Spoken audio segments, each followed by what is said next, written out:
presents...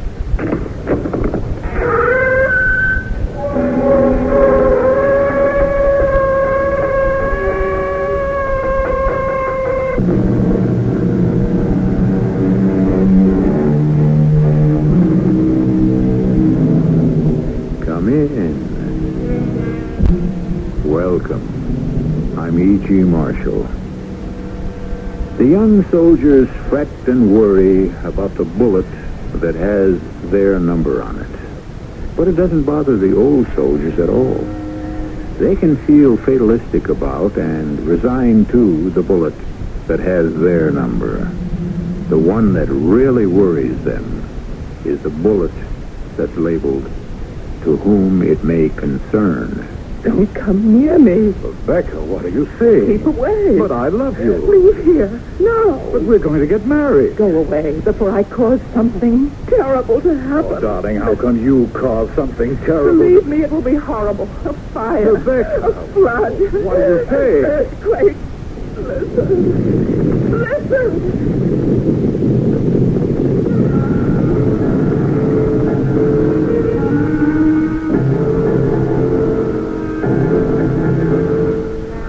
Our mystery drama, To Whom It May Concern, was written especially for the Mystery Theater by Sam Dan and stars Marion Seldes and Ian Martin. I'll be back shortly with Act One. Something beautiful and vital has gone out of our lives. The ability to just sit back and relax. The difference between us and the generations that preceded ours is that we have learned how to save time, whereas they knew how to enjoy it. They had time for everything. And this is the story of a man who lived back then, when there was time, just before World War I. Come with me now to the New York Club of Dr. Adams Mandeville, a place of fine old wine, mellow cigars, gleaming crystals, and easy conversation on a May evening in the year 1915. Hello there, Dr. Mandeville. Oh, good evening, Mr. Forbes. Mind if I join you? No, please. We see so little of you here at the club these days. And I'm afraid you shall see even less. I'm off to London. London? Oh, you can't be serious. There's a war. Well, we're not involved. Not yet. Nor do I think we ever will be. And in any event, I must go to London. May I ask why? Well, we're having the International Conference on Psychiatry. It's delving into the mind. Tricky business, no? Oh, yeah? Does it, can it help your patients? Well, I don't know how much it helps my patients, but I know it's helped me. Help you? How? Let me put it this way. It's going to help me. It's going to save my life. How can you tell if it's going to save your life? Do you believe in the angel of death? The angel of death? Yes. Well, I suppose, figuratively speaking, in a way, we might assume... That was the first question she asked me when she entered my office. She? Mrs. Rebecca Owen, a widow, most beautiful woman. Well, when I say woman, I mean a woman of almost 40, when the fair sex are in the glorious August of their beauty, a fully realized woman. Well, I must say, this doesn't sound like a doctor speaking. Well, doctors are also men. It was a month ago. She made an appointment to see me on the telephone, and when she sat down in my office, her very first question... Dr. Mandeville, do you believe there is an angel of death? Why? Why do you ask? I understand you are one of those new doctors of the mind. The angel of death, is he real, or is he a figment, a creation of my own? Mrs. Owen, I know of no scientific evidence that can account for the existence of an angel of death, or of life, or of any angel, for that matter. Well, nor is anyone else such evidence, except perhaps myself. And what is your evidence, may I ask? An awareness of his presence. Uh-huh. What sort of awareness? Feeling that I'm not alone. Awareness, feeling, but is there anything tangible? It's tangible enough to me. The word tangible literally means something that can be touched. I know. And I feel his touch. Where? Oh. This may sound indelicate. I feel his touch. All over my body. Yes? It feels as if I were suddenly chilled by an icy wind, and my skin seems to burn. It sounds contradictory, I know, ice and fire. No, please continue, Mrs. Owen. And I feel as if my hand is being taken. Taken? Taken in someone's grasp. You feel a hand. The fingers of a hand closing on mine. And you see? No one. Nothing. But you feel these fingers. Yes. And how do they feel to the touch? Well, again, fire and ice. Burning fire and cold, cold ice. The icy coldness of death. And then what happened? The fingers of the hand that has closed over mine. It seems to hold me in its firm grasp, and it begins to pull me. I cannot. I have no will to resist. And then? And then the ice becomes warmer, and the fire becomes cooler, and the fingers of the hand that is holding mine seem to slacken their grip and slip away from me. And suddenly, I feel his presence no longer. He's gone. You're quite sure of all this? Oh, yes, it's exactly the same way, each time. Oh, then this has happened several times. Oh, yes. How many? Oh, innumerable.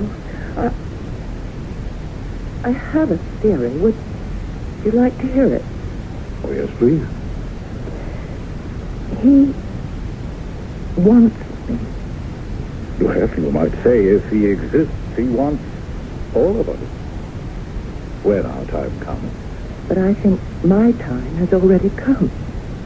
I'm afraid I don't understand. And that he was unable to take me at that time. And since I escaped him, he must keep after me.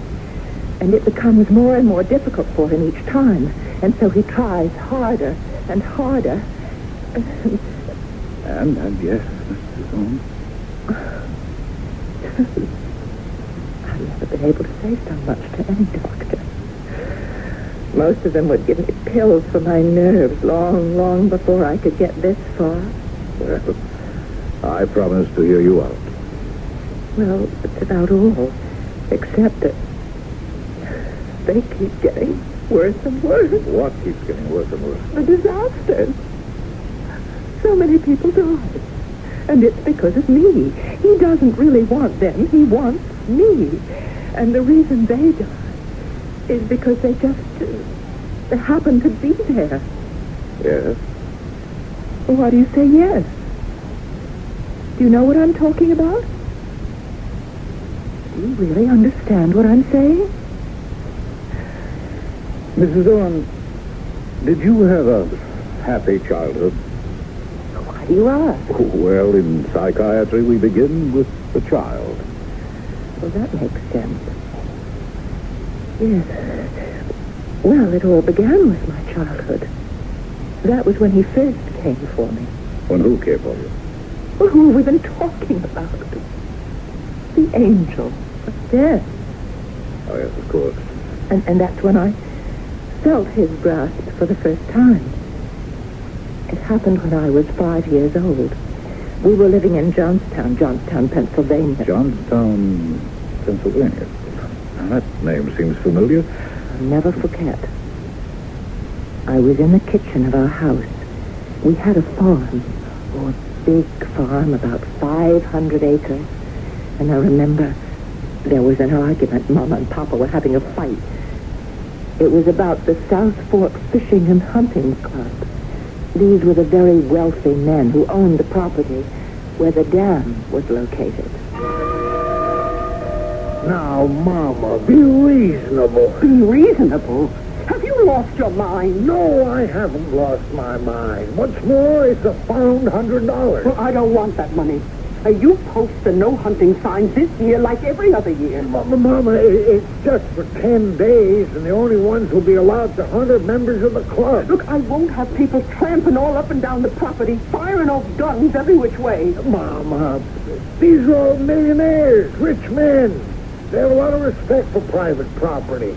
And they know how to hunt very good, too. Don't they have all that property of their own around the dam? Wait, you know that over by the South 40 is where all the deer trails cross? Here's another thing. I'm against killing poor, dumb animals. And so am I. But for $100... Now, what about Rebecca? Rebecca? She goes running around the woods all the time. Now, with all them hunters shooting away, Well, so, for the next 10 days, you gotta keep her in the house. How can I keep the child cooped up all day? For $100, you better find a way to do it. Mama couldn't. Although she laid down the law in no uncertain terms, I was a restless child, filled with unlimited energy. I couldn't sit still. I always wanted to be where I wasn't.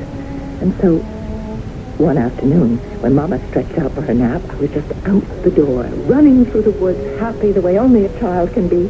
And I heard a voice suddenly shout, Look out, Andy! But the voice was too late. There was a noise and a flash, and a dull blow against my chest.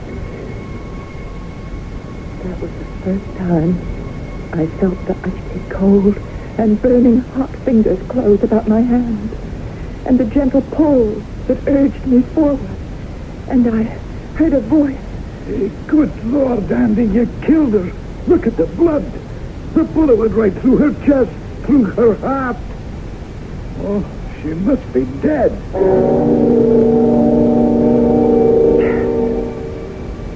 I was dead. At least I thought I was dead. I should have been dead. The angel of death had come for me. But suddenly, the fingers that grasped my hand loosened their grip. The ice became warm, the fire cool, and I just slipped away from him, or he from me, and I was free. You, were shot through the heart? Yes. Could the bullet have missed? No. But surely... Oh, the doctors came from miles around, the best doctors. The club saw to that. They were amazed. Well, how did they account for it? They didn't. Those doctors couldn't. They said perhaps the bullet broke as it hit my chest and just a small piece of it penetrated my heart. Perhaps the tissue was able to repair itself. But really, they were only guessing. I was shot through the heart. That much is certain. And you lived. That much is obvious. I lived through other things, too. I was bitten by a copperhead a year or two later. Well, people do survive snake bites. Oh, rattlesnake bites sometimes. But very few folks are ever actually bitten by copperheads. And those that are... You're very lucky. Very imaginative. You know, you're a charming lady, Mrs. Holmes. May I ask why you have never remarried? Because I'm frightened. Of marrying? I believe I told you. The angel of death is so intent on capturing me that those around me are always in danger. Now, you're sitting here in my office. Am I in danger now? Yes, Doctor. How? I don't know. The building might collapse. It's not likely. It's a new building constructed of steel and There stone. might be an earthquake. There never have been any here in the East. Or a flood. Well, hardly. Well, there was a flood once. Actually, it was 26 years ago. When I told you I came from Johnstown, Pennsylvania, you said the name seemed familiar. Do you remember why now? Yes, of course. The flood, the famous flood. The Johnstown flood. Were you there at the time? Yes. And you lived through it? Yes, I lived through it. Unfortunately. Now, why do you say unfortunately? Because it wasn't fair that I should survive. I really deserved to die. I caused the flood, Doctor. I'm the one to blame for the Johnstown flood.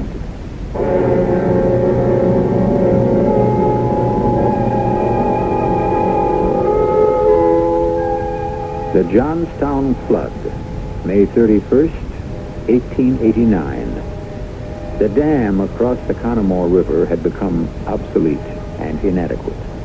During April and May, 41 inches of rain and snow increased the pressures to the breaking point, and a tidal wave of destruction swept through the valley, killing more than 2,000 people.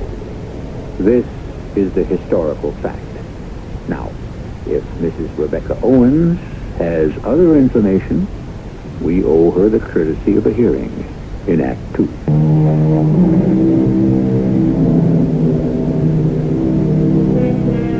Well, here we are at the very beginning of May, 1915. Remember that date. It will be significant. In the exclusive New York club of Dr. Adams Mandeville, Dr. Mandeville is having a very serious conversation with an old friend, Mr. Hector Forbes, the renowned anthropologist.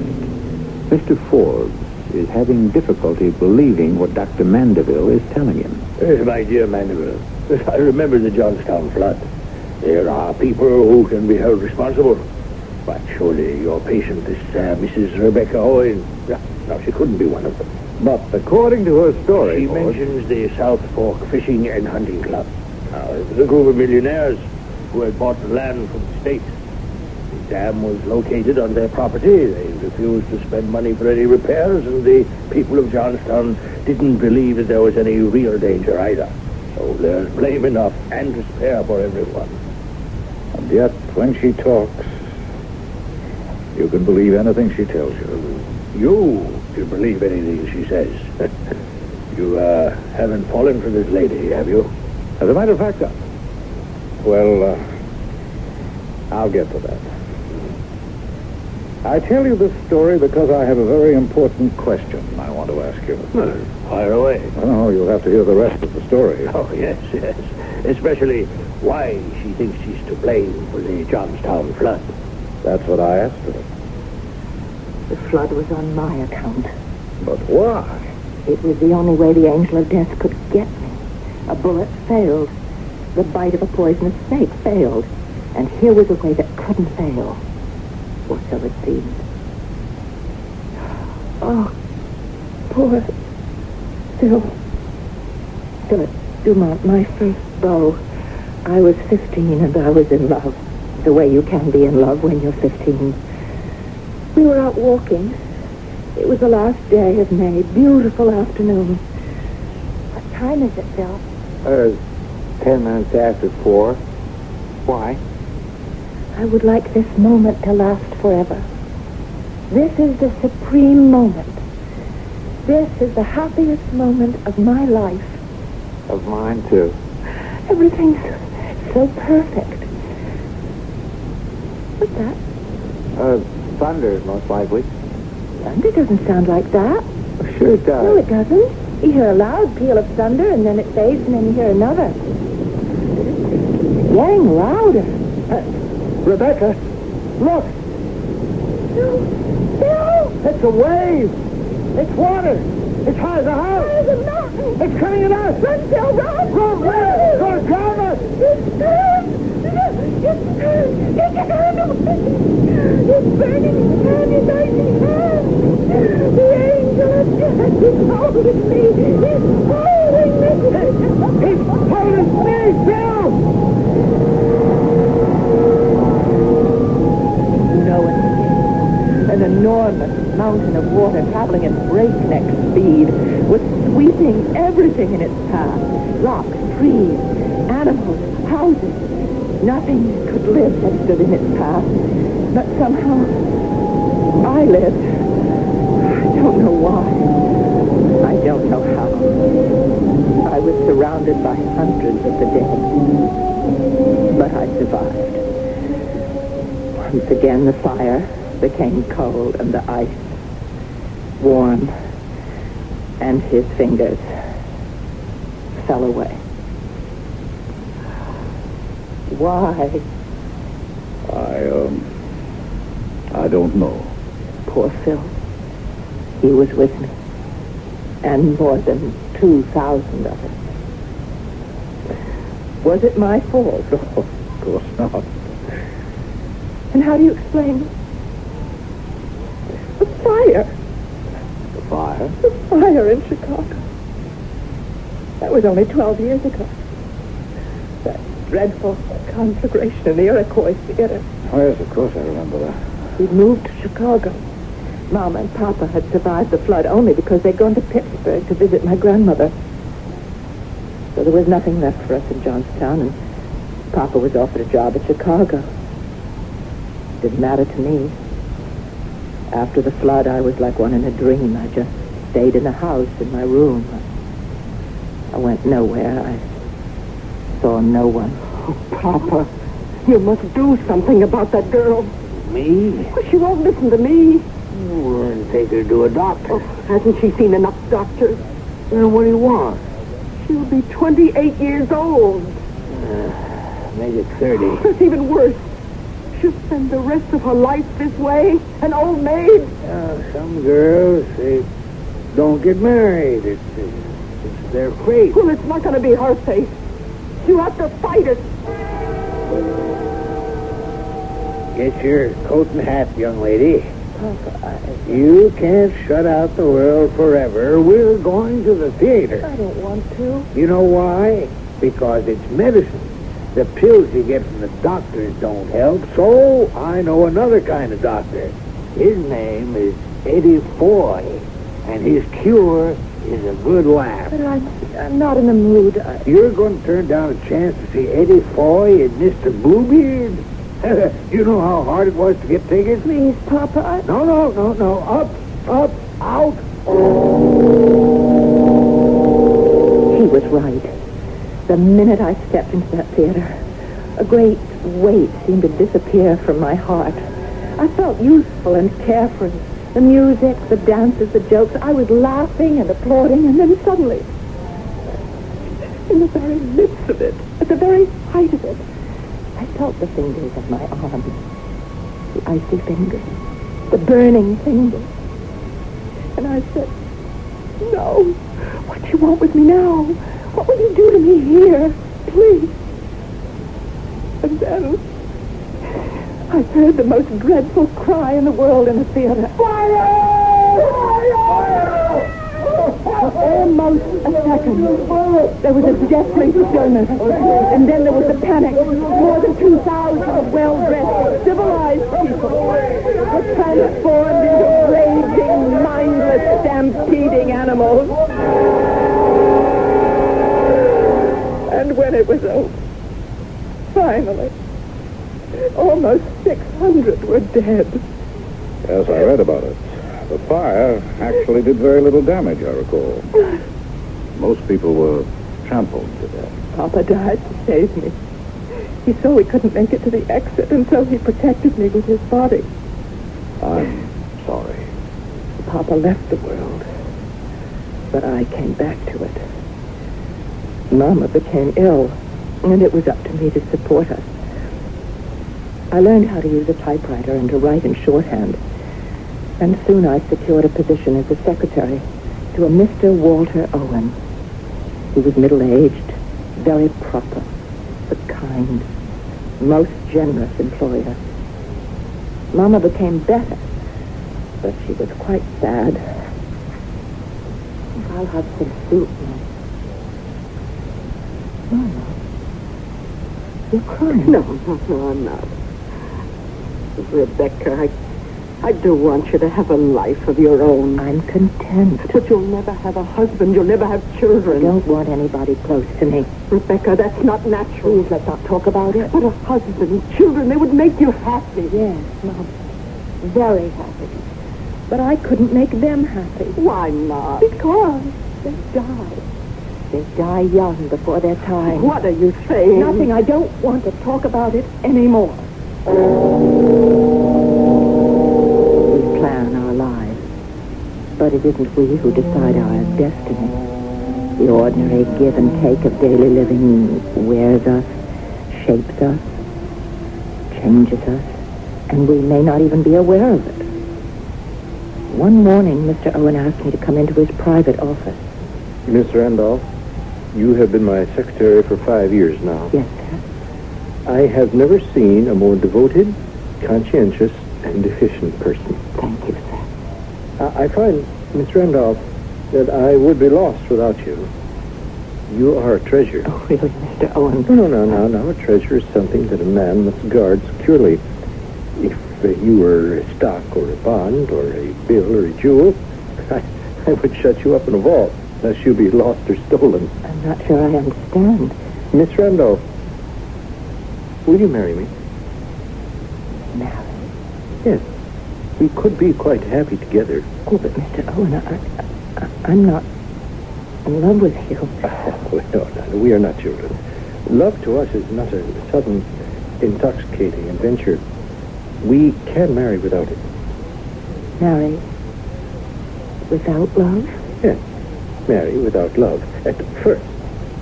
Marry because we respect, admire, and need each other. Now, we are both lonely people. I know in my heart that love will come to us. All day at the office, he would ask me to marry him. He enlisted Mama's help, and then all night at home, it was more of the same. Oh, he's handsome, kind, intelligent. Oh, he's devoted to you. And he's rich. Mama, I will not marry him. But why? I could never explain it to you. I will not marry him, and that is my last word. But it wasn't. Little by little, in so many subtle and gradual ways, the pressure, the constant pressure told on me, and suddenly, before I knew it, I was in his arms saying, yes, yes. Oh, my darling. My darling. And so we were married. It was the event of the social season of 1911. I knew Walter was rich, but I didn't know how rich. He had as much money, as much influence, as much power as the biggest of them. The Carnegies, the Morgans, the Fricks, the Mellons. They were all there at my wedding. Mr. Andrew Carnegie himself took my hand and wished me well. Kindly-looking man. And suddenly, I knew I had seen him before. I heard a voice. The same voice I had heard 38 years before when I was a little girl on my father's farm in Johnstown, Pennsylvania. Look out, Andy! Look out! Oh, good Lord, Andy, you killed her! The South Fork Fishing and Hunting Club, the Millionaires Club. All these great men were members of that club. And they might have been out hunting the day the dam burst, when I was 5 years old. Andy, the man who had evoked the warning, the man who had accidentally fired the shot. And could he have been Andrew Carnegie? I looked into his eyes. I couldn't tell. My dearest, may I present Mr. Andrew Carnegie? I'm honored, Mr. Carnegie. Oh, such a sweet lass, Walter. She's a treasure. Yes, I think so. Hey, do you know, dear Mrs. Owen, it seems to me you look familiar. Do I, sir? I have seen you before. Or is it perhaps an old man's reverie? Well, be happy, both of you. Be happy. Yes, we have met before. On my father's land in Johnstown, Pennsylvania, when I was a little farm girl. But somehow that seemed out of place. And as I looked at Mr. Carnegie, and at Walter, and at all the other giants, I realized I was no longer afraid of anything. I belonged to one of these men. We went to Europe on our honeymoon. We saw palaces in Italy and castles in Spain. We waltzed in Vienna, marveled at the Louvre, and finally decided to come home. I was so happy. Yes, I can imagine. I was happy, but I was also apprehensive. Why? Well, I was never really able to free myself completely of my fear. So I dreaded the trip home. Darling, honey, I know how you feel, but it's... But what, Walter? But this is a brand new ship. A ship the like of which has never been seen. It's a floating palace. But still, if anything... Most important, they say she's constructed on a completely new principle. There's incontrovertible scientific proof that she is unthinkable. Oh, Walter. She leaves on Friday on her maiden voyage to New York, and I've already booked passage for her. Oh, how exciting. What's her name? The Titanic.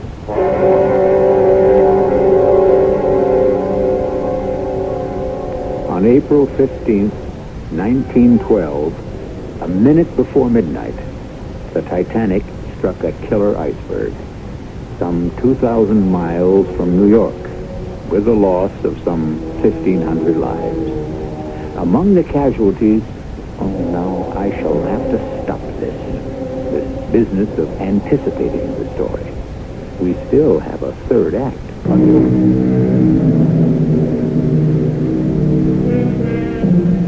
Dr. Adams Mandeville, a New York psychiatrist, is at his club talking with his friend Hector Forbes.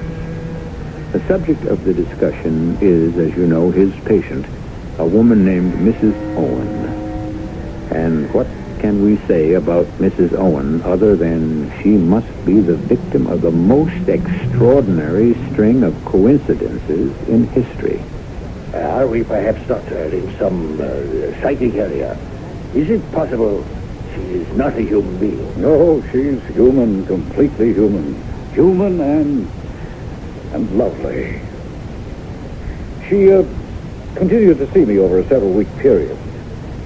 And each time I saw her, I fell more and more deeply in love. Rebecca, darling. Oh, please, Doctor. You can't call a man doctor after he calls you darling. I must leave you and never return again. Why? Oh, don't you know why? Oh, it isn't true. Everything you've been telling me about the angel of death. How can you say that? I felt him. I felt his touch. No, darling. You can't convince me. I let poor Walter convince me, and he's dead today. Walter would have died in any event. He died because the angel of death came for me. There is no such being. Oh, you say that to me? To me? I'm 41 years old. And you don't look a day over 25. Be serious. And 5 times in my life, I have felt his presence in my body. 5 times. I have felt his hand on my arm. 5 times he's held me in his grasp. Yes, I know you said that. And the last time was the worst time of all. He was so determined to have me, he destroyed the greatest ship in the world to get me. Oh, I can hear the music. It was such a gay, wonderful party. I was dancing with Walter. Happy, darling? Oh, yes. See, I told you, everything would be all right. I don't know if it's you or the ship, but I feel so safe, so secure. It's both of us, darling. Nothing but happy and wonderful thoughts from now on. Let me get you a glass of champagne. He walked to the refreshment table, and I lost sight of him in the crowd, and I never saw him again. Because at that moment, I felt the fingers, the icy fingers of the angel. The angel of death. And I screamed, no! The music. Everyone turned to look at me. Was I mad? And then there was the most terrible, grinding roar, as if some monstrous animal had ripped the entire bottom out of the boat.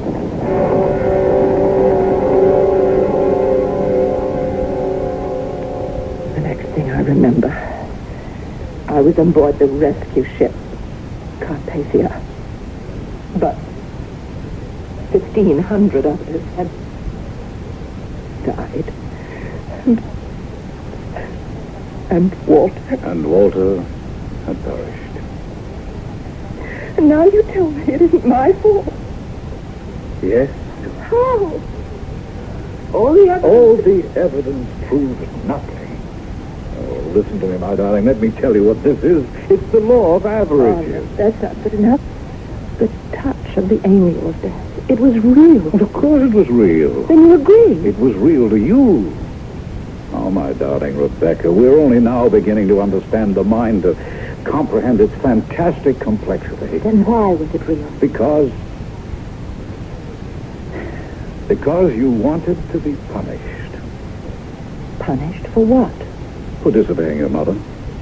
When? That day when you were told not to go into the woods. You remember that day?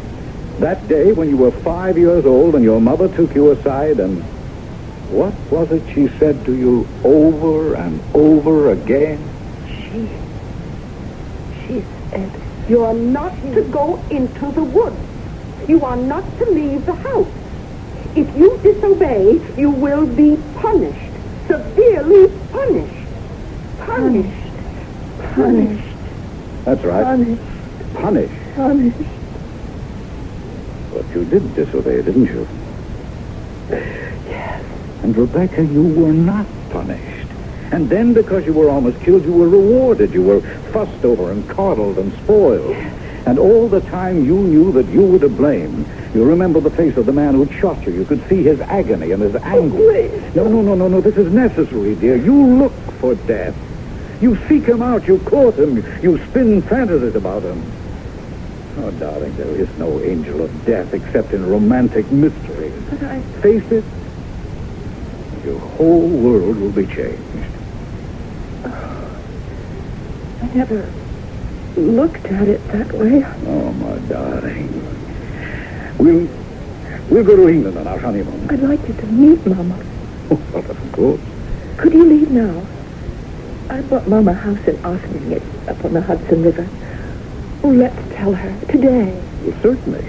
Let's see, it's 10:30 now. I have some hospital calls to make at 11, so I should be free by noon. We can get the train at 1 o'clock. Meet me on board. I'll be sitting in the last passenger coach. 1 o'clock on the Ossining train, the last coach. Yes. It's the only one that isn't a smoker.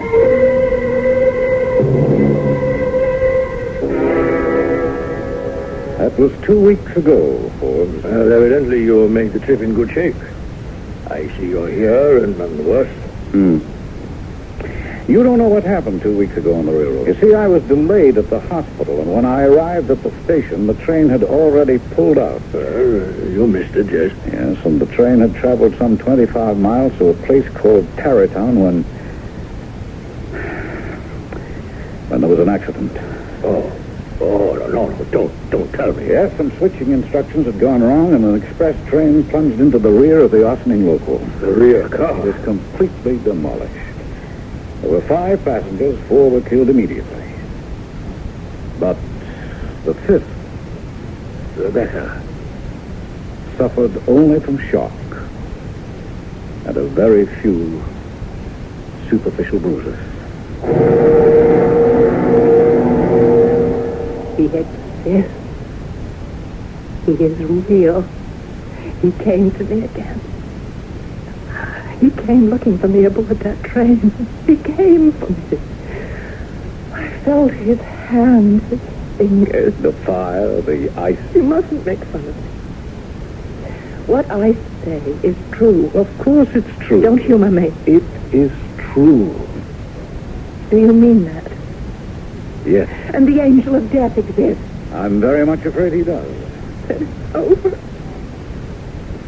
It must be over between us. I love you and I want to marry you. You must never see me again. I don't want you to die because of me. And I don't want to live without you. Oh, darling. You're a doctor. Be sensible. Oh, I'm in love, so that's impossible. Face reality. Reality is that I love you. Reality is that if you had been with me on that train, You would be dead now. Ah, but I wasn't with you. And next time we won't be so... I wasn't with you on the train. That's it. That's how to do it. No, it won't Yes, work. yes, it's how to reduce the odds. That's how to fight the old boy. That's how to put him in his place. But I still... We must never travel together. We must never board the same boat, the same train. We must never go to crowded places where disasters can strike. Theaters, restaurants, concerts. But I never go anyhow. But you can't shut yourself away. Rebecca, I don't need crowds. I only need you. So we shall live by ourselves, quietly, carefully, in safety. You see? I see now. And if he comes for me again, let him come for me alone. To a house that will be stone so it can't burn. Or steel, and then it can't fall apart. Away from rivers and floods. Away from forests and fire. Now will you marry me, darling? Yes. Yes.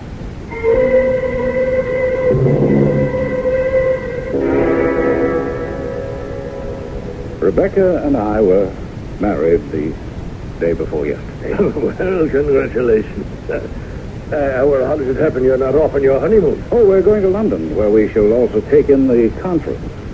I'm leaving tomorrow morning. You're off on a honeymoon, and you say I'm leaving? Well, naturally, separate ships. It's the only way we can travel. Oh, yes, of course. Rebecca sailed this morning on the Imperial, and I had to look around for something at the last moment. Yes, well, on such short notice, you'd be lucky to find a berth on a tramp steamer. Oh, I did considerably better than that. There was a last-minute cancellation, and I was able to get a cabin on what many people consider the most comfortable ocean liner afloat. Oh, really? Which one is that? The Lusitania.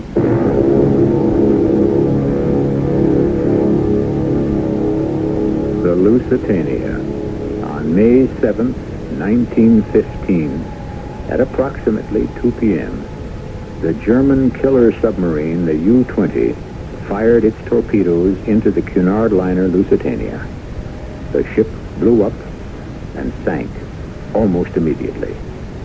About 2,000 people lost their lives, among them an American physician, Dr. Adams Mandeville of New York City.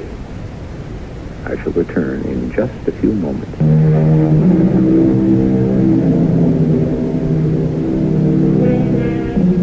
The old soldiers, as we told you in the beginning, are worried mostly about the bullet marked, "To whom it may concern."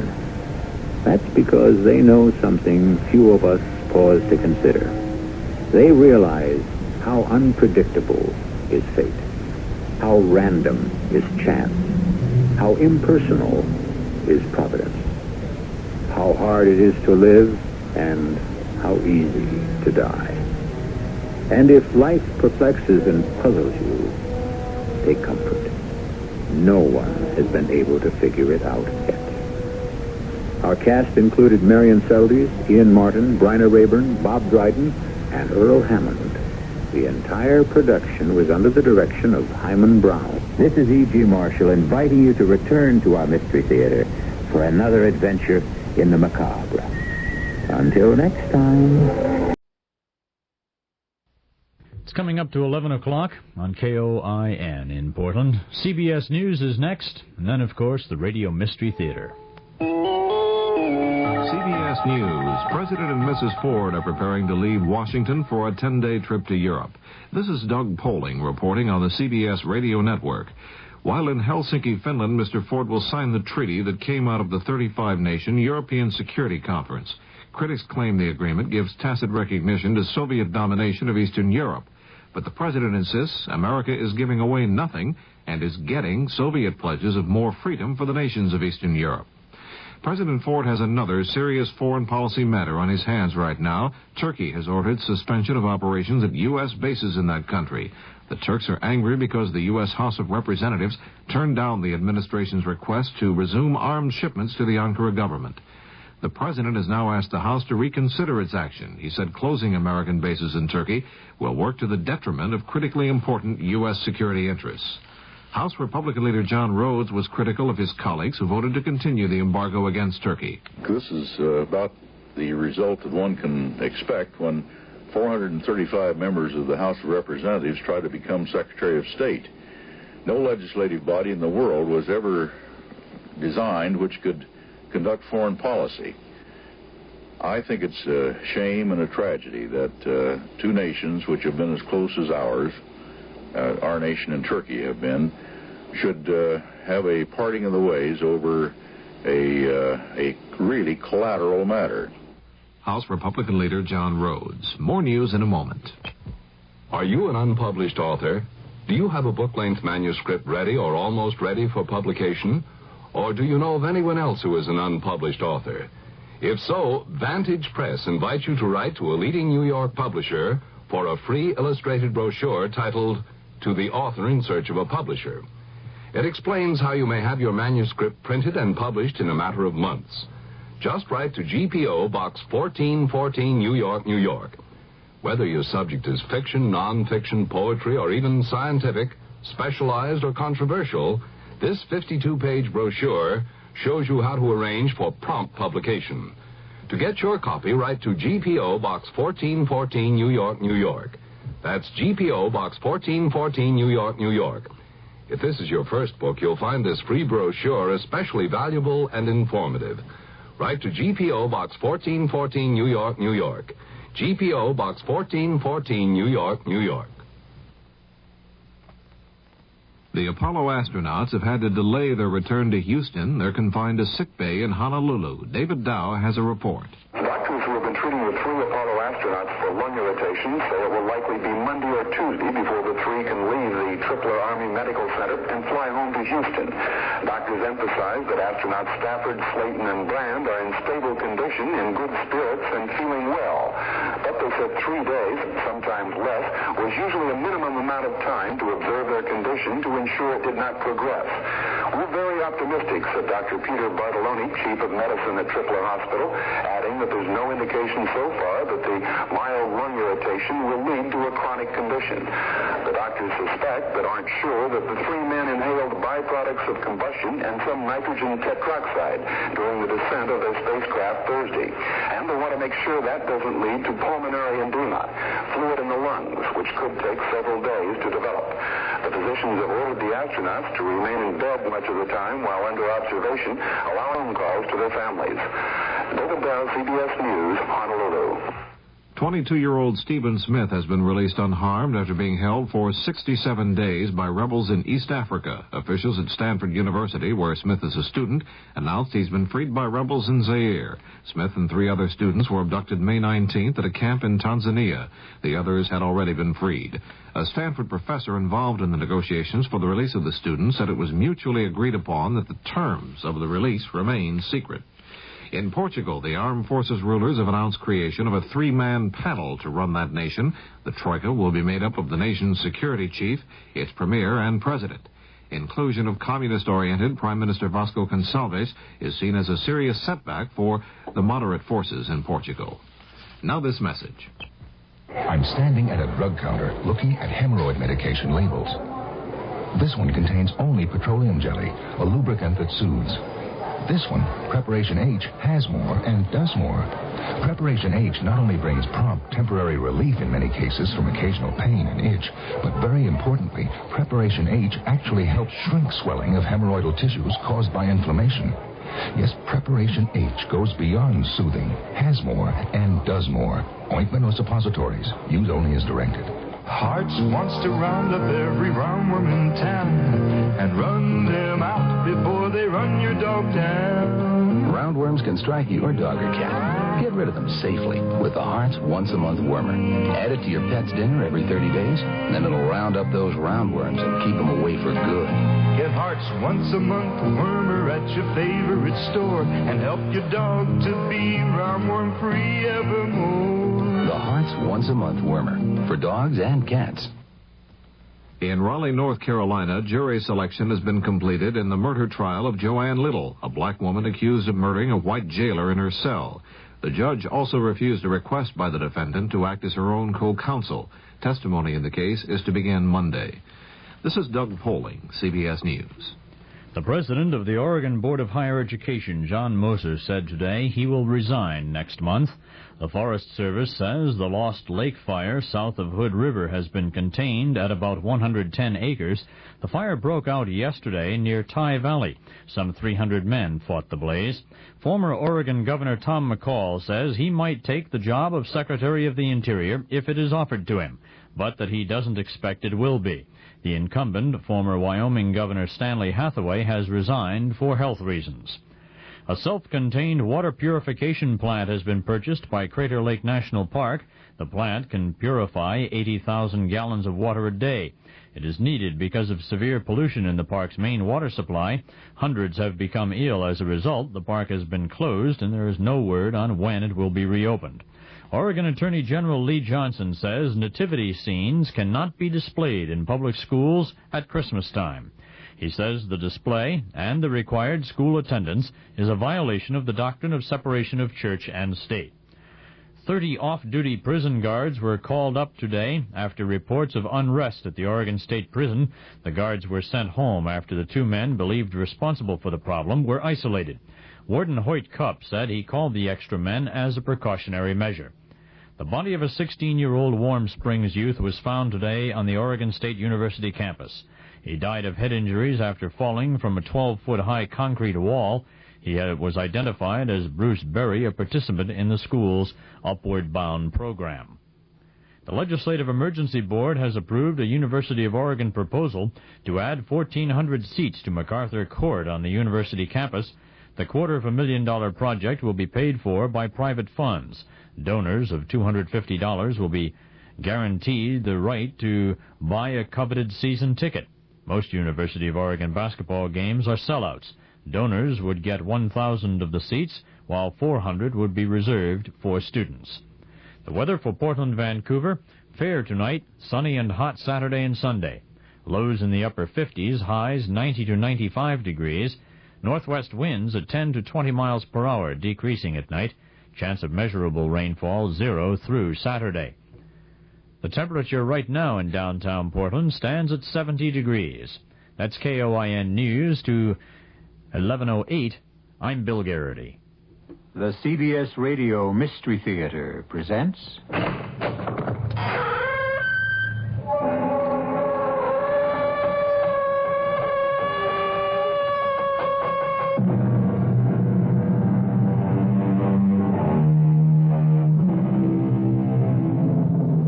Come in. Welcome. I'm E.G. Marshall. Ancient civilizations are remembered for a variety of reasons. Egypt for her pyramids, the grandeur that was Rome, the glory that was Greece. But how about our own civilization? Sometimes in my darker moments, I wonder if perhaps ours won't be remembered as the creators of the sleeping pill, the little pellets that have brought surcease from care to so many, and, unfortunately, death to so many others. All this he needs is a good cameraman, and we could make a film. Please, Jenny, control your sense of humor. And here, take this pill. I never take pills. It is just to help you through the final rite. The making of the mark of the Walpurgis Club. That way, I promise, you won't even feel the heat of the branding iron.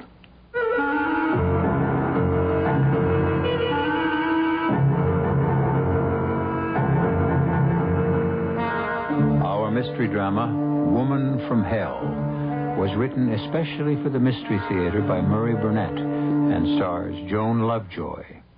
It is sponsored in part by the Florida Orange Growers and Buick Motor Division. I'll be back shortly with Act One.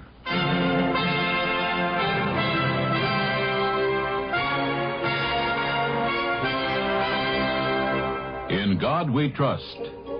America speaks.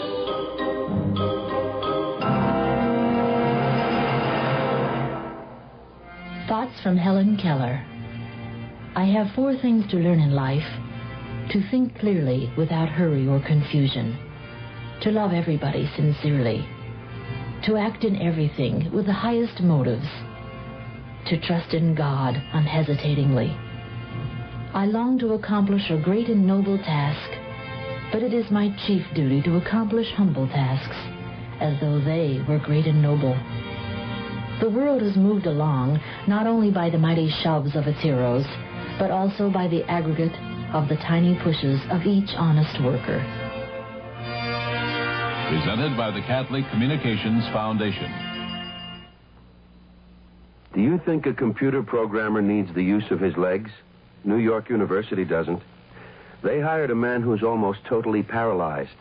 Yet they'll be the first to admit Tom Clancy's one of the best computer programmers they ever had. Of course, Tom Clancy's just one person, but there are millions of men and women in this country very much like him. People who have accepted their disabilities and come through rehabilitation with skills, determination, and a sense of responsibility. Yes, Tom Clancy's got a very good job. But what about all the others? The Director of Vocational Rehabilitation in your state has a file of highly qualified people in every field, ready, willing, and able to work. If you're not in a position to hire them, talk to someone who is. And next time there's in your company, ask him to write the Director of Vocational Rehabilitation. His office is in your state capital. A public service message brought to you on behalf of the Department of Health, Education, and Welfare and the Advertising Council.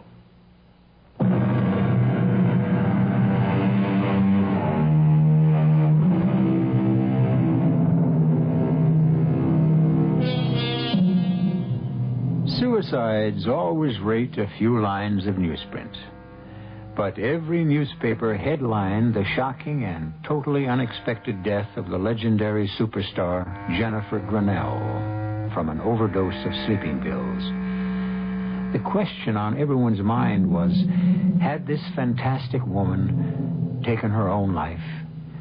In Los Angeles, the medical examiner's office was off limits to reporters seeking the answer. One man, however, had been admitted, given a report, and now he walks slowly down the long corridor out of the building and into the bright California sunshine. Mr. Ducot! Mr. Ducot! I have nothing to add to what I've already said. No, you've got me wrong. I'm not a reporter. Here's my card. Darrell Jones, private investigator. I have no need for a private detective. But I need you. You see, someone's hired me to look into this death. Then I'm not the only one who feels there's something very strange about this so-called suicide? You can say my client has some doubts. And who's your client? Now, come on, Mr. Ducot. You know that information must be confidential. Good day, Mr. Jones. No, wait a minute. Where are you going? To my car. It's in the parking lot. Okay, if that's the way you want to play it. Have you ever thought how much better your chances are of proving your wife didn't commit suicide if you had some professional help? That was my introduction to Mr. Darrell Jones. Other introductions are in order. My name is Lawrence Ducot, the man who accompanied Jennifer Grinnell through life. Her only husband. But a husband who remained so discreetly in the background throughout her flamboyant career that only her intimates knew she was married. Nevertheless, I loved her, and I could not allow the world to believe she'd taken the coward's way out. And so I found myself in a quiet restaurant, drinking coffee with Darrell Jones. I'd like to know why you're so sure that Jennifer Grinnell didn't commit suicide. I should know. I was married to her. We lived apart, but we kept in touch. Oh, give it up, Ducot. You're never going to make anyone believe you and Grinnell had a close relationship. I was under the impression you were going to be of some help, but you're just the same as the police. I don't know why you bothered to ask me to talk. Because I'm getting paid to do a job, and you've made a lot of waves by going around insisting she never would have killed herself. I'm no expert, but don't most suicides leave a note? Not all of them, but more do than don't. There was no note. A point. But not conclusive. Do you believe in extrasensory perception? Now, there's something that would look great in my report. No hard evidence, but husband says that his ESP tells him Grinnell was murdered. How about a tape recording? You have a tape proving she was murdered? No, not exactly, but if you want to come out to my house, I think you'll find it interesting.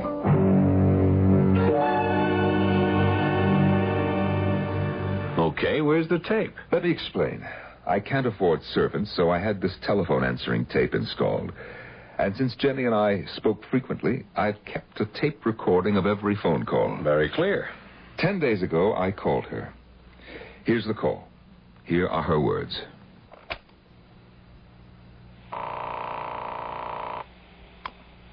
Hello? It's me, Jenny. Oh, Larry. I'm so glad you called. You're in trouble, aren't you? Yes. Money? Oh, worse. Can I help? I was just writing a letter to you. You can tell me about it. Oh, no. No, not over the phone. You're frightened. Now, what is it, Jenny? The one secret I ever kept from you, my pet. Well, tell me. The letter I have just written to you, it should explain enough. Goodbye, love. You were so sweet to call. Jenny, don't hang up. Jenny. Now that you've heard that conversation, what do you think? I can understand why the police weren't interested. You don't believe that she was frightened? Sure. But of what? She didn't mention anything specific. If the police and the medical examiner say that Grinnell killed herself, I'm not about to argue with them. Well, then, why did you take the case? That's the way I earn my living. A client asks me to look into something, I look into it. That's why I'm here. But I'm not on anybody's side, and I don't like to make myself look like a fool, especially in front of the cops. I see. Now, she said something about a letter she was writing. Did you ever get it? No, she must have had second thoughts after she talked to me. I never received the letter. It was a lie. I had received the letter, but I felt that it would have been useless to show him. His mind seemed to be made up, and so was mine. Jenny had said one secret she never told me.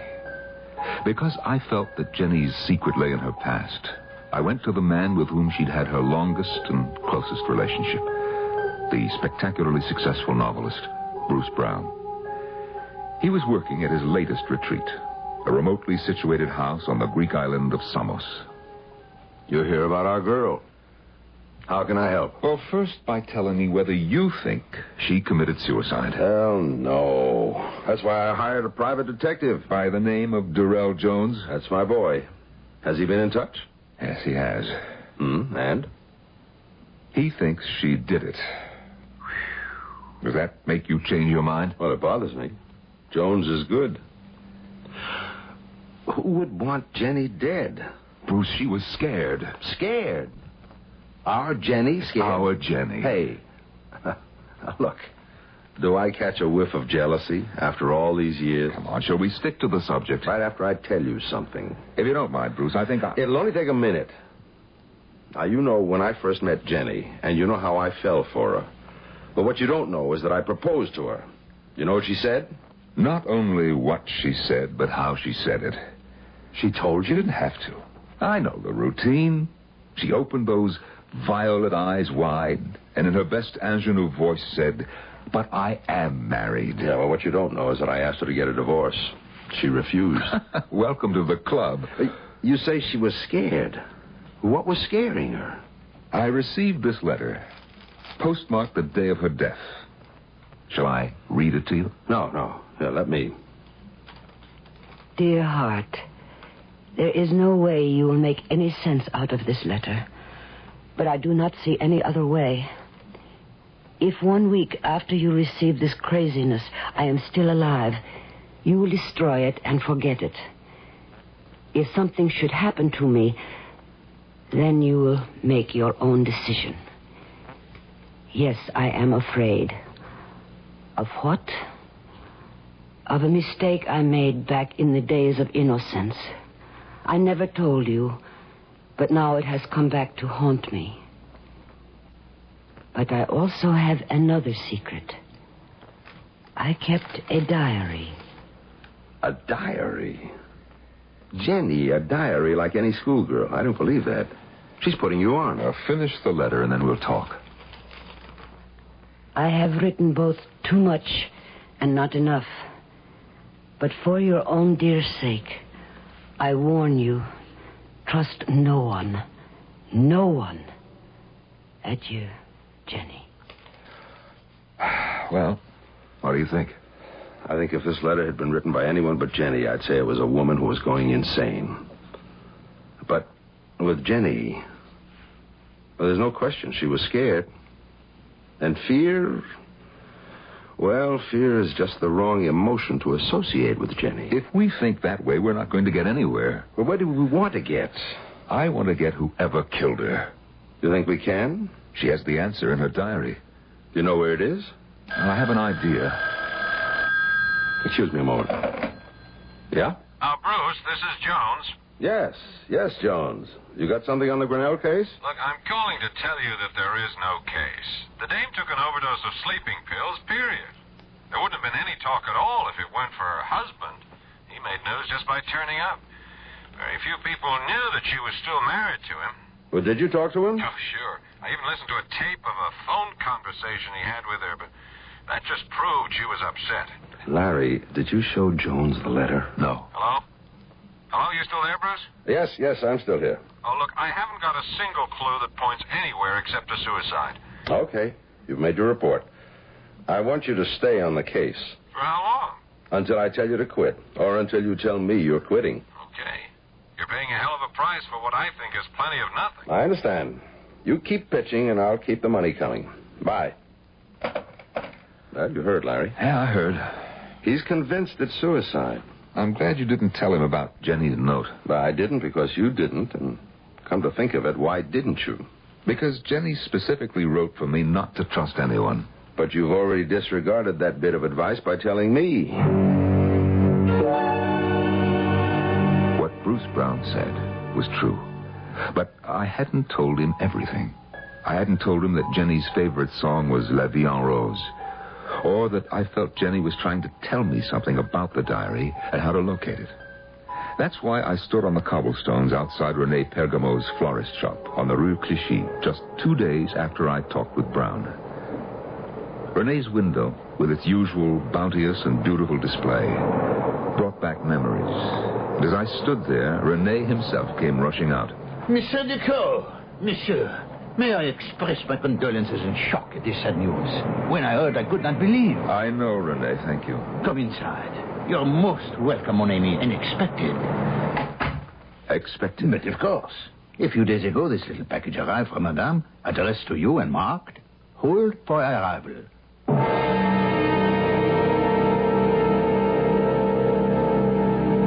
There are people who have actually died from fright. Medical testimony bears that out.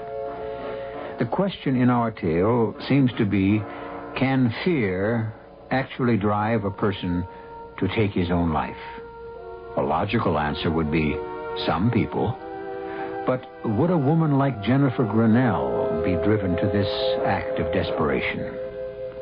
We'll be back with the answer right after these messages. Come on, America, refresh the natural way. Have a glass of summer juice any time of day. Hi, Anita Bryant here for Summer Juice. 100% pure orange juice from Florida. 100% pure, yet costing the same or less than many carbonated and synthetic beverages. Now that's pure value. Orange juice, America, summer juice. From the Florida Orange Growers. Billions of dollars are spent each year to keep people on welfare. A lot of them want jobs, but don't have the skills to get them. I want my child to have a future. If you've got jobs to give, you can give disadvantaged kids the training they need to get off the welfare roll and onto a payroll. The way to get this country working is to get people working. So if you have a job to give, call the National Alliance of Businessmen. Help America work. A public service message of the Advertising Council.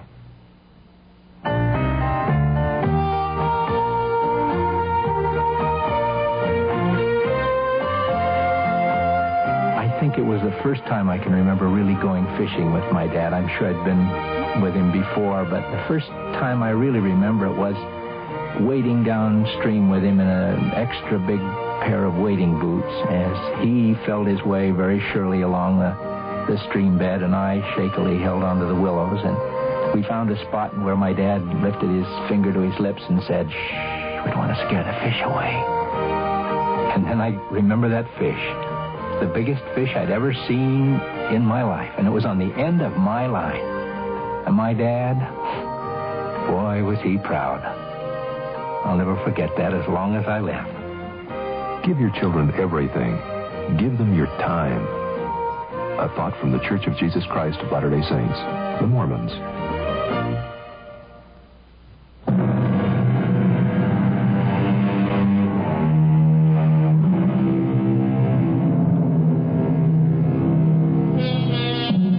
Now, what does anyone expect to find in a florist shop in Paris in the spring? Fresh cut flowers, certainly. The lovely scent of burgeoning spring plants and, of course, the undertones of romance which accompany the annual springtime awakening of the City of Light. But for Lawrence Ducot, the florist shop of René Pergamo might hold the answer to a riddle, the proof that his glamorous wife did not take her own life.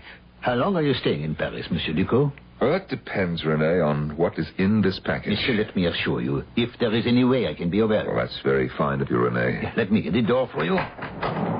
These are not just words. Attention, monsieur, watch out.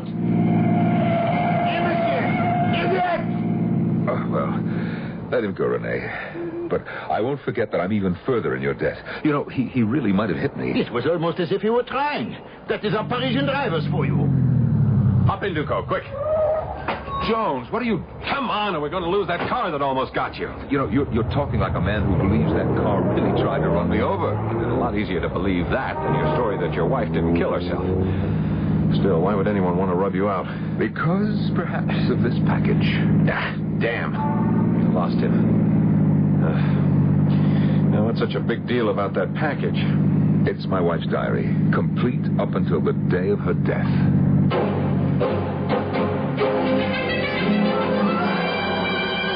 Do you intend to follow me wherever I go from now on? I think you need protection, Ducot. Well, maybe, but I can't afford your fee. Don't let the fee worry you. I'm already being paid. Oh, room service, please. Is your client paying for this, too? Of course. Oh, yes, 2 special lunches, the filet of sole and a carafe of white wine to 731, Mr. Ducot's room. Thank you.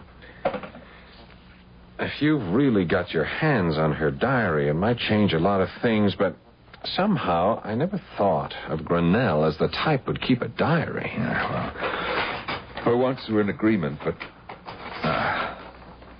here it is. Do you recognize her writing? I'll take your word for it.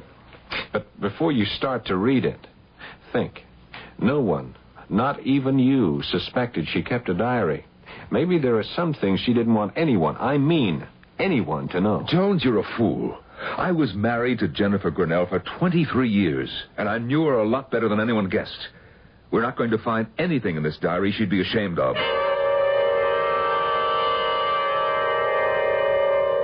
The years fell away, and memories came flooding back as I read the entries and found myself again under the spell she'd always cast for me. I could see her sitting in the small, cramped flat we'd had in Paris right after our marriage. I could smell her perfume and hear her as she wrote in the diary I never suspected she kept. And such foolishness today.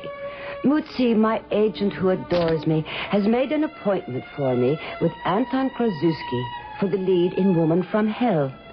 I told Larry thinking we would laugh, but he thinks I should go.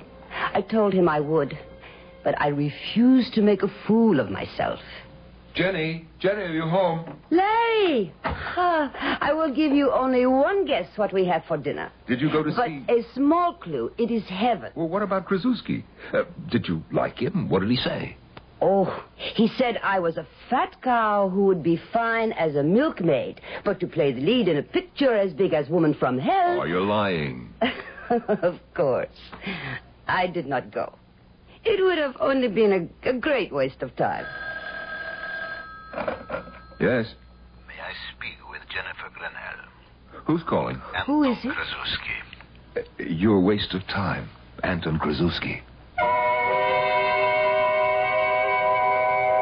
Now, young lady, you will tell me why you failed to keep an appointment with Anton Krasuski yesterday.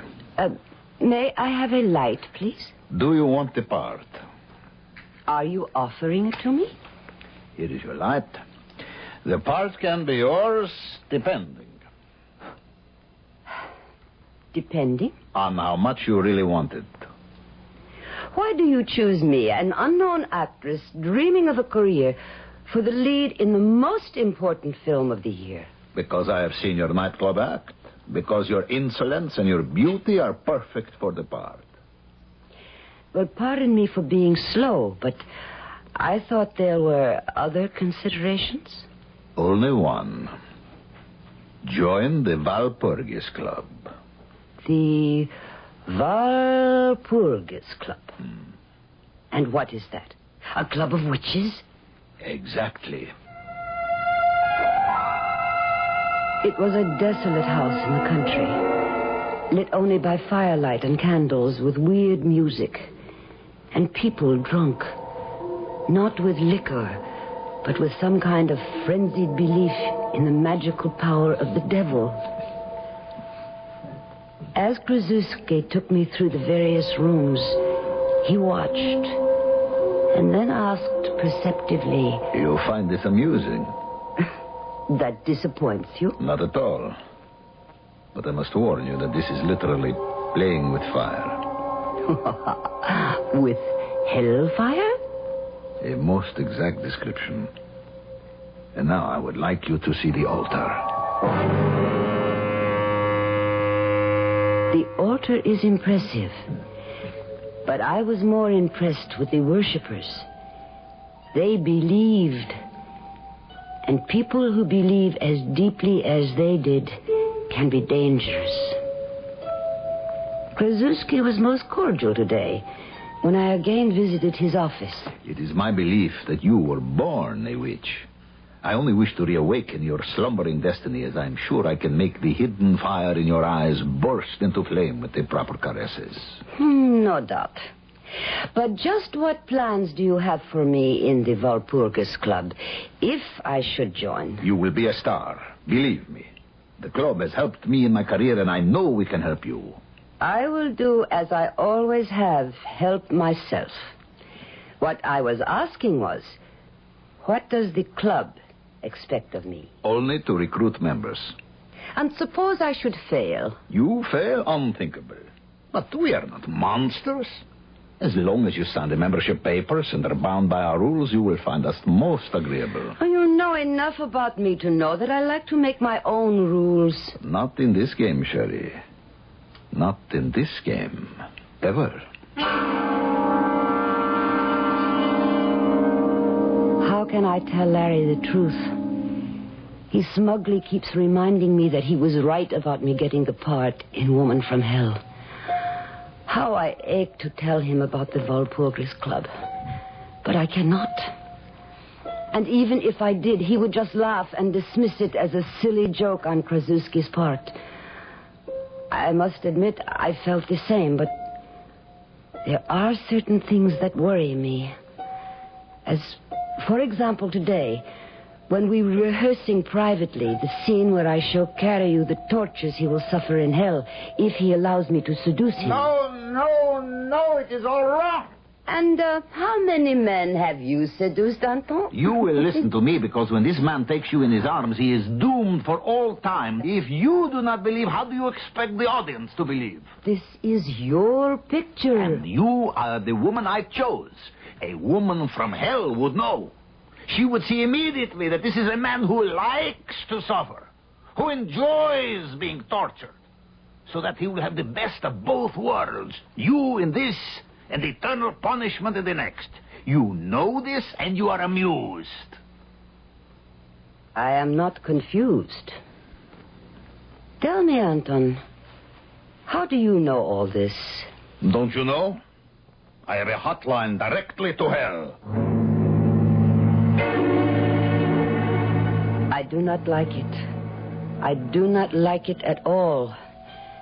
But I cannot withdraw now, and the picture promises to be a success. It is almost frightening, the knowledgeability that Anton shows about the workings of hell. I even accused him of it the other day during a break on the set. But why should you question my knowledge of witchcraft and diabolism? You and I belong to the same club. I am reaping the benefits of years of research. And your payment, Anton, for these benefits. How much is it, and when is it due? I will tell you. Or perhaps you will know when the picture is finished.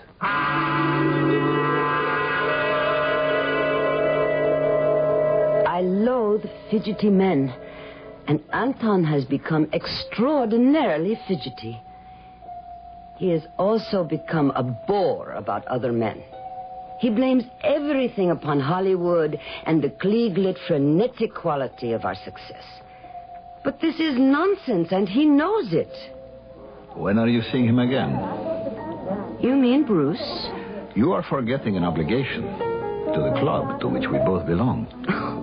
I cannot help it if I am not a good saleswoman. Isn't that an understatement?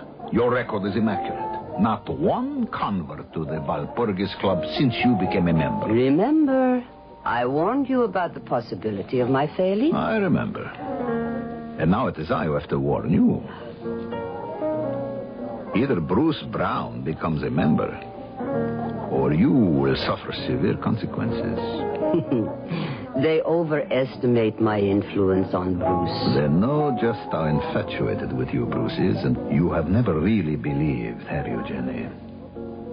And you won't until it is too late. However, we have a problem. We?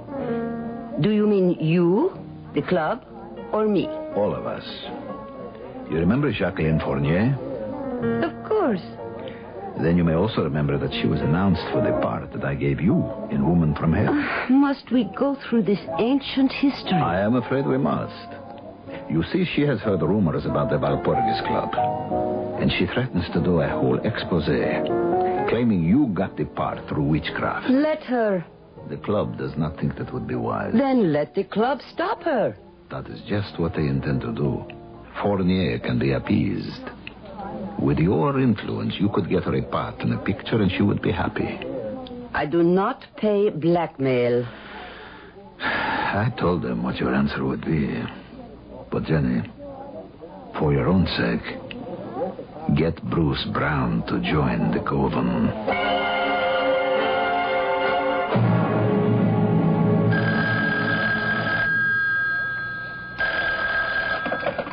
Hello? Have you seen tonight's paper? No. I thought you should know that Jacqueline Fournier met with a tragic accident. Her car ran off Mulholland Drive and crashed. She died almost instantly, which, of course, is something to be thankful for.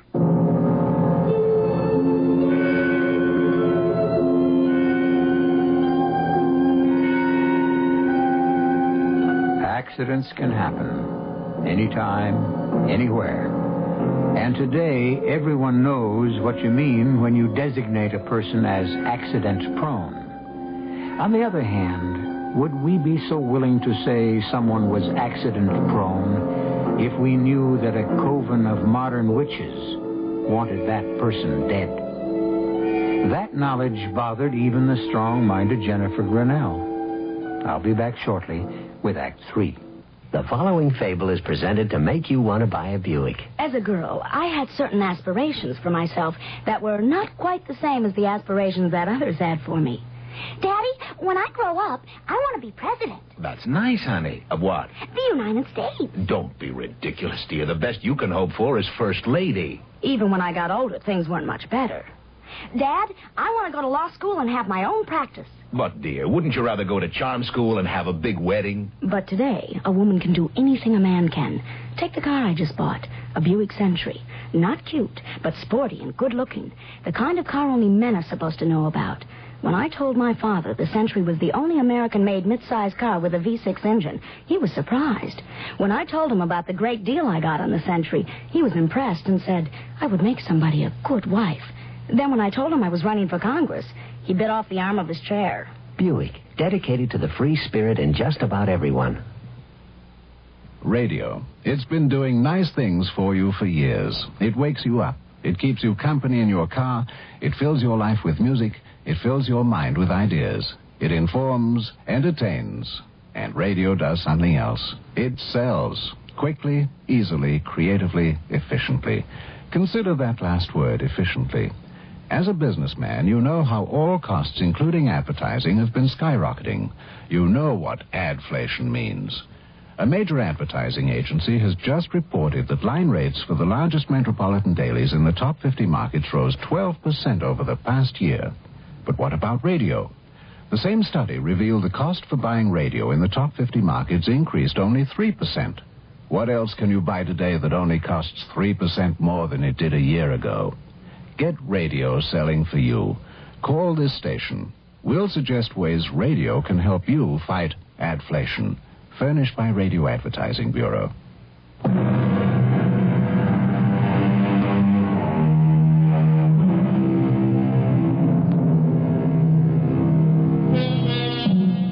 One of the most famous and dramatic moments in the theater occurs in the play Peter Pan, when the actress playing that immortal boy turns to the audience and asks them to applaud if they believe in fairies. Invariably, the house breaks into a storm of applause. However, would the audience response be the same if the actress asked for applause from those who believe in witches? That was precisely the problem that faced Lawrence Duco as he tried to prove that his wife didn't commit suicide. Her diary asked him to believe in witchcraft. Now, if you want to waste some more time, we'll continue reading the diary, but my advice would be for you to burn it. Less than 2 hours ago, you were all enthused over the chances of finding the answer to Jenny's death. And now... You're not thinking, chum. You started all this because you wanted to clear the stigma of suicide from your wife's name. And I still do. Even if you now brand her as a believer in witchcraft, a wheeler-dealer in the occult who built her whole career upon a deal with a coven of modern witches? I don't see that it has to be put just that way. And I'll make my decision when I've finished reading the whole diary. And so I reopened Jenny's diary and again found myself reliving those days when Jennifer Grinnell was Hollywood's biggest star, and I, her husband, was a forgotten man, while her romance with America's favorite writer, Bruce Brown, headed the list of items in every gossip column. Hello? Jenny, it's me. I'll pick you up at the usual place at 9. Oh, that is not possible, Bruce. Why, what's up? I thought we had gone beyond questions. Well, I thought so too, but that was before we stopped seeing each other. Or haven't we stopped seeing each other? More questions? I'll pick you up at 9. No, not tonight, really. Tomorrow? I suppose I owe you that much, love. You don't owe me a thing, and I'll explain when I see you tomorrow. Tomorrow will be the last time I see Bruce. It is something I have refused to face for too long now. But I am afraid I believe that the Walpurgis Club is an evil and vicious thing. If they are not witches with supernatural powers, then they are criminals. Because I cannot believe that Fournier's car crash was an accident. And I will not even talk to Bruce about joining. Poor Anton. I must lie to him. Or maybe not. Maybe the truth would free him.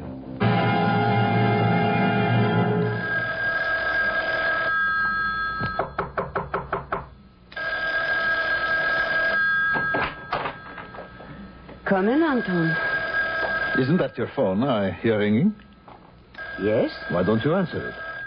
You know me better than to question me, Anton. I do what I choose. If I do not want to answer the phone, I do not. Because you know very well that was Bruce Brown calling, and you did not want to talk to him. So? You have deliberately broken off your relationship with him. And if I have? If you have done something I have never known you to do since we met. You have broken your word. So I have. And it is about time you should find the courage to break yours also. Don't talk to me of courage.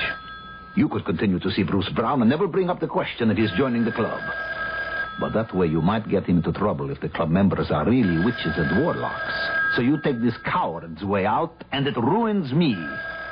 What can they do to you? For starters, they can take me off the picture. I will not allow them to do that. They have already done it. Will you answer the phone? What do they expect to gain by punishing you? First, discipline for the ranks. I was the one who recruited you, and that was an error. 2, they think perhaps out of a feeling for me, you will change your mind about trying to recruit Brown. Ridiculous. Yes, I know. But you will suffer, too. Just wait until you see the new director. At this point, I closed the diary. Jones looked at me inquiringly. Had enough, Ducot? Now I understand what Anton Krasuski was trying to tell me. You went to see him. When? As soon as I heard he'd been taken off Jenny's picture and replaced by Luigi Forelli. You seem to be pretty buddy-buddy with a lot of your wife's lovers. We had a lot in common. Would you like to hear what happened when I went to see Krasuski? Well, I'm still on the case, and my report has to be written. Go ahead. Of course, you never knew Krasuski, so you wouldn't have noticed, as I did, the changes as I approached his house. It used to be crowded and well lit. And this night it was empty and almost deserted. I crossed the driveway, rapped on the door. Larry, come in. It is very nice of you to come and see me. What happened? Why did they take you off the picture? They said they wanted a director who would be less dazzled by Jenny. Well, that's nonsense. Jenny's the star. You did 2 great pictures with her. Nevertheless, they seemed to be logical when they chose Forelli. Do you know any director who is less dazzled by Jenny than Forelli? He hates her. And she him. It almost seems as if someone wants to ruin Jenny and her career. And me, no? Here. Look inside my forearm. Wait till I roll up the sleeve. Now, tell me what you see. Are you sure you're all right? Tell me what you see. Well, a small scar. It's shaped like a horseshoe or a hoof. That's right. Now ask Jenny. Ask her to show you hers. And that's when I walked out on him. Did you ask Jenny about her scar? No, I never did. When she broke her leg and was taken off the picture, it completely slipped my mind. And then... Oh, well, you know what happened then. Oh, everybody does. Your girl couldn't get herself arrested in Hollywood. She was finished in pictures. You don't know what that meant. Look, Ducot, I am still interested in finding out what happened just before she died. And I think we ought to skip ahead in that diary and see if we can find out. Yes, you're right. Now, let's see. Sometimes she dated entries and other times not, so... Oh, yes. Here. This one's dated just a month ago. And here's what she says. It has happened. I suppose I should have known that someday it would happen. But I really thought I was finished with the Walpurgis Club. So many years had passed, and no word from them. And so it came as a surprise when I did hear, and in a way I never would have expected. My agent phoned and told me that Tyler Campbell wanted to see me. I'll confess, I felt some of the old excitement of meeting a talented motion picture director. I've always been one of your greatest fans. Every scene in Woman from Hell is etched indelibly on my memory. I'll quote the dialogue for you if you like. Would not you be embarrassed if I said, please do? If you want my company, all you have to do is pay for it. If you want my love, you will pay more. A price that I advise you no one can afford. Enough. I am convinced. I can't understand why a talent like yours shouldn't still be working. Oh, I agree with you. And that's why I've come to see you. How do you feel about trying a comeback in a film I'll direct? Of course, I wouldn't expect a commitment until you'd seen the script. You haven't even asked what the film will be about. Well, I was not up to that in my mind. Mm-hmm. It's about witchcraft. Oh? Does that turn you off? Well, it is too soon to say. You know I don't do ordinary films, Miss Grinnell. Yes, I know. And I assure you the film is well worth doing. Today, witchcraft is in. But I intend to use it somewhat differently. I see you as fate. Beautiful, enigmatic, and inescapable. Interesting. Good. I promise. that I shall shoot you so that even in the cruelest close-up, your scar won't show. My scar? Don't tell me that little mark inside your wrist is no longer there. Even plastic surgery won't eradicate it. And it's exactly the same as the one I have here, behind my ear, see? Yes, I see. So this was all a trick. You are a member of the Walpurgis Club. In good standing, Miss Grinnell. Which is more than I can say for you. But my offer to do a picture with you is very real. I am not interested. Too fast. You make a decision before you know any of the facts. We have nothing more to say. I suggest you listen. If you think you've paid your dues in full, you're mistaken. You betrayed us. And you betrayed your oath. I am finished with you and with the club. And you will be. I promise you. Do one small favor, and you'll be a big star again. And no strings attached. How do you mean, no strings? You will be allowed to resign from the Walpurgis Club. The only member in its 300-year history to be given that privilege. I have already resigned. I have not been to a meeting What we have in mind does not necessitate your going to a meeting. You've heard of Jason Albright. Who has not? He is the 6th or 7th richest man in the world. Mm-hmm. Did you know that Jason Albright is one of your greatest fans? No. He's worshipped you for years. How nice.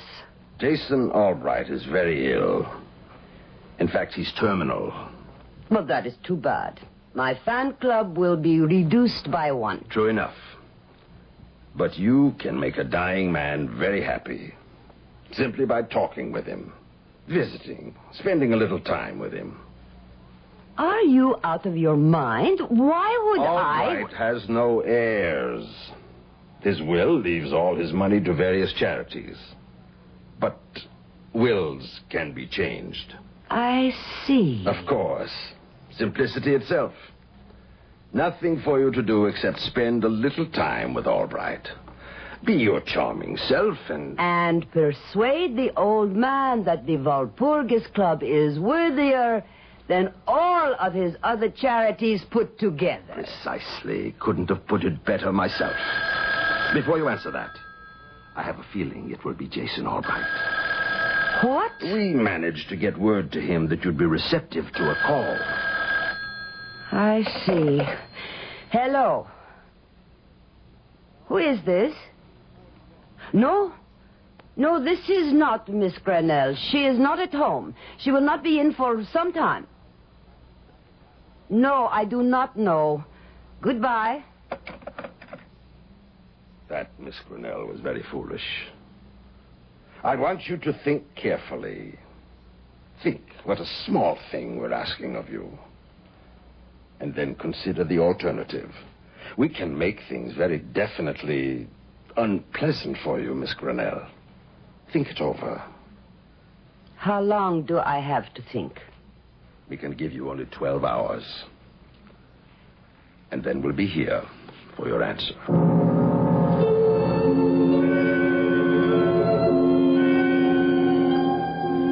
What alternative do I have? I cannot go to the police, and I will not have anything to do with the club or its scheme. So, I turn to my diary and write. And I get an inspiration. I cannot go to the police, but I can hire a private detective to protect me without telling him why I am hiring him. And I remember I had heard of a good one. I will call him this minute. There, I feel better. I have called, and he is on his way. I hope he is intelligent. And that may be too much to ask. But his name is... Don't bother, Ducot. I know my name. You were the detective Jenny called. I'll take that diary now. If you look closely at my wrist, you'll see the mark that her diary described so well. And now, of course, you understand why the cause of her death must remain a suicide.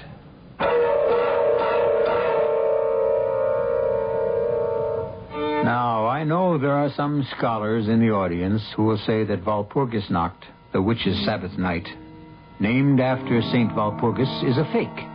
And the Walpurgis Club, therefore, must also be phony, for the simple reason that St. Walpurgis was an English woman who never committed an evil deed in her life. I'll be back shortly with some more thoughts on witches and witchcraft.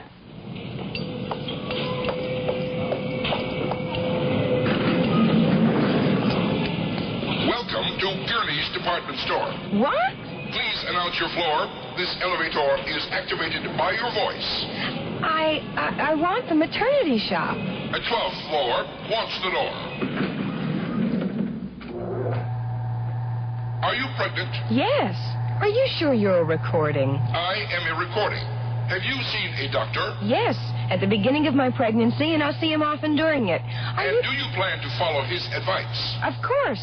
I'm not going to take any medicine unless he prescribes it. I'll get plenty of rest and do some moderate exercise. And what about your diet? I'll eat the right foods. Foods that are good for me and good for my baby. 12th floor, maternity. Thanks. A recording. I'm talking to a recording. Remember what the March of Dimes says. Be good to your baby before it is born.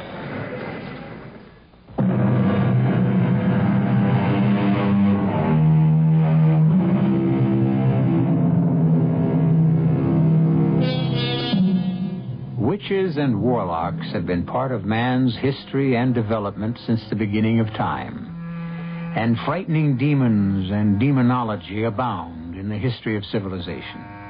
And also in man's progress, scientists for years have solemnly announced that there are no demons, no witches. Then why do these myths persist? I think perhaps because we need them. If they really don't exist, then we'll invent them to answer this need. It's something to think about till next time. Our cast included Joan Lovejoy, Norman Rose, Mandel Kramer, Paul Hecht, and Nat Polan.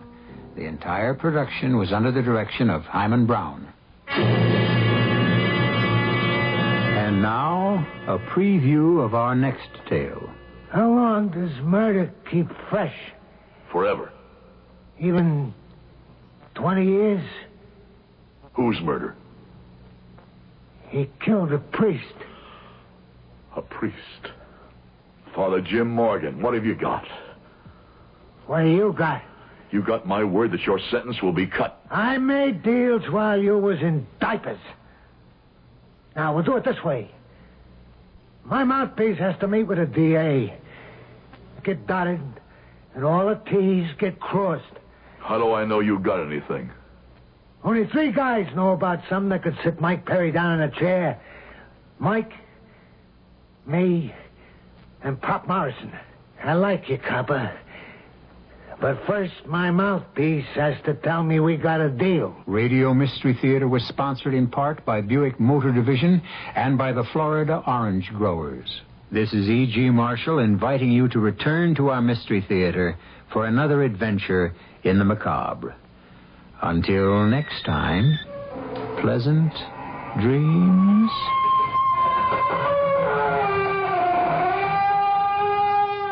From KOIN in Portland, my name's Bill Garrity. Have a good night tonight and a better day tomorrow. Have a good weekend. See you on Monday. Bye-bye.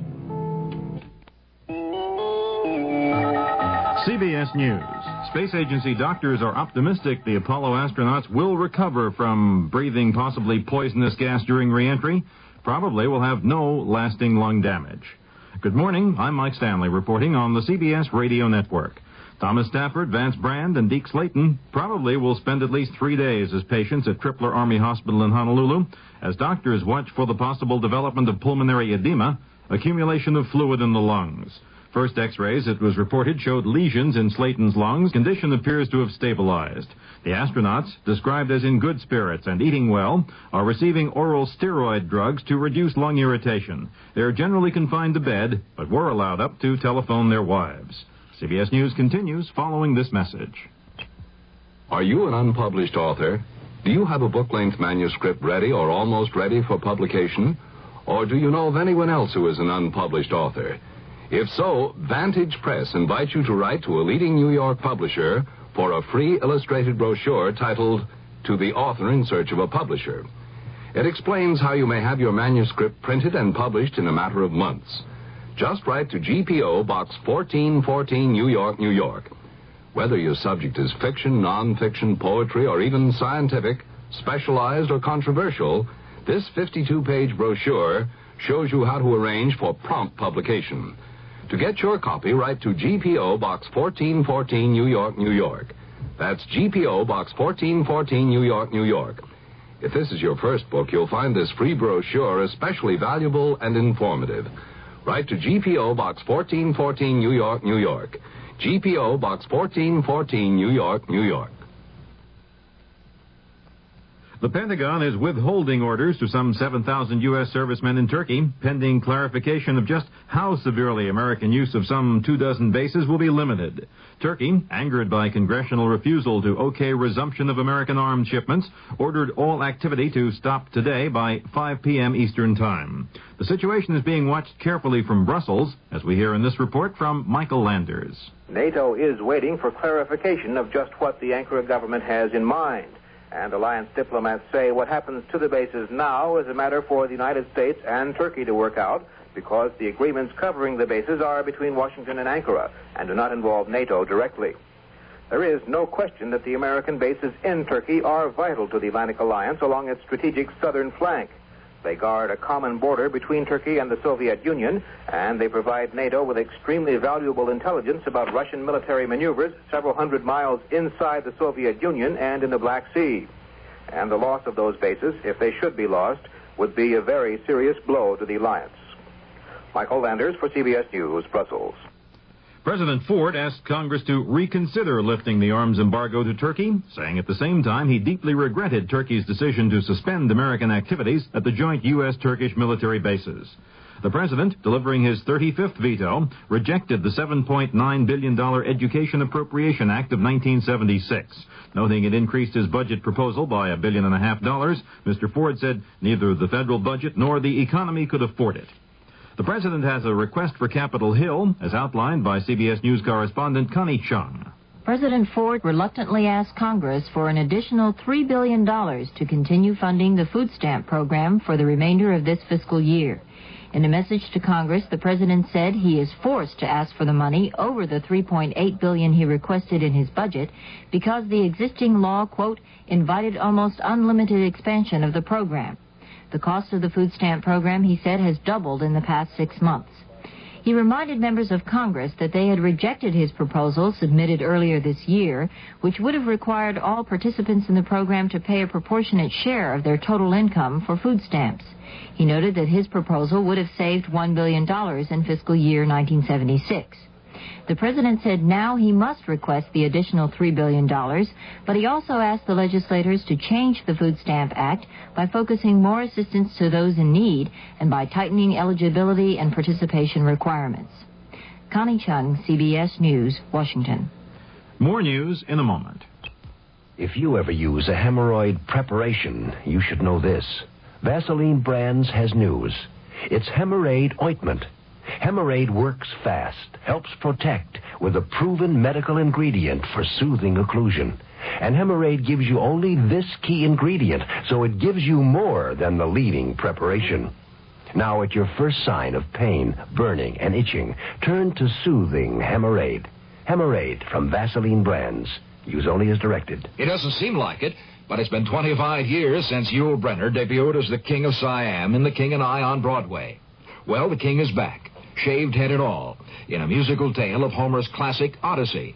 This is Jerry Dunphy, your host for Entertainment West, heard every Saturday over most of these CBS Radio Network stations. Tomorrow I'll be talking with Brynner about the origins of his famous shaved head, his lack of vanity, and his strange definition of work. That's Entertainment West tomorrow on the CBS Radio Network. President Ford leaves today for a 10-day visit to 5 East and West European nations. The high point of the trip, a stop in Helsinki, where he'll join with leaders of 34 other nations in signing a statement of principles involving a code of conduct for the governments of Europe and North America. Mike Stanley, CBS News. 19-year-old Erman Rogers, Jr., a Navy sailor from Alabama, was placed on 5 years probation with 6 months in jail today for robbing Portland taxi driver Ronald Vrayler on April 26th. 19-year-old Jesse Holloway, a sailor from North Dakota, earlier pleaded guilty of first-degree robbery in the case and was placed on 5 years probation and given a 1-year jail sentence. The Socialist Workers' Party has appealed to Portland Mayor Neil Goldschmidt to order Police Chief Bruce Baker to make public any intelligence files on the party and its political candidates police have accumulated. John Studer, party chairman, says he's convinced the Police Bureau has files on the party, the Young Socialist Alliance, and several socialist candidates. Baker, in reply to a June 17th written request to inspect such files, says it would be, in his words, improper even to say whether the Bureau has any intelligence files on the party. A Portland woman who alleges she was denied a job as a grocery checker because she is a woman has filed a class action discrimination suit in U.S. federal court in Portland against Fred Meyer Incorporated. Phyllis Cohen charges Fred Meyer also denies equal promotional opportunity to women in its food departments and other departments. A prisoners' strike at the British Columbia Penitentiary may continue until Monday night. A prison union committee spokesman says the strike was originally to last 2 days, but the spokesman says nothing positive has taken place, so it will continue. Prison officials say the strike, which began Wednesday morning, has been without violence.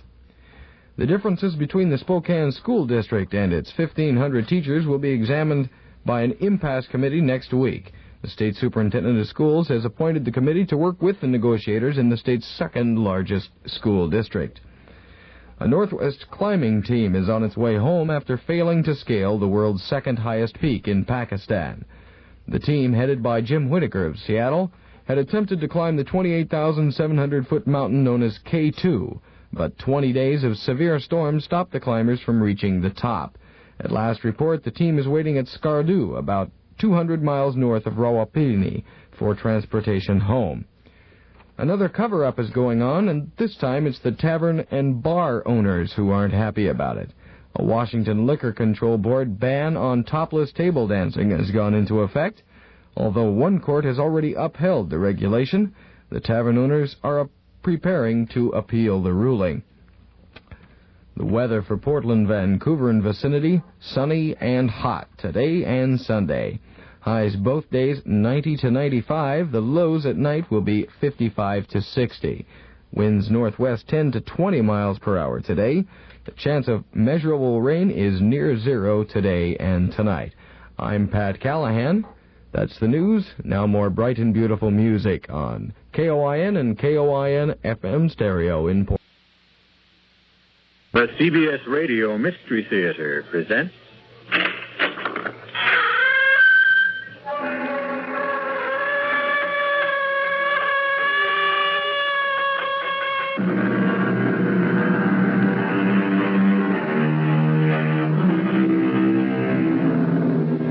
Come in.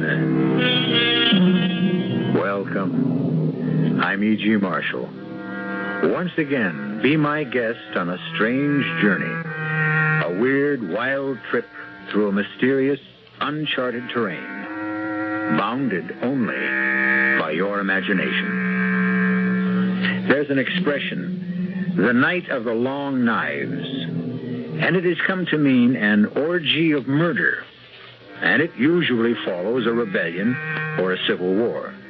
It's a time when many of those on the winning side take the opportunity to settle some personal scores. Why are you leaving, Roberto? It isn't obvious. Who can live here any longer? There is another woman. Oh, Pilar, there never was, there never will be another woman. You are going to her. There is nothing here for me any longer. That's a lie. Pilar, won't you understand? Yes, I understand one thing.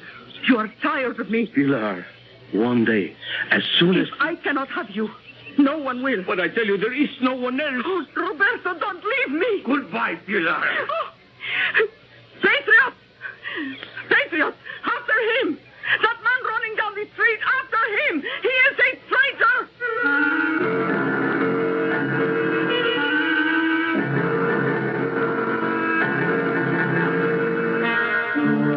Our mystery drama, The Longest Night, was written especially for the Mystery Theater by Sam Dan and stars Bryna Rayburn.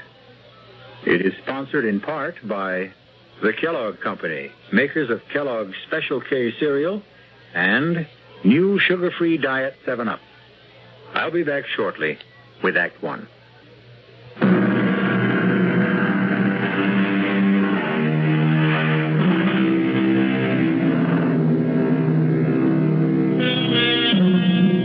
You're about to discover one of those little-known, out-of-the-way restaurants where the food can only be described as heavenly. It's a safe bet you've never heard of a place called Mama Pilar's. It is located in a tiny seaport village called Puerto San Jorge in an obscure Latin American country. It's a long way to travel for dinner, but be assured it's worth it.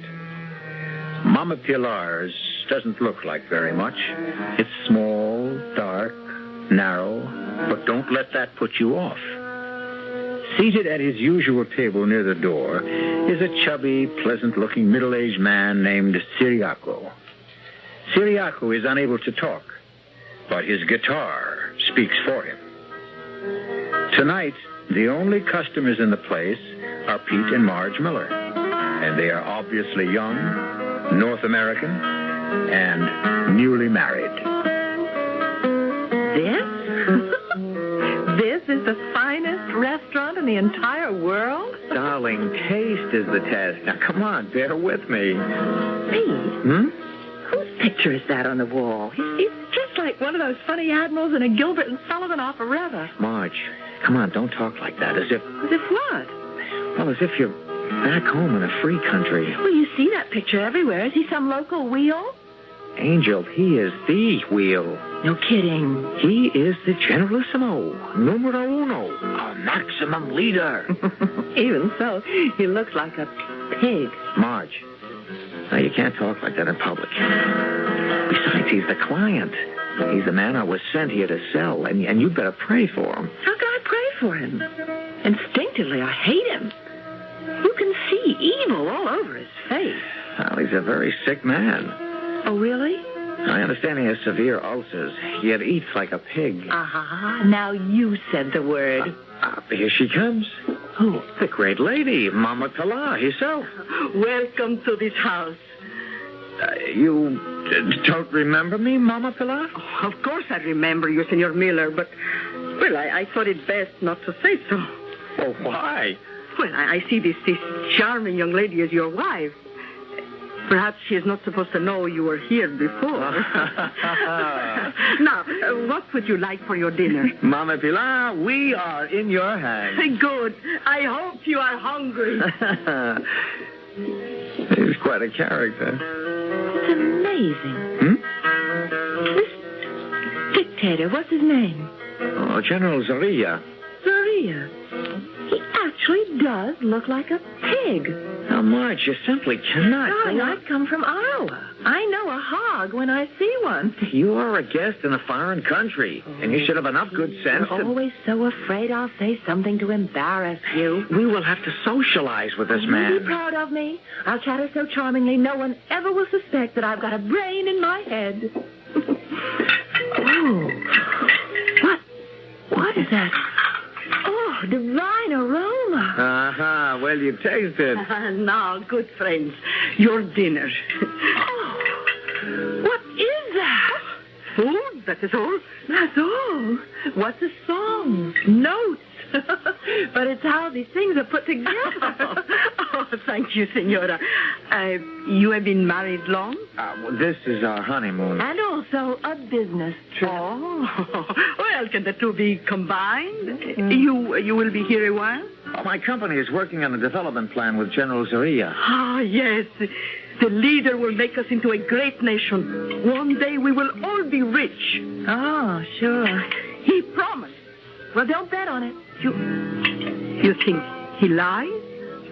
At least, I think. Marge. No. Tell me, Senora. Who has poisoned you against our leader? The traitors? The cowards and doubters who fear to believe? Oh, you are a foreigner, so how can you understand that I love my leader because I love my country? When he fought the old government, that unholy alliance of thieves and oppressors, when he called for volunteers, I gave this man, my only son. Go, I said to Ramon, follow him. And today, my Ramon is a captain. And one day he will invite me to the capital city and present me to the leader.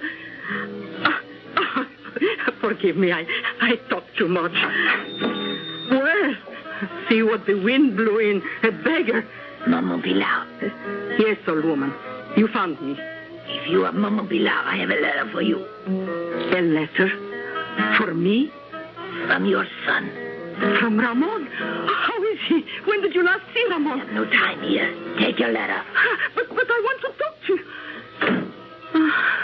Oh, well. A letter. Oh, that devil, Ramon. You'd think he'd come by to visit his old mother. No. Well, he is busy. Senora, you read, I am sure. Me, I never did learn. Would you be... I'm sure that it must be something private between you and your son. Oh, no, Ramon knows someone will have to read it to me. It would be a favor, Senora. All right. Well, what does he say? His letters are always so amusing. My dearest little mother, when you receive this letter, I will be dead. Read. Our leader has betrayed us. We thought we fought for freedom, but he has made slaves of us all. Mama, he is a madman, and now that he realizes I know him, he will kill me with his own hands. Avenge me, Mama. Avenge me. My last thoughts are of you, the loving son, Ramon. You lie. You make up this ugly falsehood because you hate the leader. I'm sorry. Mama Pilar, can we help you? Leave me. Well, if you need anything, we'll be in the capital city. Goodbye, Mama Pilar.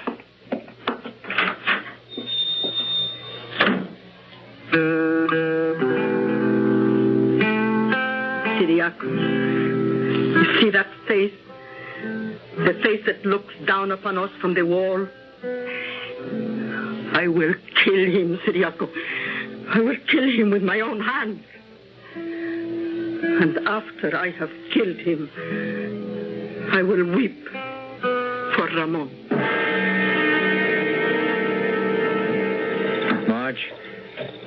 Marge, darling, I'm sorry a thing like this had to happen. Pete, I know you have a job to do in this country, but I can't take any part in it. I will not socialize with that man. I will not visit his palace. He will not be invited to my home. But, darling... I refuse to discuss it. All right, dear. All right.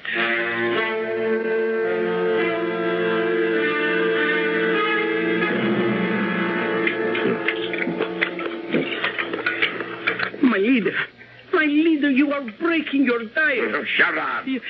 Yes, my leader. What appointments have I this afternoon, Escobar? Dr. Suarez is due here at any moment. Then the young North American engineer, Senor Peter Miller. Is there more meat? My leader, what will Dr. Suarez say when he sees you have broken your diet? I am starved. Dr. Suarez. Get rid of that slop. I gave you a diet. No. What are you doing? I must eat. I'm not a bird. I'm a man. You are a self-indulgent fat slob. See, Escobar. See how he talks to me. Dare you address our leader? Be quiet, you obscene little rodent. You, open your shirt. I don't care if the man is a doctor. He must have respect Dr. Suarez, Why don't you like me? Roll up your sleeve. I will take your blood pressure. I tolerate you because you are the best doctor in the country. But take care now how you provoke me. Be moderate. It's exactly my prescription for you. But I cannot live without good food, wine. Then die. You're not the only doctor in the nation. Indeed not. Fetch some quack, some boot-licking flatterer. Tell him what to prescribe. I'm sure the charlatan will oblige you, and in 3 months you will be a dead man. Good day. I will be here tomorrow. He's right. The dog, moderation. I'll see the North American. Sending, Senor Peter Miller. Moderation. Moderation and abstinence. That's the way to live forever. You must keep me to that diet, Escobar. Keep me to that diet, yes. Your Excellency? Yes, sir. I have here the report on all the preliminary studies. Have you, Yes, sir. An overall program to build hospitals, schools, bridges, aqueducts, drain swamps. We can transform the entire country. Can you?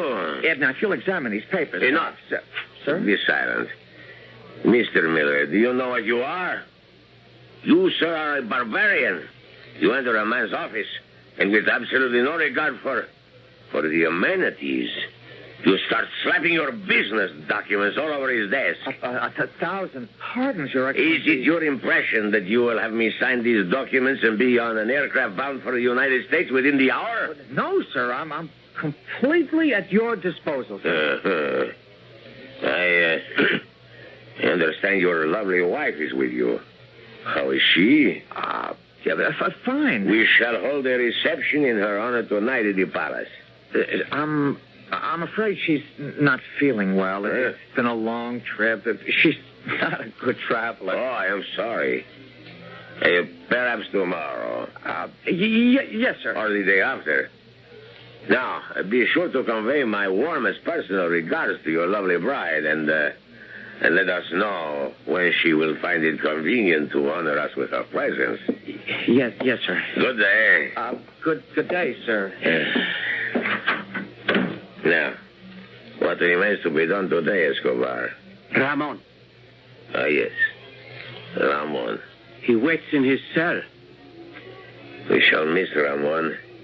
He was a fine boy. He was a traitor, a criminal.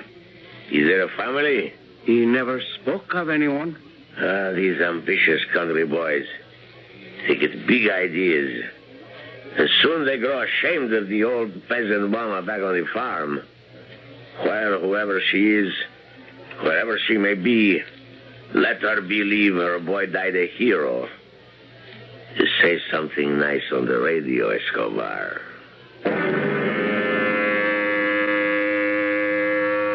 Yes, my friends, this brilliant young soldier, a hero of the Holy Revolution, was one of our leader's closest companions. Patriots, mourn for the man our leader called my friend Ramon. Swine. Oh, I will avenge you, my little Ramon. I will avenge you. Oh, Siriaco, did you get the flowers? Oh, what a beautiful bouquet. Oh, thank you, Siriaco. Oh, thank you. And now, dear friend, we must practice. I will stand outside the palace gate and wait for him to come. Now, you pretend to be the pig. Now, you are leaving the palace. Start walking toward me. I call out, my leader! You hear a woman's voice. You look. You see a peasant. Her face, it shines with adoration. I hold out this bouquet, and because you are a depraved and evil man, the sight of sincerity must always amuse you. You step forward to receive my homage, my gift. I extend it eagerly, lovingly. And as you reach out to take it, my right hand withdraws the knife from inside the flowers, and I step and thrust.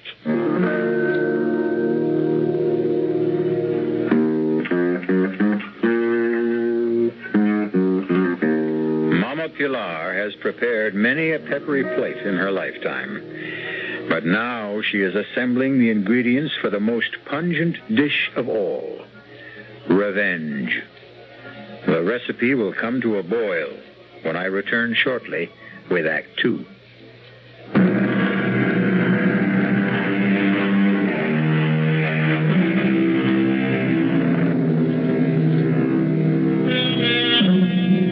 Intense love, violent hate. These can be two sides of the very same coin. And just as a coin can be flipped, so can the human emotions.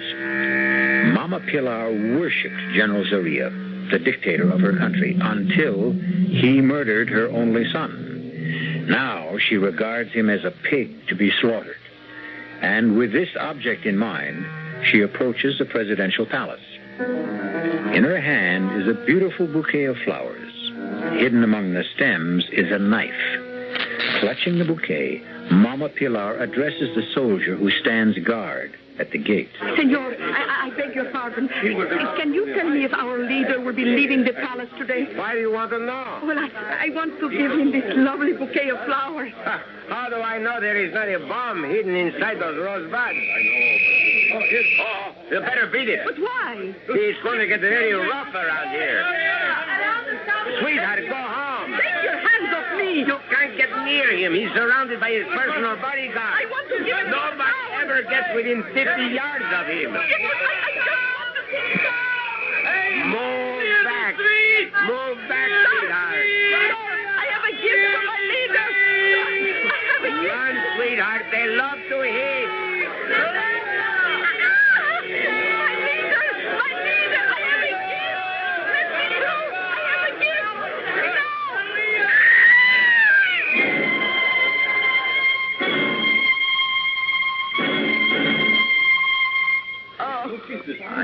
Let me help you.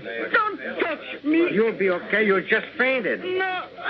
Oh, now don't cry. Don't cry. Let me alone. You're pretty lucky, you know. We used to have a captain of the guard. He'd give orders to kill people. Don't cry. Don't cry. Why don't you just go home?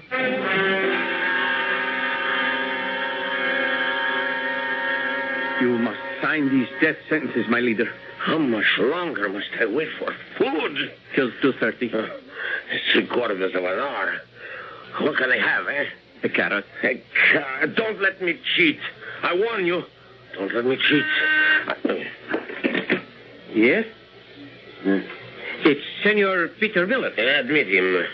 Let him in. Dr. Suarez. A swine. But he's right. You must not let me cheat. Your Excellency? Sit.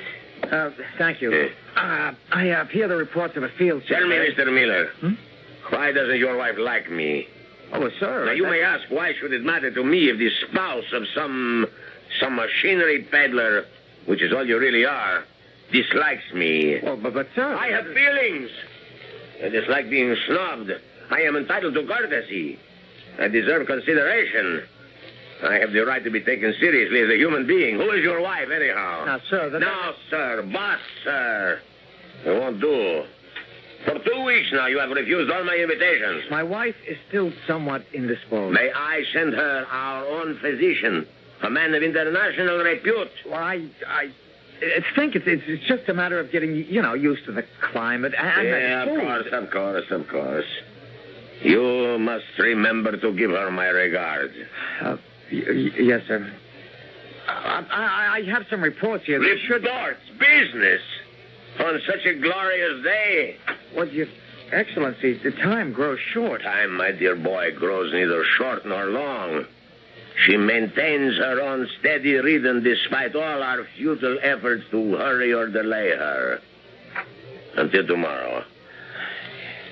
Yes, sir. And if your lovely bride is sufficiently recovered, bring her with you for cocktails.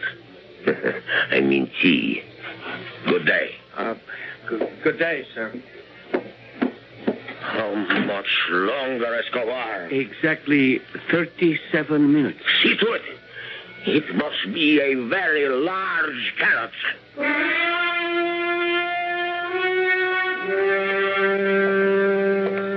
Hello, Roberto. Hello, Pilar.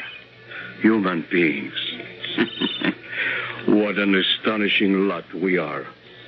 After all that has happened, we meet by chance, and it's hello, Roberto. Hello, Pilar.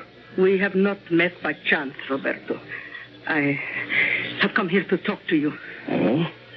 The last time you talked to me, you denounced me as an enemy of the revolution. It was here. Right here. On this very street. Please, Roberto. Well, you did. I lost my job, my property, most of my teeth. But that's no matter.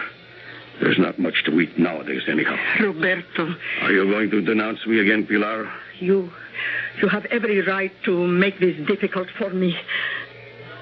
Roberto, read this letter. Read it. I don't read anymore. It's from Ramon. Yes? For the love of God, Roberto, read it. Very well, Pilar. Read and realize it is Ramon who writes. Yes, I see. It is Ramon who has written. And now that I have read it... Is that all you can say? What is there to say? I say I am going to kill the pig. Don't let me delay you. Roberto, listen. I cannot do it alone. He's surrounded by his guards, but I don't have to do it alone. I can join the resistance. Roberto, please, let me join the resistance. What have I to do with the resistance? But you need me. The resistance needs me. I am tired. I am strong. I fear nobody. And I have grown old. And I can help the resistance. Pity me, Roberto, pity me. Fighting resistance will meet tonight. Oh, thank you, Roberto. In your cafe. In my... Why not? It's the safest place in the city.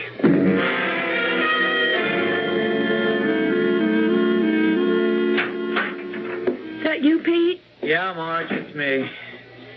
Oh, what about dinner? We'll have to send out. Oh, I see. I'm still being punished. Well, how can we be seen anywhere? I said you were indisposed. Well, why'd you say that? What else could I tell him? The truth. I don't care for his company. Yeah. Yeah, indeed. Another cozy evening at home with the Millers. Pete, Marge.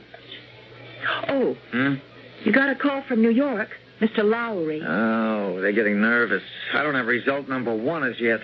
You just won't understand why I refuse to see that man. Marge, it's okay to have principles. As long as you don't practice them. Listen, we can really help these people. We'll drain swamps, cut down disease, raise food, create industry.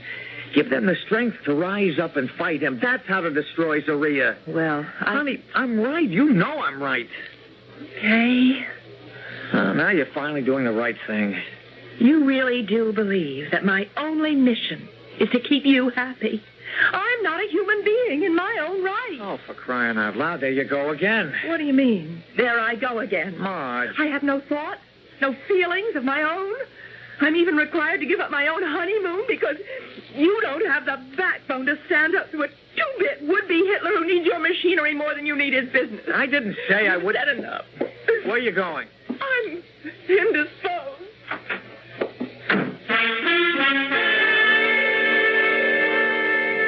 Roberto, will it be all right if I say a few words? Yes. I will tell everyone who comes here tonight. Never despair. Never give up. Can I say this at the meeting? Of course. You told everyone about the meeting to come here? Yes. Good. Well, when will the meeting begin? Now. I call the meeting to order. Who wishes the floor? But where is everyone? Here. You lied to me. You didn't tell the others. I couldn't tell the others. They are dead. Oh, but you said the resistance would meet tonight. The only organized resistance to Eduardo Guillermo Carlos Vicente Zorrilla, known as the Pig, is assembled in this room. My precious Pilar, the strong and the quick are now the weak and the dead. You stood by while that obscene swine destroyed the resistance. Now you call on it to avenge your son. Our son. I would have acknowledged him. I would have married you. What kind of man marries a woman out of pity? What kind of woman denounces a man out of hate? Is there any new business? Any proposals? I propose we kill the pig. There has already been violence enough. Other resolutions? None? Unless the chair hears to the contrary, this meeting stands adjourned. Good night, Pilar. Good night, Roberto. Good night, Ciriaco.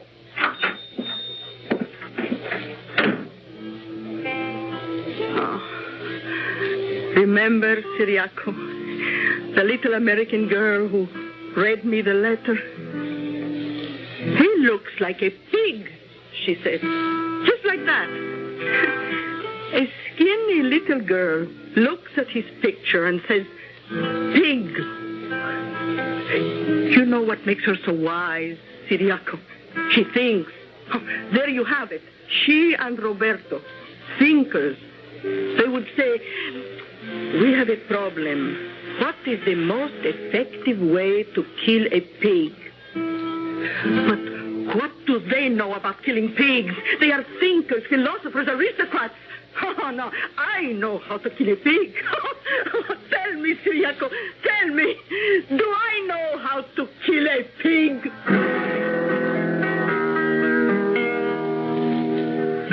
There are probably many ways to kill a pig, but all of them have one basic requirement for success. It is necessary first to have your pig firmly in hand. Till now, this has been Mama Pilar's fundamental problem. However, we can depend on her to solve it when we return shortly with Act 3. Yes, when you say Budweiser. One thing you can't fool American beer drinkers about, and that's taste. When it comes to beer, they know what they like. Yes, when you say Budweiser. And so many millions of American beer drinkers prefer and choose the Budweiser taste that it's the largest selling beer in the history of the world. And that's a fact.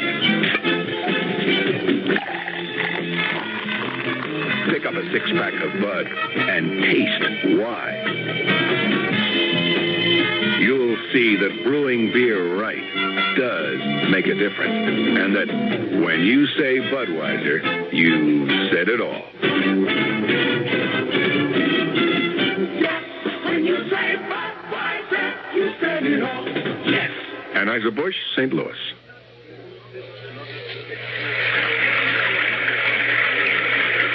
Sometimes a gentle rain in one place adds up to a raging torrent in another.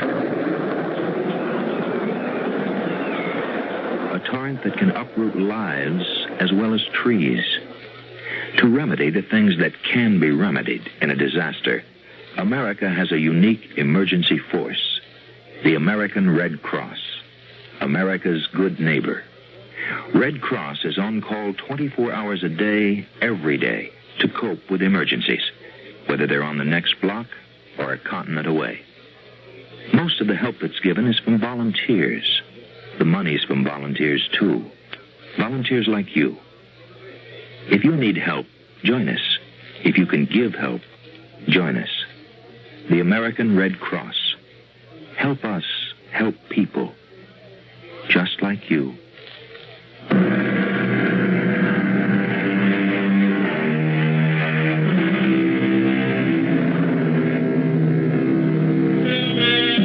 Marge Miller is a young newlywed who is having the first fight of her marriage. And, permit us to say, it's a beaut. The reason may sound familiar. She refuses to socialize with her husband's client. It acquires deeper dimension when we consider that the client also happens to be the absolute dictator of a small nation. However, here comes Mama Pilar with her own score to settle. And does she bring salvation or disaster? No, No, I'm sorry, Pilar. It's out of the question. Why does the senora insist I wish to kill somebody? It's not just somebody. Zorilla. Me? Kill my leader? Oh, why else would you want to prepare a dinner for him? Oh, senora, I am growing old. Running a restaurant is too much for me. I'm looking for a job. And your husband's work, senora, requires you to entertain. You need a good cook. No, we don't entertain at all. Oh, but you should, senora. You start that. Besides, if I let you cook a meal for old Zorilla, you'll bury a knife in him the minute he walks in. I will not. On my word of honor. Well, you spike his soup with arsenic. I will not. On my word of honor, I will do nothing to... I'd believe you. But Pete would never buy it. Why not? Why not? Well, let's just say he's very nervous and upset right now. Ah, then you have a problem. Such a man is no good to a woman. No. We must relax him, restore his desire for romance. Amen. Now, just suppose you said to your husband, invite the leader here for dinner. You're trying to sneak up on me. I said, just suppose. Well, what would he do? I guess he'd flip. Oh, well, that must mean something good, eh? But, no, there is no need to tell him I will cook the dinner until everyone arrives. And then it will be too late for him to object. How simple it is. Simple and deceitful. Why do you want to prepare a meal for Zorilla? I have my reason. Sure. I want to help my husband do his job. But I can't very well have his client killed at my dining room table. Senora, this dinner will resurrect your marriage. Makes you think that my marriage needs to be... When a bride sits alone all afternoon, emptying glasses, filling ashtrays... Pilar. Oh, no, little one, don't cry. Oh, no, I promise you, this dinner will bring you both joy and happiness. It will restore your love, revive your honeymoon. But you word of honor. You won't kill him here. My word of honor. I won't kill him anywhere.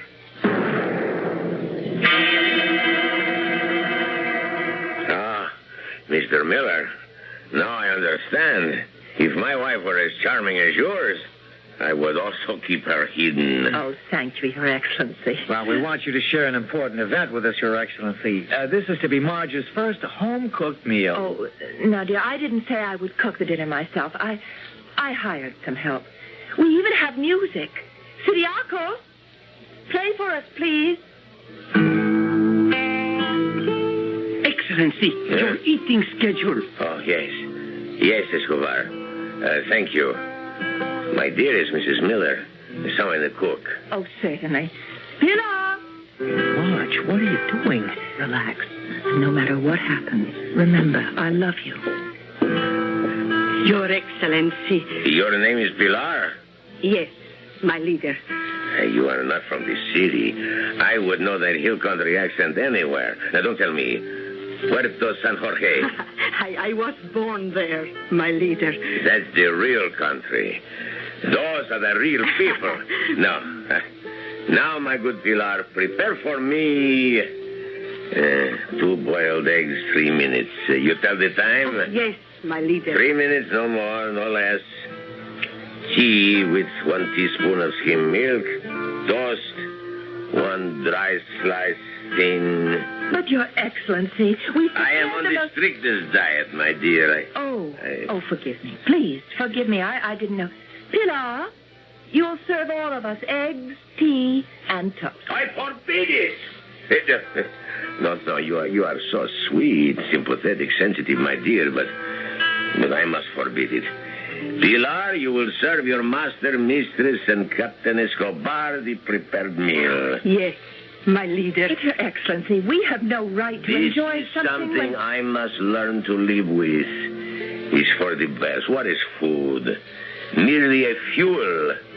And with me, it was once a passion. And now that passion is spent, it is burned out completely. May I serve now, Senora? Well, yes, I suppose so. The true passion stock, that one. Where on earth did you find her? Oh, sir, you must never ask a lady where she finds her help. These must remain our little secret. Oh, smell that. Oh, smell that. I have not seen beef marinated San Jorge style in years. Oh, Pilar, you are a genius. Oh, thank you, my leader. I don't know if I'm hungry. I command you to eat. But we have no right to enjoy gourmet cooking while you My dear, this is not gourmet cooking. This is hill country cooking. Oh, I was weaned on it. That meat before you. Let me tell you how that divine fragrance and flavor is achieved. The meat is first soaked in specially spiced wine, then marinated in a special spice and garlic sauce. The exact recipe is a secret handed down from mother to daughter. But, Your Excellency, we have no right to do this to you. We should send it back to the kitchen. No, I curb my passions. And so enjoy yourselves. I command you to enjoy yourselves. My leader, your eggs, tea, and toast. Thank you, my dear Pilar. Thank you. There you are. See? You see how quickly I have fueled my engine. Half a dozen bites, a couple of swallows, and I am done. You have scarcely begun. You will fritter away your lives at the table. Whereas I shall have endless hours free for work, for study, and for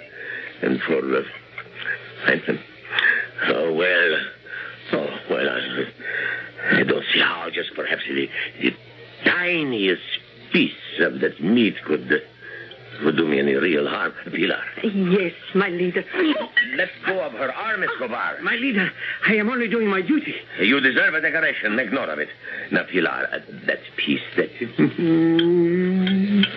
that one. Oh, fine. Splendid. Oh, this is every bit the way I remember. Oh, this is the foods of the gods. The gods, Pilar. My leader? Special spiced wine is always served with this. Oh, I have it here, my leader. Yes, this is... Oh, good. I'm renewing myself. More meat, Pilar. Where did he put it, Pete? Where? I don't know. Your Excellency, your diet. You shouldn't eat this much in a week. A month. Pilar. Yes, my leader. My glass is empty. My plate's empty. Oh, this is heavenly. Where has the shining light been hidden? Pilar, more meat. More of everything. Oh, you work for these good people, Pilar. Yes, my leader. And when they go home... Oh, well, I must find another place to cook. No. I must eat no more. I have eaten too much. I should have eaten nothing. Take it away, Pilar. Remove everything. I must not eat no more. I must not. My doctor is right. Your doctor lies. Huh? What have you said? Oh, please, my leader, I meant no harm. All my life I have prepared food. It's never hurt anyone. How can a doctor blame food? Yes, my kind Pilar. Oh, all the men in my family, my father, my brothers, my son, they always ate what I cooked. Not one was ever sick. My leader, this is food. This is life. It was so good. So good. My leader, whoever heard of doctors at the hill country? My father died at 95. My father was drowned at 86. He was trying to swim the San Jorge River to visit the most beautiful widow in the province. Mr. Miller, Mrs. Miller. Yes, sir. You have made me aware of something I seem to have forgotten. My roots. I lost them. But I find them here. Just in time. Yes, I shall be nourished by the food of my peasant ancestors. Escobar, dismiss that quack Dr. Suarez. But, Your Excellency... Mr. Miller, Why have you come to this country? To make your fortune, eh? Well, your fortune is made. Create, build, construct, send me engineers, teachers, technicians, designers. Have the necessary papers ready for signature in the morning. Your Excellency. See? You are successful beyond your wildest dreams. Thank you, Your Excellency. Thank me by giving me this woman, Pilar.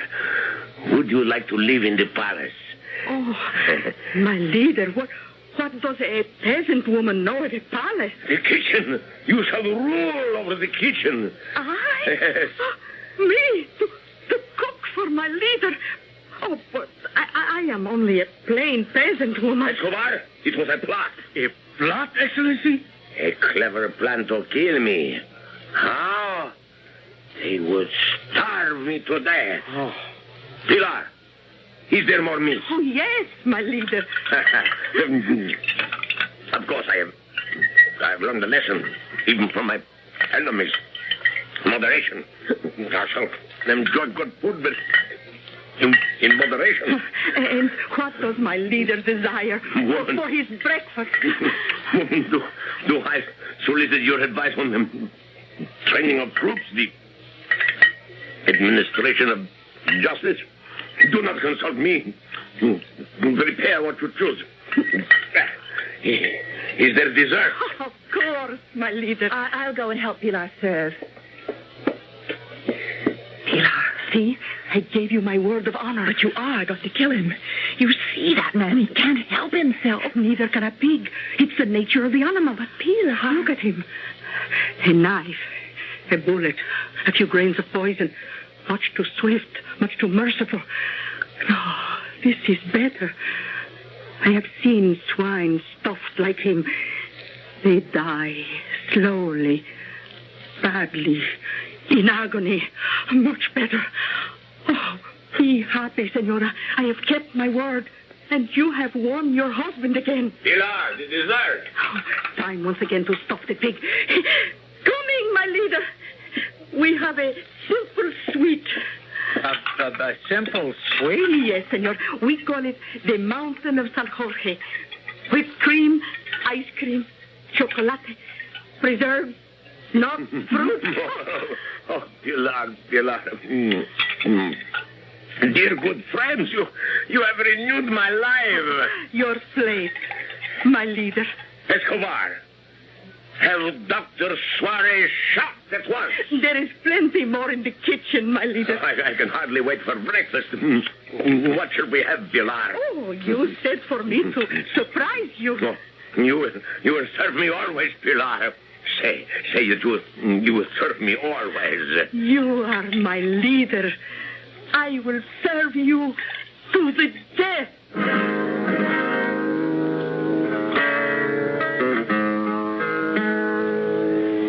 As some people might say, what a way to go. But this is something the Mama Pilars of the world understand.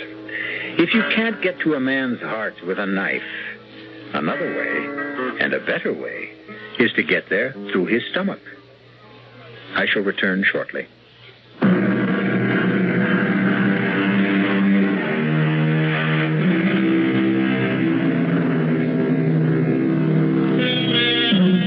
You may have heard it said, the pen is mightier than the sword. This sentiment was written by a man and can be dismissed as male chauvinist propaganda. What every woman knows is that mightier than the pen or the sword is the knife and the fork. If you don't believe it, just ask Mama Pilar. Our cast included Bryna Rayburn, Marion Seldes, Jack Grimes, Leon Janney, and Gil Mack. The entire production was under the direction of Hyman Brown. Radio Mystery Theater was sponsored in part by Sign-Off, the Sinus Medicines, Buick Motor Division, and Anheuser-Busch Incorporated, Brewers of Budweiser. This is E.G. Marshall inviting you to return to our Mystery Theater for another adventure in the macabre. Until next time, pleasant dreams.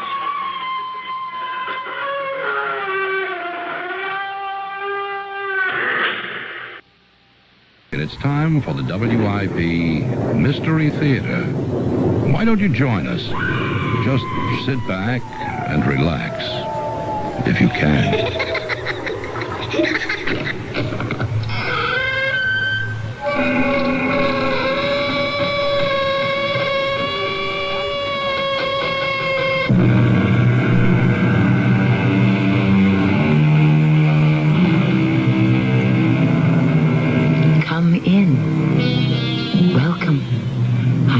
Grimes. We live by, swear by, and die in a technological world. Yet more and more people find that science does not explain life. With one hand it has blessed us, with the other it has polluted our planet. And so many have turned for their peace of mind to psychic phenomena. Our tale today concerns one man's desperate attempt to make real the world of the occult before it destroys his life forever. Gwen, what's that sign on the floor of the tool shed? It's called the Devil's Mark. It's as old as the Druids. I can see it's old and faded, but what does it mean? When a witch is initiated into the Devil's service, Satan puts that mark upon her as a token of his authority over her. What do you suppose it's doing on the floor of the tool shed? Robbie, that is something I hope never to find out.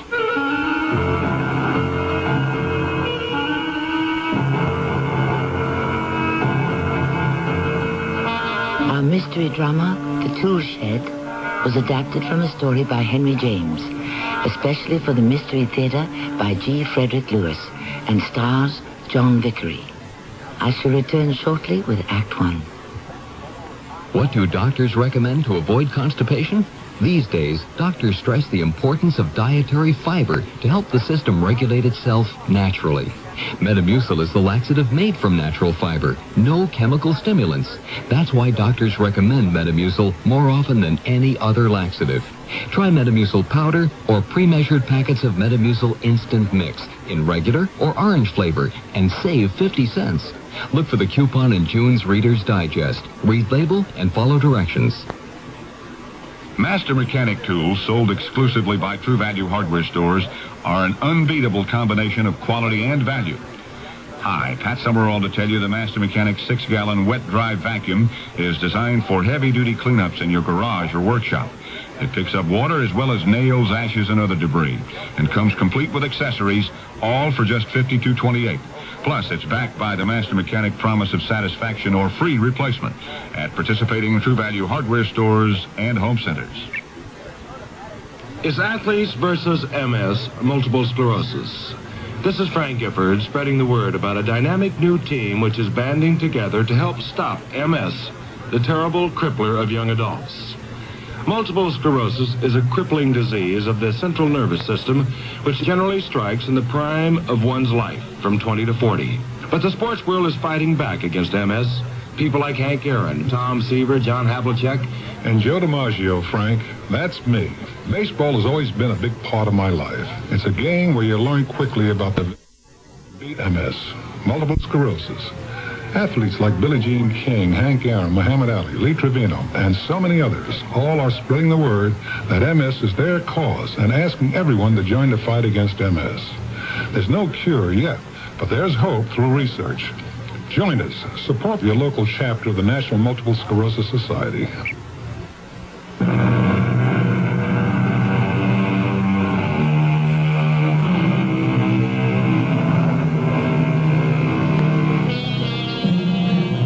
Turn back the clock 100 years.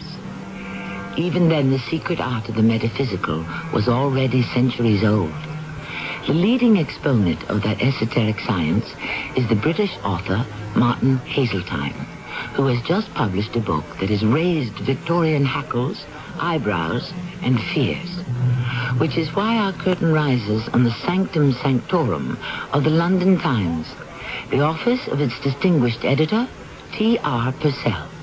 Robinson, have you completed your feature story on Epping Forest? Yes, I have, T.R. Queen Victoria gave a nice speech, said that from now on Epping Forest was the preserve of all the English people, a gift from the Crown, etc., etc. Ah, how did the old girl look? Considering she's 71, she's in fine health and great spirits. said something interesting. That the world should go back to nature, to the natural. That we're too preoccupied with the strange and secret arts. And I think she was talking about Hazeltine's mumbo-jumbo. Mumbo-jumbo? Yes, all that mumbo-jumbo in that book he wrote that's spreading like wildfire. That's why I called you into my office. I went to school with Hazeltine. Actually, I was just graduating as he was entering, but I know him. I have arranged for you to go down to Dover to get an exclusive interview. The first he has ever given to anyone. That's a fabulous assignment. I've always wanted to meet him. I think he'll take to you, Robinson. Start with his current novel, Gods of Egypt. There's no question it is influencing the growing cult of adherence to black magic in England and through the continent. Black magic exists in America, too, I understand. I hear that certain passages in Hazeltine's book are being used by worshippers of the occult. And more have begun to practice the Black Mass. Is that evil? Check the files, Robinson, for unexplained suicides. That will tell you. Practitioners who have jumped to their death from bell towers, even from the Dover cliffs where Hazeltine lives. There's no explanation. The ones who have survived claim they believed they had wings and would fly. Opium? Possibly. When do I go? Hazeltine expects you down in Dover tomorrow, so catch the earliest train you can. And, Robinson... Yes, T.R.? Disabuse yourself of the notion that all this is mumbo-jumbo, as you call it. It is very real.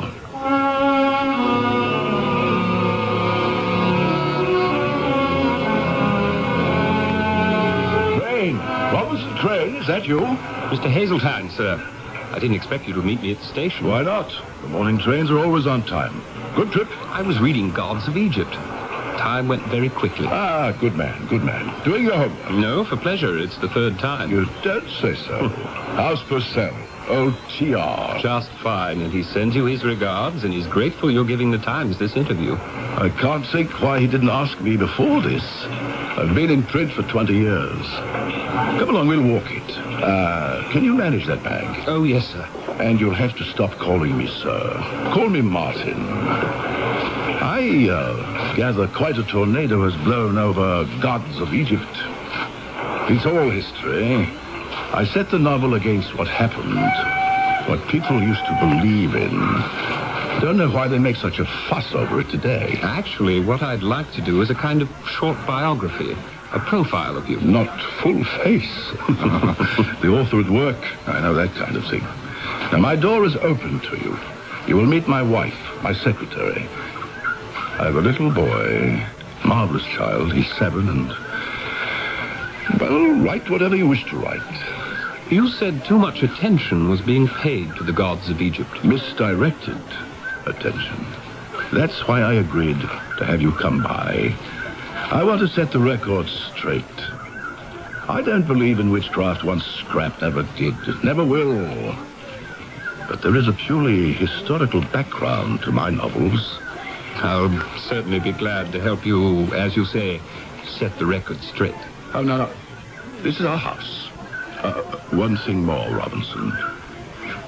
You may find my little family have some peculiar beliefs, habits, quirks, things that appear different to you. Take them at the face value. Don't interpret their actions. Well, here's the gate.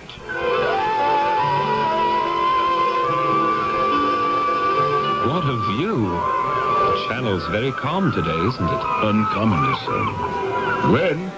Gwendolyn, come and meet a top-notch feature writer from the Times. That beautiful girl walking toward us, believe it or not, is from America. She's my secretary. Very good, too. Helps my wife with the housekeeping, taking care of the little boy. Gwen, I'd like you to meet Robinson Crane. She's going to write about us. How do you do, Miss... you can call her Gwen. Everyone does. Yes. Oh, how do you do? You mind if I call you Robbie? Not at all. I suppose you Americans give everyone nicknames. Martin, may I see you alone a minute? No, you may not. You may talk to me here and now. No, but... There are no buts. It's about Dorothy. If you'll excuse us, Robbie. He will not, and I will not. I told this young man he is to write about us as he sees us, warts and all. No secrets, nothing held back. Dorothy is my wife, and Gwen here acts as a kind of mother hen. Dorothy is a very nervous person. Your boy, Hermes, has run off somewhere, and Dorothy can't find him. Come along, Robinson. I'll introduce you to Mrs. Hazeltine, and we'll have a go at finding Hermes. Gwen, my dear, lead the way.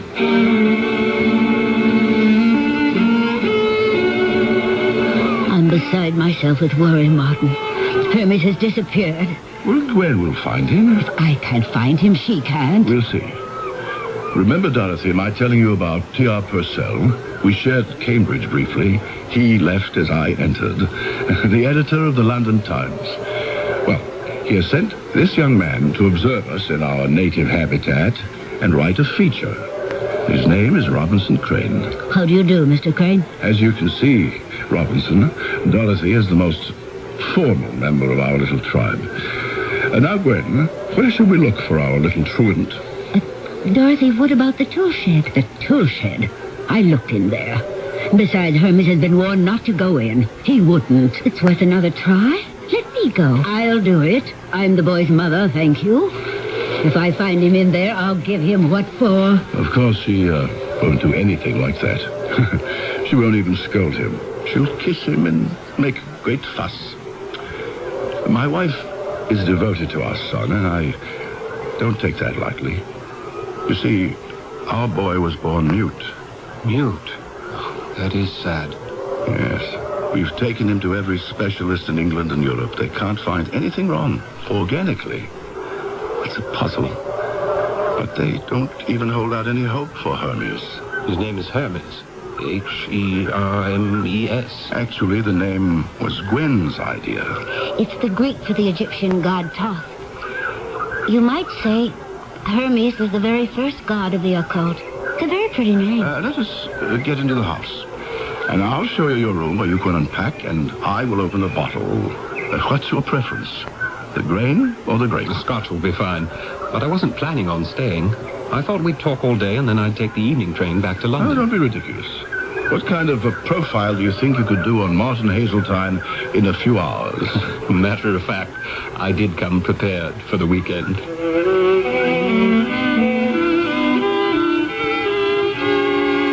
Come in and join us, Dorothy. Bring your little friend. Gwen, Robinson and I are enjoying a taste of the Highland pot still. So you found the little runaway, did you? Gwen, be a good girl. Pour Dorothy a tumblerful. No, thank you. Nothing at all. Oh, Hermes, darling, sit still on Mummy's lap. You're right. He's a handsome little boy. We think so. And he's 7 years old. Just. Aren't you, Hermes, darling? Hermes? This is Robinson Crane. He's from the London Times, a very big, influential newspaper. He's going to do a story about us. Where were you, son? In the tool shed, just as Gwen said. Sitting on the floor. I can't understand it. He wasn't there when I looked before. It's his magic carpet. Wish I had a place I could disappear from sometimes. Is there something about the tool shed that's dangerous? Oh, how stupid of me, of course. Sharp garden tools. He's right. We should keep it locked up. What garden tools? Nothing is stored in there. Oh, Dorothy, you know it's completely empty. Always has been. Hermes just likes to go there and sit on the floor. Hermes, come to your father. Dorothy, let him go. Well, if you won't put a padlock on the door, I will. Dorothy, did you hear what I said? Let the boy go, so that he can come to me. I'm taking him upstairs to bed. Up we go. To bed? It's not his bedtime. Time for his nap. Mr. Crane, I hope you enjoy your stay with us. Martin will have a lot to tell you about his books, I'm sure. Mrs. Hazeltine, I think the Times readers would like very much to know the feelings of the wife of a great writer, especially what you think of his books. I'm sorry I shan't be able to accommodate you. I have not read any of them, and I don't intend to.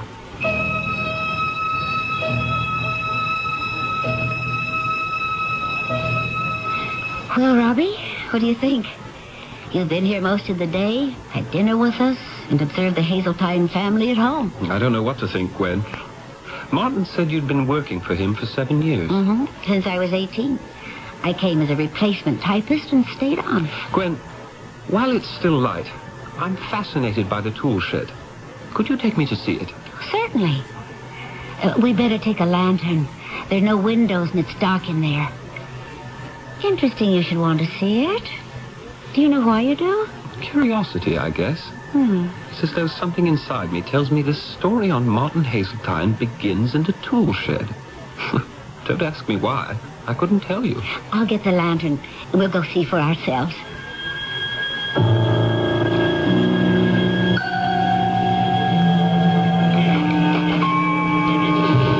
Has this tool shed been here for a long time? I mean, is it old? A few hundred years. In the 1500s, it was built by a widow. She lived in this tiny room.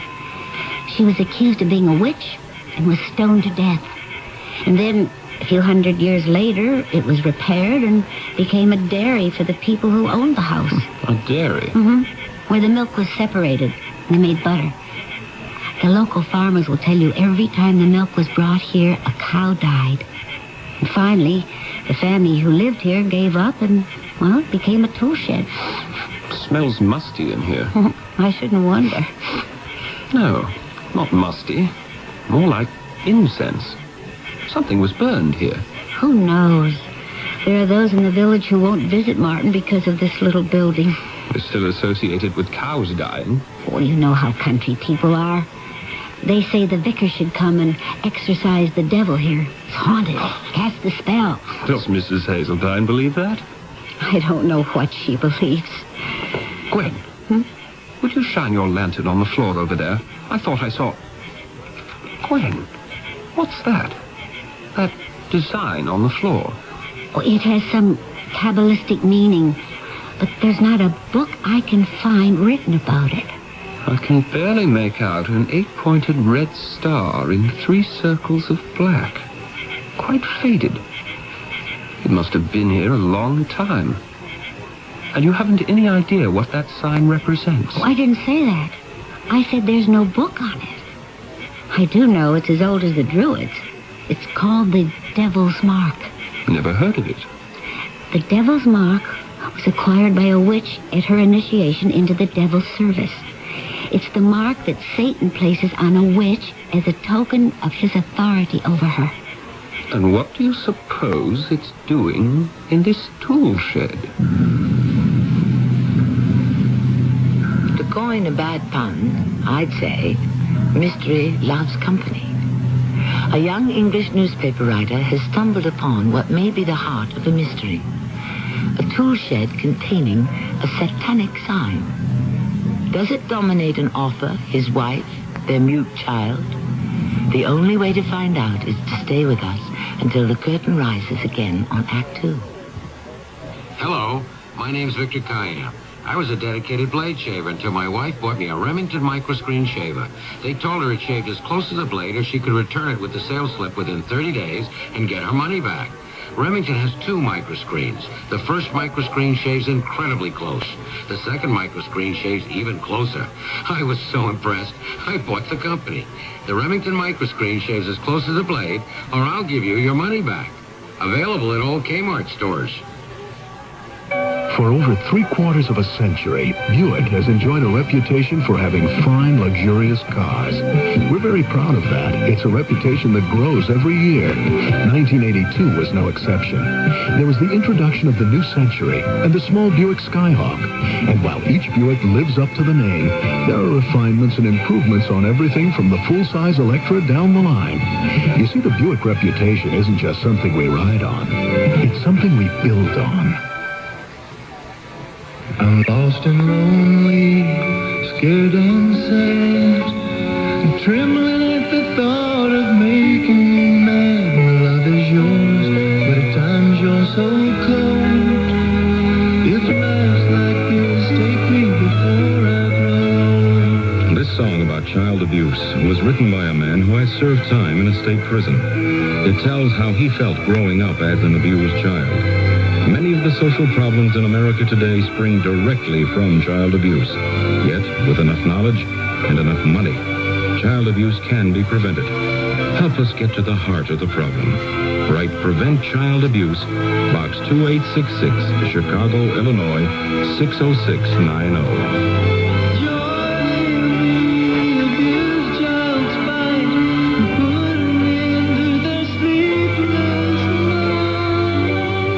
Message of the Ad Council and the National Committee for Prevention of Child Abuse.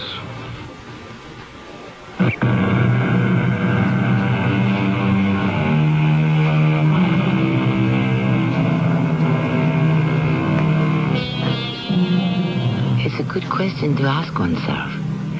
How much should one dabble in the unknown? Dig at the mystery of the supernatural. Probe into the paranormal. Back 100 years in the England of Queen Victoria, avant-garde author Martin Hazeltine did just that. Was it worth it? Ah, Robinson. Mind if I poke my head into your room? Not at all, Martin. I'm glad you're still up. Would you like to come to my study and have a start at the formal interview? I certainly would. Not too late for you. I'm used to late nights. By the way, I hope you don't mind. After dinner, I asked Gwen to show me the tool shed. I hope you won't regard it as snooping. I promised TR you would have a free rein. So she probably showed you that primitive drawing on the floor. The devil's mark. Gwen is quite a bright girl, but about that, she is mistaken. Let us go to my study.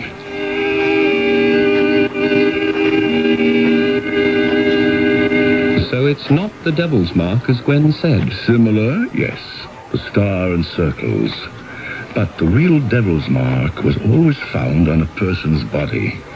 In the old days, in these parts, actually, any birthmark was considered a sign of Satan. Does Mrs. Hazeltine believe the tool shed has some mystic powers? I doubt it. The only fetish she subscribes to, and you've observed that, is her complete, how can I put it? Her complete subjugation of our son. No one else can come near him. It's been that way since he was a baby. It's as if Hermes was Dorothy's captive. Is it true she's never read any of your books? So she says. I've no way of proving it. They're all over the house. Where did you meet Mrs. Hazeltine? In Egypt. Her parents were missionaries who turned to archaeology. But your wife didn't follow in their footsteps? Oh, yes, she did. But just 1 week after I arrived, she suffered the terrible shock of seeing both her parents fall from the top of an Egyptian tomb to the edge of the Nile below. They died? A terrible tragedy. The fall broke their necks. I hoped Dorothy would recover when she returned to England. I saw something of her, started writing, and then lost track of her. Then one day I went to the British Museum where she was working, and I asked her to marry me. Now you can understand her reluctance to dip into the pool of the unknown. Excuse me. Gwen, what on earth are you doing up at this hour? Martin, I think you should go to the boys' room. There's something wrong. Thank you. Thank you for telling me. I will be back as soon as I can, Robinson. Would you like to continue the interview in the morning? Not at all. I do my best thinking at night. I hope I won't have the same trouble with Dorothy I always have. What did he mean, Gwen? The same trouble he always has. The same trouble. It's a constant battle between those two. Has been ever since Hermes was born. Oh, Dorothy's always been afraid the boy will fall under his father's influence, particularly his writings. But he's not nearly old enough to read those complicated books yet. She's never explicit about her fear. All I can say is Dorothy believes the boy's mind will be damaged by any association with his father. Such a beautiful child. Hard to believe nothing can be done about his affliction. Oh, but Hermes can hear and understand everything you say. It's just that he's unable to talk. Gwen, pour me a drink. Is the boy all right? I am not to know. Not to know? Dorothy has locked herself into his room. and will not let me in. Oh, not again. I think this has gone about as far as it can. Martin, what are you going to do? What can you do? Tonight, instead of sleeping, I shall try to come up with a plan of action. Children, I bid you good night. Oh, before I forget, Robinson, here is the first chapter of the new book. I thought of calling it Demons of the Mind. I'd like you to look at it. Now, my chickens, off you go to roost. Martin Hazeltine needs to be alone, and action is what is called for. Good night, good night. And close the door after you, will you? Good night. Oh, he's being bitter, resentful, sardonic. He's deeply unhappy about all this. He loves Hermes. He adores the child. Why does his wife do that? Do you know that she's never asked for one page he's written? Yes, she mentioned it. It's hard to understand. I hope your visit will help. Me? Being here? Well, for one thing, Robbie, you are the very first person he's ever let see any work in progress. There's a sympathy between you, I can tell. He certainly has my sympathy. I'm honored to read this. Perhaps it's not too much to hope that Dorothy will also come to like you. Maybe you can be the catalyst that brings the two of them together.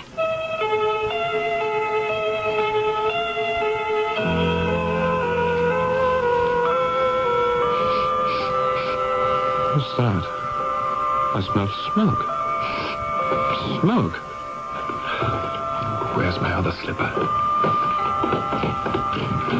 Robbie, what are you doing up at 3 a.m? I could ask you the same question. I was reading and suddenly I smelled smoke. So did I. Where's it coming from? Outside. You mean there's a fire out there? Well, I checked the kitchen. It's not in the house. There's a double lock on this front door. Here, let me. Oh, it's coming from down there, where the tool shed is. Let me open the tool shed door. Could be dangerous. I don't understand this. I smelled smoke. I know I did. But as soon as you opened the tool shed door, it went. No smell of it. Wait till I tell Martin about this. If you weren't with me, he wouldn't believe it. Why wouldn't he? I don't know how much you know of Martin's books. I've read every one of them. Well, then you know with what reality he portrays the alchemy of time and sorcery. It was Martin who discovered that sign on the floor. But he disowned it. Said a devil's mark was only found on a person's body. Something was happening here just now. I wonder if we ever shall know what. Who knows? 3:30. Might as well get back to the house and use what's left of the night to sleep.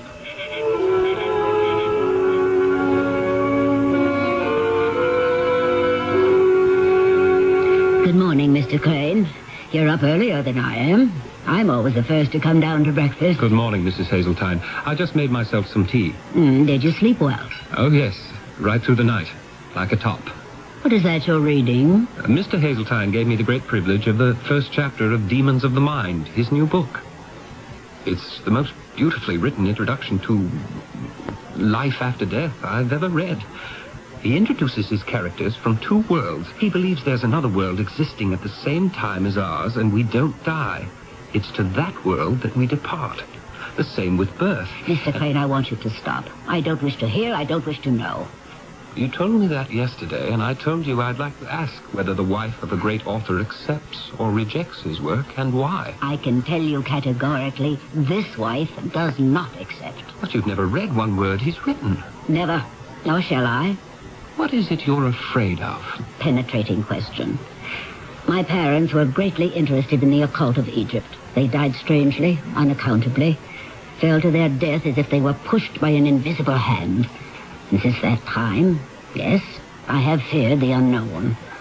I don't think Martin should write what he does, and he knows how I feel. It contaminates anyone it touches. But if you were to read these few pages, only 20, it's so clearly and poetically written, it proves that there's nothing to fear. It would help you, Mrs. Hazeltine. Would it? I swear to you. I may be very young in your eyes, but there's an unhappiness in this house. And if you'll forgive my saying so, it could be put to rights if you'd let it. Robinson Crane, you are quite convincing. Please read it. Good morning, Dorothy. How is the boy? Not very well. What does that mean? How unwell? Does he have a fever? He seemed a little flushed and warm when I was in there. Dorothy, how long are you going to continue this drama? Locking yourself in his room, locking the door when you leave. I couldn't get in there just now. Now, why are you making a prisoner of him? I'm going out now to fetch Dr. Cook. We don't need him. I am perfectly competent to take care of my own son. I'm sorry you think so. I'm sorry about a lot of other things, too. We're going to talk about them when I come back with the doctor. Yes? Who is it? Gwen, it's me, Robinson Crane. I'm sorry to disturb you. Oh, what is it, Robbie? I was just coming down for a late breakfast. Our trip to the tool shed last night must have made me oversleep. It's been a morning of terrible scenes downstairs, and I don't know what to do. Hermes isn't well, feverish. Martin went for a doctor. The doctor wasn't there. He left word for him and came storming back. Now he's in his study. I tried to go in to talk to him about an hour ago. He called out to leave him alone. The child is worse? Oh, Robbie, look at you. Where have you been? Your feet are covered in mud. Oh, Dorothy isn't going to like that one bit. I know it wasn't my place, but I became alarmed. After Martin went to his study, I went out thinking I'd get to the nearest house. Perhaps they'd know of a doctor. I walked round and round. I was lucky to get back here at all. I was lost. Oh, Robbie, the nearest building is the railroad station. Today being Sunday, it's closed down. Whatever made you suddenly go chasing for a neighbor? After Martin wouldn't talk to me, I listened at the door of the boy's room. I could hear Mrs. Hazeltine speaking to him in a kind of strange sing-song voice. It was all very peculiar. I tried the doorknob. It was locked. Then something came over me. One of your premonitions. I knew I had to talk to you, so I came straight down to your door. With your muddy feet. Oh, don't panic, Robbie. There have been these set to's before, where Dorothy wouldn't let anyone come near the boy and nursed him herself. He's not a well child. I'll go see. She'll let me in. If there's something really wrong, you'll come right out and tell me, won't you? Dorothy? Dorothy, it's Gwen. How was Hermes this morning? Dorothy, are you in there? Oh, it's open. It's not locked. Dorothy? She's not in there. Oh, the room's empty. Oh, she's taken Hermes into her room. She sleeps in a separate room from Martin, 2 doors down the hall. Dorothy? Dorothy, are you in here? There's no one in this room either. She's gone. Oh, she's gone with the boy. Could they be somewhere else in the house? There is nowhere else. If you came in downstairs, you would have seen them. She's taken Hermes with her. She's never done that before. On the windswept-over coast stands a house, inside of which lives a novelist, his wife, their 7-year-old son, and a young secretary. There is no other house for miles. This house, with its vacant tool shed, adorned with cabalistic signs, is like a world unto itself, alone. What is the key to the mysterious actions of those we have met? I am not revealing too much when I tell you it lies in a boy who cannot speak. Perhaps a reincarnation of the god after whom he was named. I shall return shortly with Act 3. Weekdays on CBS television. Wake up to comedy with One Day at a Time. You really think you're hot stuff, don't you, Schneider? Ladies in this building don't call me super for nothing. Then, keep laughing as Mel lays down the law on Alice. There is only one rule in the restaurant business, Vera. Get them to swallow it. And The Price is Right with the priceless Bob Barker. That's One Day at a Time. Alice and The Price is Right. Weekdays on CBS television. Check your local listings for the time. Sid Hermel, Topol user. You are a, pipe smoker, fairly heavy. Does it affect your teeth? You always get this tar, this stain, this discoloration. He used Topol Smoker's tooth polish. It certainly removed the accumulation of these stains and tars. Topol Smoker's tooth polish with 3 ingredients to clean and polish helps remove ugly tobacco stains. gentle enough for everyday use. My wife said, look at your beautiful teeth now. You're kissable. Topol, fluoride in red or mint flavor in the blue package. Use only as directed. Hello, this is Max Moran. Do you have a sight problem that prevents you from reading? I've got good news for you about Choice Magazine Listening, a free service. Every other month, Choice Magazine Listening will send you, free, on phonograph records, 8 hours of selections from leading magazines featuring writers like William Styron, Joyce Carol Oates, John McPhee, Kurt Vonnegut, Art Buchwald, many others. So if you are blind or unable to read regular print, or if you know someone with this problem, write to Listening, Box 10, Port Washington, New York, 11050. We'll also tell you how to get the special record player provided free by the Library of Congress as part of its Talking Book program. So, write Listening, Box 10, Port Washington, New York, 11050, or telephone 516-883-8280. That's 516-883-8280. A public service message on behalf of the nonprofit Lucerna Fund.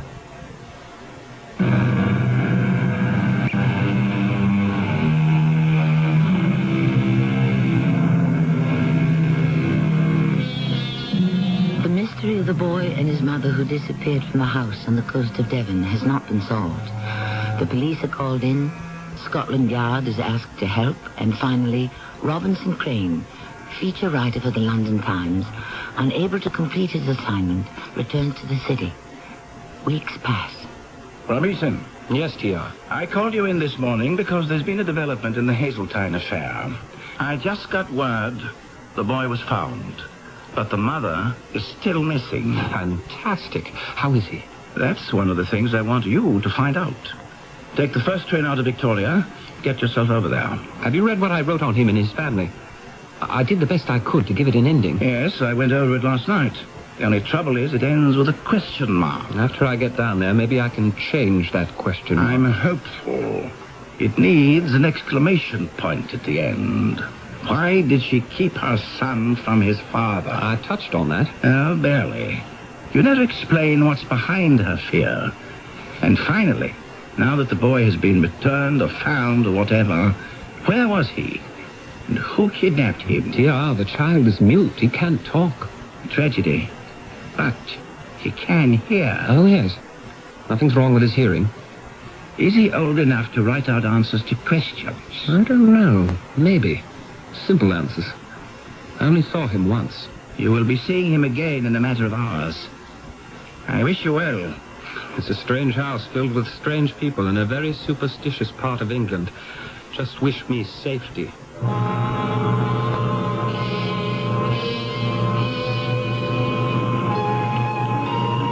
Robbie, it's me. Gwen. Robbie, I never expected to see you again.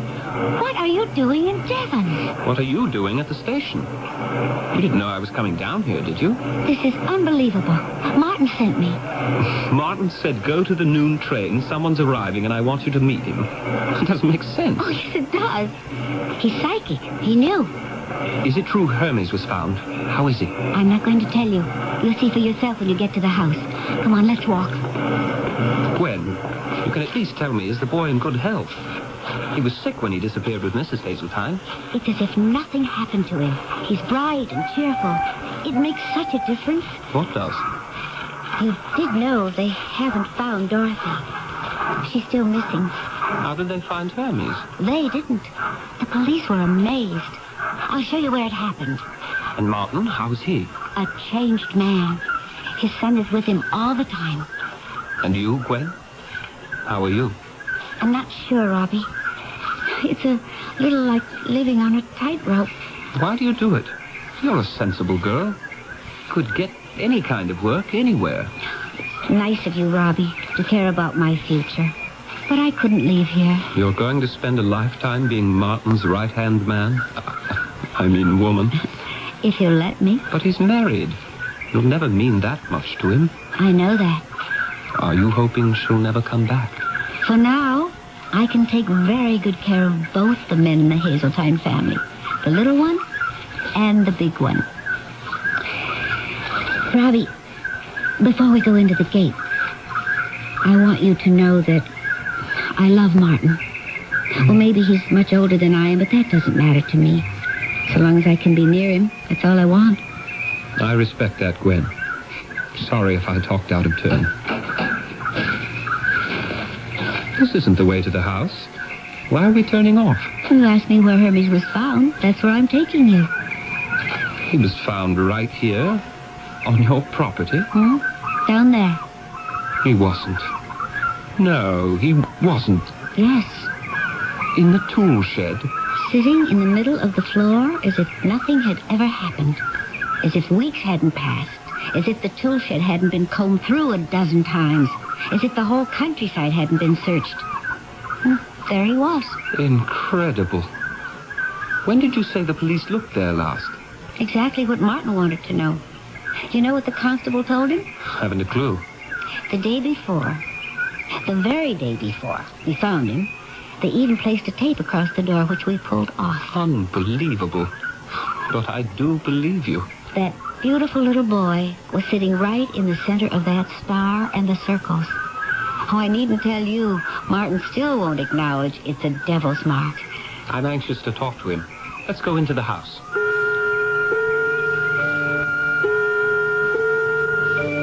Yes, Robinson. I am a changed man. That is, to some degree. I still worry about Dorothy. Did she leave of her own accord? Did someone take them both?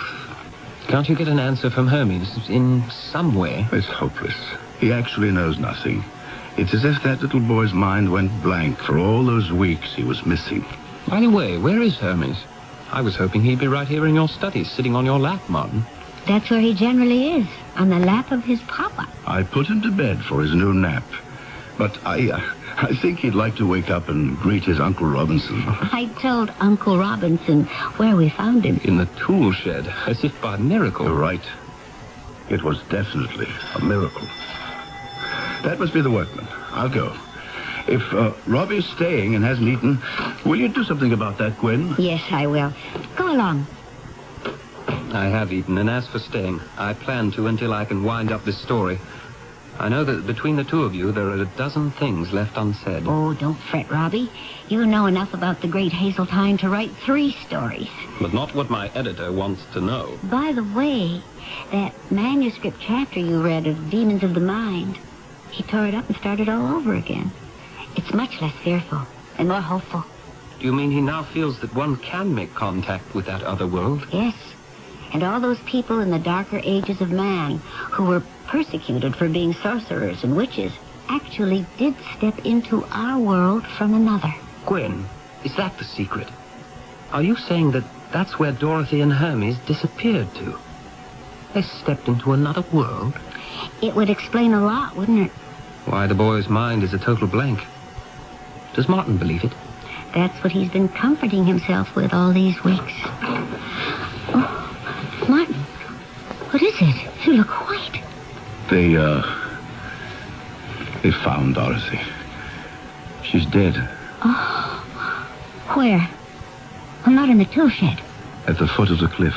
Oh. Straight down from the rock facing the water. Her neck broken as if she'd fallen from a great height. Gwen, it's the irony of it.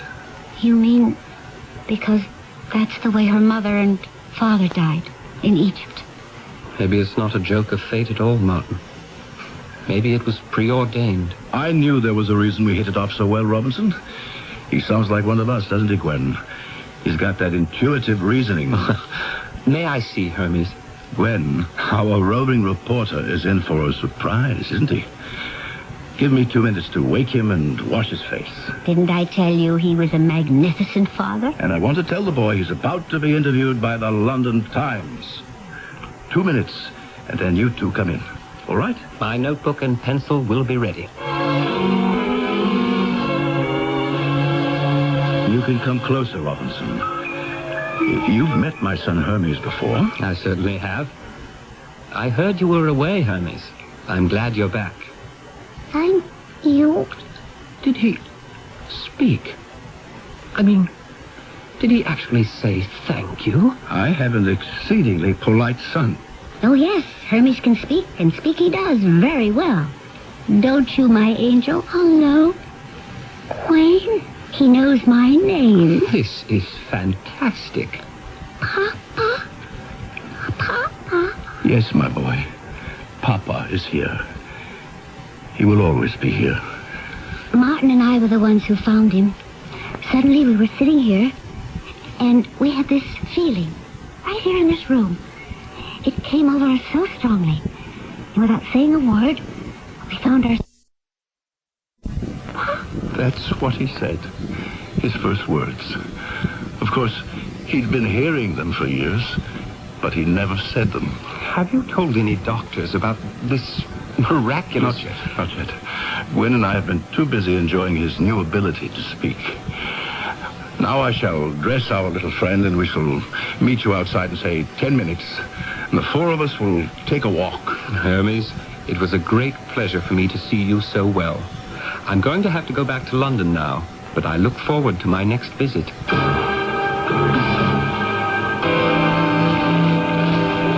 You're really going, Robbie? Yes, back to write that happy ending and try to give TR the answers he wants. I'll walk you to the gate. I'll have to guess. I realize I'll never know where the child appeared from and why he speaks now. Any more than why he could never speak before. It's the kind of miracle one prays for. And when it happens, you shouldn't look too closely. I could, I suppose, give you Martin's explanation. I'd like to hear it. He's always said that what was on the floor of the tool shed was not the devil's mark. Hermes had such a mark when he was born. Martin found it. A tiny star inside a tiny circle in the crook of the infant's elbow. Was it placed there by an evil power in some other world? And that's why the boy remained mute? Possibly. Who can be sure? It doesn't explain why suddenly he can talk now. Oh, but it does. You see, the mark on Hermes is gone now. It's disappeared.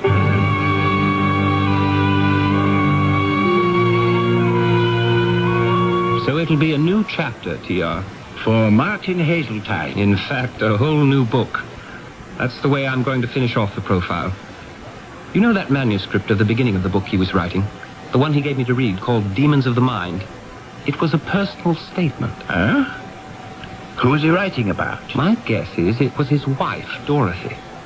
She must have exercised some kind of dark magic on Hazeltine, and when they shared the making of a son, she tried to keep the boy away from Martin's healthy mind. If indeed Dorothy was controlled from the wrong side of the mirror, she failed. Martin's torn up the old chapters and the old life and is starting over. Any idea what the new book will be about? About a man beginning again. No spooks, no cults, no strings with the past. A man who found his voice and learned to speak. A book about Martin and his own son.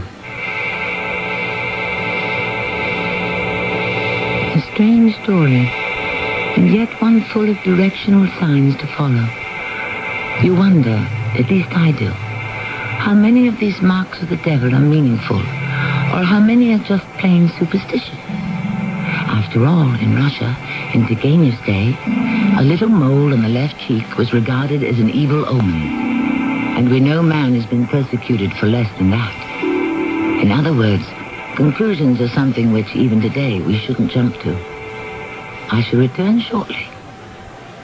If you'd like to take advantage of the current high interest rates in today's money market, but want your money available when you need it, take a moment now to call this toll-free number, 800-228-5000. Ask the operator to send you information on Dreyfus Liquid Assets. Find out just how much income growth you can get from one of the world's largest money market mutual funds. With Dreyfus Liquid Assets, you have the advantage of making withdrawals by phone or paying larger bills with free redemption checks and continue earning high yields, compounded daily till your check clears. You can put money in or take it out anytime with never a sales charge or a penalty. But call now, 800-228-5000 for free information and a prospectus, including management fee, charges, and expenses. 800-228-5000. Study the prospectus carefully before you invest and learn how Dreyfus Liquid Assets can help you get the lion's share from today's high interest rates. 800-228-5000. Toll free, 800-228-5000.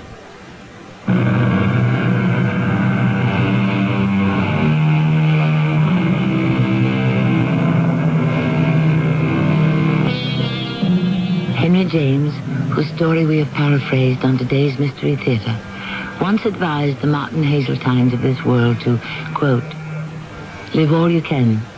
It's a mistake not to. It doesn't so much matter what you do in particular, so long as you have your life. If you haven't that, what have you had? I agree. Our cast included John Vickery, Bernard Grant, and E.V. Juster. The entire production was under the direction of Hyman Brown. And now a preview of our next tale. He wouldn't take me into his confidence. I knew he had another life, but he kept denying it. What made you so sure? Well, he couldn't account for hours and days of his time. He'd pack up and not tell me where he was going or when he'd be back. Couldn't it have simply been some project for the War Office? The last time he was away, I called the War Office and I spoke to Sir Robert. He said Bill had asked for leave, and he was surprised that I didn't know where he was. So you see, Bill could have had dealings with half a dozen red-faced men, and I'd know nothing about it. Of course, the two of them meeting on the train could have been a coincidence and nothing to do with Bill's death. Why do you say that? That's what I hope. If that red-faced man had a hand in it, then he knows I saw him and I would give evidence he was on the train. So he might not hesitate to do away with me as he had Bill. It wouldn't be safe for him to let me live. Oh, no, Everett. This is Tammy Grimes inviting you to return to our Mystery Theater for another adventure in the macabre. Until next time, pleasant dreams.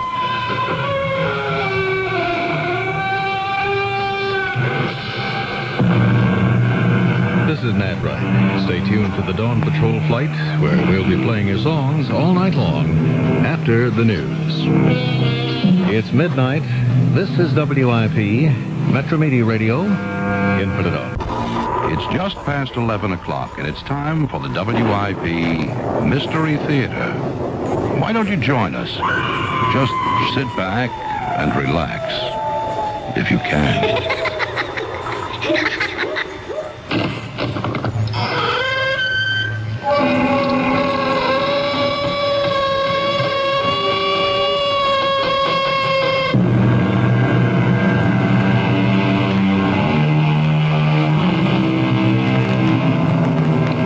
In. Welcome. I'm Tammy Grimes. The brain can be our friend if we treat it well, exercise it, stimulate it, and listen to it. Scientists have proved, however, sometimes it can be an enemy. Multiple personalities today are as familiar as single ones. What is less well known is that when the nerve fibers connecting the brain's two halves are severed, humans behave as if they have two brains. In one body, separate learning, perceiving, and remembering. This is our story of a certain man's left hand which had no idea what his right hand was up to. Inspector Graham, those footprints are there. Two people made them. I saw them with my own eyes. Well, if they are, Philip, Scotland Yard will verify it. You sound dubious. If you don't find the footprints, what does that mean? Perhaps a return of your old sickness. Or that certain persons are conspiring to make you believe you are not mentally responsible.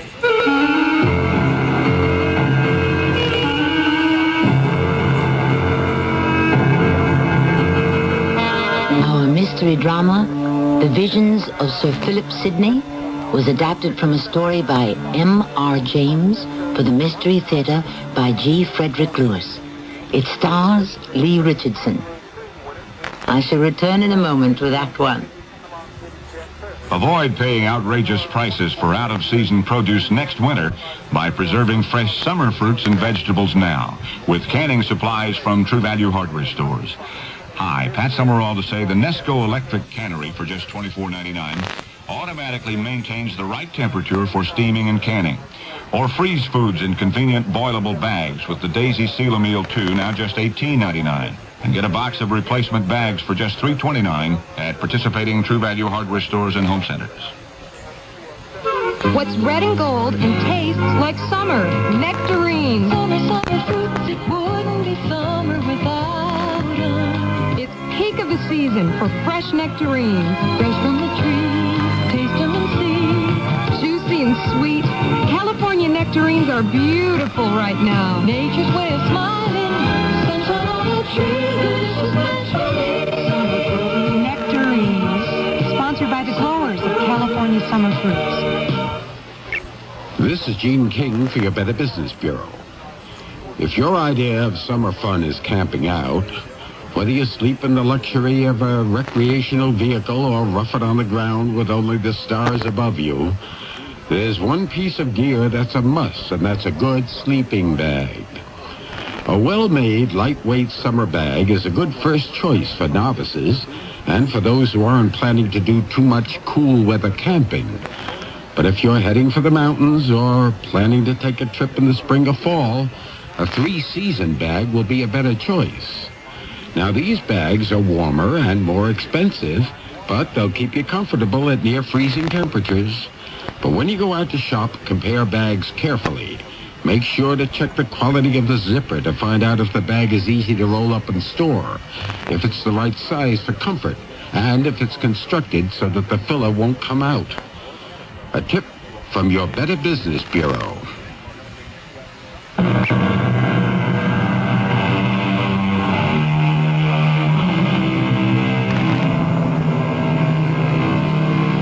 I'm not sure whether it's my imagination, but it seems to me the most extraordinary mysteries the Mystery Theater offers do not take place in this technological era, but in a past age.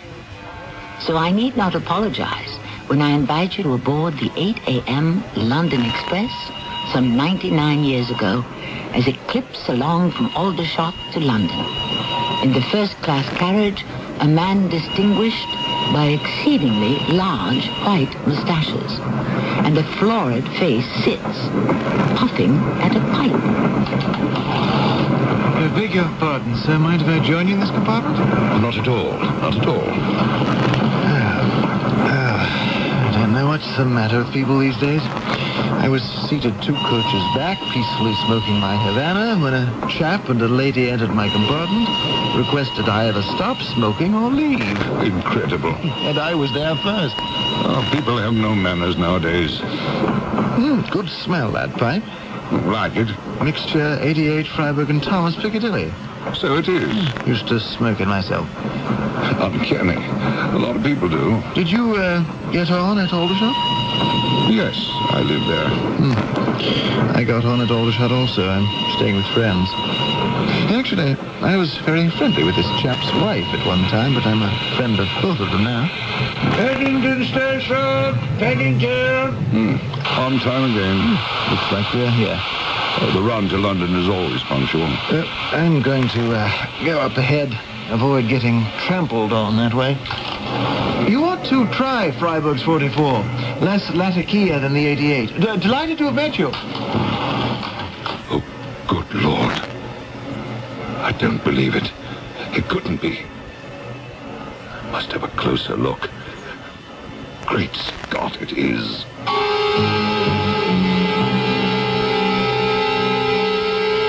Graham, I tell you, I got the shock of my life. You chaps here at Scotland Yard are probably used to seeing that sort of thing.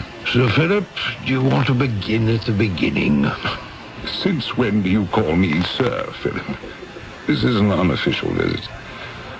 So, our train pulls into Paddington, you see. This chap in my compartment gets up, says something about my trying another tobacco mixture, and he leaves. I look where he's been sitting, and there are 2 footprints in the carpeting. Footprints, I think. That's strange. I keep looking, and they go to the door exactly as he did. I bend over, and they are bloody. Indeed. Yes. Bloody footprints. Real blood. I can tell. Lord knows I've seen enough blood in South Africa. The Zulus. What train was this? The 8 o'clock from Aldershot. What compartment were you in? Center coach, first class, right in the middle. Excuse me, Sir Philip. Graham, you've done it again. Sir Philip. You rang, Inspector Graham? Yes. Get in touch with all the hospitals, will you? Find out whether anyone was admitted this morning suffering from a gunshot or a knife wound. Right. Then talk to the Paddington police. Have them examine the entire first-class carriage of the express that made the morning 8 o'clock Aldershot London run. Tell them I'm interested in footprints, bloody footprints. Now, I'd like a report within the hour. Yes, Inspector. All right, Philip. Now that we've taken care of that, would you care for some lunch? Lunch? Well, there's a new place around the corner from the yard. The men tell me it's quite decent. Graham, I don't know. What is it? You're taking all this so lightly. I say I saw footprints in blood, and you say lunch. Well, my dear friend, life must go on. Put all that out of your mind, and we'll take an hour off. By the way, how is Margaret? Margaret? I'd rather we didn't talk about it just now. Oh, really? I'm sorry. Trouble at home? That's enough to drive a man to do things he certainly would be sorry for, but I've managed so far to keep myself in hand. All right, I'm ready. Shall we go? We're back. Any word from Paddington? I left the report on your desk, Inspector. Yes. Any word from the hospitals? No one reported shot or wounded this morning anywhere. Well, of course, your young man could have had himself treated privately. Ah, here it is. Paddington Police inspected entire first class. No footprints in any of the compartments. It occurred to me over lunch, Graham. It may sound foolish to say this, but did I really meet that man? I had a subaltern in the Fusiliers who went through the most terrible depressions, anxieties, and he swore up and down I had given him permission to go upriver. I had done no such thing. When they brought him back, he told me word for word our conversation. It had never taken place. Philip, this is England. If anything, our climate is the exact opposite of sultry southeast Africa. No, I must presume the constable did not inspect the right train. Oh, I'm relieved. You do believe me, then? My dear chap, after 30 years, I'd trust you with the truth before I'd trust my own mother. That's it in a nutshell, isn't it? The matter of trust. Now. Sit down, relax. You're busy. I must go. Well, I have a meeting in 10 minutes. 9 minutes are yours. Now, please sit. Trust? I don't know. It's sad.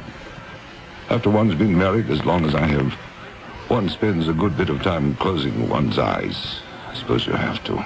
Well, it depends why you're playing ostrich, wouldn't you say? Margaret is a most presentable woman. I don't deny that. During the day, I'm here in London. She's at home in Aldershot. I'm not always sure who she's with. Are these marital upsets or delicate affairs? Have you said anything to her? That you are suspicious? That's what you're about to tell me, isn't it? Yes. No, I've said nothing to her. There's a house guest, a man staying with us a bit younger than I. Pay no attention. He's making eyes at Margaret, I imagine. How did you know? Well, Margaret is a very attractive woman. You said it yourself. But, Philip, a word to the wise. So far as Margaret and your house guest are concerned, don't start something they might finish. Don't give anyone any ideas. I'll give you a call tomorrow in case we come up with something about your man on the train. I'll be on the same 8 o'clock. I certainly hope I don't run into him again. That was the beginning of a case I call The Visions of Sir Philip Sidney. I'll give you a little background on Philip. He's about my age, 55. He met his wife Margaret in South Africa in 1879 when he was there fighting the Zulus. She was Red Cross. Export-import is his business. He's done very well at it. They have no children, and the suspicions you heard him voice to me were the very first signs of trouble at home.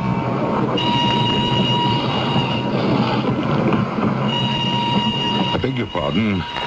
I think I've come into the wrong compartment. I'm sure you haven't. It's I who am probably the interloper. Well, this is a smoker, isn't it? Oh, yes. Well, then you won't mind a lady who smokes. Do sit down. Well, thank you. I gather this is your particular compartment. As a matter of fact, I do generally come in here. Habit, I suppose. Very comforting to know how one is going. It's where one is headed that's the difficulty, isn't it? I suppose. Yes. Do you mind? My dear sir, it's I who've invaded your privacy, and you must do what you always do on your way from Aldershot to London. Oh, I love the smell of a pipe. Please, light it. Well, thank you. After all, if you can put up with a woman who dares smoke a cigarette. Oh, I can, I assure you. A great many women are smoking tobacco these days. In South Africa, no one thinks anything of it. Oh, so you've been to South Africa? I was with Lord Chelmsford when we invaded Zululand. You live in Aldershot? Oh, have for years. My wife and I are off Sainsbury Road. My name is Sydney, Sir Philip. We live such a quiet existence. I hope I'll be forgiven that your name escapes me. Irvington next! We must be getting there. If you'd be so good as to hand me my case. A kind gentleman put it up on the rack for me when I got on. Oh, certainly. Happy to. Oh, here you are, madam. Can you manage it all right? Oh, yes. It's quite light, just a little large. Excuse me, I think I'll walk up to the front of the train. It makes getting off that much easier when we arrive. Well, let me open the door for you. Thank you. Interesting. Beautiful woman. Wonder why she wears a veil with such fine features. I say, no. Not again. Madam! Madam! Madam! Gone. Great Scott. Wait till I tell Graham about this.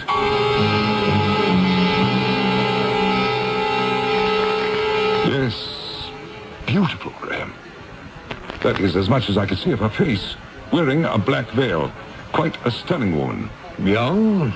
Middle-aged? About Margaret's age, I'd say. Somewhere between young and middle-aged. How tall? I'm never very good at feet and inches. About Margaret's height, more or less. You didn't get her name by any chance? She didn't offer it, although I told her mine. Graham, what can we do about this? Well, I'll put through the same inquiry I did yesterday.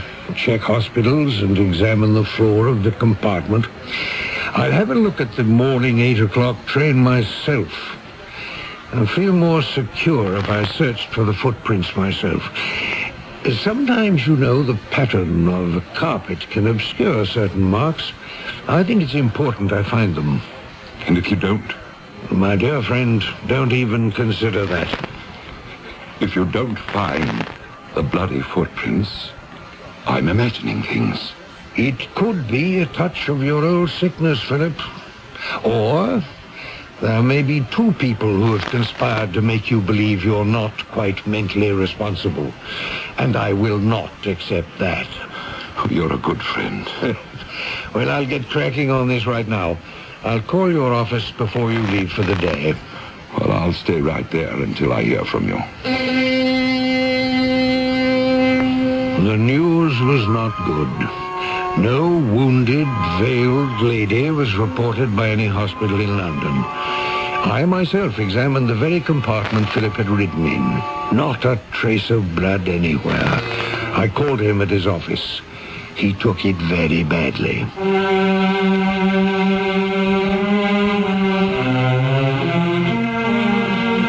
To see and hear things in such detail, and to find that one's best friend, the Chief Inspector at Scotland Yard, has no explanation whatsoever, would be a serious blow to anyone.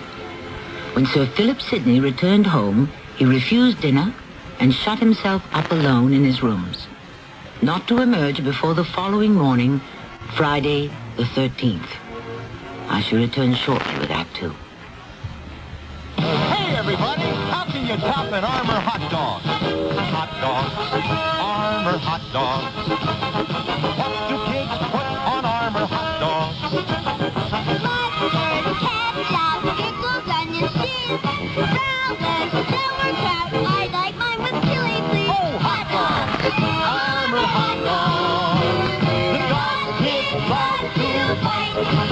The dogs did love to fight.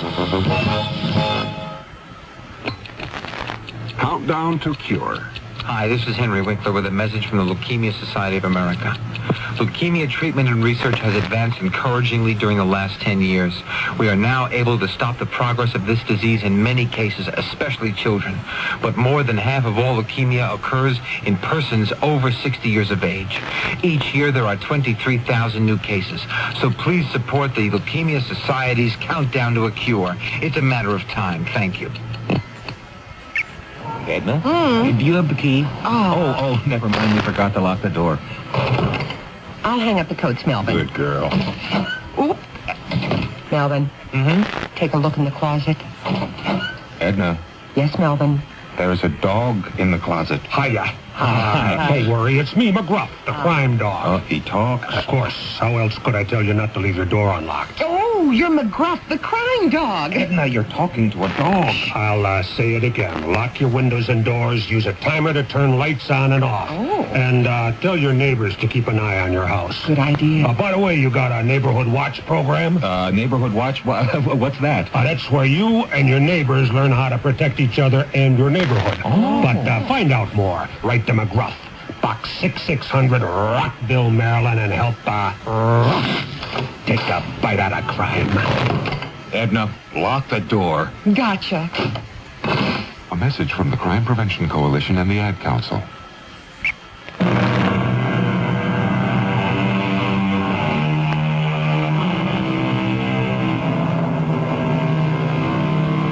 When our curtain first rose on this drama, I spoke of the possibility of two halves of the human brain acting independently once their connecting nerves were severed. A physiological effect resulting from a physiological fact. I now propose to assume that this might also happen as a result of a psychological trauma. Let us see, as Act 2 unfolds, whether they bring us closer to the mark. May I join you? By all means. Right, is this a smoker? Oh, it is, yes. Ah, good. I hoped I'd find a compartment where I could smoke, but now I found it, I'd just as soon not. Exactly how I feel today. I only come in here out of habit. Years of going up to London. I generally have a pipe, but I've given it up. Yeah, pity. I could never do that. Smoking calms me. Terrific pressure in my lung. Oh, this is the first day I've stopped.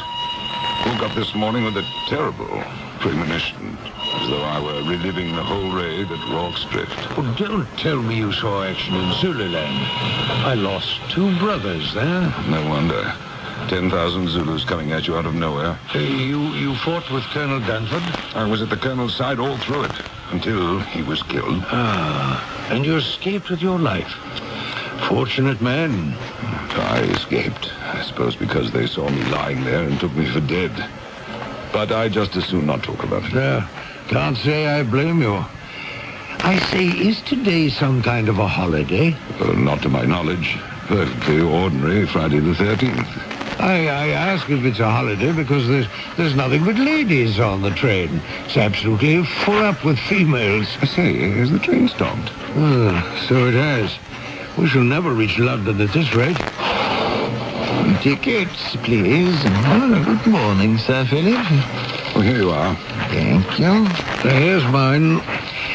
I say, conductor, why have we stopped? Just something up ahead, sir. We'll be on our way as soon as you can say Scotland Yard. Thank you.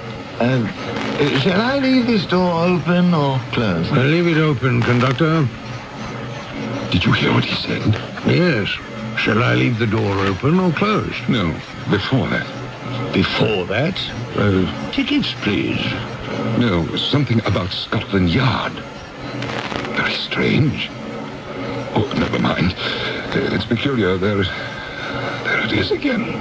That feeling of doom. May I ask you a personal question? By all means. Have we met before? Well, not to my knowledge, no. Do you live in Aldershot? No, I live in London. The train still hasn't started. I think I'll duck out for a moment and see what's going on. You want to come along? No, thank you. I'll stay here. Well, enjoyed talking with you. If I find out anything, I'll be back. Wait. Come back.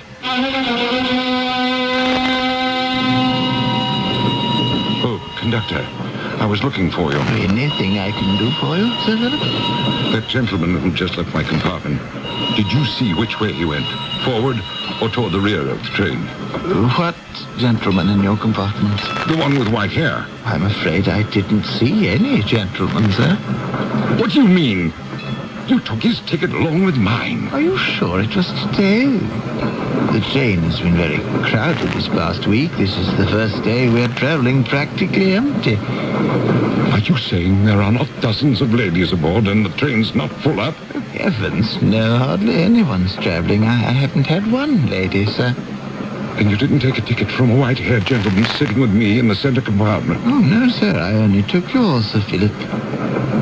Do you happen to remember the lady who shared my compartment yesterday?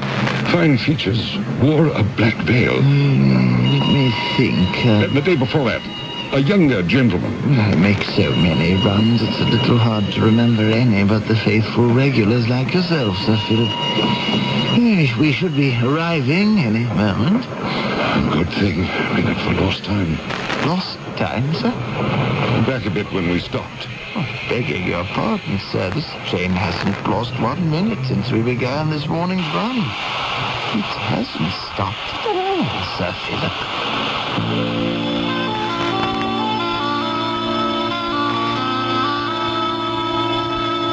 Graham, I don't know what I would have done if you had been too busy to see me. Oh, never too busy to see you, Philip.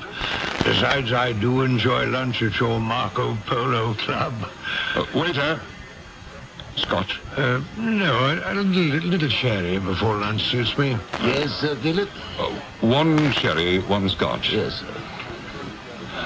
Graham, whether the conductor admitted it or not, there was a man in my compartment today, and the train did stop. For how long? At least 5 minutes. Could have been 10.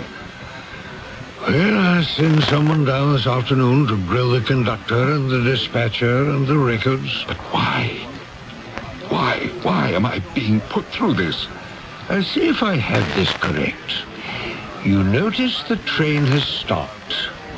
So does the man with me. He goes out to investigate. Suddenly you go chasing after him. Why did you do that? I don't know what to make of this, Graham. As he went out the door, I noticed his white hair was cut at the back, exactly like yours, ducktail fashion. What? Well, I said to myself, I wonder if this chap is related to Graham. One sherry, one scotch. Thank you. We'll order a little later. Where was I? Well, you thought the man looked like me from the back. He did. Did he tell you his name? No, he didn't. In the past 3 days, I've shared the compartment with 3 strangers, none of whom identified themselves. Then I go find the conductor, and the rest of that, I've told you. Is that all? I've left the most telling thing for last. I went back. I didn't wish to look at the floor. I knew if I did, I would see it. You know that feeling? Being certain that what one doesn't wish to see is there. I fought with myself. Don't look. I kept my eyes closed until we reached Paddington Station. I got up to go, and there they were. Footprints. The man's footprints. I was horror-struck. I bent down and touched it, put it to my mouth, and then I fainted. What could I do? It was beyond Scotland Yard. Was it hysteria? Were 3 people and a conductor conspiring to send a man around the bend? If so, they must have known of his shell-shocked state when he was brought back from Africa. I decided to spend the weekend in Aldershot at Sir Philip's. Peter, it's so good to see you. It's been too long. Margaret, what a pleasure. I understand Philip has been coming round to your office 3 days in a row. He hasn't told me why. Oh, well, old friends always have things to talk about. Peter, I'm so pleased you're here. You are one of the very few who know me by my first name. Well, I came alone because I'm worried about your husband. The 3 days he came to see me at the yard were not social meetings. I said I would help, and that's why I'm here. Is that all you're going to tell me? Oh, that's all I can say right now. Margaret, is there anything I don't know about Philip's condition when you were in Africa? How he was at the hospital after the massacre at Rorke's Drift? Well, you might as well know the truth. He wasn't with Durnford's men when they were overwhelmed, although he says he was. Perhaps he believes it. I've never known. He wandered in the next morning. They all lay there, dead. Then he suffered loss of memory. He had fits of anger and sorrow. That's when I first saw him at the hospital. It was shock. But it's been quite a few years. Has he recovered completely? Sometimes he imagines things. You remember the Zulu leader, Getswemo, that tyrant? Well, he had to be gotten rid of, and after the massacre, he was captured and exiled to the Cape. Sometimes I'd come into the ward, and Philip would be having these imaginary conversations with him. He still does. Swears he's visited us. And then weeks, months will go by, and he won't remember a thing about Africa. He goes to business. Nobody suspects anything. Have you met our house guest? No, I haven't. I don't know a thing about him, no. Oh, there you are, Graham. But doesn't he look well, Margaret? Our old friend, Graham. You should see his office. He has a desk 20 feet across. Margaret tells me you have a house guest. I told you, didn't I? Trevor Hayes. He was a major in my outfit. Where is he, Margaret? Oh, he said he was going for a short walk. I'll see if I can find him. Philip, why don't you see if Peter wants something to drink? I was just about to ask him. What kind of a host do you take me for? Now, Philip. Aren't you being a little rough on her? No, sometimes she interferes in things that are not her concern. What will you have? Do you have any sherry? Still sherry. Not something stronger? No, thanks. I'm glad you're here. I hope this weekend you can solve this. I'm feeling the stress.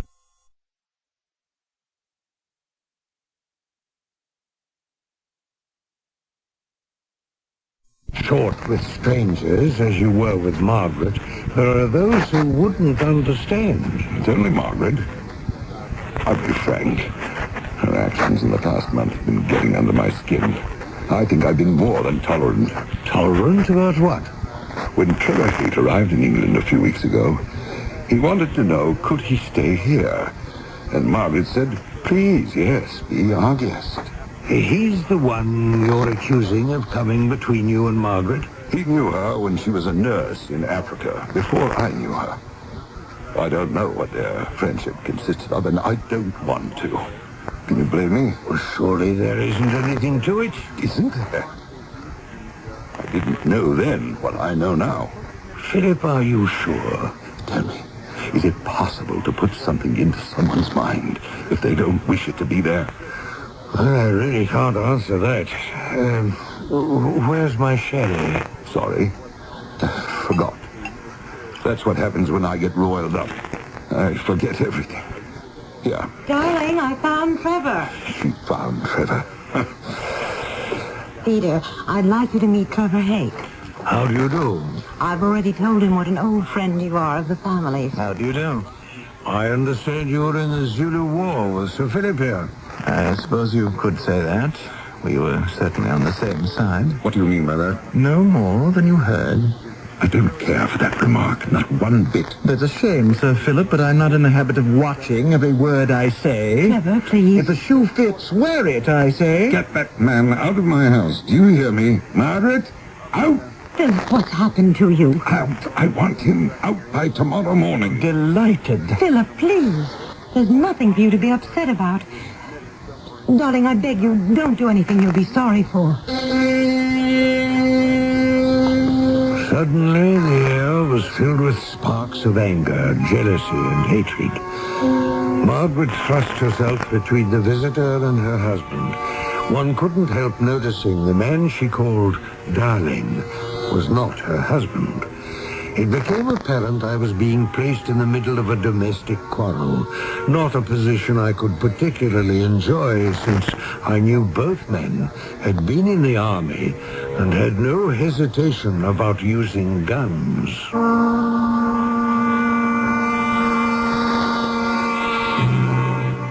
Yes, what it comes down to is jealousy, impure and unsimple.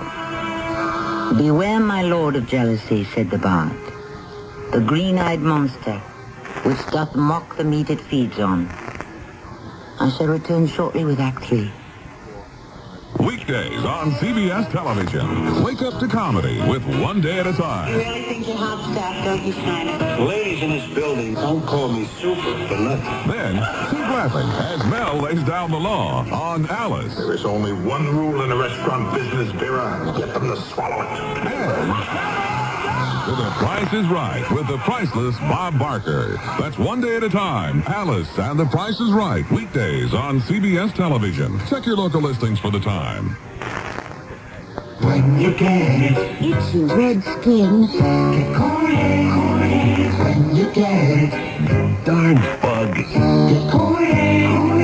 When you get it, Oh, touch of poison ivy. get Kool-Aid. Kool-Aid. Kool-Aid gently works with your body's natural defenses. It's all you need for the relief of dermatitis and other minor itches and rashes. When you get it, Itchy eczema. get Kool-Aid. Kool-Aid. Read and follow label directions. Is athletes versus MS multiple sclerosis? This is Frank Gifford spreading the word about a dynamic new team which is banding together to help stop MS, the terrible crippler of young adults. Multiple sclerosis is a crippling disease of the central nervous system which generally strikes in the prime of one's life, from 20 to 40. But the sports world is fighting back against MS. People like Hank Aaron, Tom Seaver, John Havlicek, and Joe DiMaggio, Frank. That's me. Baseball has always been a big part of my life. It's a game where you learn quickly about the value of your teamwork. And that's why I believe in athletes versus MS. We're putting a team together that can beat MS, multiple sclerosis. Athletes like Billie Jean King, Hank Aaron, Muhammad Ali, Lee Trevino, and so many others all are spreading the word that MS is their cause and asking everyone to join the fight against MS. There's no cure yet, but there's hope through research. Join us. Support your local chapter of the National Multiple Sclerosis Society.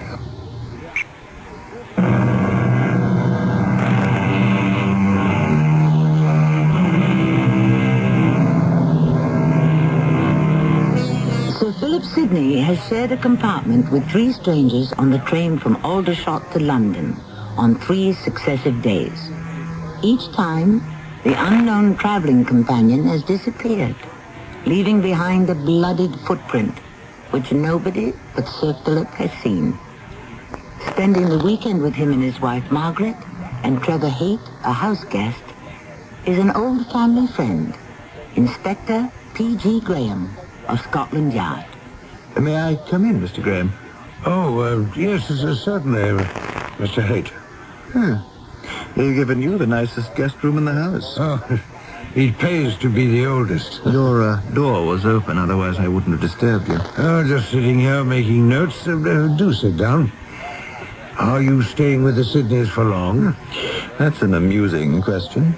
You heard the ultimatum before dinner, Mr. Graham. Mr. Haight, I think you're the only person under this roof who doesn't know I'm with Scotland Yard. Ah. Has a crime been committed? Well, not so far as I know, no. But your question's well taken. We don't generally put in an appearance until after such an event. However, since Sir Philip is an old friend, I'm here to put his mind at rest and unravel a mystery that's been plaguing him. I can tell you, Inspector, I don't want any trouble with the man. It was Margaret who insisted I come here until I settle to a place of my own in London.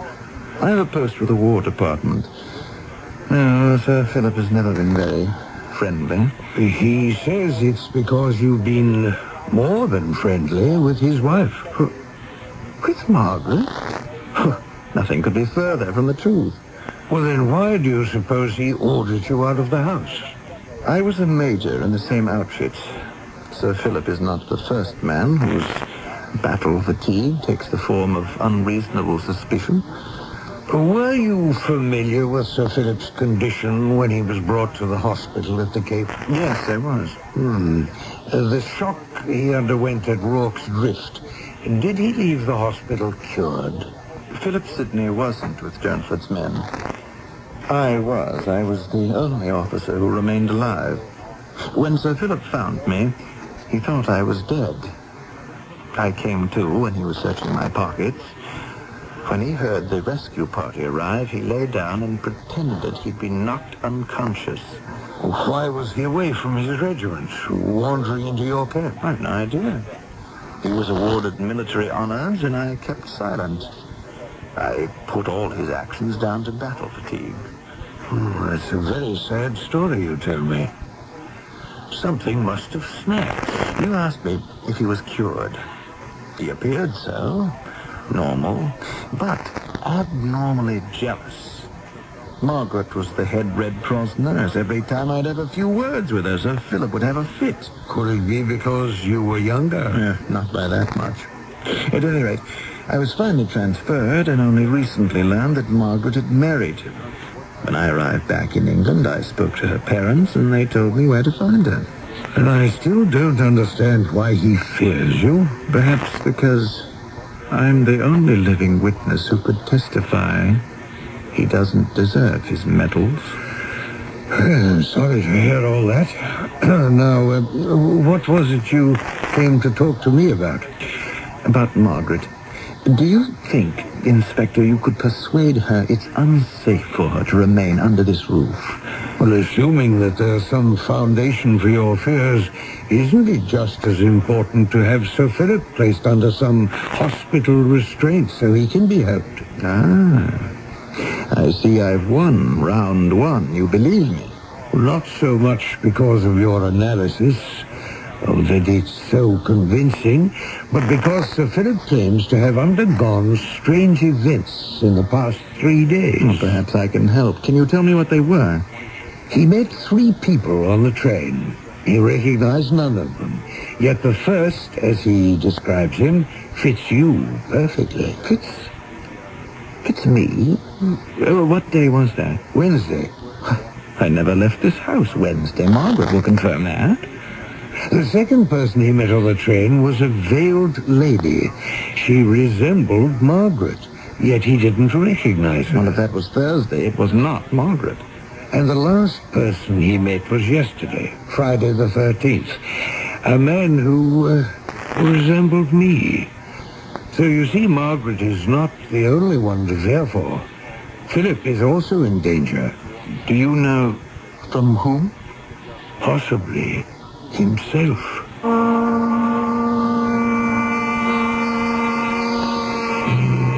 I don't know how long I was asleep. It was quite dark outside. It could have been midnight or 1 or 2 in the morning. What awoke me were loud voices from the next room to mine. I won't have it, Margaret. I won't stand for it anymore. Philip, you're imagining things again. It isn't so. Imagining, am I? Why is he here at all? Why did you invite him? Darling, I've told you a dozen times. He was in England. He had no place to stay. There are hotels, there are inns. Why here of all places? Philip, I was afraid not to ask Trevor here. Afraid? Afraid of what? Because he knows. He's the only one who knows. What are you talking about? I don't know what he knows. If it's something about the two of you before we met, I don't want to know. I don't want to know anything about your past. I forgive you. Philip, will you try to sleep now? Yes, I'm very tired.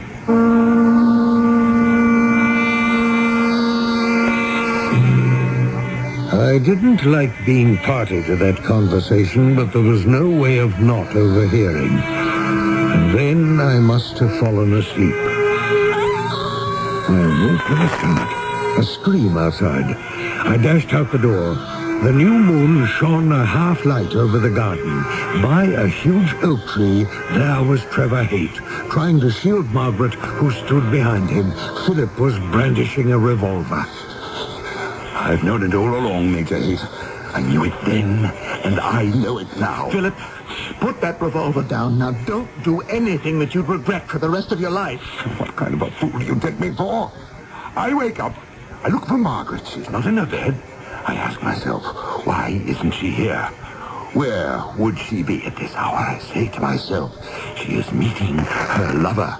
I come out to the garden, and there you both are. Philip, I came out to talk to Trevor about you. By accident, he just happened to be here. No, we had arranged to meet. That is something I believe. I am trying to persuade Margaret to leave here. I'm sure you are. To go to her sister's until such a time when... Until what time? You need help, Philip. You really do. Philip, put that gun down. Graham? You heard me. Put it down. Graham, now don't interfere. You come one step closer, and that's as far as you go. No, Trevor, don't. Trevor, he shot him. Philip, you... Philip! Having winged both Trevor and Margaret, Philip wheeled around. I dived for his legs, knocking him over, and in the struggle to disarm him, the gun went off a third time, hitting me in the shoulder. Philip entered a hospital for treatment. Time passed. The three of us recovered from our gunshot wounds. I must say, if one has to go to a military hospital, this place has got one of the best-kept gardens I've ever come across. What time is it? 3. Inspector Graham's spending a long time today with Philip. Oh, yes, he's also meeting with the doctors. Peter's been simply marvelous, hasn't he? Can you ever forget the way he leaped forward and knocked poor Philip down? And got it in the shoulder for his trouble. Margaret, Trevor. Oh, Peter, you gave me such a start. How is Philip? Well, he really is brighter, more realistic. We have every reason to hope. I'm glad he's all over his confusion, Inspector. You've really been wonderful, Peter, to give so much of your time to these visits. Well, if the shoe were on the other foot, Philip would be doing the same for me. Some things you never forget. How little I was able to do for him when he came to my office describing a passenger to me. It was you, Trevor. But haven't we already discussed that it couldn't have been? An illusion of you. Just as Margaret appeared to him the next day as the veiled lady. And the last phantasmagoria, myself. The doctors analyze it by saying Philip was prey to his own precognition. What does that mean? Well, having imagined he was wronged, first by you, Trevor, because you had pierced his sham as the only survivor at Rorke's Drift in Zululand. Philip really believed that. But how did I wrong him? The apparition representing you was veiled. He even called her the Veiled Lady. When is one veiled, Margaret? At a wedding. And? At a funeral. And who was the Veiled Lady in mourning for? Possibly for Philip himself. Oh, his poor, poor brain. And the footprints. He visualized the three of us as wounded and bleeding, anticipating actions he would have to take. He knew he was going to shoot us? Yes, part of him knew. That's the part we hope that can be taken away from him, or return it somewhere to sleep in his mind, if that's where it belongs. But you say you do find him better? Today, yes, vastly better. Margaret, I must go. I want to catch the 4 o'clock back to London. Coming, Inspector? Yes, yes. And it's your turn now, Margaret. He's waiting for you. Let me know when the next visiting day takes place, and perhaps it won't be too long before I'm visiting him at your home. Or we come to yours. Goodbye, Trevor. Bye-bye, Peter.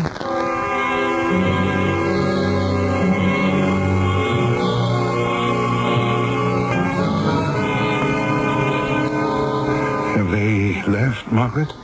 Since only one person is allowed to see you at a time, I like them to be first, so I can relax. Well, that suits me. Trevor looks pretty well these days, doesn't he? Yes, I think he's got a flat in London now, not far from his office at the War Department. He's more settled. Philip. Yes, dear. What do I have to do or say to convince you? About what? I was just noticing you didn't mention Peter and his work at Scotland Yard, and you've known him practically all your life. And he's been to see you every single day. Not a word. But you do ask about Trevor. What did I think about how well he looked? Darling, I don't care how he looks. I only care about you. There was never anything between us. Even before you and I married, there wasn't. Now, what can I do to make you believe that? No, don't say any more. I'm making a fresh start. Well, you'd better. I'm warning you. There are not many women who are grazed by a husband's bullet and still wish to remain married. Oh, you're right. What possessed me? I shall never know. I won't accept that as an excuse anymore. And the next time you share a compartment on the train with a veiled lady, I can assure you, it will be your wife who will be jealous. Is that your promise? Because I love you, Philip. Very much.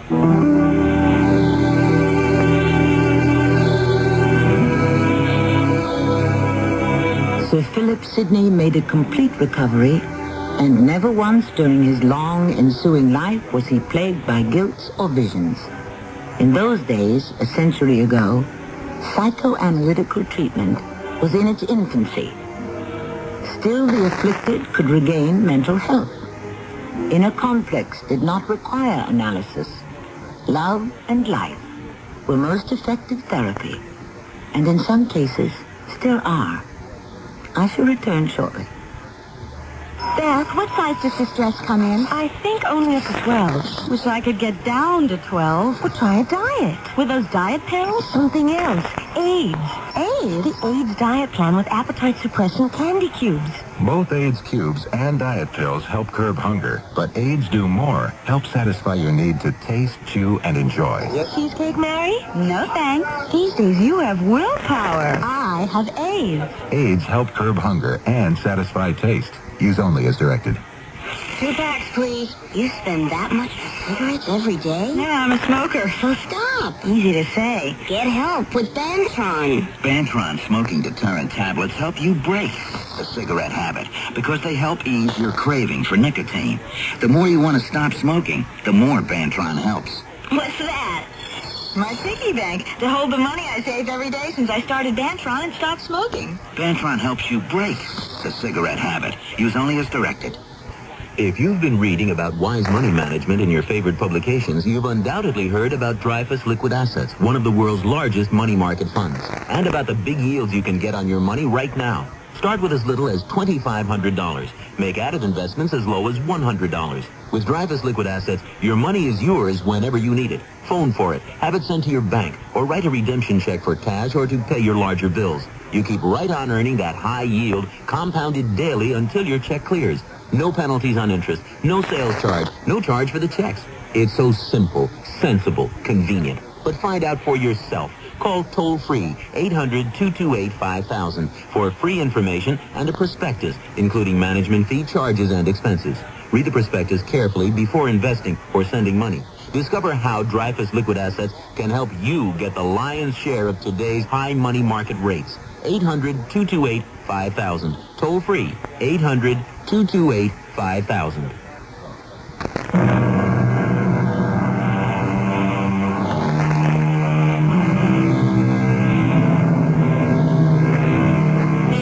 Tales about those of us caught in the web of our own spinning can be depressing. We all know, for the few who are cured, many are not. So I make a habit of cheering myself with a little verse of Hugh Mearns which goes, "As I was going up on the stair, I met a man who wasn't there. He wasn't there again today. I wish he'd stay away." Our cast included Lee Richardson, Court Benson, Cynthia Harris, and Russell Horton. The entire production was under the direction of Hyman Brown. This is Tammy Grimes inviting you to return to our Mystery Theater for another adventure in the macabre. Until next time, pleasant dreams.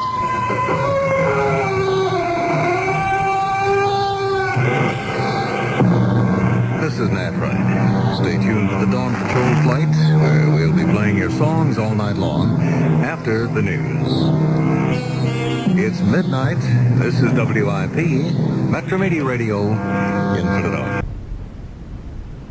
The CBS Radio Mystery Theater presents...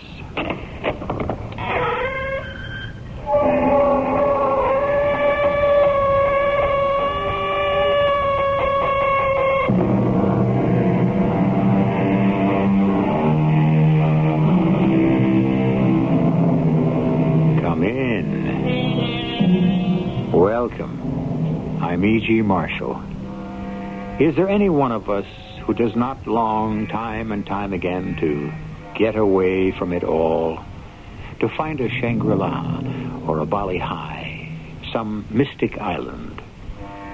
Tom Reynolds was no different from all of us, except that he found not only his island retreat, but a lot more mystery than he bargained for. Hold it. Where are you going, Lieutenant? To search your cabin, Mr. Reynolds. I want to see a search warrant first.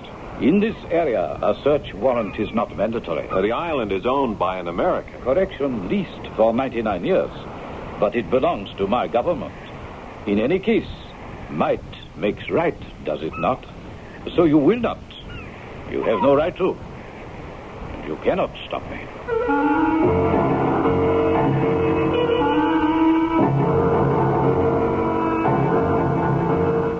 Our mystery drama, The Magic Key, was written especially for the Mystery Theater by Ian Martin and stars Paul Hecht.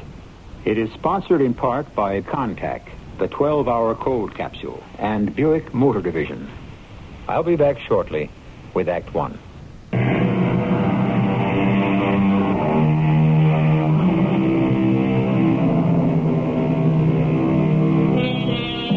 Tom Reynolds is a man paying the price for achieving the American dream. In his mid-30s, he has all the rewards of success. Executive vice president in a highly competitive business, married to his high school sweetheart, 4 children ranging from just pre-college age to Dinah, the little one, just about to enter kindergarten. A house in the suburbs, a summer place inaccessible enough to be exclusive, but cosmopolitan enough to be ultra-smart. Everything a man could possibly ask for, except inner peace.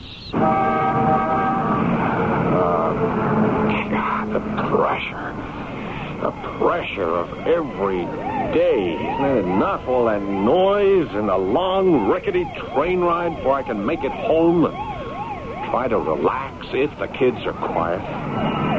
I can't take it anymore. I wish I could fill my ears with wax like Ulysses did for sailors, or blot out my brain with some non-drug that gives a man release without bad after effects. And more, the nearest thing to that is Benny's Compound, the quietest bar in New York, dedicated to men like me who seek escape in controlled but dedicated drinking. Hey there, Tom. Hey, Josh. You ducking the 454, too? Yeah, I couldn't face it tonight without some inner fortification. Grab the 525. Yeah, me too. I thought nothing got to you psychiatrists. If we weather the patients, there's always other psychiatrists. You mind if I join you? No, be my guest. But the way I feel, you could turn out to be my private shrink. Oh, perish the thought. I value our friendship too much. Well, you won't be able to unless I get away from this rat race. Whew, I'm coming apart at seams. So, what do I do about it, Doc? You, get away from it all. Oh, well, that's a lot of help. So the family moves to Martha's Vineyard for the summer, and I finally kill myself off making the extra commute to be with them weekend. No, that isn't the idea. I mean, really get away. Oh, where? Would you believe it that I have an answer? Bat Island. Bat Island? You gotta be kidding. Oh, I didn't make up the name. There aren't any bats there I know of. It's just some old sea dog thought it was shaped like a bat. Yeah, well, where is it? What is it? That's a good question, so I'll give you a good answer. It's a sandbar in the Caribbean with some lovely vegetation. Nothing lives on it except sand crabs, clams, and other unsophisticated species of life. But it has a charming villa a rich man built, a generator for light so you can use gasoline lamps, and absolute and complete and total isolation. You can be Robinson Crusoe. And except for old Doobie, who ferries you over by boat with your supplies, you don't even have a man Friday. Oh, I don't believe anything like that exists in this day and age. Oh, yes, it does, and it belongs to a patient of mine named Brewster. Presently off to the Far East, searching for his soul in other ways. But it's vacant, available, and free. So you're square on the spot, Tom. You really want to get away from it all? Josh, I kid you not. I'll have to go or go real bananas. All right, then grab the chance. Hey, you got me all fired up. I'll talk to Martha about it. Hey, aren't you going to fix your drink? Yeah, who needs it? I got to catch that 5:25. It all had seemed so wonderful and so right on the train going home, but then getting home and being with Martha and the children became a ridiculous notion. I decided I would drop the whole idea, and then, of all people, Martha revived it.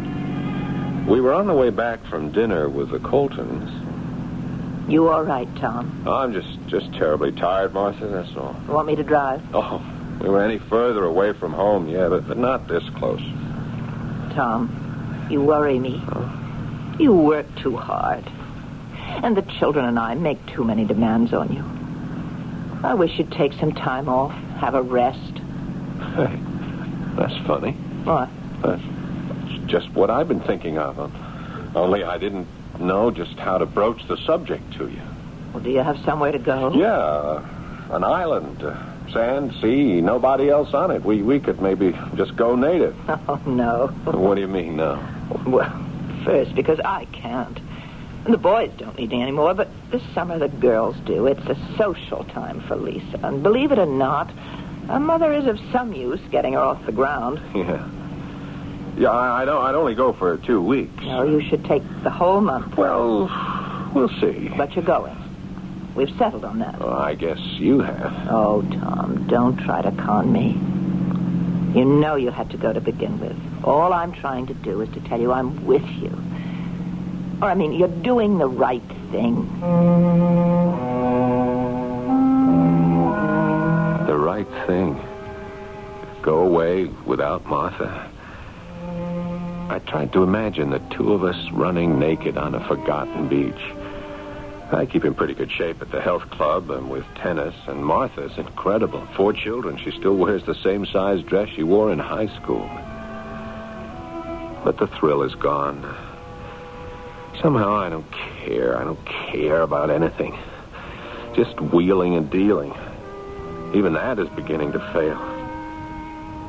Inside at 44, I'm a dead man. Unless I find some way to start living again. So, that's how, some weeks later, I found myself on my way to Bat Island. How far is it, Doobie? Oh, 25 minutes on the clock, if you count time.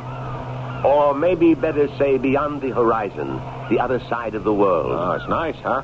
I am a 20th century man.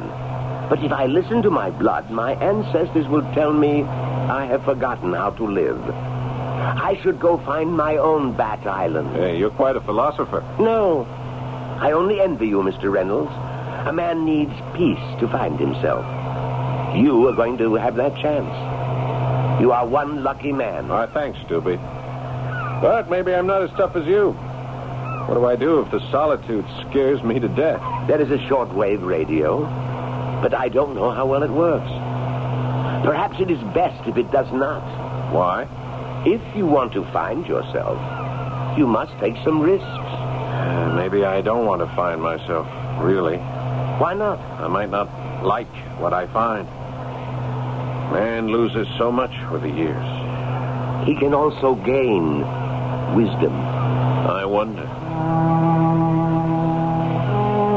I crossed away from Doobie, up to the bow of the boat, letting the wind drift drive in my face as the bow flung up the spray. My head was full of business pressure, worries, regrets that I had walked away from my work, fears of losing all I'd gained.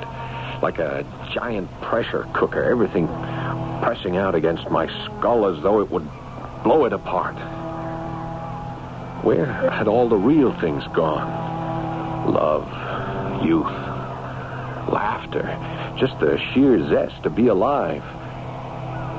For a moment, I was ready to step off the deck and down into the sea. And then I got my first view of the island. You hand the supplies to me. I will wade with them ashore. Okay, here's the first bale. I think I'll come ashore, too. Hey, we can unload later. I want to have a look at my new kingdom.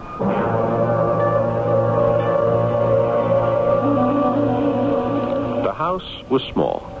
2 bedrooms, a cozy living room with a fireplace, an amazingly efficient kitchen, and a huge porch or lanai that fronted on the sea looking off to the west. The island itself was a semi-tropical paradise. Australian pine and palm trees, passion flower, hibiscus, and bougainvillea, making a riot of dazzling color against the tans and greens. Even a small and incredible stream that welled up from a spring down from the volcanic hill that rose in the middle to make the body of the creature from which it took its name. The wings were 2 great coral reefs that shielded most of the beaches, and the head was the estuary of that little stream, a garden in a wilderness. You like what you see, Mr. Reynolds? So far, it's everything that was advertised and more. Does Mr. Brewster, whatever his name is, own this whole island? I don't know. Surely if he doesn't, there would be other settlers here, or some of your own people, you even. I told you. Doobie is a 20th century man. I have too many interests on Main Island. I suffer from the same virus as you have. You want to stay and share this heaven? No, but I thank you. No guts? I said I was 20th century man. That is not altogether true. I have deep ties to my ancestors, and what is heaven can be very close to hell. This island is for me and my people taboo. Taboo? That has an ominous sound. Not really. We have our own legends. You know the Lorelei? Yeah, the legendary nymph of the Rhine who lured sailors to their death by her singing. Yes. And her earlier sisters, the Sirens. Who tried the same trick with Ulysses. Doobie, you're a fraud. You're no shrimp boat man. Only by choice. Life is better and simpler. I am Harvard, class of 42. I am also Doobie Montesquieu Robert Faniel, and my mother was a Vaudin. A voodoo priestess? What are you trying to do, Doobie? Scare me right off this island? No, sir. I believe maybe you will find here what you seek.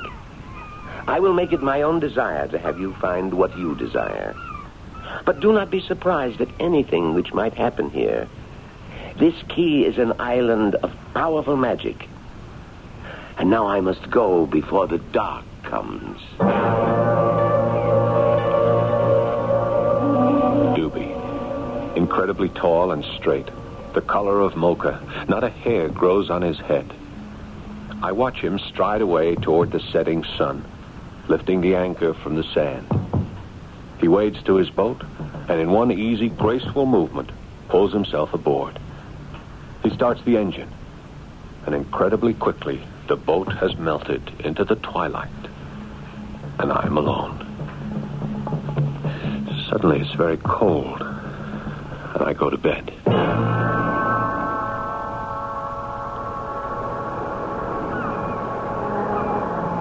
I have been on the island for 3 days now, and I am the only living creature, except for sea things. I'm not happy. I've learned too many things about myself. I am jaded, burned out. Love is dead in me. I'm guilt-ridden as I face the fact that all the glowing, wonderful love I once had for Martha, the girl I married, is dead. All love is. The worst thing is the terrible coldness of being alone. Alone. I walk the crescent of the beach. The only footprints are mine. alone. And then I see her. For the first time, half in and half out of the water. The waves breaking over that exquisite body, swaying her hair like seaweed, motionless and incredibly beautiful. Is she real? Or is she illusion? I run toward her.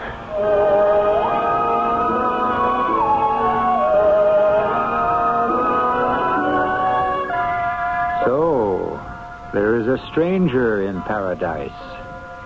But is she alive or dead? Which is a speculation that seems obvious and simple enough on the face of it, but which is actually amazingly complex, as you will begin to discover if you return with me shortly to Act 2.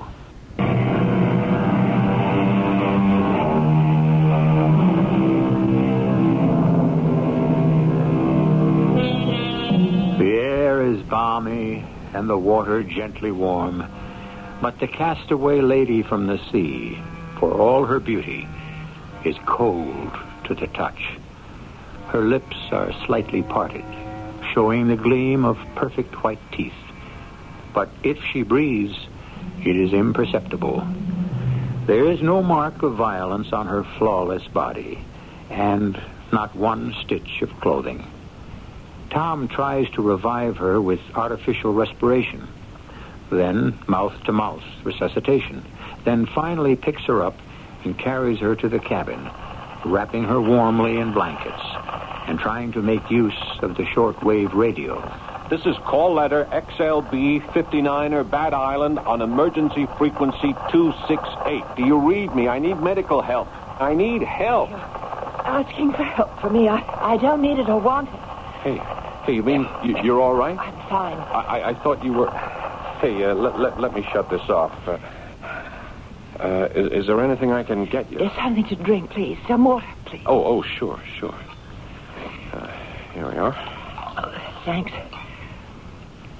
Oh, that's good. You have some more? Yeah, sure. All you want. What can I get you to eat? Some eggs? I have all kinds of frozen meat, a veal steak, chops, pork. No. Do you have any fish? I have a bucket of clams I just dug. Want me to steam them for you? No, fresh. Just as they come up from the sea. Coming right up. Hey, look, you sure you should be eating anything? I mean, let me try to raise a doctor on the radio. No, that's no use. Well, what do you mean, no use? I don't need a doctor, and the radio won't work. How do you know? Well, you tried it, didn't you? Yeah. It doesn't work. Yeah, but I'm not accustomed to using it, and... Are the clams ready? Have you opened some clams? Yeah, sure. Here. Let me get you some lemon juice, some Tabasco sauce. No, nothing. I just want them the way they are. Fresh, living, straight from the sea. There was nothing dainty about the way she ate those clams. This lovely, delicate woman wolfed them eagerly, voraciously, as fast or faster than I could open them, licking her fingers after each with hungry enjoyment. The color was returning to her cheeks, and her eyes were shining now. They were a deep, deep sea green, and big enough to drown in.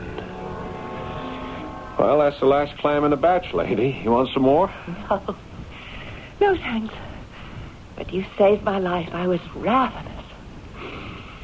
Oh, I feel so sleepy now. Hey, wait a minute. Before you go to sleep, don't we talk a little first? About what? Well, it isn't every day I discover the most beautiful woman I ever met in my life just washed ashore in the Altogether and lying as if she were dead on the sand.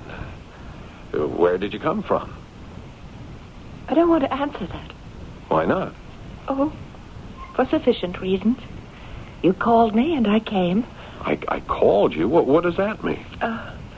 It isn't time to explain yet. Yeah, but what am I supposed to do with you? Don't I notify someone where you are, that you're all right? No. Well, you must belong to someone. There must be someone looking for you. For this while, I belong to you. If you want me.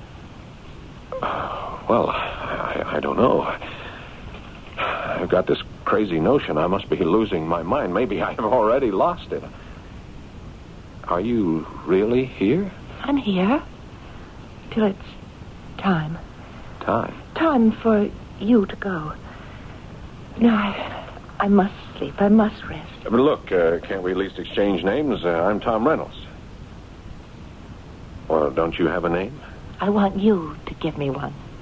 Your name for me. I must be asleep. I could wake up and find this is only what it's got to be, a dream. What is my name? Oh, I don't know. Oh, okay, wait, let me see. What day is it today? Sunday. Fine. What was good enough for Robinson Crusoe's good enough for me. Better. All he got was a Man Friday. Look at me. I come up roses with Our Gal Sunday.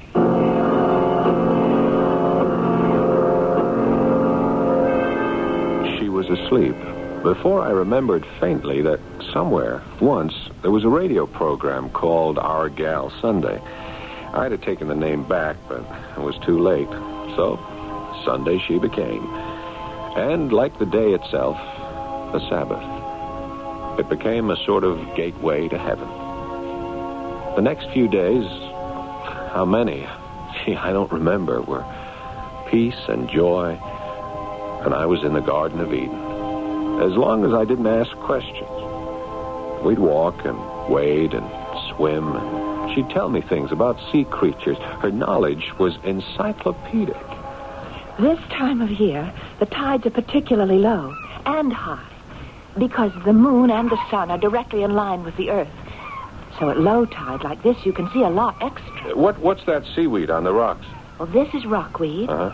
but this is sea moss, and the long, lovely flowing green is sea lettuce. Could you eat it? Of course. Everything under the sea can be eaten, but some things only if you know how.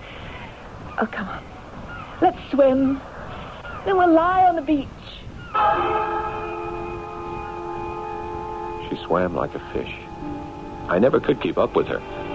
And it seemed at least half the time she was under the water. When we lay on the beach, the sun and the wind dried me in moments. But I would glance over at Sunday, and that glorious body never seemed to lose the sparkling sheen of the water, almost as though she had some quality in her skin which preserved the droplets, so that she wore them as an opalescent dress. And then the inevitable interloper came to our paradise. We had been swimming together that morning far out towards the reef. Look, Tom. Where? Out, beyond the reef. Dolphins. Yeah, crazy. Whole school of them. How would you like to ride one? What? Sunday? Who are you? Who are you, really? What are you? Why must you keep asking? Because you can't be real. Jeez, how would I like to ride a dolphin's back? You could do that, couldn't you? Well, anyone can, you know. Under the right circumstances. What circumstances? Seaplane. Where? Can't see it yet, but it's coming. Oh, don't let them know I'm here. Not yet. Sunday! Sunday! I went down into the green depths after her, but clear as the water was, I could see her nowhere. I couldn't stay down long. I wasn't in that good condition. I kept surfacing and gasping a breath and then diving again and again and again. Nothing. By the time I was so completely winded that I knew I couldn't dive anymore. So I surfaced for the last time. The seaplane was veering away from the island. I lost it in the sun. Not that I cared about it or anything at that moment. And then I looked at the shore, blinked the sun dazzle out of my eyes. Climbing out at the beach was Sunday. And heading for the cabin, I started to swim the shore as fast as I could. What the devil was the idea of pulling a crazy stunt like that, Cindy? You almost give me heart pain. Sorry, I just didn't want anyone from the plane to see me. Why? It isn't time to explain yet. Well, when is it going to be time? It's going to land. So what? It's a free ocean. They'll be coming here. They'll be looking for me. I want you to promise me something. Why? No matter who it is, or what they want or say to you, that you won't tell them anything. What can I tell them? I don't know anything about you, not even your name. You know I'm here. Don't tell them that. Well, for heaven's sakes, why can't I? What are you afraid of? It's not what I'm afraid of. It's what you must be afraid of. Well, what does that mean? I can't explain. Ahoy, the cabin! We are police, and we are armed. If you are inside, come out and show yourself. Police? They won't harm you, and they can't find me. Go out and promise not to tell about me. I'd still like a reason. Will this be reason enough? If you do, I'll be gone. We know you are in there. Do you come out? Or do we come after you with guns? Yeah, hold it. I'm coming out. Just hold very still till my co-pilot checks you for weapons. In a beach coat and swim pants? I prefer not to take any chances. He is not armed, sir. Good. Keep him covered while we talk. Who are you?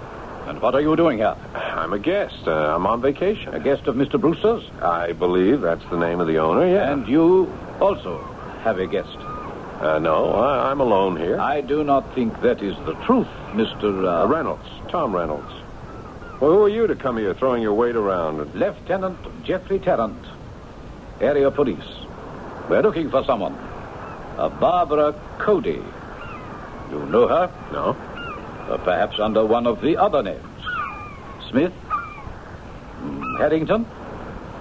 The Countess Perenchio? Princess Suleiman? Codicott? No, look, I don't know what you're talking about. I don't believe you, Mr. Reynolds. I don't believe that anyone could not be aware of one of the richest women in the world.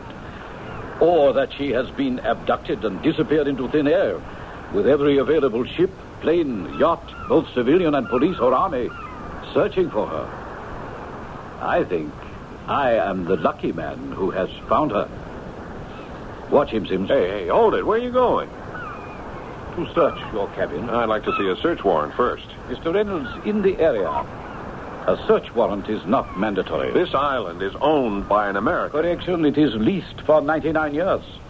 But it belongs to my government. In any case, might makes right, does it not? So you will not. You have no right to. And you cannot stop me.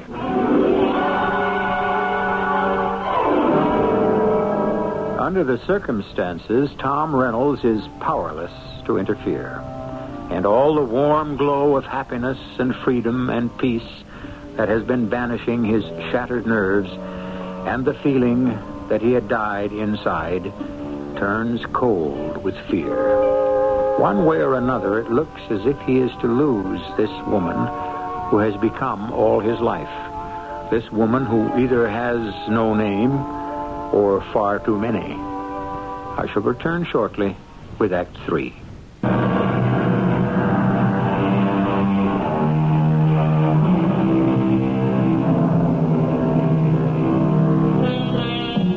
Time seems endless as Tom Reynolds, the unwavering gun of the co-pilot covering him, listens to the opening and closing of doors from inside the cabin.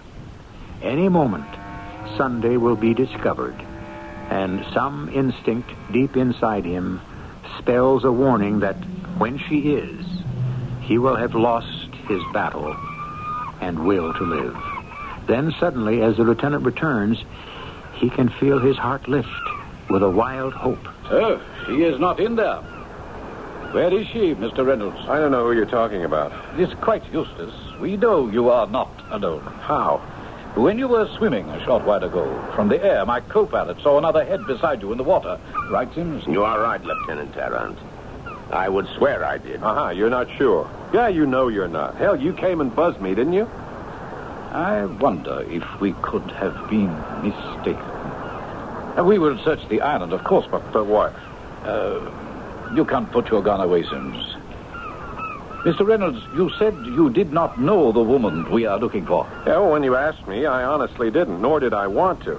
All those aliases, I figured she must be FemLib's latest and greatest triumph, a dame heading the 10 most wanted list. But then, that first name you gave me, Barbara Cody, isn't she the heir to the Cody tobacco interest? That is correct. And some feel, after at least the last 3 of her husbands, almost certainly the richest woman in the world. Yeah. She's about what now, 26? She's gone through 5 husbands?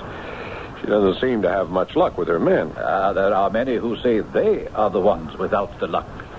Your American press have given her a name taken from her natal one, Barbara Cody. The beautiful Barracuda. Yeah. That's probably because she doesn't like photographers. Isn't she always smashing cameras and suing the men behind them? Yes, correct.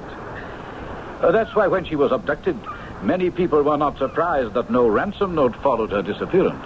Then why would she be abducted? It is thought one of her enemies might have decided to exact his or her own revenge. How? She was in Nassau. She is an accomplished pilot. She took off in her own private plane or was taken and never returned. Well, then she could have just crashed. It is possible, but the weather was flawless, and we have seen no signs of wreckage.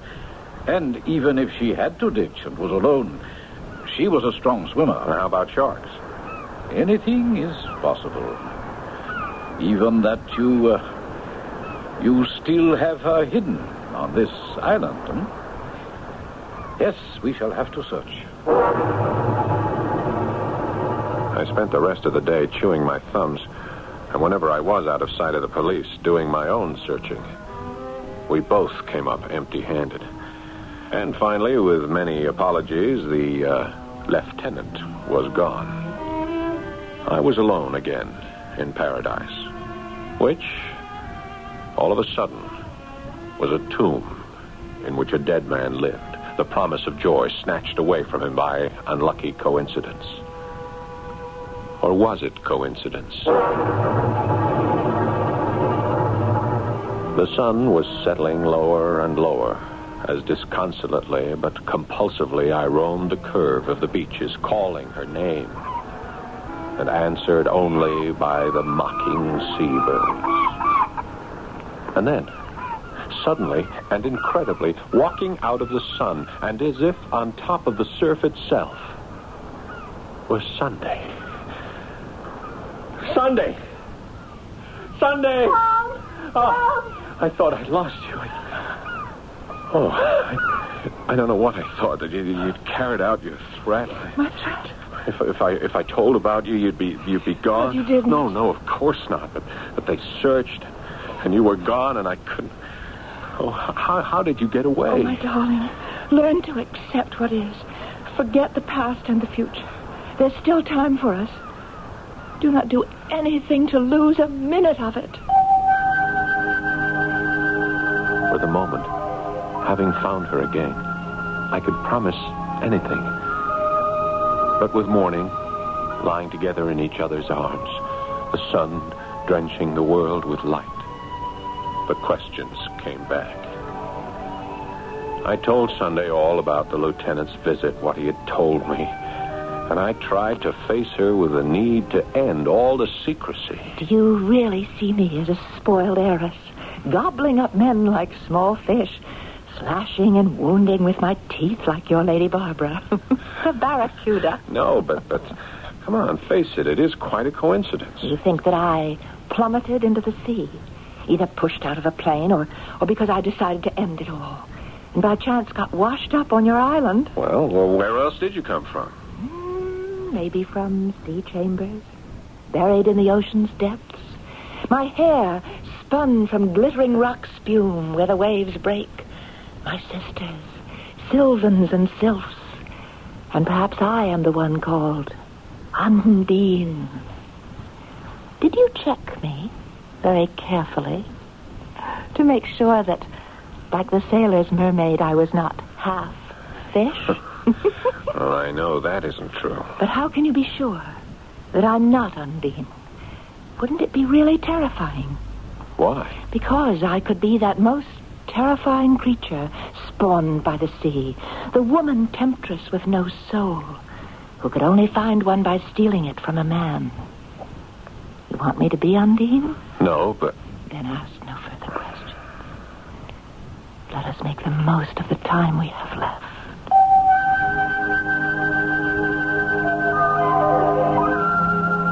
So the last 2 weeks of my vacation were spent in a kind of dream. A state of suspension during which I could imagine the ridiculous notion that some things were growing inside me. The way perhaps a woman carrying a growing child might feel. The shaking hands, the need for alcohol, the tunnel view of life, the blinding pressure, headaches, the death wish were all gone and forgotten. And then came that strange, wonderful, awful, inexplicable day. Tom. Yeah? I have to go away, Tom. You know that. No, Don't open your eyes. Drink in the sun. That's your medicine. Remember, it's part of what you came here for. I came here to try to find something. I found you. You came here to find yourself. That's the same thing. No. This is not your life, my dear one. This is only a projection of what your life should and could be. Remember the legend of Undine and her sisters. They were born with no soul, and the only way they could find one was to marry and bear children for a mortal. What has that to do with us? You are married. You do have children. And no matter what there's been between us, I couldn't touch your soul. I told you long ago that I would be here until it was time for you to go. The time is now. No. I stole as much of you as I dared, but I couldn't steal your soul. When you came here, you were like me, empty and lost inside, and all I could bring you from the sea was enough to fill up that emptiness, to give you back your soul. Your soul and your hope for the future.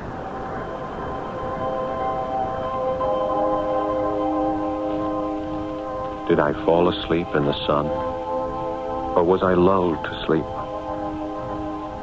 When I woke up that last afternoon on my island seclusion, I was like a man after an operation, still drugged and only half aware. But inside me was an inner peace. And what should have been an unbearable ache was only a lovely memory. Doobie picked me up the next morning. Well, that's the last of your possessions, Mr. Reynolds. You are leaving a lot lighter than you came. In so many ways, Doobie. You ready for me to cast off? I guess. Nothing left for me to stay here for now. Was I ever really here? Did anything I think I might remember ever really happen? I told you it was a magic key. An enchanted island, sir.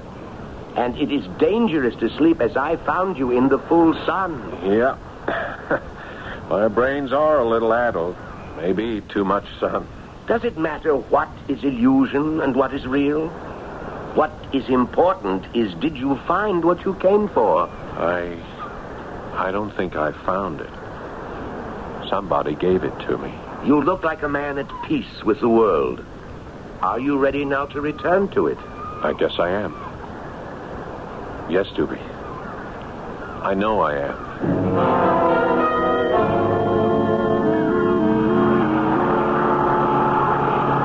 Here we are at Main Island, sir. Oh, I forgot to tell you. Lieutenant Tarrant wishes a word with you. Yeah, I see him waiting for me. Yeah, we're docked. You can talk to Lieutenant while I unload your gear. Oh, thank you, Doobie. You looking for me, Lieutenant? I have been waiting, yes, Mr. Reynolds. Oh, excuse me. I guess I should say Lieutenant. It is of no importance. What is that I owe you an apology. Oh. The lady I questioned you about. We found her this morning. You found her where? The plane was almost intact, lying in 30 fathoms of water, 180 feet down. Both doors sealed by the water pressure. No one could have escaped from that cabin. And Miss Cody was alone. Dead? Very. The doctor estimates at least 3 weeks, probably a few days more. That would be about 3 days after I crossed to the island. About it exactly, Mr. Reynolds. She was a pretty woman, although what pictures we have don't do her justice, they say. Would you like to see the girl I was almost ready to believe you'd abducted? No. Maybe better yes, Mr. Reynolds. Why? I told you. I am the son of a Vaudin. I would like to know that you are altogether at peace. For always. Yeah, well. Okay, let me see the picture.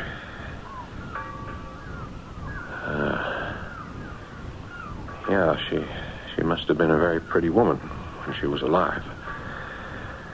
But now she's dead, huh? Completely dead. So, everything is ashore, Mr. Reynolds. Time for you to go. So it was all over. The picture. Perhaps. Perhaps not. It no longer mattered that Barbara Cody or some mermaid from God knows what deep green caverns in the sea. She, your Sunday, could never have existed. Never was. Had ceased to be. And what she came to steal, she gave back to me instead. My immortal soul. I'm home now, stepping off the ferry at Vineyard Haven and into the arms of a girl I thought I'd forgotten. And a love so intense and new bright again that my eyes are dazzled. Hello, darling. Oh, hello, Martha. Oh, my own love. You haven't said that to me in years. I'll make it up. I'll make up for it in all the years to come. Oh, Tom, you're your old self. A gift from someone? Who? Someday I might tell you. Or maybe never. All that matters, my darling, is I'm home. To stay.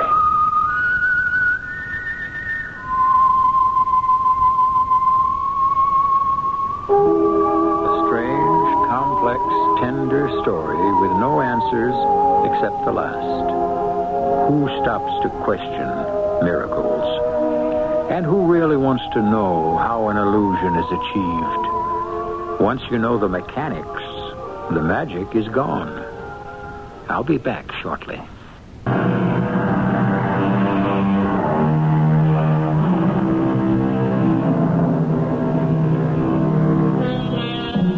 The first link in the long chain of man's evolution came to us from the sea. The richest and most nutritious foods we eat come from the oceans or are waiting to be harvested. So why not a presence, a something, a spirit clothed in whatever form you desire to nourish and feed the soul?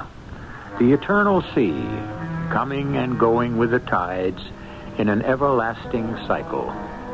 It is the embodiment of life itself. Our cast included Paul Hecht, Marion Seldes, Leon Janney, and Ian Martin. The entire production was under the direction of Hyman Brown. Radio Mystery Theater was sponsored in part by Anheuser-Busch Incorporated, Brewers of Budweiser, and True Value Hardware Stores. This is E.G. Marshall inviting you to return to our Mystery Theater for another adventure in the macabre. Until next time, pleasant dreams.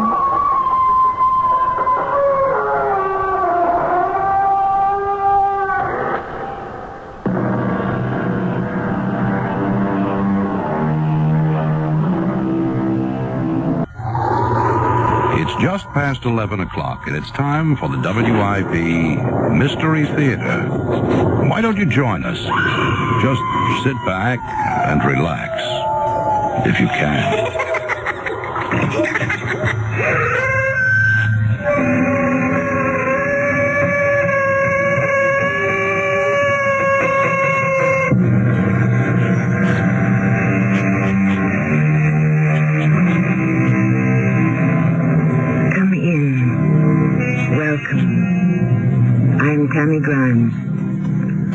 Body and spirit, says the philosopher, are twins, and only the good Lord knows which is which.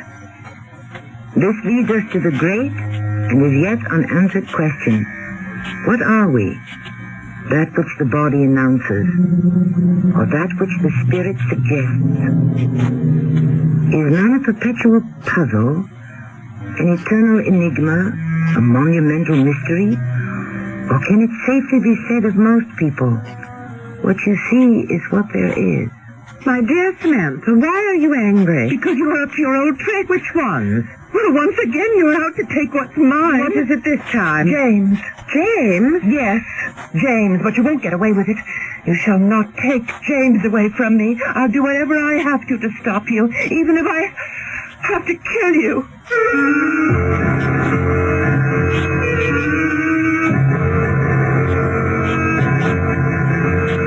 Our mystery drama, Two Sisters, was written especially for the Mystery Theater by Sam Dan and stars Patricia Elliott and Marion Seldes. I'll be back shortly with Act One. A do-it-yourselfer with a reputation for doing good work deserves tools with a good reputation. Hi, Pat Summerall suggesting this Christmas you surprise that special person with a quality skilled power tool from True Value Hardware Stores. Like their 7 1/4-inch circular saw featuring ball-bearing construction plus convenient depth and bevel controls. Or give the skilled cordless drill that operates forward or reverse, then recharges in just 1 hour. They're just $44.99 each at participating True Value Hardware Stores and home centers. Well, when you cover your mouth with your hand every time you laugh, you just aren't showing much confidence in how your teeth look. I mean, mine were all tobacco stained until I got Topol. Topol Smoker's Tooth Polish is a combination of polishing agents and a rich foaming cleanser, especially formulated to help remove ugly yellow tobacco stains. Yet laboratory research has proven Topol cleans gently enough to be used every day instead of regular toothpaste. Topol made my teeth cleaner and brighter. Topol Smoker's Tooth Polish. Fluoride or mint. They're all talking about the I-95 marketplace at Route 413 and Route 1 in Levittown. Where else in the Delaware Valley can you find over 250 shops under one roof with prices so low and savings so high? It's I-95 Marketplace. I-95 Marketplace offers sensational bargains on clothing, jewelry, groceries, hardware, cameras, telephones, greeting cards, shoes, sneakers, wood stoves, bathroom accessories, records, health foods, and they even have a chiropractor and optometrist on duty. For your food fantasies, 11 vendors offer everything from cheesesteaks to pastrami. Children can stop by their electronic game room or peek through the baseball card and sports memorabilia shop. For savings, for fun, for food, for sensational bargains, it's I-95 Marketplace at the intersection of US 1, I-95, and Route 413. Call 750-1877. That's 750-1877 for more information. Open daily 10 to 9 p.m., Sunday 10 to 6 p.m. And don't forget, Santa Claus is now at I-95 every day till Christmas.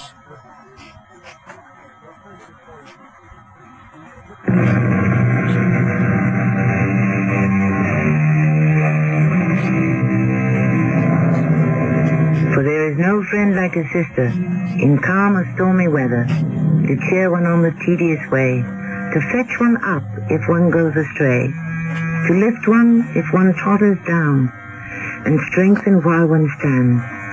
Yes, there is no friend like a sister, but with all due respect to our poet, there is no enemy like a sister either. We find ourselves in India perhaps 100 years ago. We are in a busy, bustling railway station. An English lady of about 35 alights from the train. She is quite well dressed, but she is showing the effects of a long, hot journey. Well, now, where have you been? Sir? Sir? Yes, sir. Well, I do believe the good woman has taken leave of her senses. Well, I predicted this, you know. What did you predict? Well, didn't I say it would happen to you if you remained in India long enough? The heat, the dust, everything. It gets to us all sooner or later. I am compelled to stay here, but what is your excuse, Samantha? You have a rich sister in England. But I'm not Samantha. You're not Samantha? No. I'm the rich sister, Sophia. Oh, no, that's impossible. No two human beings can look so much alike. We're twins. But still... Identical twins. What is it? It's one face. And even more, one body. Well, I do beg your pardon. That word may sound a bit forward, but I was only using it professionally. Professionally? Yes. I'm Dr. James Parker, District Medical Examiner, and I'm a very good friend of your sister. Oh, how do you do? We are we're very proud of the work she's been doing here, that little school she runs, and... Oh, yes, first rate. We always thought she was born to be a school mistress. You must be exhausted after your long journey. Let me drive you out to your sister's. But she said her servant was to pick me up. Chandra Lowell? Oh, well, no, I don't see him about. But he should be here. Well, and he will be, there's no doubt about it. But he may arrive in 5 minutes or an hour or at midnight or perhaps even tomorrow morning. Let me see to your luggage.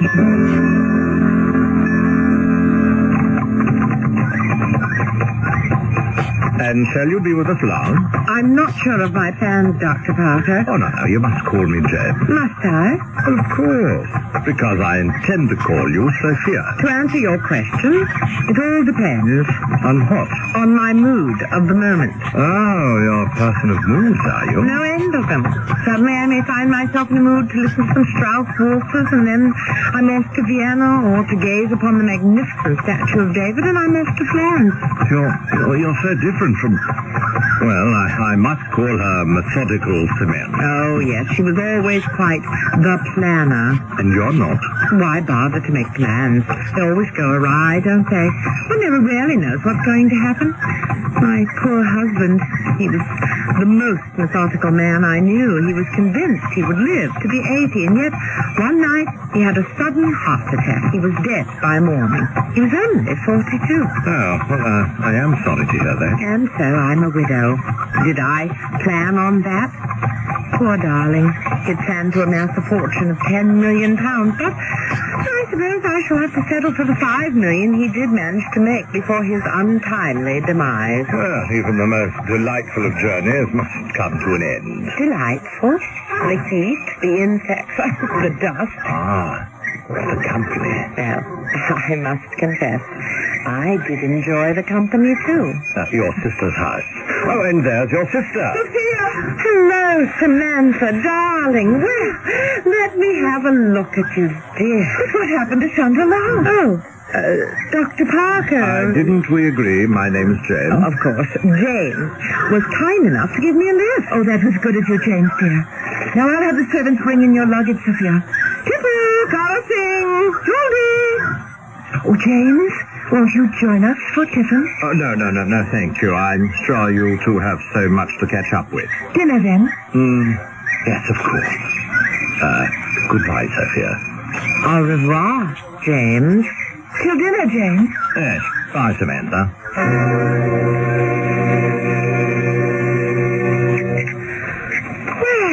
Well, I feel like a new woman. Been quite a trip. All the way from London. Halfway round the world. So he's dead. Charles is dead. Yes. Poor Charles. Suddenly, without warning. Well, now you don't have him either. Either? Oh, my dear Samantha, you never had him at all. Well, that isn't true.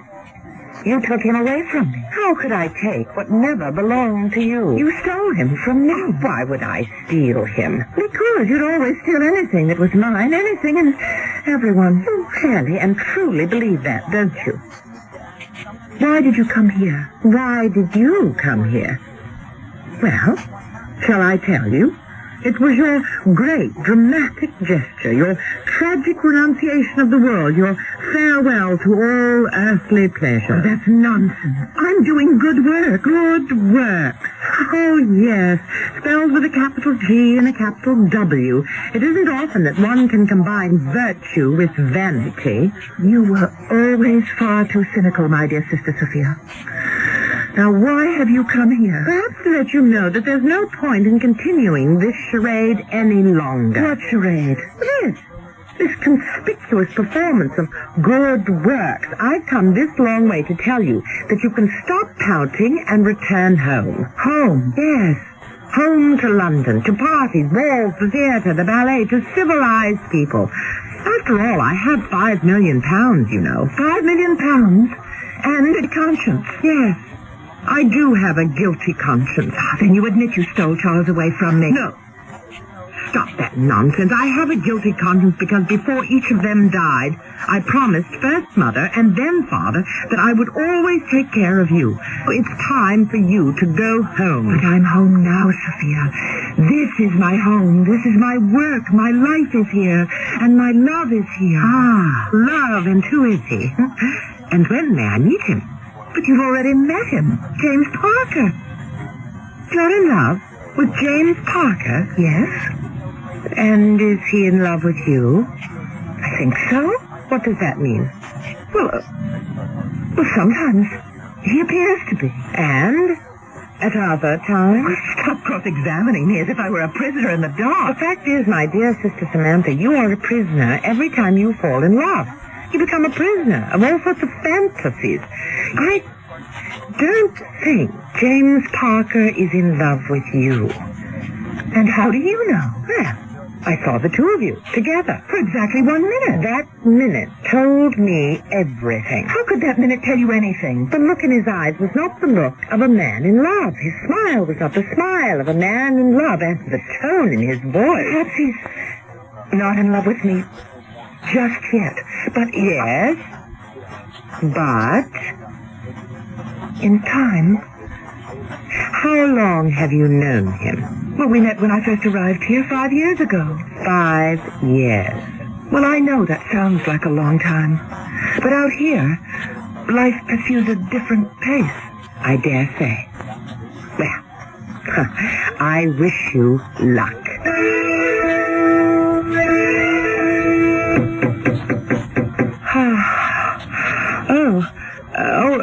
Come in, come in.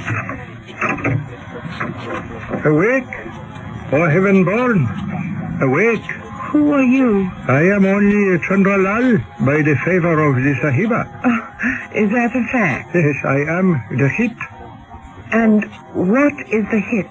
The hit Matkar, if it pleases the heavenly born. Well, I don't know if it pleases me just yet. I am the head of all the servants in the house of the Sahiba Samantha. And where is she? The Sahiba Samantha. She is at the school where she teaches the small children the secrets of the government. What secrets? Oh, how to combat the evil spirits in the milk and in the water, and the devils of the smallpox. Oh, many things of great mystery. A most laudable and worthwhile endeavor. I have been sent here to inform the favored one that there is a visitor. Dr. Parker, I presume. Oh, this is magic indeed. How was the presence able to divine... Right on schedule, Chandralal. Right on schedule. Chandralal. Sahiba? Where is the Sahiba Sophia? Where is the Sahiba Sophia? It is difficult for this unenlightened one to say. Speak, fool. I know full well not lying. When was the last time I have seen my sister? This insignificant one was last privileged to gaze upon the Sahiba Sophia this morning. And where did she go? Away. Well, obviously, idiot. Where and with whom? Where? This was not revealed. With whom? With Parker Sahib. Parker Sahib? The Sophia Sahib returns. Even now, maybe her the horse and the carriage. She went out riding with James. Thank you, James. It was a most instructive ride. Oh, hello, Samantha, dear. Hello? Hello, James. Oh, hello there, Samantha. You're just in time for dinner. Won't you sit down with us? Oh, no, thanks, Samantha. I'm due at the hospital this evening. Good night, James. Well, I hope to be free tomorrow morning. Good night, Sophia. Samantha. Well, what's for dinner? I'm starved. Riding about all day gives one a ravenous appetite. You may serve the soup, Chandralal. And the country really is pretty when you see through the dust. Where did you go? Oh, here and there. Oh? Any place in particular? The truth is, there's not all that much to see. The landscape isn't nearly as pretty as our own English countryside, you know. Yes, I know. Well, how did you spend the whole day? Well, we had lunch at the club, then we watched a polo match, but I suppose mostly we just sat around and talked. About what? Oh, this is truly delicious soup, Candlelog. Do you suppose I might have some more? Never say you to a native servant. You must always say thou. Why? Shall the empire totter on its foundation? Oh, talk to him any way you please. My dear Samantha, why are you angry? You pretend you don't know why I'm angry? That makes me angrier still. Suppose you tell me why you're angry. I'm angry because once again you're up to your old tricks. Which one? Once again you're out to take what belongs to me. What am I supposed to be taking this time? James. James? Yes, Sophia, James.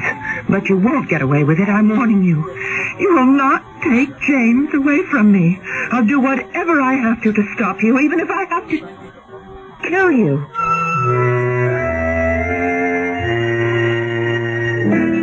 That's certainly short, sweet, and to the point. What were we saying as our story began? Great indeed can be the love one sister has for another. And just as great can be the hate. Which will prevail? When they both want the same man, all bets are off. At least until Act 2, which will be here shortly. The following is presented by the National Urban League. You know, Alan, when you walked in here and said, I want to be a salesman, I wouldn't have bet a plug nickel you could make it. Sales takes hard work and tenacity and guts. Well, I just didn't think a black man could measure up. Too often in today's society, people are judged solely by the color of their skin rather than by what they can do. But when people are given a chance to make something of themselves, there's no limit to what they can do. And now here you are, our newest district manager. What do you say to that? All I ever needed was a chance. Everybody deserves a chance to make it on their own, regardless of race, creed, color, or sex. The Urban League is dedicated to achieving that, and you can help by opening your heart and your mind and giving someone that chance. To find out exactly what you can do, write National Urban League, 500 East 62nd Street, New York, New York, 10021. A public service message of this station, the Urban League, and the Advertising Council. We hate this sale. Because if there's one thing car dealers can't stand, it's slashing prices on beautiful new cars, especially this time of year.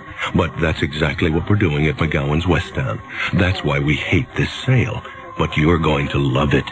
Because from Thursday, December 9th through Saturday, December 11th, McGowan's West Town will sell brand new cars at prices even Scrooge would love. If you buy the same make and model new car with the same equipment at a lower price than McGowan's before 5 p.m. Saturday, we'll give you $300 cash. McGowan has 20 fully equipped Mercury Marquis and Grand Marquis starting at $89.97 and 50 Mercury Lynxes with front-wheel drive starting at $55.95 and over 50 late model trades at even better prices with 10.75% financing on all 1982 models. Come to McGowan's West Town Lincoln Mercury, routes 3 and 352 just minutes west of Newtown Square. And if you're smart enough to buy one of these cars before 5 p.m. Saturday, we have one thing to say. Bah humbug.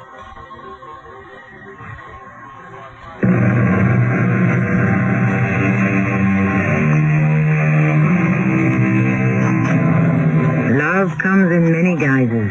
There is the love between parents and children, the love between sisters and brothers. But of course, they all pale beside the love between men and women. How many great deeds are performed in the name of this love? And how many great crimes? We are getting there. You are going to kill me. I'm warning you, Sophia. Don't take James away from me. Oh, your argument has a familiar ring. First it was don't take Charles away from me, and now it's James. And my answer shall also sound familiar. James is not yours in the first place. Yes, he is. He is. He is? He will be. He could be given time. Time? You've had 5 years. I have had but a single day. Already he has chosen. That isn't true. Love has chosen. You have chosen? You saw that I wanted him and that was enough for you. Nonsense. Please, Sophia, let me have James. My dear, what have I to say about it? You've won. Oh, I admit it freely. Any time both of us want the same man, I have no chance. But you don't want him. Now listen to me. I know him better than you do. I've seen the complete James, not just the gallant who's courting you. I've seen James when he's at work and during the rainy season when he's out of sorts. I've seen the unhappy, dissatisfied James who bemoans the fate that forces him to earn his bread in India. He is forced to live in India? Oh, yes. Because he's the youngest son, he received no portion of his father's estate.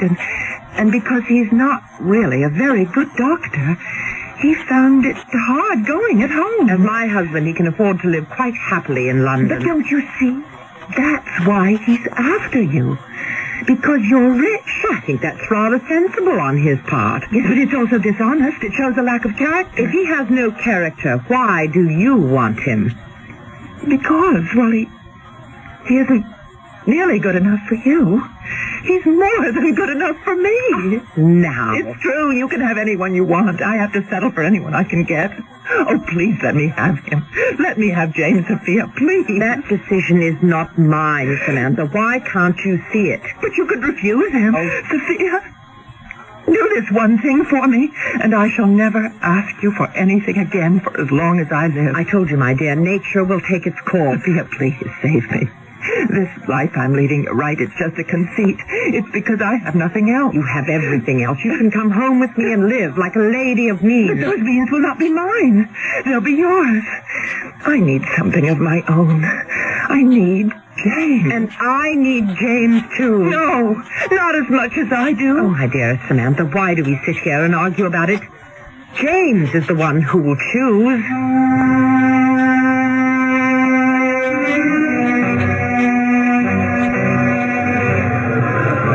Oh! James! What are you doing here in this filthy marketplace? No, James. You say that when you enter the square. Do you see these stalls? You're no longer in the year of our Lord, 1877. You're wafted in time to remote antiquity. This is how it was when Alexander the Great came storming down the mountain passes into India. Yes, and it's still a filthy place. Oh, Samantha, I feel so good just talking to you. Do you, James, really? Yes, you have no idea how good how marvelous you've always been for my morale. But, James, that's because... That's because you're you. Samantha, the one and only. Come. Where? The club. We'll have lunch. That is, unless you've something better to do. Better? I can't think of anything that's nearly as good.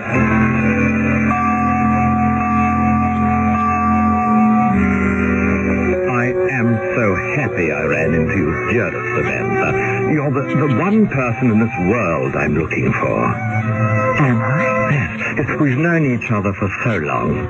You're my nearest and closest friend. And now... Yes, now? And now I want to tell you a secret. Yes? Samantha, I'm in love. Oh? Oh, yes, love. For the very first time in my life. Well, surely you've seen it. How could you not guess? I've seen it. Well, I want to ask you if you think there's a chance for me. Well, yes, James, yes. How wonderful. I'm asking you because you're her sister, her twin, and who would know her moods, her feelings better than you? What are you saying, James?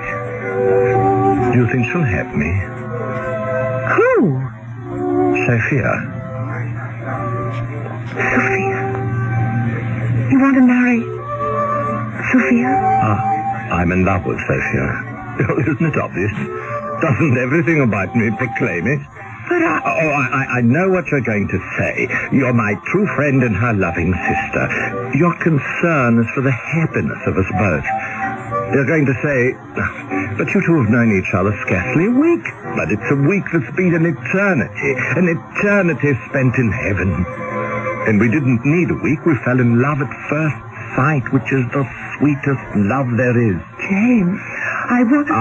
You're going to preach caution, which is in keeping with your methodical nature, and, well, I love you for it. But life is so short, my dear. One must seize every moment. Oh, James, I just don't know. Oh, dear, sweet, loving Samantha. Those are tears of happiness. Oh, thank you. Thank you for having a sister like Sophia.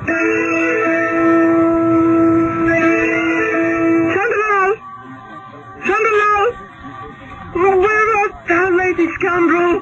What is the heaven-born pleasure? Where is the Sahiba Sophia? Why, it has not been revealed to this poor... Why do I ask thee? I know where she is. She's out with Jane. Shall the center of the universe have her dinner? No. The center of the universe shall not have her dinner. You know what the center of the universe intends to do? She is going to sit here and get quietly, but definitely, and even irrevocably drunk. Drunk? And shall the false spirits that dwell in the bottle solve the radiant one's problem? No, they won't solve them, but they'll make me forget them. Yes, 'tis but a shallow forgetfulness. Chandralal, I am about to tell thee a secret. Attend. But first, bring me the double-barreled rifle. The double-barreled rifle? Does the heaven-born wish to hunt? No, the heaven-born intends to kill. Yes, my good Chandralal, when that false sharp-toothed vixen walks in here tonight, I shall... Yes? I shall place the bullet from the underbarrel into her faithless heart, and... Yes? And then I shall pierce my own heart with the bullet from the overbarrel. Sahiba? It doesn't matter, Chandralal. My heart is already broken. So go thou. Fetch the rifle. May a question be asked? Why does the eye of beauty intend to do away with herself? Why? Because justice must be served. Of course. But in what manner? In the prescribed manner. An eye for an eye. I shall have killed. I must pay the price. If this witless one may inquire, why does the protector of the poor wish to kill the Sahiba Sophia? To teach her a lesson. But what is the lesson? Both teacher and pupil shall be dead, and who shall profit? But something must be done. Of course. Parker Sahib loves the Sahiba Sophia. All to the good. Let him have the Sahiba Sophia. Let the killing serve a purpose. But it is serving a purpose. Revenge. The revenge that is sought by the eye of beauty shall last but a brief moment. But what other revenge is there? Let him love. Let him marry.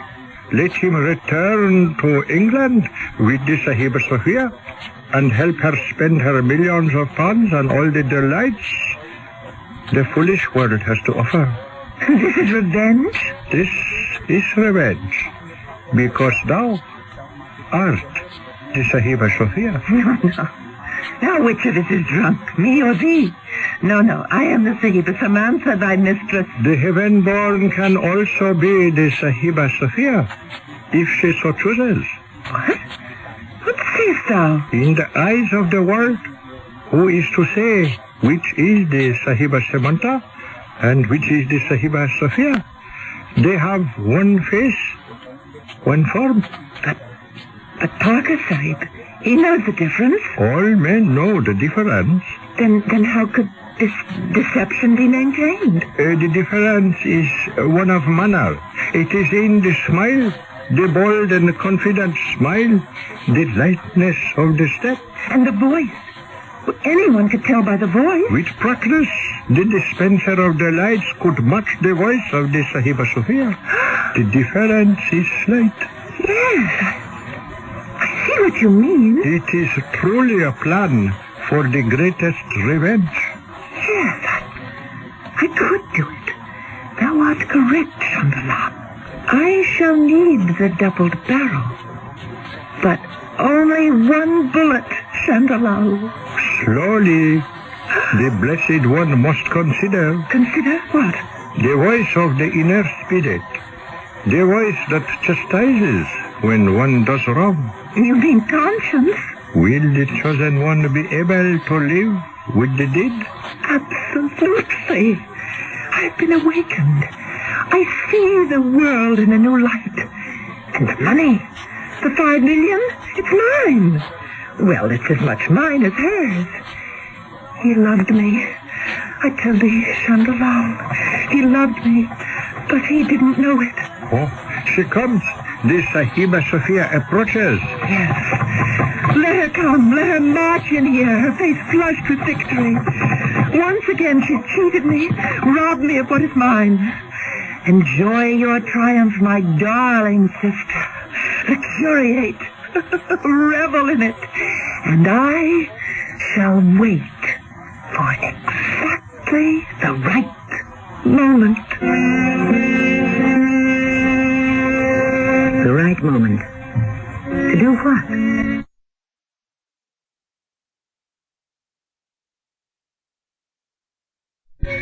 Meanwhile, we are flowing inexorably toward the third act, which shall arrive here shortly. Cyril introduces Mr. Buster Crabbe, film actor and author of Buster Crabbe's Arthritis Exercise Book. I wrote a book on relieving arthritis pain, and I recommend Icy Hot Cream in the tube. Rub it on. Icy Hot's penetrating warmth reaches way down inside to help relieve minor pain, while a feeling of coolness soothes your skin. I'm convinced that greaseless Icy Hot Cream will give you fast, effective relief that lasts for hours. Use only as directed. Now there's a brand new reason to buy a new 82 Buick. Low finance rates. That's right. Now your Buick dealer can offer 10.9 annual percentage rate financing to qualified retail buyers of new 82 Buick. If delivered by December 31st. Pick from a fine selection. Skyhawks, Skylarks, and Centuries, as well as Regals, LeSabres, Rivieras, and Electras.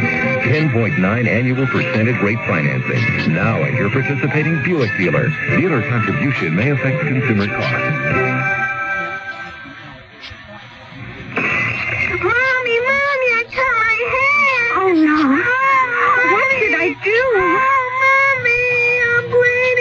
Can you stop the bleeding? Can you clean a wound properly? What if he stops breathing? What if his heart stops too? How do you handle an emergency at home? Many of us panic when prompt action may be needed to save a life. If you'd like to learn what to do and how to do it before you're faced with an emergency, contact Red Cross. We'll help you learn how to prevent accidents. We'll teach you first aid, Red Cross CPR, family health and home care. Countless lives have been saved through safety and health care skills learned through Red Cross courses. And because of these skills, millions of Americans live safer, happier, healthier lives. Learn how to take better care of yourself and your family. Call Red Cross. We'll help. Will you?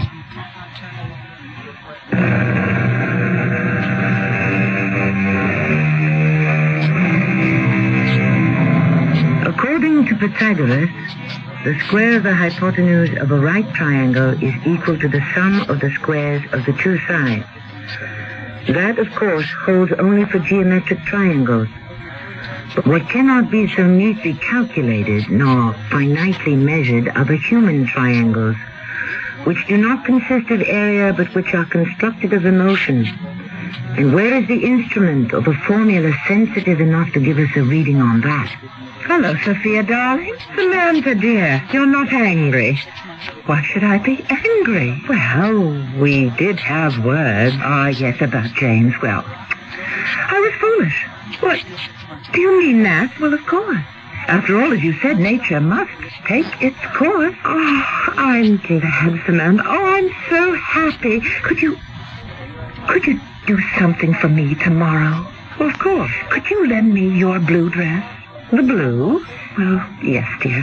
It looks so smashing on you. I was thinking perhaps it might do something for me. Samantha. Oh, is there a man you're out to impress? Well, yes. Oh? Who is he? Well, it's old Colonel Bruce Loudon, the district administrator. But I was thinking perhaps I could get some government funds for the school. Well, it never hurts to look one's best.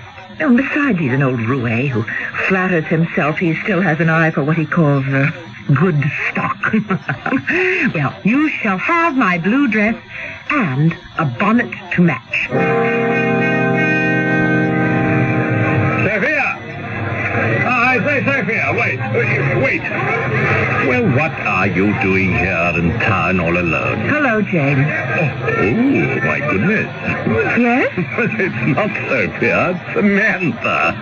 Are you sure? Well, the only thing that gave you away was the voice. The voice? It doesn't sound quite like Sophia's.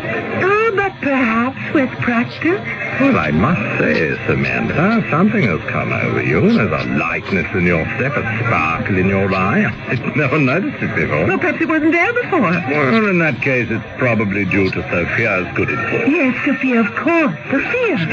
We are so happy, the two of us. And I'm so happy for both of you. Well, now, Sophia says you will be coming to England to stay with us. Well, yes, she's been kind enough to invite me. Well, I am glad, Samantha. I cannot tell you how much I value your friendship.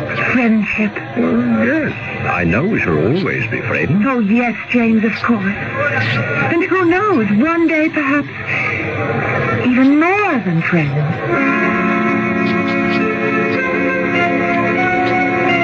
Chandralal? Yes, the Sahiba summons. Who am I? Chandralal? The Sahiba Samantha? Or the Sahiba Sophia? The magnificent one is without a doubt the Sahiba Samantha. In this dress? In this bonnet? Well, at first even Parker Sahib took me for the Sahiba Sophia. Ah, yes. The look, the dress, the tilt of the head, all this speak of the Sahiba Sophia. But the voice immediately says, behold, I am the Sahiba Samantha. Yes, the voice. That is all that remains. We must alter. We must adjust the voice. We must learn to speak in the voice of the Sahiba Sophia. It is even so. Her voice, is it lower than mine? It sounds like so. What sayest thou, Chandralal? Ah, the fountain of all wisdom must try harder and practice longer. Yes, but it shouldn't be too difficult. I listen for the sound of her voice, and I capture it, and now it reverberates in my brain. Now listen. Hear me speak in the true voice of Sahiba Sophia. Nature will always take its course. Nature and love, they both go their appointed rounds, regardless of our hopes and desires. What sayest thou now, Chandralal? Oh, it is the voice of the Sahiba Sophia herself that speaks to the holy mouth of the anointed one. Yes, and I can do it any time I have to. It is magic. Mighty magic indeed. Oh, Samantha, it's so hot. Well, you should be here in July or August. No, Samantha, dear, I shouldn't, and I won't. Neither will you be here. In July and August, we'll be back in England. Ah, yes, England. It's been 5 years for you, hasn't it? I wonder if there have been many changes. Are there still the same servants? Yes. You know them all. Bellows is still the butler. Mrs. Caffrey has stayed on as housekeeper. Selina, Margaret, and Ruth are the maids. Yes, Joanna. Joanna, I never liked Joanna. Neither did I. But she was one of Charles' favorites. She was always creating all sorts of mischief, spreading all sorts of rumors. What sort of rumors? Oh, gossip, to the effect that Charles was thinking of divorcing me. Whatever gave her that idea? Oh, who knows? Well, what else do I have to know? What else do you have to know? What is there of interest? Oh, dear. I don't know. Actually, things were rather quiet. Oh, what time is it? Close to midnight. Oh, no wonder I'm so sleepy. Think I'll turn in. Good night, Samantha. Yes, good night, Sophia. Chandralal, come to me. Fetch the double-barreled rifle. The Sahiba, she will use the rifle now? Now, The Sahiba is ready? I am as ready as I shall ever be, Chandra. She sleeps. The Sahiba Sophia sleeps. Yes, she sleeps, and nothing and no one shall ever waken her again. No, dear Sophia, don't wake up. It shall not help. Goodbye, dear sister. Goodbye.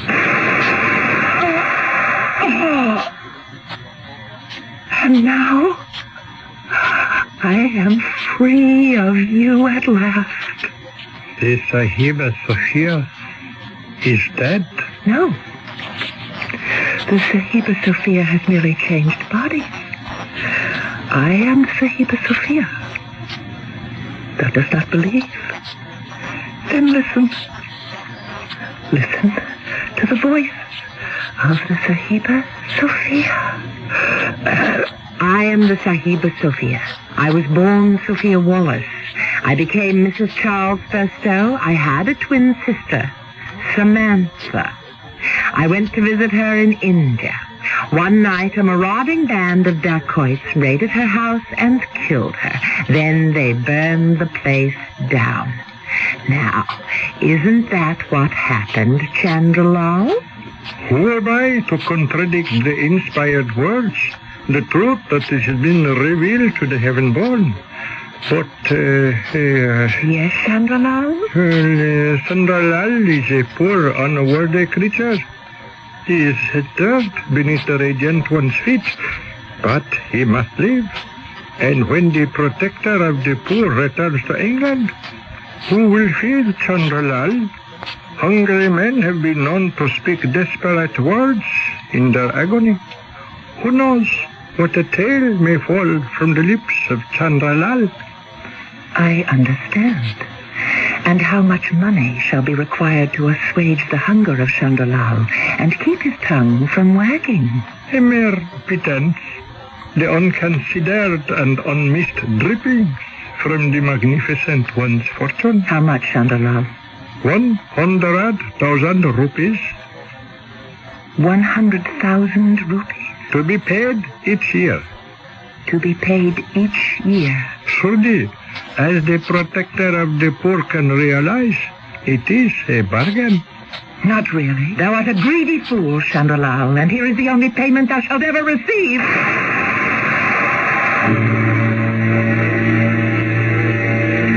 Oh, James, it was horrible, horrible. Oh, now, Sophia, darling. It was a hot night. I couldn't sleep. I thought I'd walked near the river. Suddenly, I heard shots in the house and screams, and I saw these awful men rushing away. I was terrified. No, Sophia, darling. It's all right. Everything is going to be all right.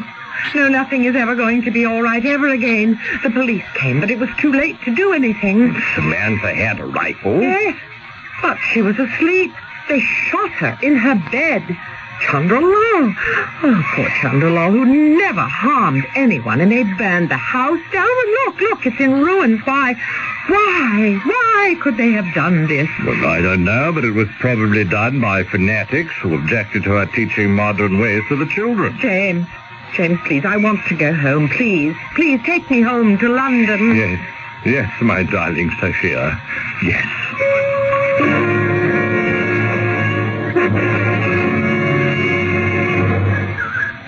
What a magnificent mansion. Yes, this is the Spurstow mansion, but we shall soon change the name to the Parker mansion. Oh, hello, Selina. Oh, it's Miss Sophia.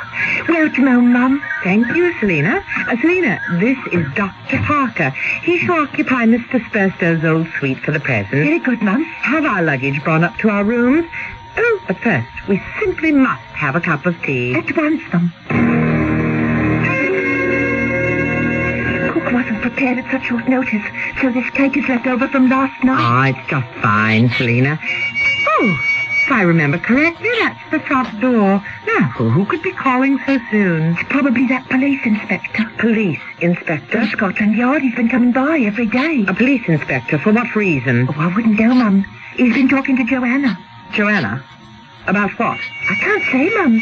Shall I let him in? Well, we can't very well refuse to admit a representative from Scotland Yard, of course, Selina. Yes, Mum. Now, why would a police inspector come calling here? Well, a servant probably has gotten into some sort of scrape or other. Inspector Denby, Mum. How do you do, Inspector? I'm Sophia Spersto, and this is Dr. James Parker. We have just arrived from India. Yes, Mum. And what may we do for you? Your husband, Charles Spersto, died about 3 months ago, 5th of April, to be exact. Yes. Yes. We called Dr. Souls. He's been the family physician for many years. Yes, and he signed the death certificate. His diagnosis was heart attack. Yes. That's what happened. Of course. We have been talking to one of your maids, a Miss Joanna Higgins. She says that your husband and you fought a great deal. That's a lie. She says she could overhear the argument. He felt that he had made the wrong choice, that he was through with you. This is how Miss Higgins phrased it. Do you mean that I must submit to the slander of a discontented servant? Miss Higgins says that you poisoned your husband because you were afraid he would cast your son. Sir, how dare you? James? Yes, really, Inspector. I trust you have evidence for these outrageous... Yes, sir, we do. Well, what sort of evidence? The body was exhumed, an autopsy was performed. Your husband had been poisoned. Traces of aconite were found in his body. Aconite? Yes, Dr. Aconite, which, as you know, is a deadly poison. But what has this to do with me? We made the rounds of the various chemists, Mrs. Spersto, and one of them remembers selling you a vial. But that isn't true. He will testify to that effect. You said you needed it to get rid of some rats in your cellar. No. He has a record of the purchase. Well, Mrs. Spersto. I'm innocent. You will have the opportunity to prove your case in court. But I'm not, Mrs. Spersto. Therefore, I did not buy that poison. I did not poison Charles. You say you're not Mrs. Spersto? I'm not Sophia Spersto. I'm her twin sister, Samantha. Samantha Wallace. Wait, listen. When the dacoits, the bandits, raided the house, they killed Sophia. But I saw an opportunity to acquire her fortune, and so I posed as my own twin sister. I'm not Sophia. I'm Samantha. Ask Chandralal. He'll tell you I'm Samantha. Ask Chandralal. James, tell him I'm Samantha. Oh, my poor Listen to me. I'm Samantha. I've been imitating Sophia's voice, but I'm Samantha. James, you've known me for 5 years. Tell them I'm Samantha. Mrs. Sophia Spersto, it is my duty to inform you that anything you say from now on may be used against you. Those are always chilling and ominous words. And since she said a great many things, they had an impressive array of statements to use against her. Try as she might, she couldn't convince anyone that she was truly Samantha and not Sophia. And so in the end, although she did get away with the murder of Sophia, she had to pay for the murder Sophia committed.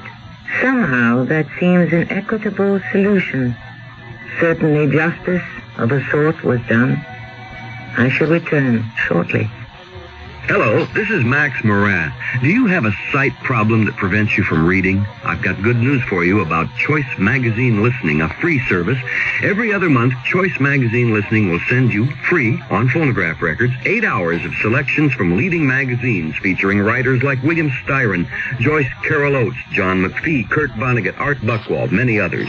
So if you are blind or unable to read regular print, or if you know someone with this problem, write to Listening, Box 10, Port Washington, New York, 11050.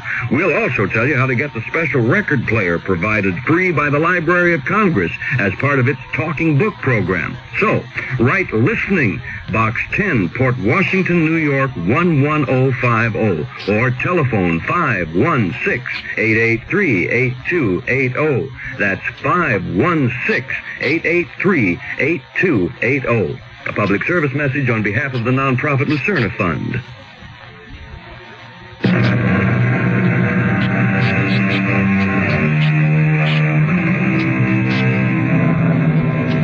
This has been a story of sisters, and most of it took place in India. It is fitting, therefore, to consider the writings of that great authority on India, Mr. Rudyard Kipling. He also had something to say about sisters. He wrote, "Never praise a sister to a sister. The results may be far different than you could ever suppose. Yes, sisterhood is strong and beautiful and enduring, just as long as a man doesn't get in the way." Our cast included Patricia Elliott, Marion Service, and Earl Hammond. The entire production was under the direction of Hyman Brown. And now, a preview of our next tale. Peter. You see what I mean, Stefan? He's just standing there, stricken. I can't think of any worse fate than being the only gravedigger in the village and having to bury your own wife. Oh, please, can't we go home now? My dearest Judith, of course we can. I can't stand a moment longer in the cemetery. Dr. Cadali, I'm sorry. I must go. I can't understand why my mother... She was so young. Why? Judith's medicine did everything possible to save her. It was the Lord's will. Oh, that's what I don't understand. Why did the Lord will it that my mother should die? This is Tammy Grimes, inviting you to return to our Mystery Theater for another adventure in the macabre. Until next time.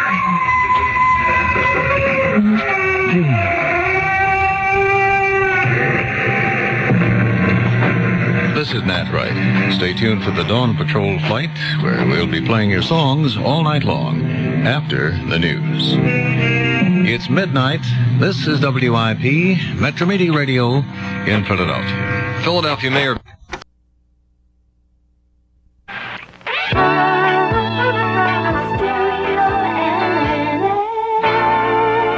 CBS Radio Mystery Theater presents...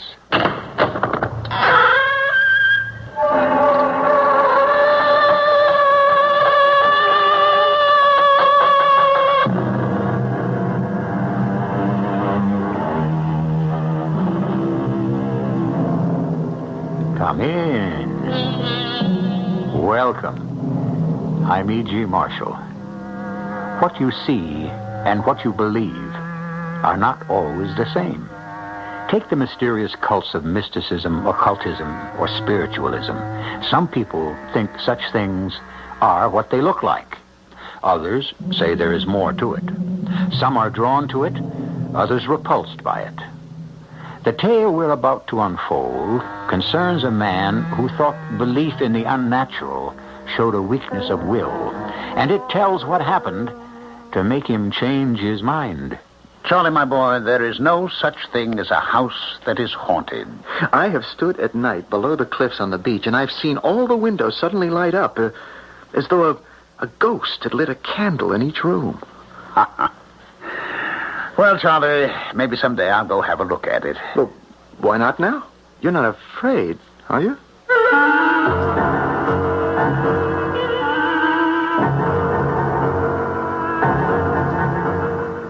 Our mystery drama, The Haunted Mill, taken from that classic tale of the unseen world by Richard Donovan, was adapted especially for Mystery Theater by James Agate, Jr., and stars Ralph Bell and Russell Horton. I'll be back shortly with Act One.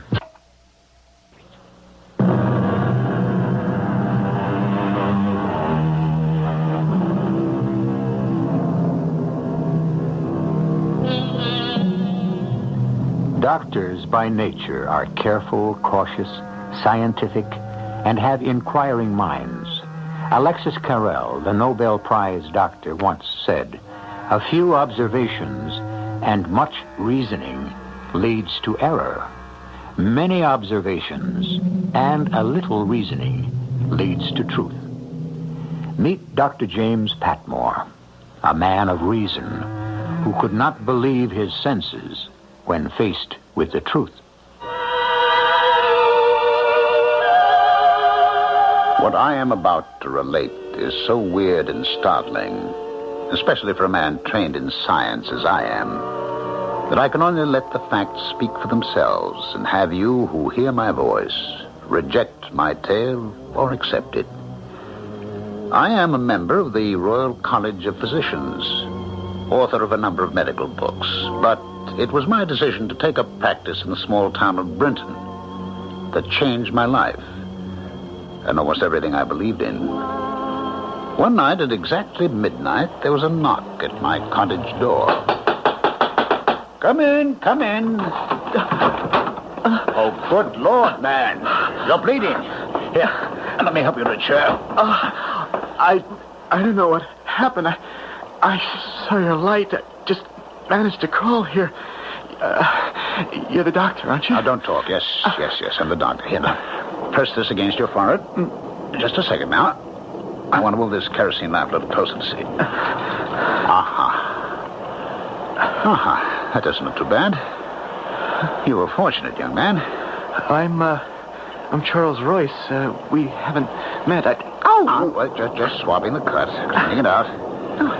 You've got some wood in there. What did you do, run into a tree? I'm Dr. Patmore. Well, you're not a native, so I should say welcome. When I left Brinton 3 years ago, we didn't have a doctor for 50 miles. I've been away at sea all that time, Doctor. Yes, that looks cleaner. Well, I've only taken up practice here last year.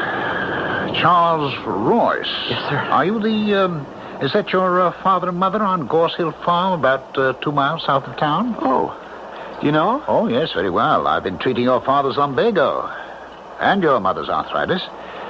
Yes, indeed. They told me about their wild son, and I expect that you are he, eh? Not as wild as they like to make out. It's just their way of explaining why I was shipped off to sea. But not that I'm sorry. I liked it. Well, there we are. Now try to keep that bandage around your head. Would you like some tea? Oh, I certainly would. You don't mind if I shed my boots and my jacket? They are soaked. Put them over by the fire, then. Thank you, I will. It was really amazing. What happened to me? I was on my horse, I know that. It's the mystery of the whole thing. I really don't know. Here we are. Drink this while it's hot, eh? I was on my way to see Hannah. Oh, that's the girl I was hoping to marry, and I used to see a lot of her before. Well, I was riding along up by the haunted mill, and suddenly something seemed to lean down at me out of a tree branch over my head, and well, that's all I remember. I was knocked right off my horse onto the ground, and when I came to, my horse had bolted. There was this blood streaming down over my eyes. Somehow I saw your cottage, the light, and managed to get here. That's all I remember. Now, you didn't see anything when it happened? Stars. That's about all. Oh, boy. This tea hits the spot. Is there someone in town who doesn't like you? Yes, I guess there is. Well, do you think this person would have... Well, I think he could have ambushed me in the dark, yes, but... Well, frankly, I don't think he has enough guts. It's like this, Dr. Patmore. Why don't you call me Jim? I'll call you Charlie, if I may. Oh, glad to. Well, 3 years ago, I wanted to marry Hannah Bliss, and I still want to marry her, but 3 years ago, I was 17, and I listened to my father and mother, and they said, "You're too young, you wait." So I went to sea. Well, actually, my father arranged it. I was sent. And I got back last week. 3 years, almost to the day. My folks were glad to have me back, but all I really cared about was that they said, "All right, you still want to marry Hannah?" And I said, "Yes." And they said, "That's too bad. She's met up with Silas Hart, and she's going to marry him." Doctor, I didn't even unpack my bag. I went right out the door to see her. Charlie, it's not you. You're here. Hello, Hannah. You didn't change much. You have, Charlie. You look taller and stronger, I almost wouldn't know you. You got prettier. I can't believe it's you. 3 years, Hannah. I was only a boy then. Is it true about you and Silas? Who told you? Mom and Dad. Practically the moment I walked in the door. You're going to marry him? Yes. I don't understand. I went away believing you would wait. You told me you would. Well, 3 years is a long time. I would have waited 10 years for you. Well, how would I know when you'd come back, Charlie? If you'd come back. What are you talking about? I wrote you from every single port we hit. I told you my plans. What, Charlie? I didn't get any letters. Oh, no. Not one letter. That's the truth. Not one? So I gave up on you. Why would they do that? What are you saying? You know what I'm saying. Your folks were just as much against our marrying as my folks. They took my letters. They must have. Oh, Charlie. For 3 years, not a day passed, but I was thinking of you. About the life we'd have together. And all along, I thought you felt the same way. I did. I know I did, but what can I do? Do? About Silas? We've posted the banns. We're getting married in 3 weeks. Hannah, do you love him? I thought so. Oh, Charlie, listen, that was before. That was when I thought I'd never see you again. And now that you see me again? I don't want you to go away. I don't want to go away either, Hannah. But what will we do? Never mind. It'll work out. Like the old saying goes, love will find a way.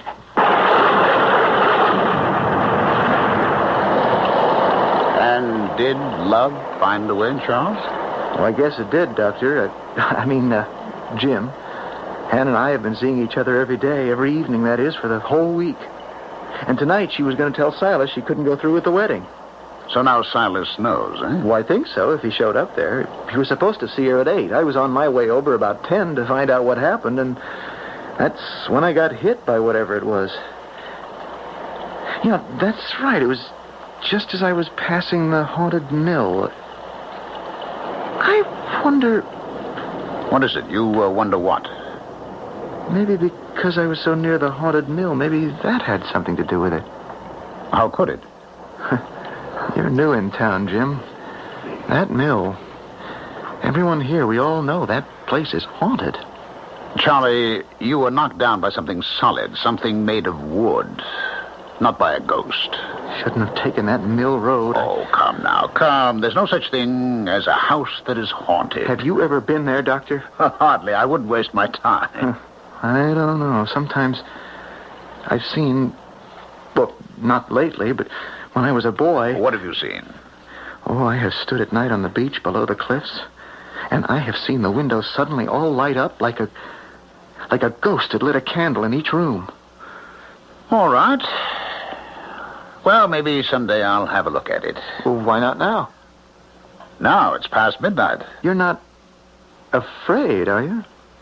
What are you talking about? I've talked to people like you before. Now, maybe I haven't had the education, but I like to find out and see things for myself. You don't want to see for yourself. You get your learning from books. All right. All right, I'll go. But does it have to be right now, this minute, in the dead of night? Yes, I want to take you right now, Jim. Now, when it's dark.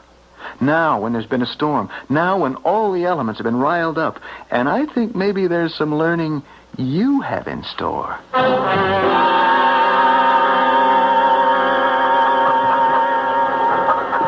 Tick, tick, tick, tick, tick, tick, tick, tick, tick, tick, tick, tick, tick, tick. Tick, tick, tick. Morning, Hannah. Well, you're up early feeding the chickens. Charlie, where were you last night? I waited. Your head, what's happened to you? Oh, don't worry. It's a big bandage over a small cut. Oh, you had me so worried. Silas left at 9 o'clock, and I waited and waited, and there was that terrible storm, and you never came. Oh, not from choice, darling. I was riding by the haunted mill, and... Well, something attacked me. I was on my way over to see you. What do you mean something attacked you? Knocked me right off my horse.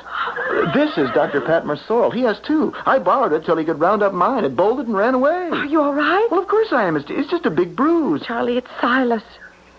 Oh, that's what I came to find out. How did he take it? What did you tell him? Oh, he was so fierce.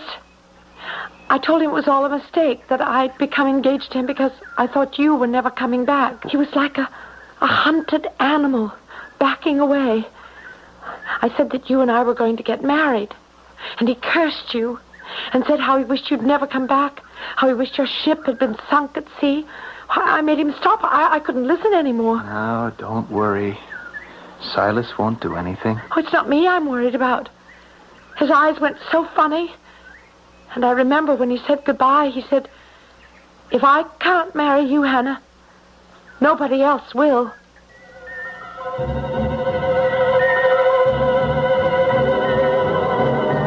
An idle threat by a rejected suitor? A strange little town, Brinton by the sea. Strange inhabitants. The town and the townspeople are almost as though they hadn't been touched by the 20th century. And it is here that a modern doctor, James Patmore, has come to practice. How could he fit into a community that appeared to be in the grip of fear, fate, and fantasy? We shall learn more when I return shortly with...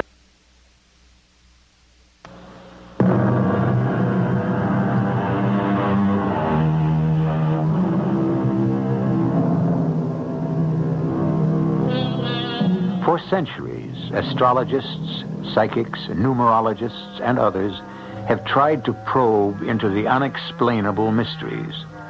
This is what Dr. Jim Patmore is faced with. Reconciling scientific fact with forbidden knowledge. That dead-of-night visit to the haunted mill with Charlie Royce turned out to be impossible for him to forget or dismiss.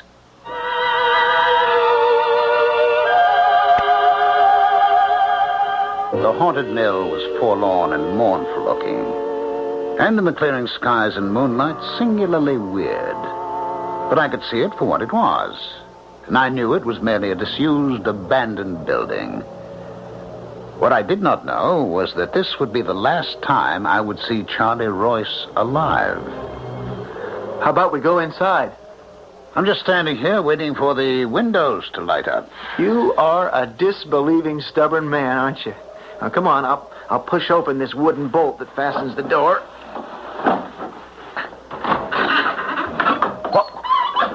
What's that? Bats. They nest here. Well, how do you like it? Homey? Oh, it doesn't frighten me. Shine your lantern higher, Jim. Did you ever see such large spiders making webs? Well, what else could you expect in an abandoned building?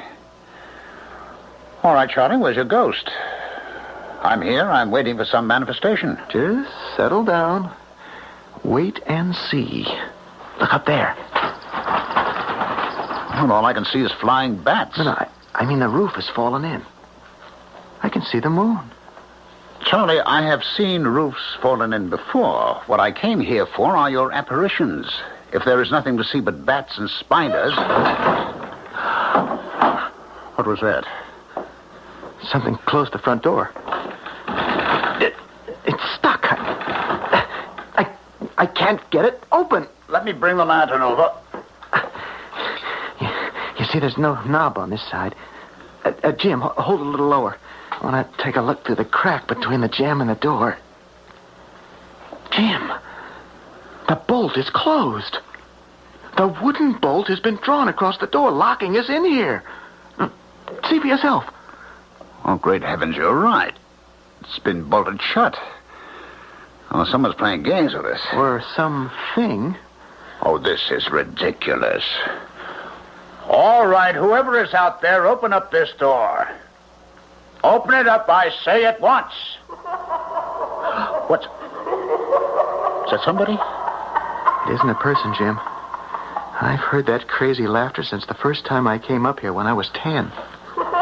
Oh, nonsense. That's just the wind. All right, you out there. Open this door. Now open it. Jim, the door will open in its own time. Believe me. Now just wait. Here, take your lantern back and have a good look around. I do hope, Charlie, that this isn't some practical joke of yours to impress me. I'll tell you right now, whatever is going on is not the work of any supernatural demons. And nothing will make me believe it is. Jim, look out! Get out of the way!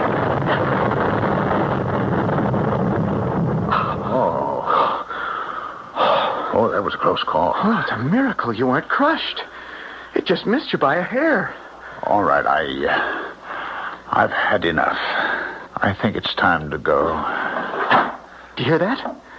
The bolt outside is opening itself. Oh, stop now. Do you see anyone out there? It opened of its own accord. What did I tell you? Those that haunt the mill are letting us go now. Well, you can believe that if you want to. Jim, I'll tell you something else that's strange, at least to me. This is the very first time I've been in the mill when I wasn't deathly afraid. Everything that's happened tonight, I could almost foresee it. It didn't frighten me. Do you think that finally I've been accepted by the spirits who live here? Spirits? Frankly, Charlie, I don't know what to make of it, and I'm not going to pretend I do, but I can tell you this. I am sure there are physical reasons for everything that has happened here tonight. Physical, not metaphysical.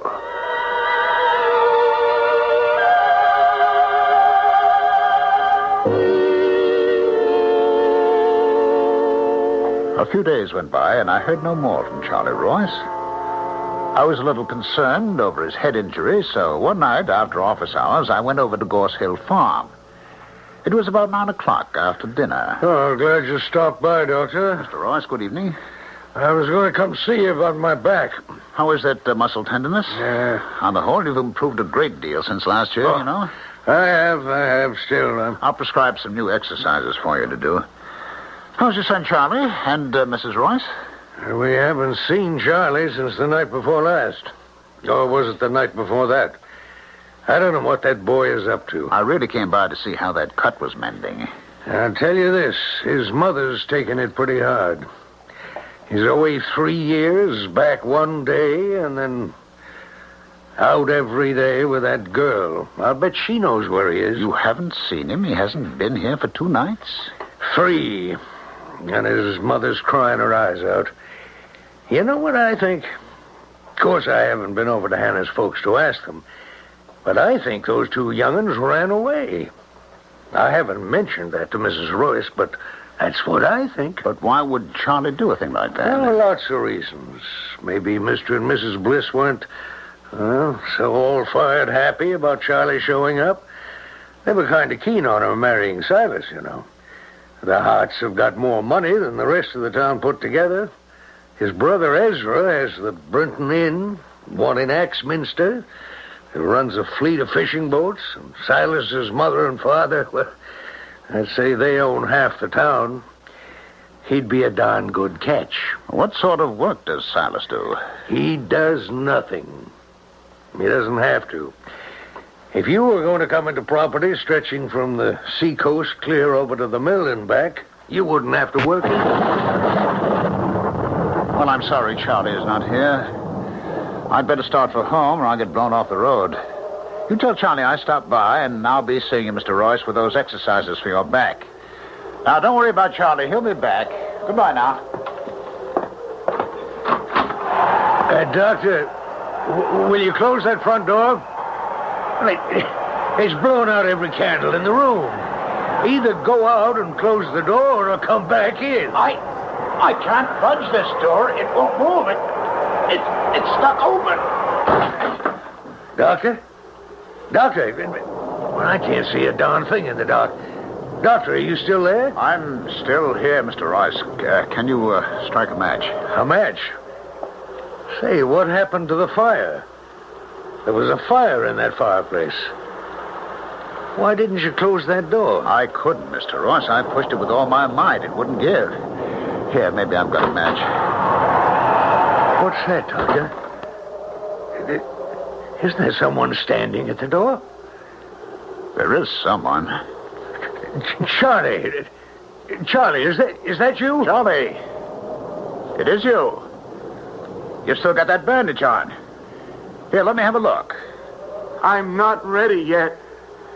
Not yet. Not yet. Where have you been, boy? Your mother's been frantic. Tell Mother that I love her. And I always will. Come on over to the fire. We were just going to light it. All the candles went out. Come on, sit down, boy. I have a long way to go. But I'm not ready yet. You're going away again? Charlie! I can't see you, Charlie. I think he's gone, Mr. Royce. What do you mean he's gone? He was just here. We were talking to him. Charlie! Where is that boy? I didn't see him go out the door, did you? No. Here, I found some matches. I'll light this candle. You're right. He isn't here anymore. I could see him, you know, because... Did you notice he had a kind of greenish light all around him? Yes, I noticed that. Like when we fish at night. Phosphorescence, they call it. He didn't pass me to go upstairs. We didn't see the front door open. Maybe he got out somehow and is standing outside. I'll have a look. Charlie! Charlie! Hannah! What are you doing here?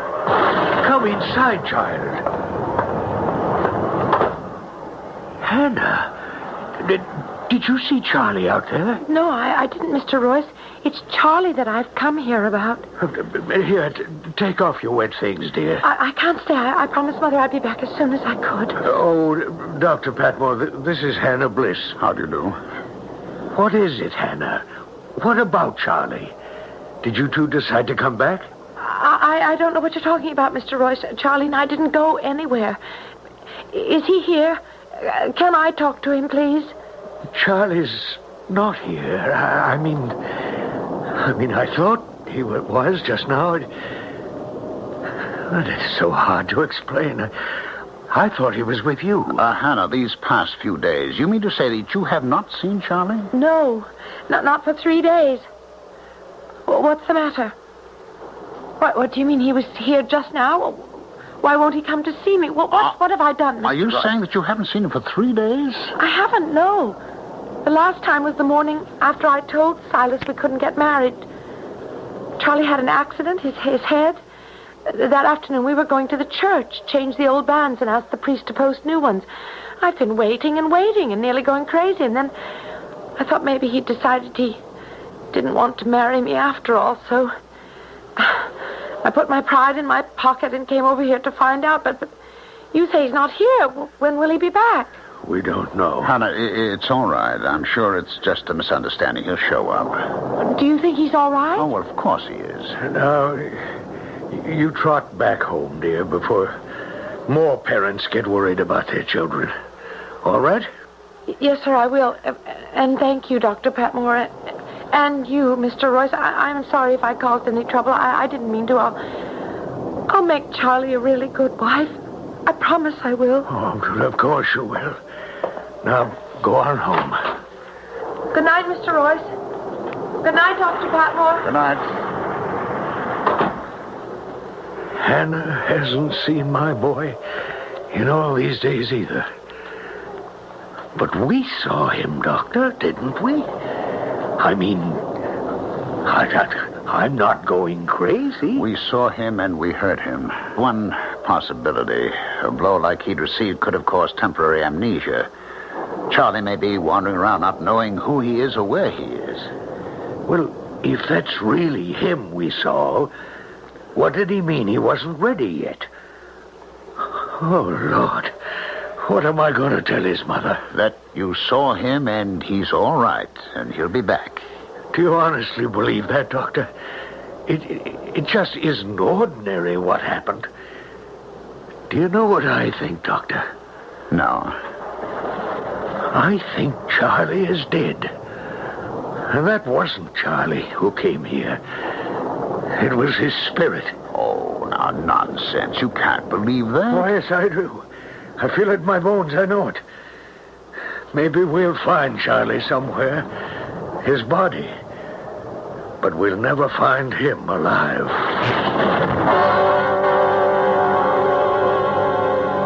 Could they have seen the ghost of Charlie Royce and not his living body? To appear like that and disappear. What human can do that? Or were both the doctor and the boy's father hypnotized somehow? But why was Charlie's father so positive he would never again see his son alive? If there are answers to these mysterious happenings, let's hope we find them when I return shortly with Act 3.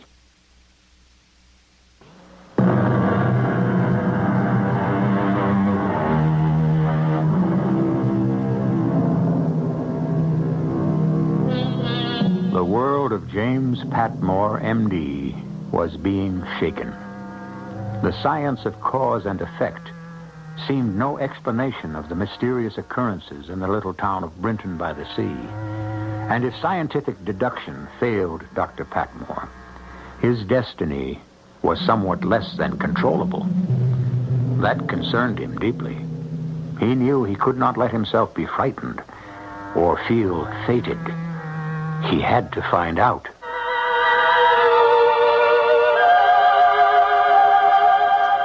I had to find out. Where had Charlie Royce gone? Was he alive or dead? Hiding or killed? Days passed and still no sign of him. He had simply vanished. Some suspected Charlie's rival Silas, who said nothing, and said he knew nothing. One day, Silas's brother Ezra Hart, who ran the Brinton Inn, asked me to come see his wife, who was ill. I examined her and then joined him downstairs where he was working at the bar. How is she, Doc? It's a touch of flu, Ezra. There's nothing more. A lot of it going around. How long will she be laid up? It's hard to say. 2 weeks about. Now, you keep her warm and quiet. 2 weeks? What am I going to do about the inn? You can't get any help these days. Oh, surely there's someone you can call on to help you out. What about your brother Silas? You must be joking, Doctor. Silas? The worst thing my father ever did was to leave him money. He hasn't lifted a finger to do an honest day's work since he was 15. He's not ambitious like Charlie Royce was. Was? Well, I mean is. For all I know. I just haven't seen him lately. Did Charlie Royce come to the inn, Ezra? The chief of police asked me the same question. Well, it's about time they started asking questions. My guess is that Charlie went back to sea. Anyway, I told him Charlie was here the day after the big storm. He had a bandage around his head. Said he was going to see a priest later, but he was still kind of groggy from falling off his horse the night before. About 6 it was. He sat right where you are, Doctor, right there. Drank a pint of ale and started to get dark fast, real black outside. Another big storm blowing in off the sea. I turned around and suddenly it was gone. Was he walking or riding, Ezra? He was walking. His horse had bolted the night before and he still hadn't found it. I said to the police chief, you have to cross the common to get to the rectory.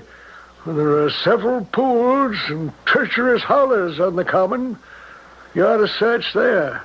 So I suppose they're looking there, eh? Well, I wouldn't be surprised. How much do I owe you for visiting Mrs. Hart? Oh, I'll send you a bill, Ezra. Don't worry. Oh, Charlie will turn up, I'm sure. Like a bad penny. You know, I can understand you saying that. After all, Silas is your brother. Well, even if he weren't, it was wrong of Charlie to come back and turn that girl's head. That wasn't right. No, sir. Charlie knew Hannah was spoken for. Why, even the bands had been posted. Them running around made Silas the joke of the town. You'll find lots of folks hereabouts not too all-fired sorry that Charlie is gone. Charlie's disappearance lengthened into weeks, then months. Everyone for miles around had some theory. Finally, the police gave up their search. No one seemed to care anymore except his father and Hannah Bliss.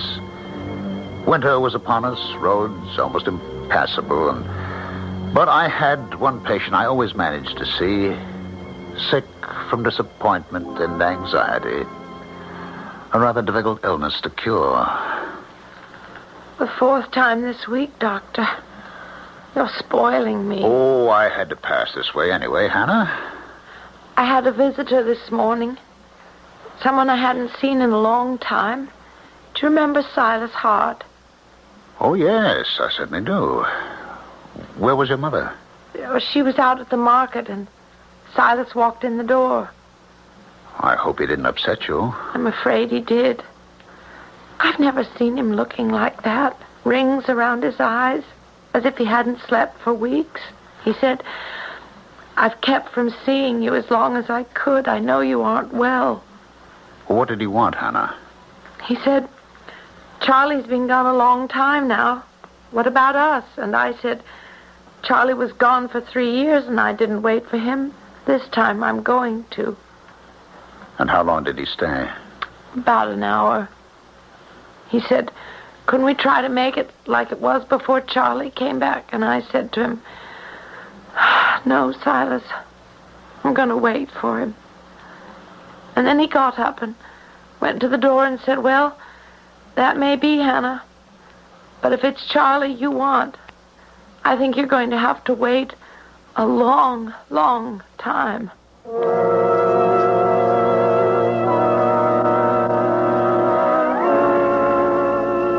I calmed Hannah down. It was the uncertainty as much as the anxiety that made her ill. If only she could know what had happened to her fiancé, I felt that she could recover, even if the news was the worst. On the way home, late as it was, I could see the old mill. For some reason, I took the cliff road, the sea churning below me. Doctor! Dr. Pat Moore! Hello, Ezra. Doctor! What are you doing out there? Doctor, quick! Come and help me. What's the matter? Can you climb down these rocks to the beach with me? There's trouble. What is it? It's Silas. He came to the inn an hour ago and he handed me the keys to his house and he said, "Here, I won't be needing these anymore." Then he walked out. I ran out and asked people and they said, "Try the cliff road." When I got here, Silas was standing out there on one of them rocks. I called to him. He didn't hear me. Then I saw you coming, Doctor, so I ran up to the road to get you. I don't see him. I don't see anybody. Silas! Silas! Where are you? Silas! Silas! It's that girl. I know it is. Silas! Come back! There's nobody out there, Ezra. Not a soul. The sea, the rocks, seagulls. Now, come along. There's nothing we can do here. I bet when you went up the road to get me, Silas went on home. Come on now. Stupid fool. Oh, for a girl to do that. Oh, now, why are you so convinced that he's taken his life?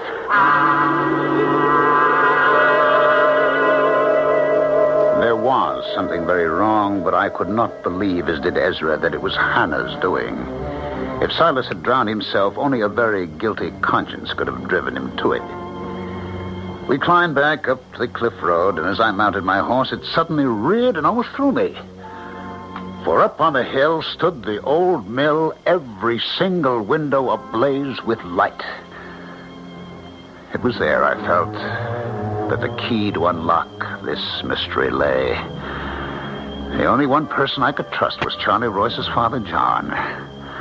So I went to see him and persuaded him to hitch up his cart with his favorite horse, Princess, and accompany me to the haunted mill. I thought you said it was all superstition, Doctor. You didn't believe in all that. Mr. Royce, if your journey should result in nothing, will you keep the matter a secret? Certainly. But why?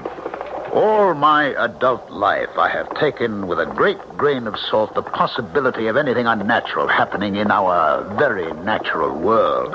Well, then, why are you going to the mill? One can always be wrong. Princess! Princess! What's gotten into you? She absolutely refuses to go on. Then stop it. Go on there. Come on. Wait. I see what it is.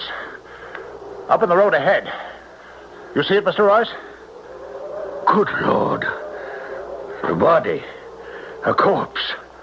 As if I can see right through it. It's got blood streaming out of its head. Lying there like that, Mr. Royce. Mr. Royce, we're neither of us imagining this, are we? Is it really there? I think it's Charlie.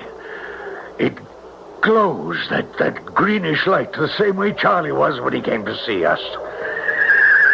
It's gone. Well, I'm afraid Princess won't move a step. All right, tether your mare, Mr. Royce. The mill is hardly half a mile away. We'll each take a lantern. You mean walk it? Yes, now.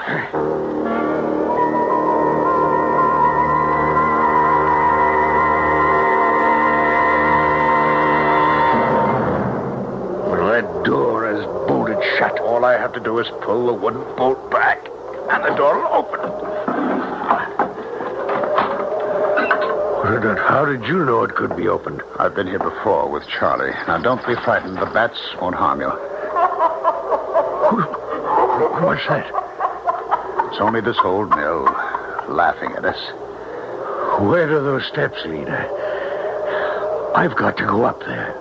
I have the same feeling, Mr. Royce, as if we were drawn up there. We have to go. All right. One step at a time. I'll go first. Hold your lantern high.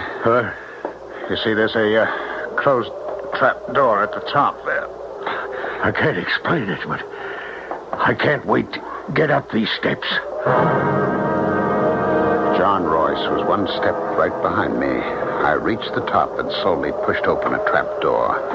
As I did, I am absolutely certain that I heard a sigh.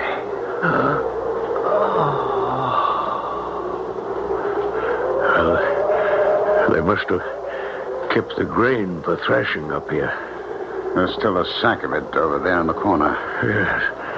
Well, let's have a look. Oh, no. What is it? I touched it just now with my foot, and, Mr. Royce, there is neither corn nor chaff in this sack. It's tied up at the top with a cord. Here, I have a knife. Done. Do you really want to open this sack? We have to, Doctor. You know we have to. All right, then. Let me cut the cord. Oh, good Lord. Mr. Royce, don't look. Don't look. Charlie.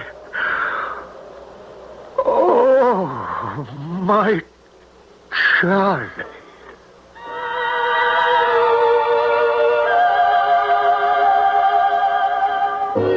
Yes, what was left of Charlie Royce. Murdered. A bullet hole in his skull. His throat cut. The coroner's verdict was murder by person or persons unknown. Whoever hid Charlie's body in the old mill knew that no one in this town would look there. I may have been wrong to doubt the spirit of that poor boy trying to tell us where to find his body. But was I wrong about Silas? Was it not guilt that impelled Silas to seek his own watery death? Who else had the motive? The very next day, the old mill collapsed into a pile of wood. It had given up its last ghost. To Dr. Jim Patmore, the greatest mystery of all was that he should have been selected by some supernatural power to bring this crime to light. I shall return shortly.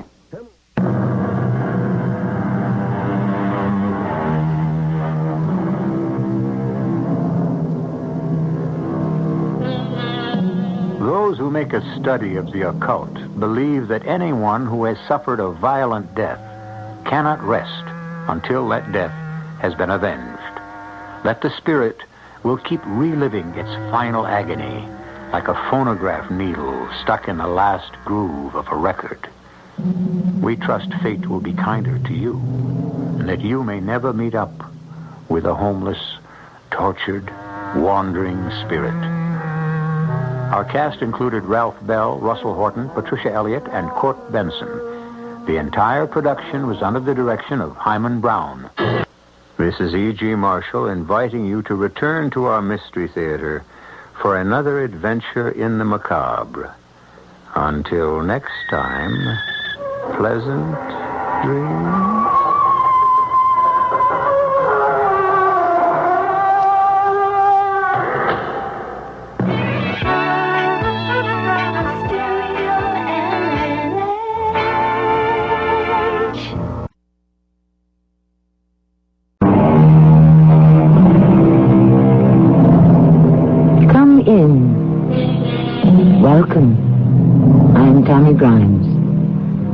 How dearly we pay for what we possess, said the philosopher. He might also have said, how dearly we pay for what we are possessed by. For just as we are owners, we are also owned. Some of us belong literally or figuratively to others. But for most of us, there may be a much more subtle form of slavery. So many of us are ruled by ideas we do not understand, passions we cannot control, and habits. Why are you pointing that pistol at me? I'm going to kill you. What do you want? Money? Is this a holdup? You know why I'm going to kill you. No, believe me, I don't. You threw me over for her. You got me confused with someone else. Oh, no. Believe me. No, Spencer, not you. You're one of a kind. There isn't anyone else like you in the whole wide world.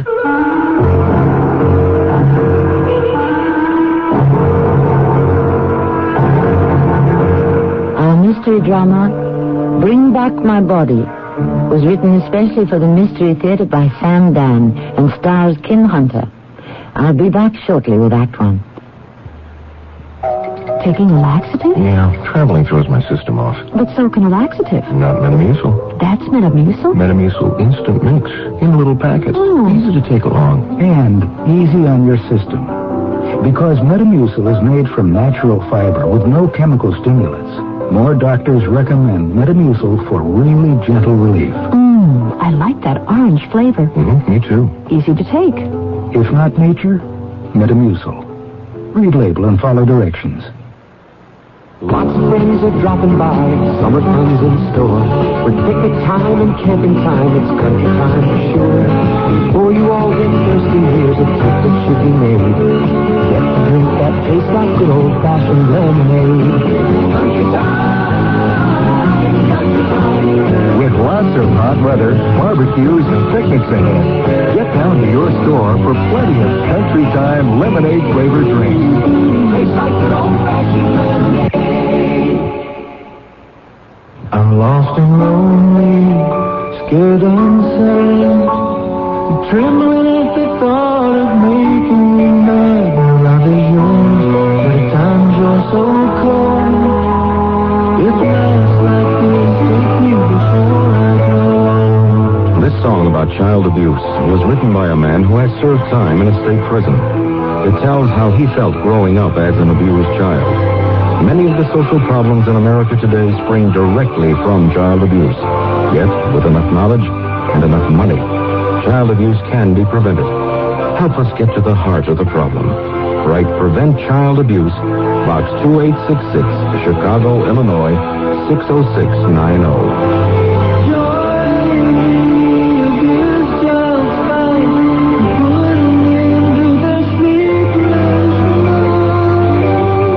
Message of the Ad Council and the National Committee for Prevention of Child Abuse.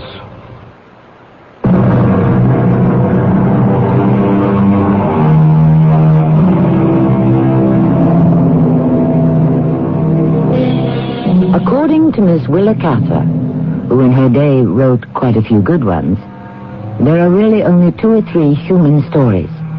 And they go on repeating themselves as fiercely as if they had never happened before. Well, why not? Human beings never change, do they? Down through the centuries, haven't we witnessed repeat performances of the same mistakes, prejudices, passions, hopes, fears, over and over again? And, of course, the same crimes. And your first name, Miss Riding? Tabitha. Tabitha? Are you named for anyone? Tabitha. Who is she? The heroine of a novel. Tabitha? Oh, some long-forgotten early 19th century novel. Oh. For any particular reason? My mother was an incurable romantic. Do you consider romance a terminal illness? No. Then why do you call it, incurable? Did I say that? Yes. Actually, that's what my father called her. Oh. He didn't approve of her being a romantic? No. Why not? Doctor, I didn't come here to talk about my parents. Did your father like the name Tabitha? He hated it. Why? Well, as I understand, she was supposed to be a sort of liberated woman for her day. And your father didn't approve of liberated women? He said to my mother, "Why did you insist on naming my daughter after a harlot?" I gather your parents did not get along. They've been dead for many years. Did they approve of you? I was a disappointment. Father wanted a pal and Mother wanted a poet. And you couldn't satisfy either of them. Doctor, your meter is running at the rate of $100 an hour, which breaks down to $1.67 a minute. I've been sitting here for exactly 4 minutes, for a total so far of $6.68 and counting. And we have not said one single word about my problem. What do you think your problem is? I know what it is. I am being possessed. Possessed? I'm being taken over, owned, ruled by someone else. Who? I don't know. But that somebody else, from time to time, takes complete command of my person. I'm filled with urges and desires that are absolutely foreign to me. Urges and desires to do what? Kill. Anyone in particular? A man named Spencer Whitlow. Who is Spencer Whitlow? What has he ever done to you? Nothing. I don't even know him. Yet you have an urge to kill him? I don't have the urge. There's somebody who takes over my brain, my body, my psyche. That someone wants to kill him. When was the last time you had a complete physical examination? 2 months ago. My company has a most comprehensive medical plan. They couldn't find anything wrong. What company do you work for? I'm a designer for Spurrier Powlett. I'm sure you've heard of them. Spurrier... Well, I'm familiar with many of the prominent names in the fashion industry, but I can't say that I've heard of that one. Dr. Spurrier Powlett is one of the world's largest construction engineering companies. Oh. I design transmission systems and pressure vessels for oil refiners. Beg your pardon. You should. Well, Doctor, we've just passed the 6th minute and the 10th dollar. Where do we stand? What do you expect me to do? Operate. Operate? Psychically. What does that mean? My mind is being invaded by some sort of alien force, some psychic infection. Remove it. How often do you get these attacks? Now? Several times a week. Describe what happens. I'm aware of sudden pains in my head, my fingers, and my knees. And then, slowly, I'm overwhelmed by anger, hatred. A name seems to explode in my brain. Spencer Whitlow. I have an irresistible desire to kill him. I try to fight it, but soon I black out. You faint. I disappear. I, Tabitha Riding, am no longer in my own body. It is the property of somebody else. And then after a while, that someone returns my body to me. I'm back home. Where had you gone? I don't know. Well, how can you be sure you'd been anywhere at all? Well, the last time I returned, my clothes were wet. I looked through the window. It was raining. Therefore, I must have been outside. Can you cure this condition in a month? What do you say, in a month? That's when my leave of absence is over. I simply cannot risk having an episode at work. I have enough problems there, just being a woman. You're not married? No. Do you date? No. Why not? I've always been self-sufficient. I should like to be present at one of those, seizures. Well, it can happen any time of the day or night. Doesn't matter. Call me.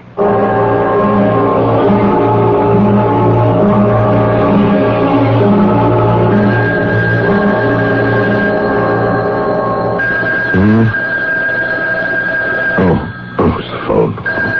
All right. Yes, hello. Doctor, it's Tabitha writing. It's beginning.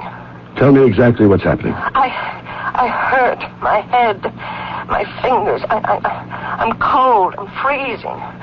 And now. Yes, now. I'm starting to lose control. Of what? Everything. Nothing inside me wants to obey me. My hand, it doesn't want to hold this telephone. My lips don't want to form any more words. The room is starting to spin.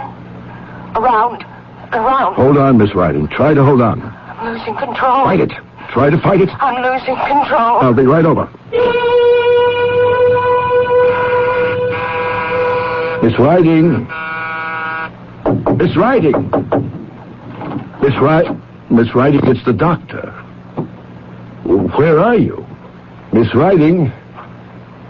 Where could she have gone? Officer. Yeah?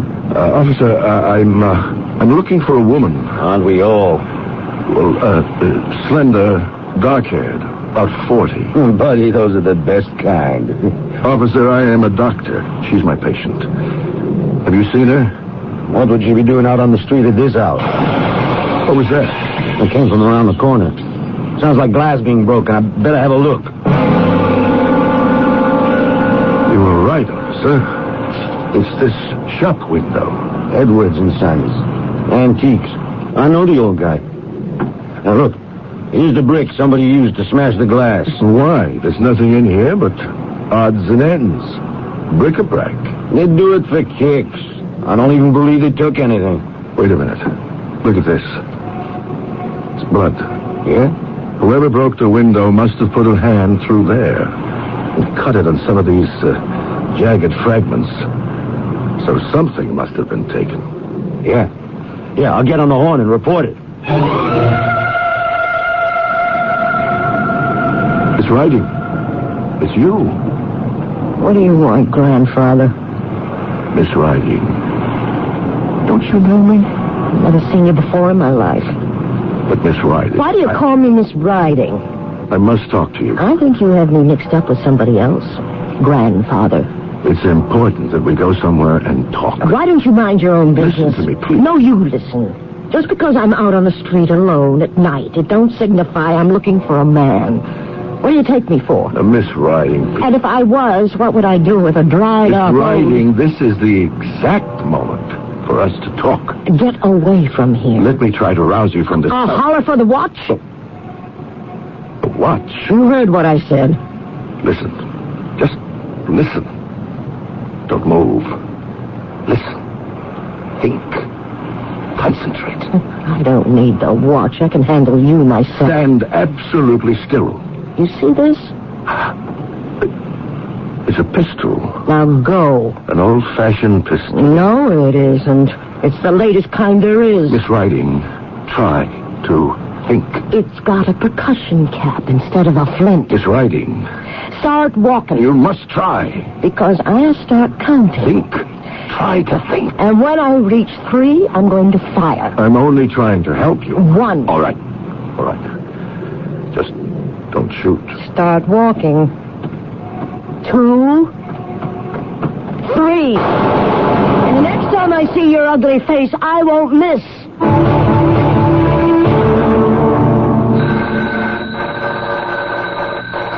Just Just a minute. Oh, Doctor, it's you. Miss Riding. Please, come in. Where's the gun, Miss Riding? The gun? The pistol. What pistol? The one you fired at me. Doctor. I thought it was an antique. It looked like an antique, but it could shoot. You don't know what I'm talking about? You don't remember being out on the street just before? No. Was I? And you don't remember meeting me? No. Did I? You were speaking in a voice that was harsh. I would say it was that of an uneducated woman. You threatened at first to call the police, but you didn't say police. You said the watch. Now, why the watch? I don't know. You see, it's what the police used to be called before they became the police. They were just watchmen. Now, what do you know about antique firearms? Nothing. I'm not aware of any of this. You know, then, that you had a seizure. Oh, yes. You remember calling me just as it started? Yes. Tell me everything that happened, and go as far as you possibly can. I called you. I could hardly make it to the phone. By the time I'd finished dialing your number, I was in agony. Describe it. Terrible pains in my head, my fingers, my knees. And then I lost all control of my mind and my body, everything. The next thing I knew, you were ringing the bell just now. You don't know where you went? No. I'm terrified. Suppose I'd encountered Spencer Whitlow. Doctor, what's going to happen to me? Miss Riding, your hand. I just noticed your hand. What's wrong with my hand? Let me look at it. It's bleeding. Doctor, why is my hand bleeding?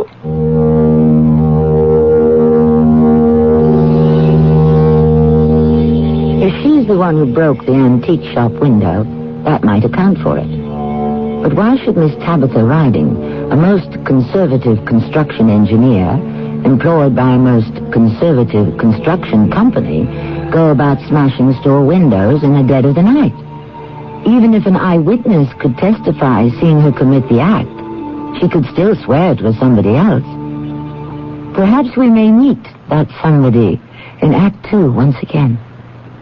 Right now, independently owned True Value hardware stores are celebrating American independence by offering special values on True Test paints during True Test anniversary paint days now until July 11th.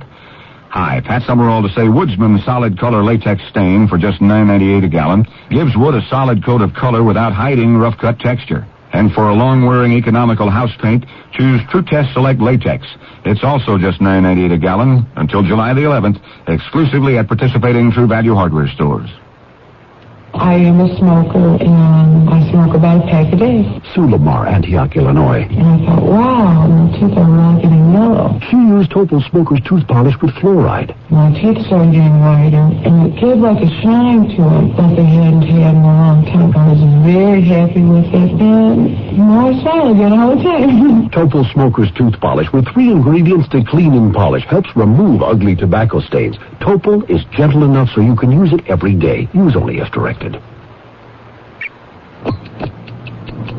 Countdown to Cure. Bill Bixby with a message from the Leukemia Society of America. Leukemia is responsible for the deaths of more children than any other disease, and more adults than children. Research by the Leukemia Society of America has brought us this close to finding a cure, but we need your help to continue the fight. It'll be a happy day when we put an end to this killer. It's a matter of time. This is Gene King for your Better Business Bureau. If you receive merchandise in the mail that you didn't order, then you can keep it and consider it as a free gift. Under the law, you don't have to pay for it, and it's illegal for the company to bill you. Only clearly marked free samples and merchandise mailed by charitable groups asking for a contribution can be mailed to you in the first place without your prior consent. And even in these cases, you can consider the merchandise as a gift. A tip from your Better Business Bureau.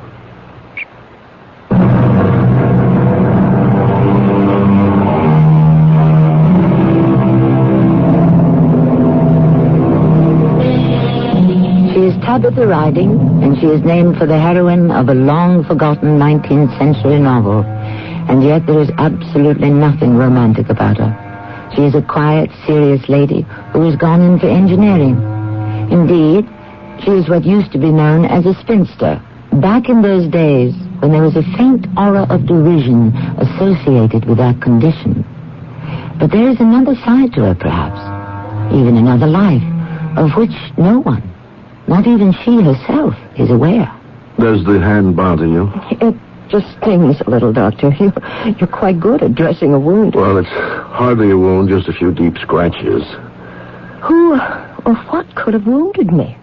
That's what we have to find out. We only have a month. A month? That's when I must return to work.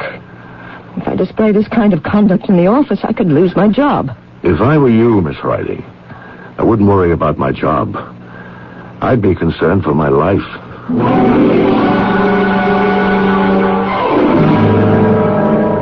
Remember me, officer? Oh, yeah. You're the doctor that was out looking for a woman last night.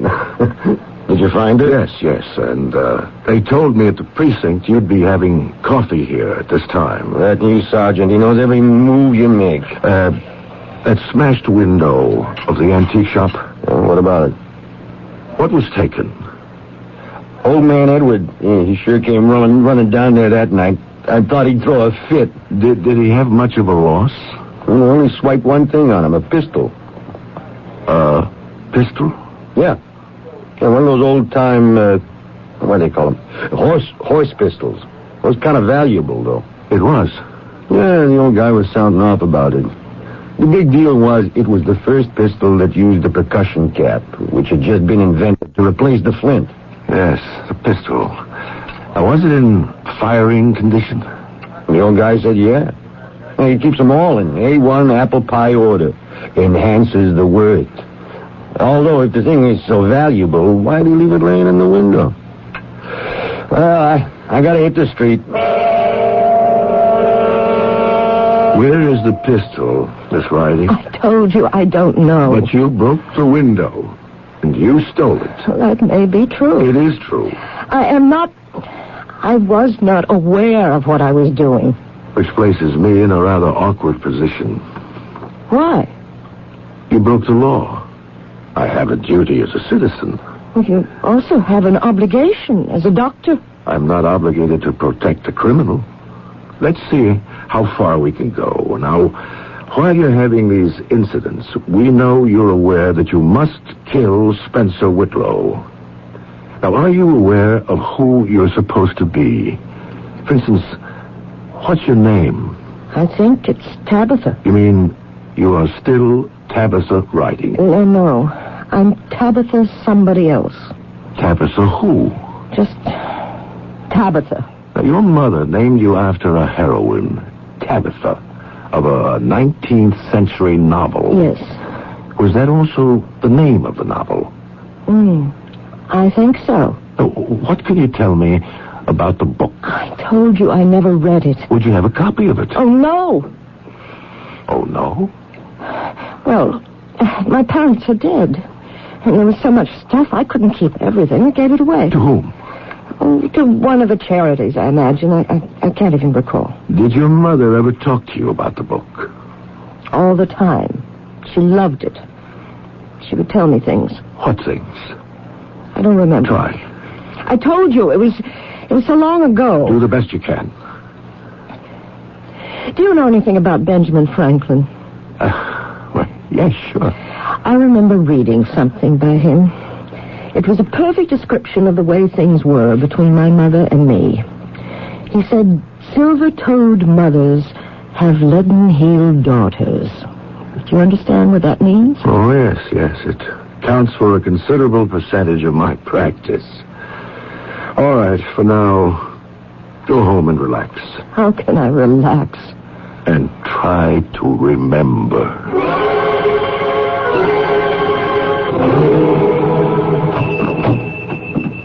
Is there a Mr. Dunstan who owns this shop? There never was. I'm Miss Dunstan. Oh. I've had this place for 63 years. Well, Miss Dunstan, I realize this is somewhat unusual, but I would like to ask you about a book. Fire away. Now, this is a very old book, published, I'd imagine, around the beginning of the last century. What's the name of it? I think the name is Tabitha. Tabitha. Well, I know I don't have it in stock. Do you know anything at all about it? Would there be some kind of catalog listing all the books that were ever published in this country? Well, let's see what we can find.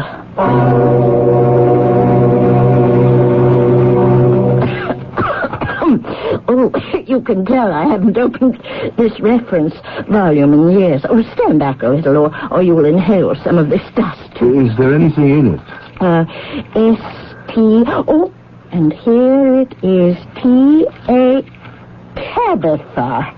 You found it. Tabitha, romantic novel by Elizabeth Daryl, 309 pages, published in 1814 by Slocum and Moresby, 81 Park Place. Is there any way I could get a copy? Well, from whom? Slocum and Moresby? I think they went out of business 100 years ago. Would a volume still be around? I doubt it. Of course, we could advertise. Tabitha. I wonder what that story was about. Oh, do you know how many millions of books have been published since 1814? Oh, it terrifies me to think about it. I think it may have been bought here once. By whom? Or if I could remember the buyer, it might open up a whole chain Mrs. Riding. Mrs. Riding. Give me a minute. Oh, yes, indeed. I have her nicely now. What can you tell me about her? Helena Riding. She came in here quite often. Oh, yes, she loved old books, especially romances, even trashy ones. Now I remember. Tabitha. Trashiest one of them all. Who was Tabitha? Well, she was one of those heroines who start life as a barmaid and hop in and out of better beds until they make a splash in society. See, that's the upswing, and then comes the downswing, and then back they fall into the gutter. And this was Mrs. Riding's heroine? Well, yes. She claimed that Tabitha was in revolt against the tyranny that held women down in those days. Oh, she was a good customer, though, poor Mrs. Riding. Why do you say poor? Well, she and her husband, they died in a fire. Oh, yes, it was in the papers. They were asleep, and there was some kind of explosion in their basement. Oh, the whole place went up. What kind of explosion? Well, they had a gas heater, a boiler, some sort of thing like that, and it just went up. Oh, I remember they died. But the firemen were able to save the daughter. Do you know how long I'm going back now? Oh, over 20 years. Miss Dunstan, do you remember anything else about the book? Is there perhaps a character named Spencer Whitlow? Oh, I never really read it. Just leafed through it. Besides, it's the kind of book that some reviewers would call eminently forgettable. Miss Riding. Yes, Doctor. You told me that your parents died many years ago, but you didn't tell me how. Well, why is that important? What do they have to do with all this anyway? You didn't tell me that they had died in a fire. Well, it wasn't my fault. I didn't mean it. What are you saying, Miss Riding? I wasn't aware that anyone ever thought it was your fault. I don't know what got into me. Was it your fault, Miss Riding? No. Tell me about it. There's nothing to tell. How can it even be construed as your fault? Miss Riding, how can I help you if you... It was an accident. What was an accident? The fire. Then how could it be your fault? They were mine. Yes? What was yours, Tabitha? And don't call me Tabitha. I hate that name. You hate the name? Yes. We would sit around in the evening. I would always be home. My mother would always ask me. She would keep asking me. Why are you always home, my dear? And I'd never say anything. because my father would always answer for me. She's home, obviously, because she doesn't want to go out on dates. And that would start the two of them off. Well, dates are not important. They should be to a young girl. Well, she should be trying her wings, dancing, painting, music. Oh, come now. She should be running around with a crowd of kids her age, having fun. She should be playing tennis and golf and go sailing and skiing. Well, why don't we send her to study in Paris? Wouldn't you like that, my dear? No, Mother. She's got good sense. Now, where do you want to go to college? State Tech. And what can you study at State Tech? Engineering. A daughter of mine's going to become an engineer? You see, Doctor, I couldn't get along with either of them. I couldn't be an all-American girl for Daddy, and I couldn't be a painter, pianist, ballerina for Mother. I turned to science for solace. Almost, you might say, in self-defense. The chemicals. Yes, I had a laboratory in the basement. I did experiments. I'll never know if the furnace blew up because of some mishap beyond our control or if it was all activated by some of my chemicals. No one will ever know. But you feel guilty. Yes. Now then, where does Spencer Whitlow enter the picture? Spencer Whitlow? And why should you want to kill him? How many times must I tell you? I don't want to kill him. It's this person that's possessing me. Miss Riding, you are that person. You yourself. No. Think, Miss Riding. Think. And we will talk again tomorrow.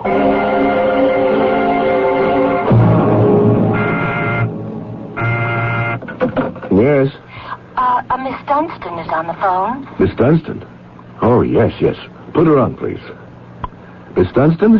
Hello, Doctor. How are you? Oh, just prime for 80, wouldn't you say so? Absolutely. Now, you asked me to think about that book, Tabitha, and you mentioned the name Spencer Whitlow. Yes. Well, reconstructing the story, I recall he was the villain.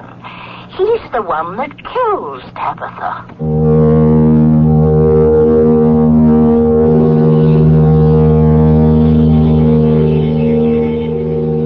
It's starting to come together. Or is it? We are either moving closer or further away from our solution. What we have here is an adventure that is taking place in the human mind. And despite what anyone may tell you, that is completely unknown territory. But we shall explore it in Act 3 presently.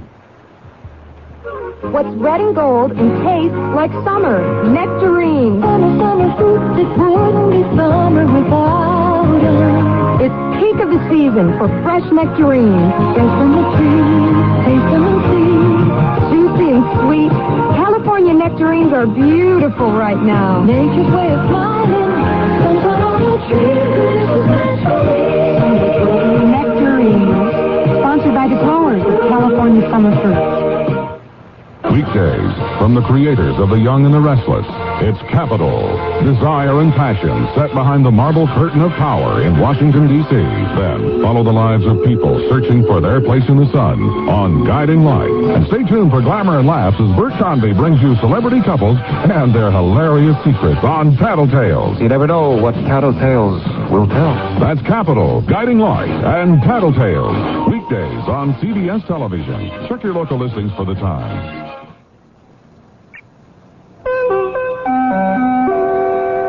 This is Roy Scheider. I was struck by the fact that almost 2 million living Americans have been saved from cancer. I have to admit, I've always thought of cancer as a pretty hopeless disease. But the fact that nearly 2 million people have been saved made me realize that if the disease should hit me, I'd have a fighting chance. The important thing is to catch it early, before it begins to spread. That's when it's most curable. And the way to catch it early, as the American Cancer Society points out, is with regular health checkups and by knowing the warning signals.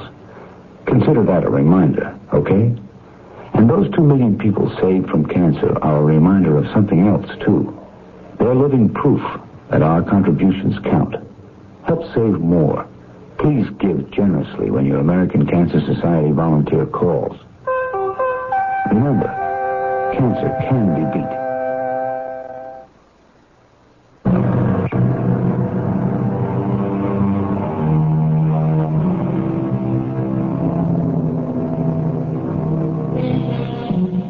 Deep within each of us, there is what the psychiatrist and psychologist and other gentry of that discipline are pleased to call the subconscious. The subconscious is a churning, boiling, bubbling cauldron that is constantly in a state of agitation. Most of the time, the activity is contained within its boundaries, and we are completely unaware of it. However, on occasion, it explodes and overflows. Then look out. Miss Dunstan, you're saying that Spencer Whitlow is the villain of the novel Tabitha? Yes, sir. That's exactly what I recall. He was the dashing, good-for-nothing, handsome villain. Oh. But you see, Tabitha, she sells her virtue. I mean, she keeps on selling it even after it's long gone, to further his career. Do you follow this? Yes, I do. Oh, he's an awful person. Well, what happens? Well, he becomes established, rich, famous, secure, but she falls from grace back into the gutter. You understand? Yes. Well, she wants him to make her his wife. After all, he did promise to make her his wife. Well, you know what these promises are worth. Oh, yes. He laughs at her. Besides, he's engaged to marry the daughter of the wealthiest man in the country. She says she'll kill him first. He rides her down. You know, he's on horseback. I see. Well, that's how she dies. Well, I hope I've been of help. You were, Miss Dunstan. Thank you.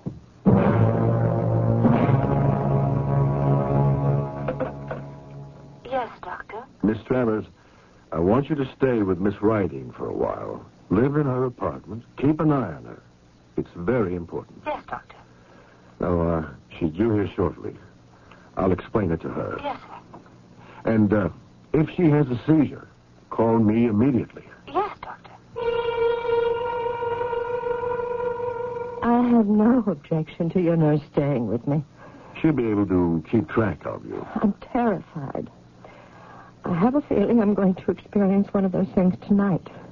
Can't we do anything to stop it? Tabitha of the novel wants to kill Spencer Whitlow. Do you know why? No. I do. See, in the book, he kills her. Oh. She wants him to keep his promise to marry her.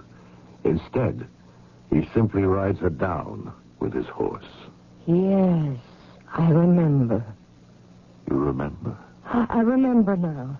Mother used to read that part to me. That's why you get those pains when Tabitha of the novel is in control of your body. You were badly injured. But why? Why does it happen? Who is Tabitha of the novel to me? You have great feelings of guilt. You caused the death of your parents. I don't know if that's true. It didn't have to be my fault. But it could be true. Couldn't it? Yes. You didn't like your mother? That isn't true. It isn't? What do you remember most about your mother? That novel, that trashy, romantic novel.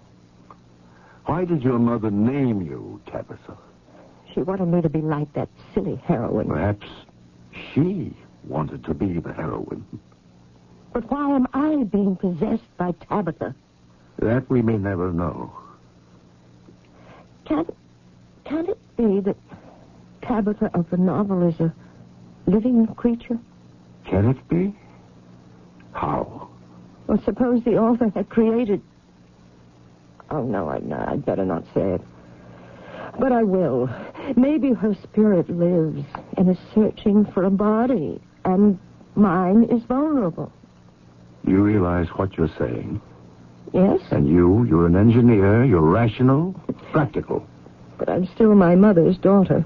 Flighty, romantic. Really? I keep it under control, I assure you. Rigid control. But, Doctor, what are we going to do? I can't live this way. Perhaps Spencer Whitlow can help us. Spencer Whitlow? I told you, I don't even know who he is. Have you ever tried to find out? I wouldn't even know how to go about it. There is a Spencer Whitlow in the phone book. The only one. I'd like to talk with him. About what, Doctor? About what?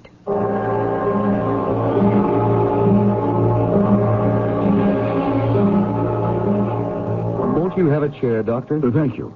It's good of you to see me, Mr. Whitlow. You're a psychiatrist. Yes, I am. None of them were ever able to help me. I've gone to so many. Have you? You see, I don't get along with people. Why not? I suppose I just don't have the knack. All my life I've been awkward, ill at ease with others. But I've adjusted to it. I have a job where I don't have to have anything to do with people. What sort of job? I'm a computer programmer, analyst. Anyhow, what is there I can do for you, Doctor? You said it could be a matter of life and death. Yes. I need you.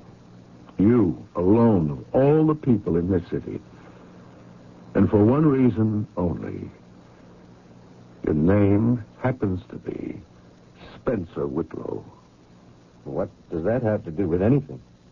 A character named Spencer Whitlow is, was the villain of a long-forgotten romantic novel. Oh, really? I'd like to read it. I don't know if you could ever find a copy. But I can give you a chance to rewrite it. I don't understand. You see, I have a patient, a rather attractive woman, who, for reasons of her own, thinks she's being possessed by the spirit of the heroine of this novel. Really? Why? In the novel, Spencer betrays her, and then he kills her. That's a villainous thing to do. Now, my patient is obsessed by the spirit of the heroine and is seeking Spencer in order to have her revenge. What sort of revenge? She wants to kill him. Murder? That is the situation. I really have no right to ask you to do anything. When she is in the grip of one of these spells or illusions, call them whatever you will, she can be quite dangerous. Could you help her? How? By being Spencer Whitlow. But I am Spencer Whitlow. I mean, the Spencer Whitlow of the book. I don't think I understand. The next time she's possessed, we'll bring her to you. To me? You see, she wants to kill you. And you mean to let her do it? No. Of course not. But why does she want to kill Spencer Whitlow?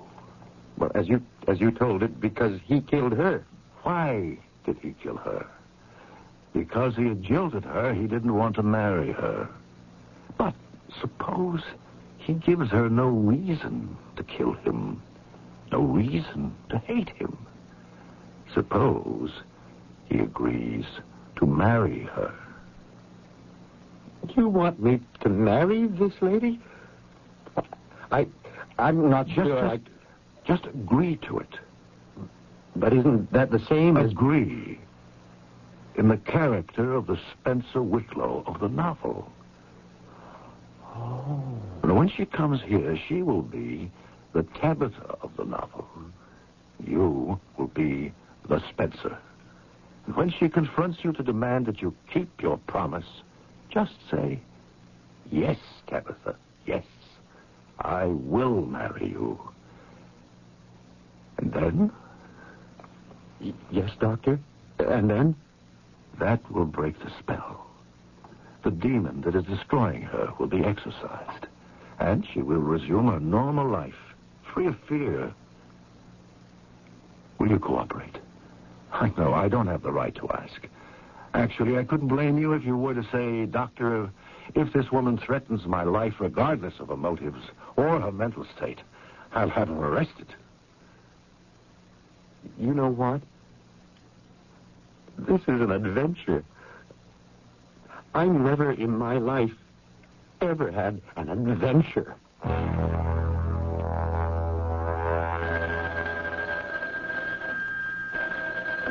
Hello? Doctor. Oh, yes, Miss Travis. I think it's starting. Whatever it is, I think it's starting. I'm on my way. Try to keep her there as long as you can. Miss Travis. Out of my way, Grandpa. What did you do to my nurse? We had an argument. She lost. Miss Travers, are you all right? She's all right. I didn't hit her that hard. Now get out of my way. Where are you going? None of your business. Get out of my way. You see this pistol? This time it isn't loaded. It makes a good club. Now stand aside. How do you expect to find him? Find who? You know who. Spencer Whitlow. I'll find him. I could help you find him. Do you know where he is? Yes. But take me there. And I promise you, you won't be sorry. Let me have the pistol. No. Then we don't go. Take it. I can kill him with my bare hands.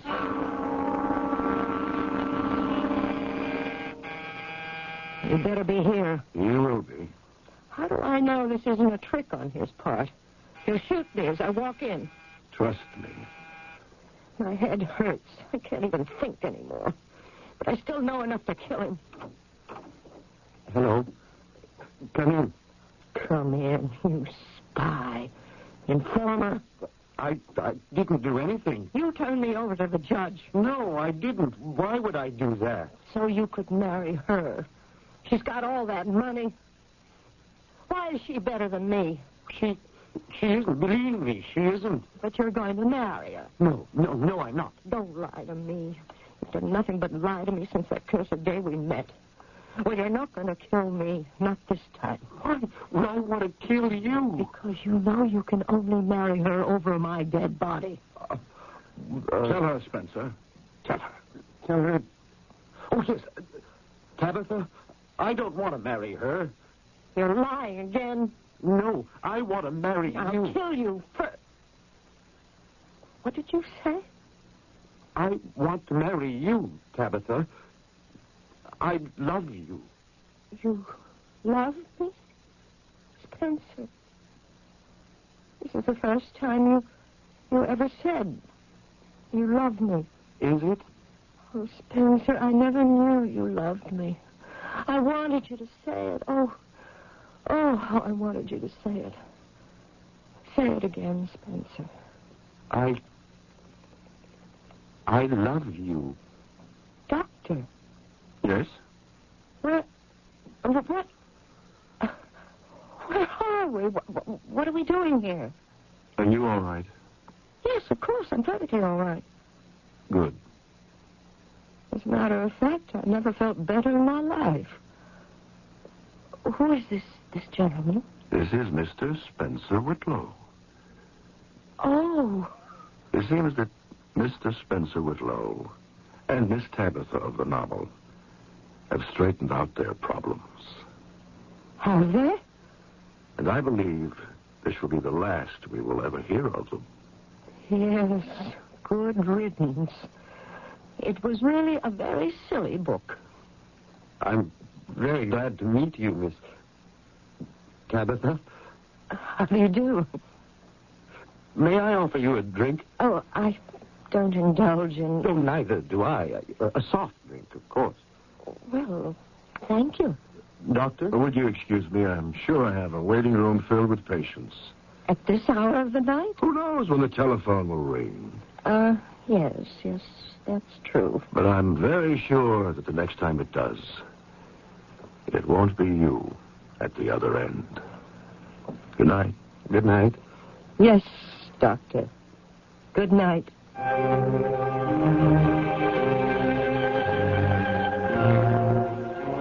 His phone rings, and as they say sometimes, it seems to be ringing off the wall. But it's never Tabitha. She has evidently exorcised her demon. What did happen? Was there a future for Tabitha and Spencer? Probably. Nature always takes its course, especially when we chart it for her. I shall chart my return shortly. Here's how to tell Skyhawk, the new smaller Buick, with your eyes closed. The doors, for instance, sound like this. Unless you get the sedan, then it's like this.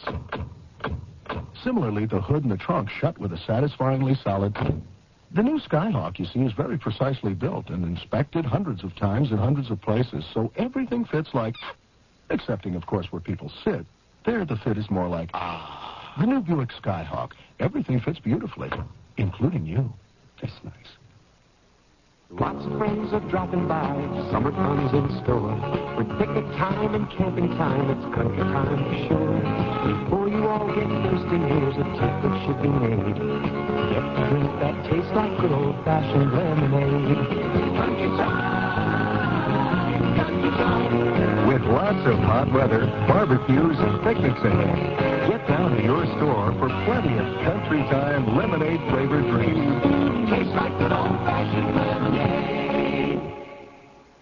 If you've been putting money aside, you can almost see inflation eroding its buying power, unless it's earning high interest rates or substantial dividends. And right now, thanks to Dreyfus Liquid Assets, even a small investment can profit from the currently high interest rates with complete cash availability. Think of your Dreyfus Liquid Assets account as an income-earning investment with free checking privileges. Privileges that allow you to pay bills and still earn money till the checks clear. You can even withdraw all or part of your cash by phone. There's never a penalty, never a sales or withdrawal charge. To get all the details, call toll-free 800-228-5000 for a simple no-jargon information booklet and a prospectus including management fee, charges, and expenses. Find out how Dreyfus Liquid Assets helps you get the lion's share from today's high interest rates. Read the prospectus carefully before you invest. 800-228-5000. No charge for the call. 800-228-5000. Call now.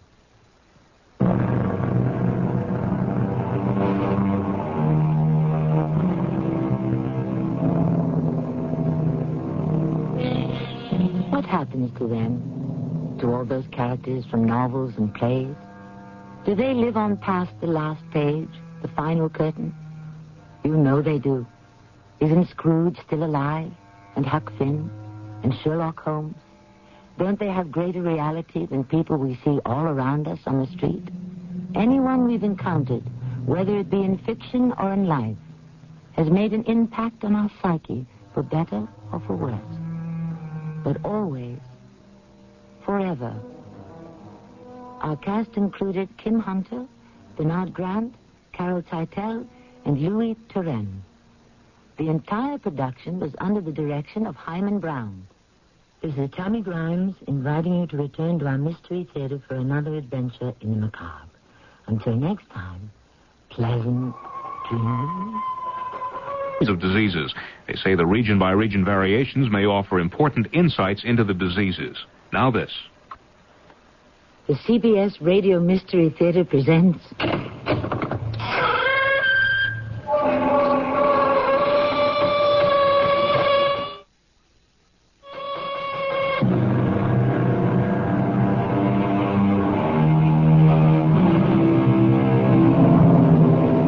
Come in. Welcome. I am Tammy Grimes. Mystery fans have often speculated on how the world's greatest detective, Sherlock Holmes, would have fared against 20th century criminals. Sir Arthur Conan Doyle has told us that Holmes lived up to and possibly through World War I and then retired. And now, for the listening delight of our Mystery Theater audience, we present a story which brings Holmes out of retirement to attempt the solution of a baffling and perilous crime. Hello? Mr. Sherlock Holmes. Yes? Go back to your bees and your roses in Sussex, old man. I intend to. After I bring this case to a successful conclusion. You're in over your head, Holmes. This is a different world. And if you want to smell your roses again, you'll quit right now.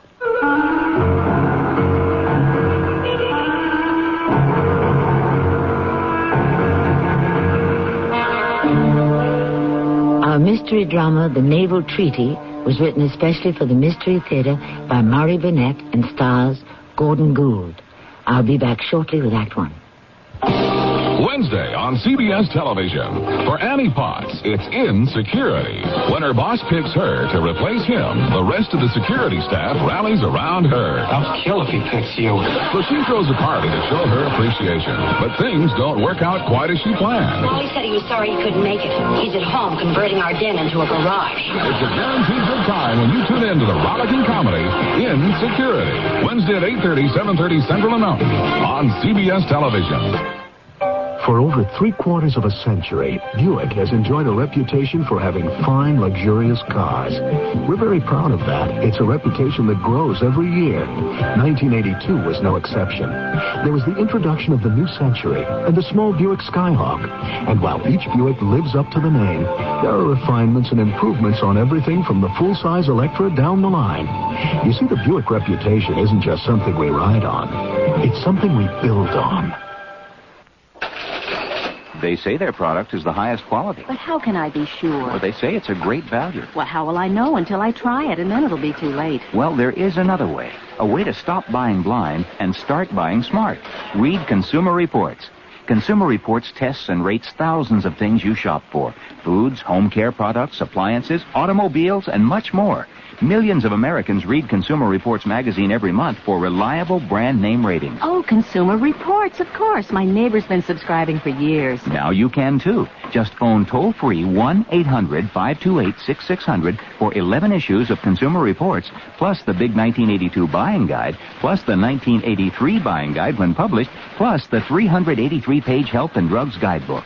All that usually costs $29, but now it's only $14. Call right away. Was that 1-800-528-6600? Right, 1-800-528-6600. Don't get taken. Get Consumer Reports.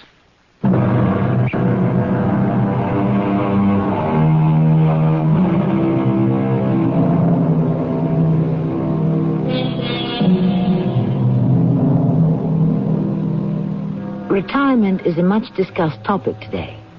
At what age should a person retire? Opinions vary, but facts don't lie. Winston Churchill was in his 70s when he led England through World War II. Thomas Edison was advisor and consultant to the United States Navy during World War I when he was 75 years old. And Casey Stengel led the New York Yankees to 4 straight World Series triumphs when he was in his 70s. It seems that the answer to the question depends on the individual, and Dr. Watson would agree with me. Holmes! Watson, my dear old friend. It's a delight to see you after so many years. Come in, come in. Oh, thank you, thank you. Did you enjoy your nap on the train? Holmes, how in the world did you know I napped? Simplicity itself, my dear chap. Tell me, was the cushion you use as a headrest comfortable? No, Holmes, this is too much. You must have spoken to someone who traveled with me. Watson, we've been separated far too long. Now, you're a man who is always meticulously groomed. Yet I perceive that the hair on the right side of your head is disarranged and indented. There are also a few red threads which are certainly not your hair. Now, since I know you came down on the Brighton Belle first class, you leaned your head against the window. Probably finding that uncomfortable, you took one of the red velvet cushions and used that as a headrest. Right? Amazing. Elementary, Watson.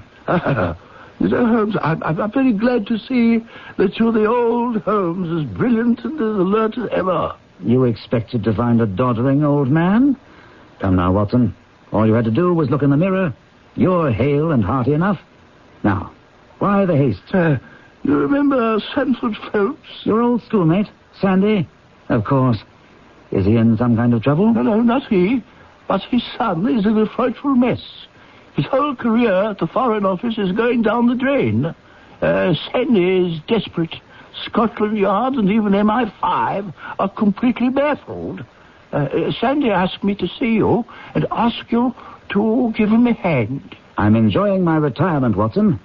But if you'd like me to undertake this task, I'm your man.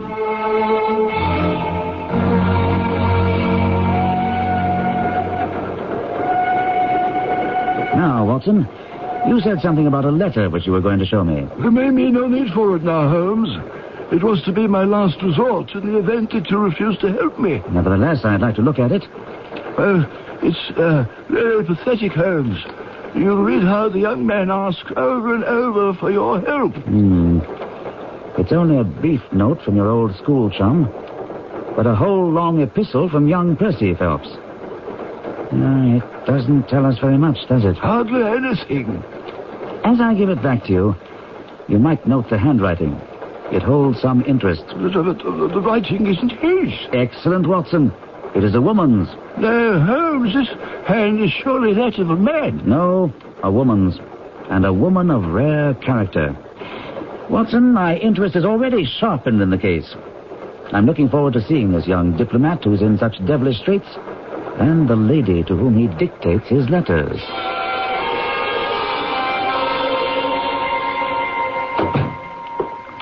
Mr. Holmes and Mr. Watson, I'm so glad you've come.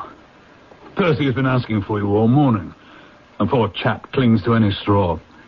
His father and mother asked me to see you, for a mere mention of the subject is very painful to them. We've had no details yet, but I see that you yourself are not a member of the family. What? Oh. Yes, you saw the J.H. monogram on my shirt. Of course. For a moment, I thought you'd done something extremely clever. Joseph Harrison is my name. And as Percy is to marry my sister Anne, I shall at least be a relation by marriage. I see. You'll find my sister in his room. She has nursed him day and night these past 3 weeks. Perhaps we'd better go in at once. I know how impatient he is. Step this way. Oh, Mr. Holmes and Mr. Watson, I should recognize you two anywhere. I do hope you can help me. We shall try. I'll leave then. Shall I go also, Percy? Oh, no, Anne. I want you to stay if you can bear to hear the whole thing over again. Well, I can bear anything. Anything that will help. I suppose I'd better start at the beginning, Mr. Holmes. It would save time in the long run. Well, Watson may have told you I'm in the Foreign Office. Through the influence of my uncle, Lord Holdhurst, I rose rapidly. When my uncle became Foreign Minister, prospects looked even brighter. I became engaged to my lovely Anne here, and 3 weeks ago, I'll never forget the date, the 23rd of May, my uncle called me into his office. I can recall every word of that conversation, every detail. Percy, my boy, you've handled every matter I've entrusted to you with the utmost discretion, but this is by far the most important matter you've yet to deal with. This is an agreement between our country, and you will see the name of the other country when you copy the document. The agreement would never leave my office if it weren't absolutely necessary to be copied. I regret to say that some rumors have already leaked to the press. You have a safe in your office? Oh, yes, sir. Then take the agreement and lock it up inside there. You may have to work late tonight. I want no one in the office while you're doing the copying. Understood? I do. I cannot risk anyone catching a glimpse of it. I understand. Now, when you have finished copying, replace both the original and the copy in the safe and hand them both over to me personally tomorrow morning. Yes, sir. Then you may lock them in your safe now. I shan't rest easy until the original and your copy are back in my possession. So, Mr. Holmes, I took the document. I did exactly as my uncle instructed. When the others had all gone, I took the document from the safe and began work. Without going into details, I saw at once that it was of such importance that at least 3 of the large powers would have paid fortunes to get their hands on it. I worked as quickly as I could, but it contained 26 separate articles, and by 9 o'clock I was feeling tired. A cup of coffee would help, so I rang the bell for the night watchman, who has a little room at the foot of the stairs and makes coffee for any of us who work overtime. Is that the only bell in your office? Oh, no, there are a number of them to different offices, but I rang the night watchman's bell. To my surprise, it was a woman who came to my office. You rang, sir. Oh, well, where's the night watchman? He's not too well, sir. So I climbed the stairs for him. And who are you? Well, I'm his wife, sir, and I'm also one of the cleaning women. Is there anything you want? Well, yes, I'd like some coffee, please. Well, I'll see to it that my Sam gets it for you, sir. And that was the last I saw of her, Mr. Holmes, until much later. You had never seen this woman before? Oh, never. Interesting. Proceed. What happened with the coffee? Well, nothing. I continued to work until, feeling more tired than ever, I decided to go down myself and see what was keeping the night watchman. So I descended the stairs, passing the landing where another set of stairs runs at right angles to the main curving staircase. Leading to where? A side door opening on Charles Street. Ah? This door is kept locked, and only a few of us have a key. You have one? Yes, but I rarely use it. Oh, Mr. Holmes, if only I hadn't gone down for that stupid coffee. I should have stayed in my office. I should have stayed and finished. I should have stayed, or I should have taken more care. Go on. You were on the stairs on your way to the office of the night watchman. Wake up, man. Wake up. The coffee's boiling over. No. What? Oh, Mr. Phelps, sir, I'm sorry. I was boiling the kettle and I must have dozed off. Dozed? You were dead to the world. If you are here, sir, then who's ringing the bell? The bell? What bell is it? The bell in the room you were working in. Your room, sir. Mr. Holmes, a cold hand seemed to close around my heart. I ran like a madman up the stairs, the watchman following me. Well, there was no one in the corridor. No one in the room. Everything was exactly as I left it, except that only the copy I was writing remained. The original trade agreement had vanished. A most intriguing problem. What did you do then? Well, I think I literally went berserk. I was convinced, because such a short time had elapsed, that energetic action on my part would recover the document. I raced downstairs and out to the side door to Charles Street. I knew the thief must have used the side stairs, else I surely would have seen him. You said that door was always kept locked. Well, it was open. I presume you told that to Scotland Yard? Oh, I don't know. I think so. I must have. And what did they make of it? Nothing. Go on. It was a warm spring rain falling, and Charles Street was deserted. But when I rounded the corner into Whitehall Street, there was plenty of bustle. I saw a constable standing on the corner, and I asked him if anyone had passed that way. He replied that he'd been standing there for 15 minutes and that only one woman had passed, tall and elderly, wearing a paisley shawl. As we stood there, I heard the nearby church tower strike 3 times. I'd forgotten the watchman had followed me, but had been unable to keep up with me. Mr. Phelps! Mr. Phelps! We must go the other way. The woman who the constable saw pass this way was my wife. The constable said she seemed to be in a great hurry. She wants to get home, out of the rain. Oh, I suppose that could be. You're only wasting your time, sir. Every minute counts. Take my word, my old woman has nothing to do with it. Let's move down to the other end of the street. No, wait, I must think. If you won't, I will. Hold on there. Where do you live? 16 Ivy Lane, Brixton. But don't let yourself be drawn away on a false scent. Come with me to the other end of the street. I was obsessed with the thought of retrieving the document, but I allowed him to persuade me. We found nothing. We returned to my office, searched together. Again, nothing. But you did visit the watchman's home. Well, after our search proved fruitless, we took a cab and reached his home in Brixton. Imagine my surprise to find his wife was not there yet. Well, he had no explanation. Then when we heard a key turning the lock and the front door opening, that's when I think I made my mistake. I let him go to the door. Sarah, there's a gentleman waiting to see you. If it isn't Mr. Phelps, what you doing here? I think you stole a paper from my office, and I'm calling Scotland Yard. And did you stay with her and her husband until the men came from the yard? Yes, Mr. Holmes. She was under my eye all the time until they took her to the yard and searched her. And found nothing? And nothing on her husband, or anywhere in the kitchen either. Oh, that's when the full extent of the nightmare hit, and that was when I collapsed. If it's any help to you, Mr. Holmes, Percy was brought here directly in an ambulance. I was so concerned that I wouldn't allow them to take Percy to his bedroom, but insisted that Joseph vacate this room at once. And my poor brother has been in an upstairs sitting room ever since. Oh, tell me, please, Mr. Holmes, do you see any hope? Darling, you must remember that Mr. Holmes has been inactive for some years now, and times have changed. The best minds at Scotland Yard and military intelligence have been baffled. Yes, but that's just the kind of case where Holmes succeeds, Miss Harrison. That's why Percy's father asked me to get in touch with him. Thank you, Watson, for the vote of confidence.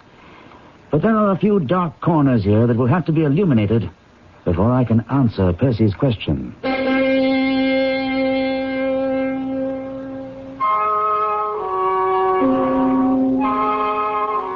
Do you believe that time has passed our old hero by? That the powers of Sherlock Holmes, the pure deductive reasoning, the microscope, and the encyclopedic knowledge are no match for the more modern criminals? Whichever side you choose, and I caution you, it's not a sure thing. You'll find the answers coming up shortly in Act 2. Right now, independently owned True Value hardware stores are celebrating American independence by offering special values on True Test paints during True Test Anniversary Paint Days. Hi, Pat Summerall to say, until July 11th, Weatherall latex flat house paint in 26 colors, black and white, is just $11.98 a gallon, with custom colors slightly higher. And give siding, shutters, and trim all-season protection with new Weatherall satin or gloss finish, both value-priced, exclusively at participating True Value hardware stores and home centers. Hotel coupon and discount offers are confusing and limited. That's why the world's largest lodging chain invites you to call Best Western before you call anyone else.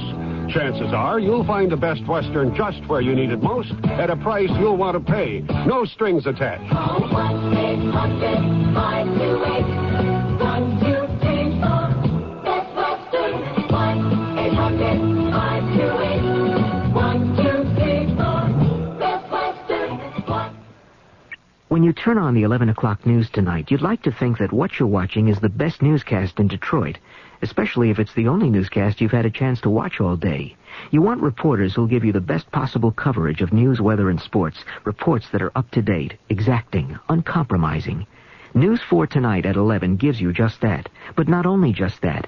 It gives you special features and reports that gives it an edge over other newscasts, information that could translate into an added edge for you, a consumer tip that might alter your shopping list, a warning about that latest Hollywood blockbuster destined to bomb at the box office. It's this kind of complete reporting that qualifies News 4 at 11 as the best late-night newscast you can watch in Detroit. And it's this kind of reporting that won it this year's Emmy Award for Excellence. So tonight, don't settle for anything less than the award winner. News 4 Tonight at 11. Thousands have already switched. Now the one we want is you.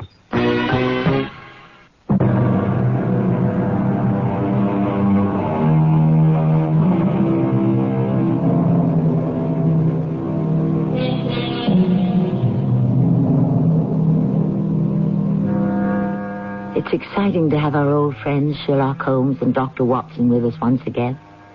With Holmes faced with solving a puzzle that appears to be insoluble. Does Holmes retain his old skills? Certainly Watson believes he's as keen as ever. But there are doubters. Time takes its toll of all of us. Let us rejoin Holmes and Watson as they stroll back to Percy Phelps' sick room in the lovely Phelps house. You do have some ideas, Holmes.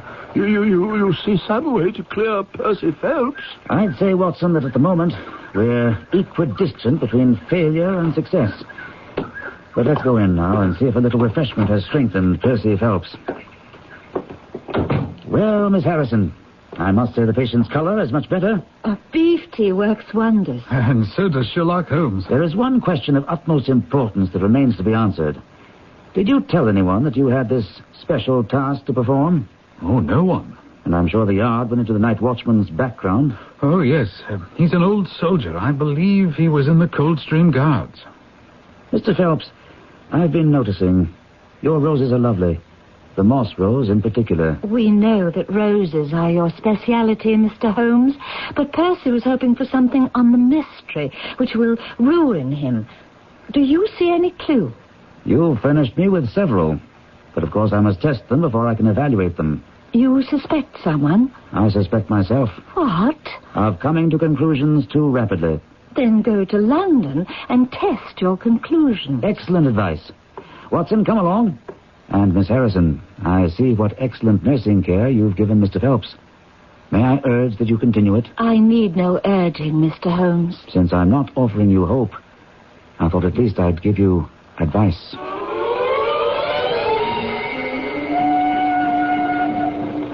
For the life of me, Holmes, I can't see where you found several clues in Phelps' recital. I couldn't find... CBS Radio Mystery Theater presents...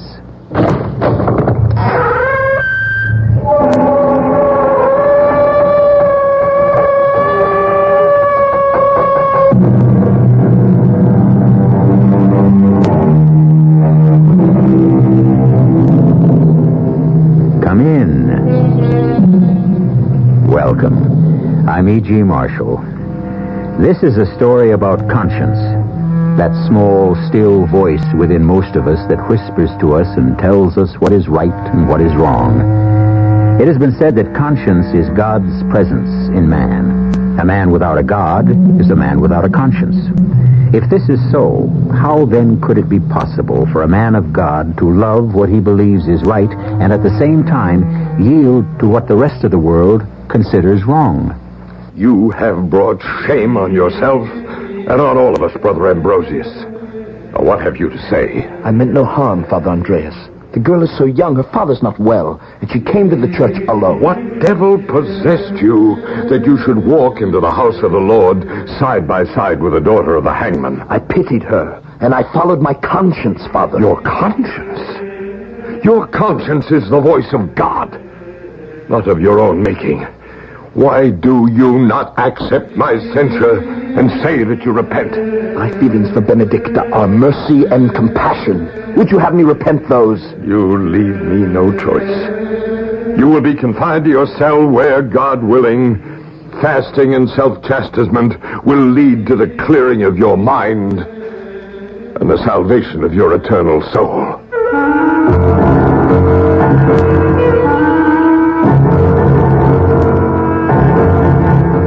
Our mystery drama, The Monk and the Hangman's Daughter, was especially adapted from the Ambrose Bierce classic for the Mystery Theater by Arnold and Stella Moss.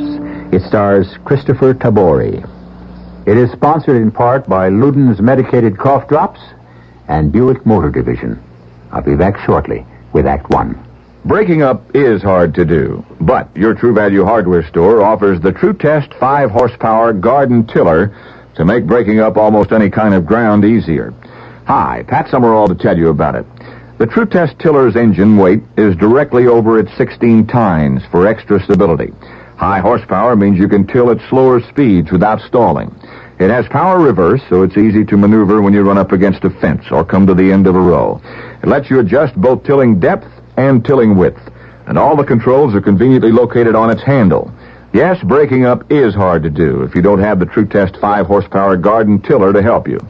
True Value hardware stores offer it at a price that's even slightly lower than last year's, just $239.88. This 5-horsepower model is part of a complete selection of power garden tillers at participating True Value hardware stores. And remember, you can charge it on Master Charge at many stores. Dreams. We all seek to understand the many ways in which God reveals His Word. Throughout time, God has spoken to man in dreams. Jehovah said in the Old Testament, "Listen to my words. If a man be a prophet, I make myself known to him in visions. I speak to him in dreams." So pay attention to your own dreams. They might well reveal flashes of the future, predictions and warnings of things to come.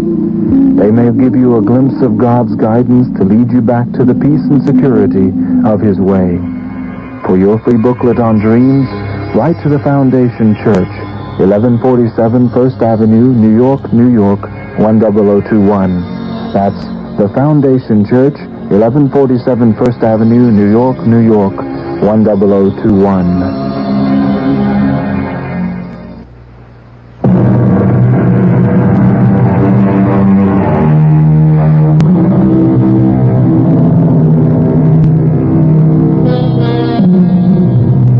The Bavarian town of Passau in the southwest corner of Germany still retains the charm and the enchantment of medieval days. Its streets are narrow and winding.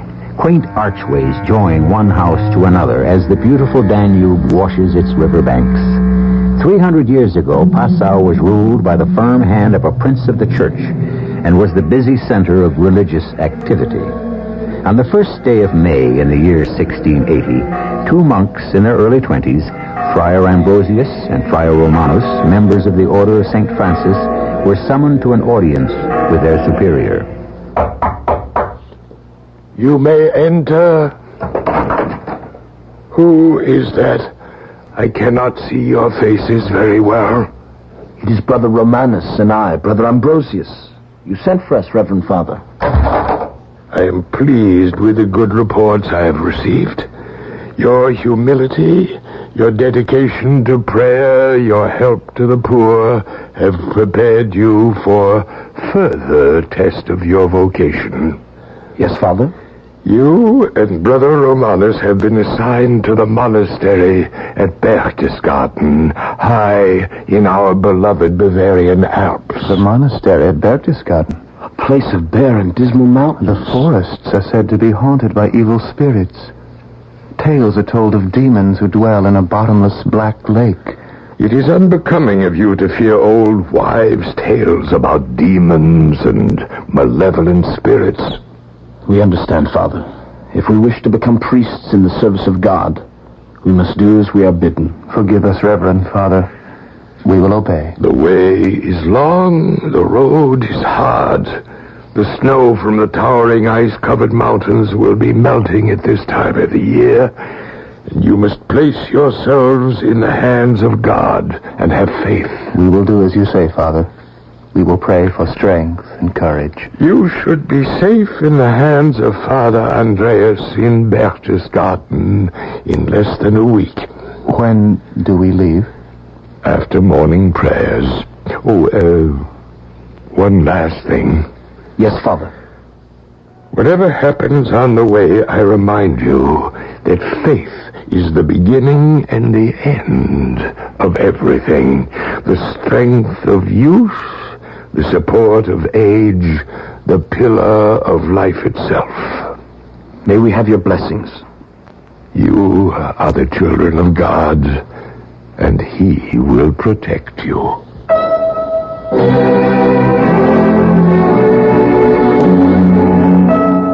Within an hour, Brother Romanus and I were on our way. The first few days of our journey made us forget the sadness of parting. Ah, how bright the colors of the countryside are. The air smells so clean. The first signs of spring. How good the earth is as God made it. Every blade of grass, every flower, each living thing, a hymn of praise to His glory. But on the fifth day, all was changed. We found ourselves high in the mountains in a freezing alpine wilderness, untouched as yet by spring. We were struggling against a blinding snowstorm. Stay as close to me as you can, Brother Romanus. Be careful where you place your feet. I can just barely see you ahead of me. The pass over the mountains cannot be much farther. We must go forward or we shall freeze to death. What's that? It sounds like falling ice and snow. Like sliding rocks. An avalanche. St. Francis, protect us. Let us pray, Romanus. Dear Lord in heaven, thou art who art our refuge.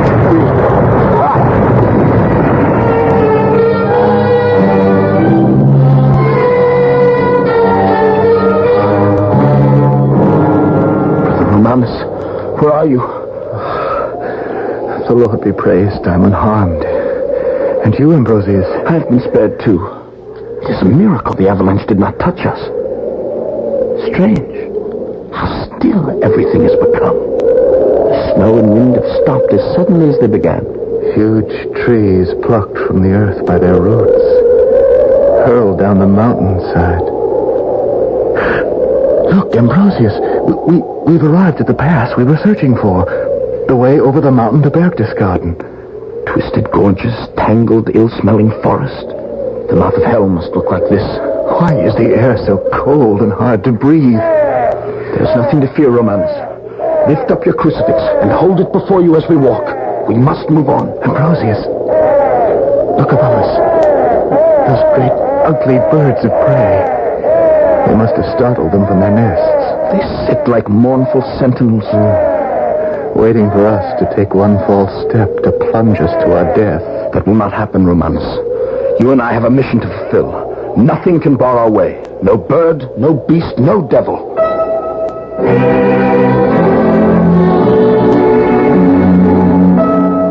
The next morning, we moved safely down the treacherous mountain path. As the darkness disappeared, we saw before us a gently flowing stream spanned by a small bridge. On the opposite bank was a meadow covered with beautiful flowers. For several days we had seen no dwelling, no human being. But now we beheld a sight that made our blood run cold. Oh, I feel faint, Brother Ambrosius.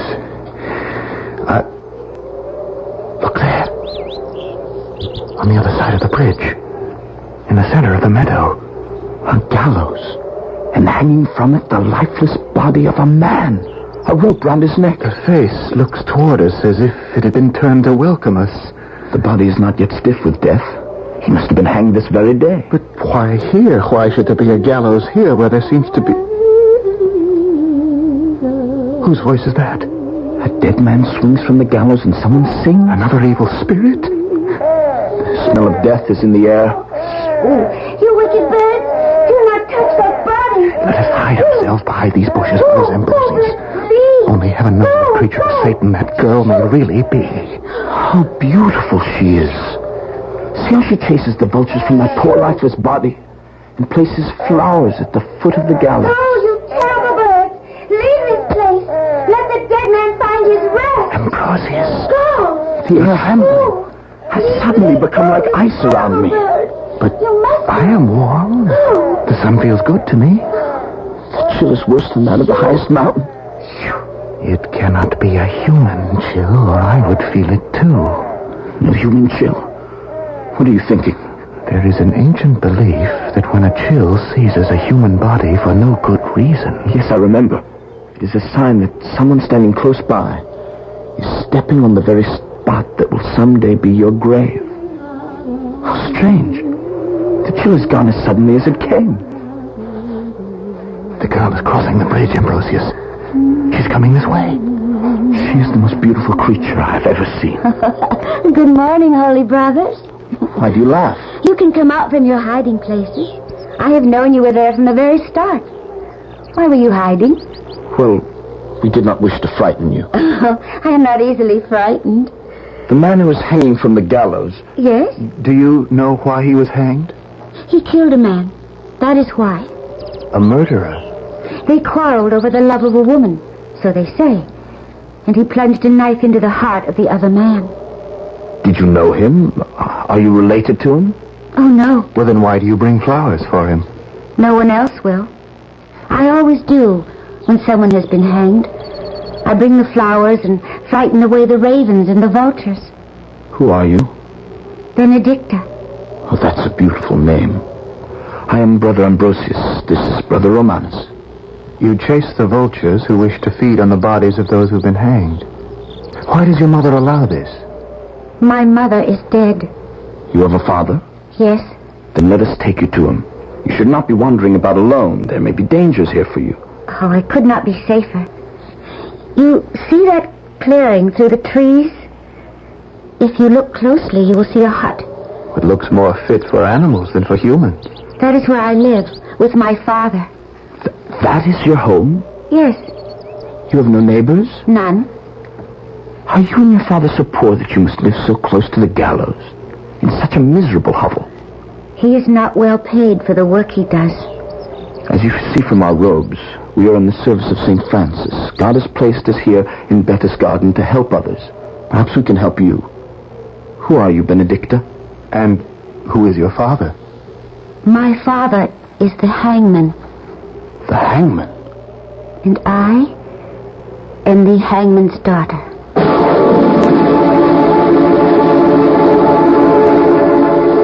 The sins of the father shall be visited upon the child.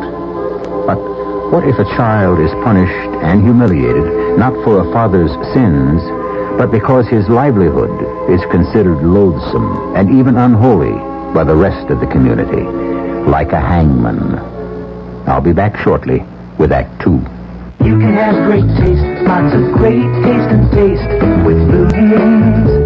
They're medicated cough drops with great taste in every box. Wild cherries, sweet and savory, menthol, cool and flavory. Honey, the way you wish with lemon or licorice. Oh, you can have great taste, lots of great taste and taste with Bulletins. Ludens, the medicated cough drops that don't taste medicated. They taste great. Use only as directed.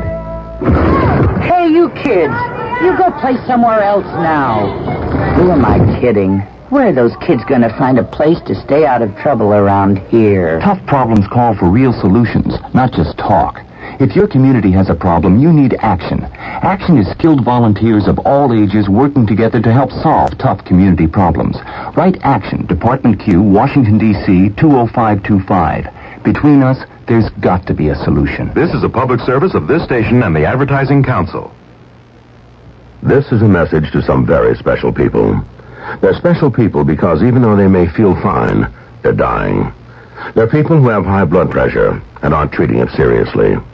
If you're one of these people, take a few seconds to listen to some statistics. They may help you add years to your life. Insurance companies have found the higher your blood pressure is, the more years you can subtract from your life. For example, if your blood pressure is 140/95, subtract 9 years from your life. And if it's 150/100, you could die 16 years too early. Here are a few more numbers to think about. If you don't treat your high blood pressure, chances are 3 times greater that you'll have a stroke, and almost 5 times greater that you'll suffer from congestive heart failure. But you can lead a longer and healthier life if you treat your high blood pressure seriously. See your doctor. Get back on your treatment. Treat your high blood pressure and live. A public service message of this station and the Advertising Council.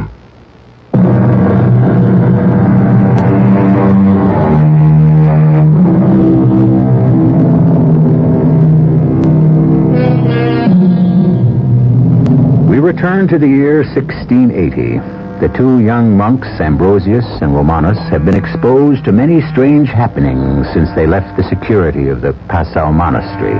Not least among these, for Friar Ambrosius, has been his first encounter with a beautiful young girl.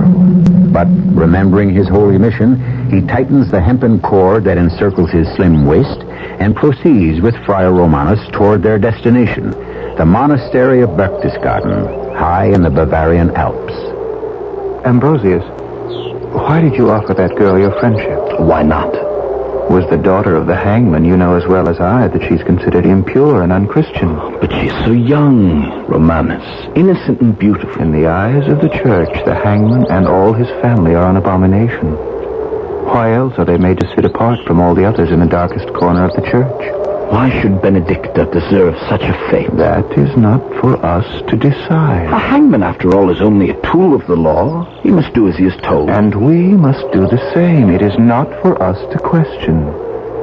Put Benedicta out of your thoughts before she takes possession of your soul. Come, brother. Father Andreas awaits us.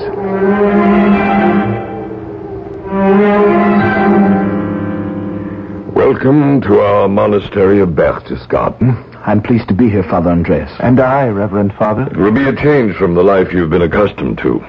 Our village people here are mostly salt miners, a proud and stubborn group. We will do our best, Reverend Father. You have only to instruct us. The salt master rules the village.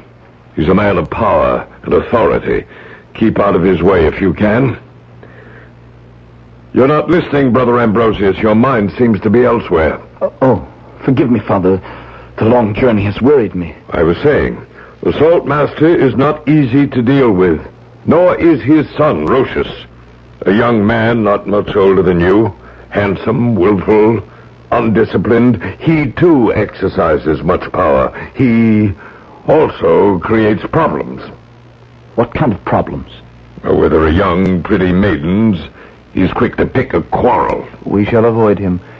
Have we your permission to leave? You may go, Romanus. I shall be here whenever you need me. Thank you.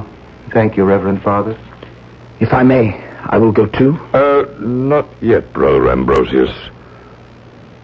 Something seems to be disturbing you. Perhaps I can be of help. Father Andreas, there is a serious matter that I... Yes? I believe I may be in deep trouble. What have you done? It's nothing that I have done. It is my thoughts that trouble me. With God's help, we can take care of that. I am full of fear.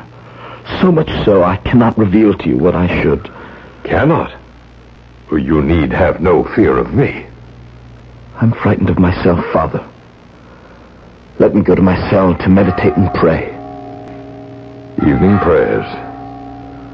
You may go to your cell. Thank you, Father. And remember, Brother Ambrosius, there are no secrets in this monastery.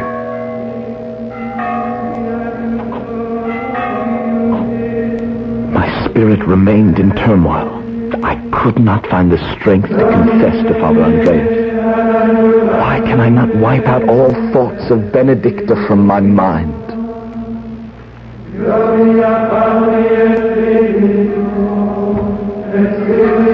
On my way to morning prayers, I saw her standing outside the church, alone. The square was filled with people, but they avoided her as if she were a leper. Compassion filled my heart and compelled me to approach her. God's greeting, Benedicta. Are you afraid to speak to me?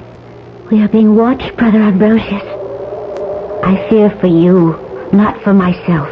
Do good, obey the Lord, and fear no one. I thank you, my lord. I am no lord, Benedicta. I am a servant of God. I must go into the church. See how they are watching us and whispering. Come, I will go with you. It is not wise, Brother Ambrosius. They will make you pay dearly for this.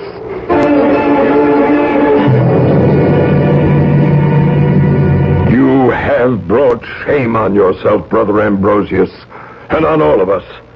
What devil possessed you that you should walk into the house of the Lord side by side with the daughter of the hangman? I pitied her.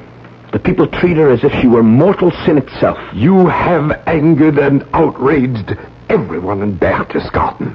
The saltmaster and his son Rosius have already brought complaints against you. I followed my conscience, Father. Your conscience? Your conscience is the voice of God, not of your own making. What has come over you that you show so little respect, so little humility? Why do you not accept my censure and say that you repent? I ask your forgiveness, Father, but I cannot say that I repent. My feelings for Benedicta are mercy and compassion. Would you have me repent, though? Hold your tongue! But, Father, Silence! I have heard enough. You sadden and anger me beyond patience and endurance. I'm sorry, Father. You leave me no choice. I must commit you to a long period of strict atonement and hard penance. If it be your will. You will be confined to your cell, where silence, fasting, and self-chastisement will bring you to your senses.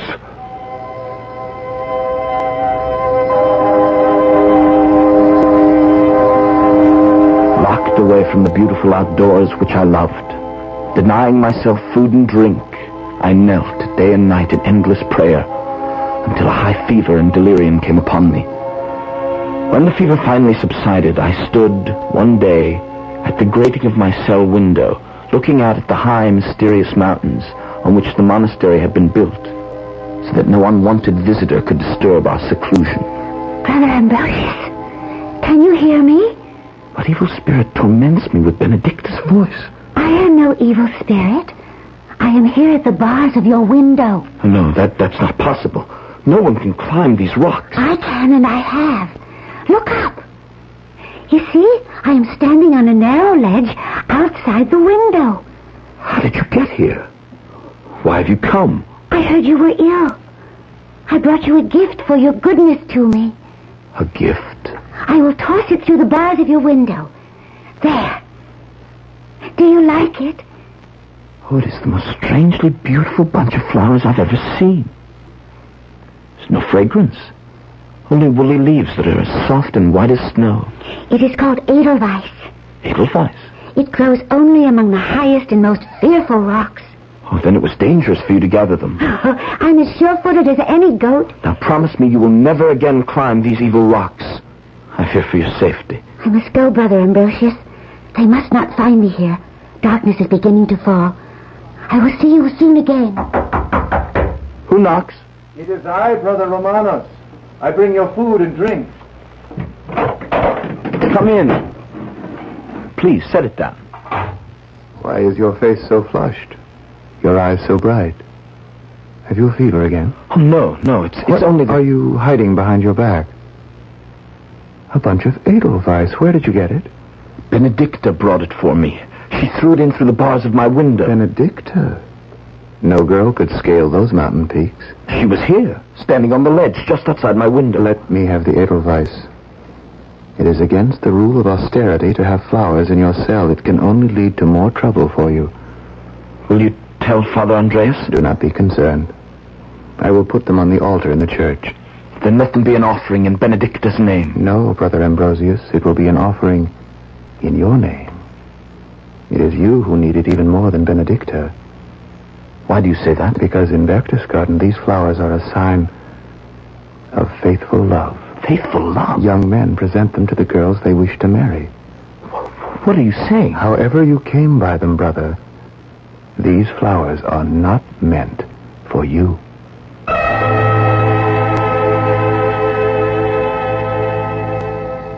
Weeks later, I was released from my solitary cell in order to help at a great festival that the monastery was celebrating. The entire village gathered in the square to watch the holy procession. At the feast, I served platters piled high with steaming food and poured endless goblets of the brown and bitter drink that they all loved. As I did so, a handsome young man approached me. A wild-looking girl clung to his arm. Are you the monk, Ambrosius? I am Friar Ambrosius.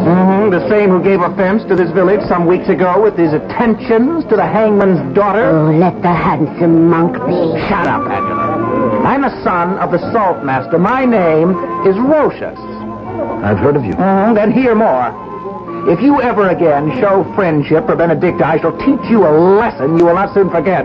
I intend no offense to anyone, my lord. Rocius, take my hand and dance with me. Find yourself another dancing partner, Amula. I have other plans. Someone is waiting for me. Brother Ambrosius. Yes? Rocius has his eye on the hangman's daughter. Warn her against him. Why do you tell me this? I love Rocius, and she will listen to you. Look in the clearing. The full moon shining down on them. They are dancing together. Rocius and Benedicta. He ordered her to. No one refuses him. And besides, look at her. She does not seem unwilling. Her eyes are looking straight into his. There's a smile on her face. No one resists the saltmaster's son. See how closely he holds her. Stop them, Brother Ambrosius. Stop them. He shall not have her. I shall see her pretty face marked with blood before he takes her. Musicians, stop playing. Stop the playing in the name of God. Stop. Benedicta. Benedicta. Where is everyone? Where have they gone? Why is it so silent? Why am I so alone? Amula. Amula, where are you?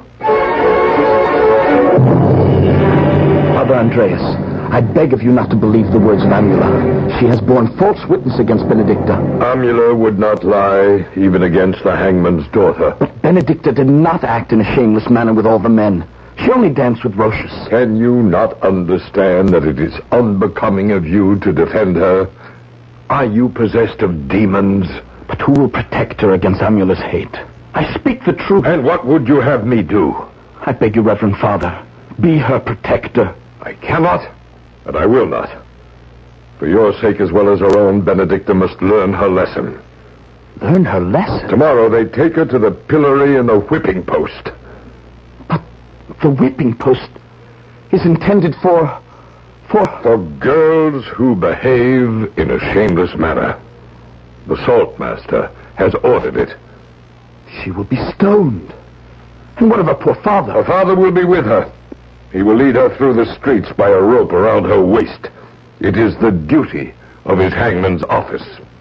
What beasts we human beings can be sometimes. What misery and injustice there is in this world. Say no more, Brother Ambrosius. Perform the duties of your office, and let the world and the hangman perform theirs. But how can I do nothing to prevent Benedicta's public disgrace? You will do nothing. You will be locked in your cell. God and St. Francis forgive you, Brother Ambrosius. I cannot.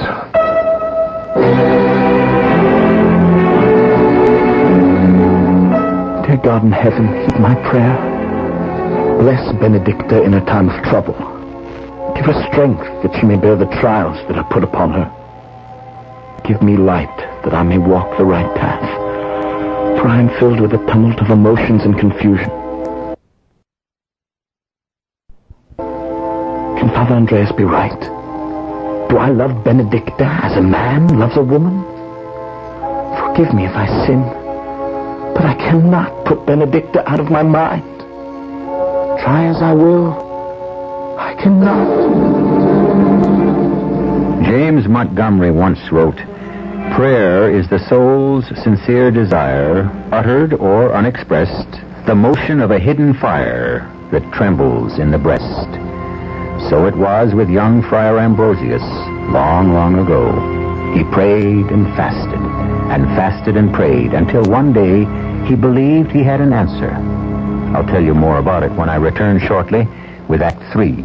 Isn't it nice to know you're free? To see the things you want to see. To touch the heights you dare to reach. To know you're all that you can be. Need a full-size car? Well, you came to the right place. Buick. Take LeSabre, a genuine family car with lots of nifty Buick touches and room for 6. Or the elegant Electra, the car that wrote the book on Buick luxury. Or Riviera, the luxury car that's also a great personal road car. For full-size Buicks. If you're looking for a place where you and your free spirit can really get together, this is it. Free spirit, Buick on the wings of the air. How it's gonna be your spirit's free. Hello there, this is Jim Backus. You know, I asked my friend, Mr. Magoo, have you ever heard of the disease of prosperity? You probably have, only you've heard of it as heart attack. It's called the disease of prosperity because the risk factors that increase the chances of heart attack are usually the result of prosperous living conditions. Childhood habits. Some children get in the habit of watching TV instead of exercising. Smoking often begins in the teens or sometimes even earlier. And by the time they reach middle age, many of them are overweight, inactive, and have high levels of cholesterol and other fatty substances in the blood. High blood pressure is also common at that age. Any one of these conditions or risk factors increases the chance of heart attack. A combination of 2 or more multiplies that risk. One way you can protect your heart is to see your doctor. Another way is to support your Heart Association's efforts to find more of the answers to heart attack. So give to the Heart Fund now. And thank you very much.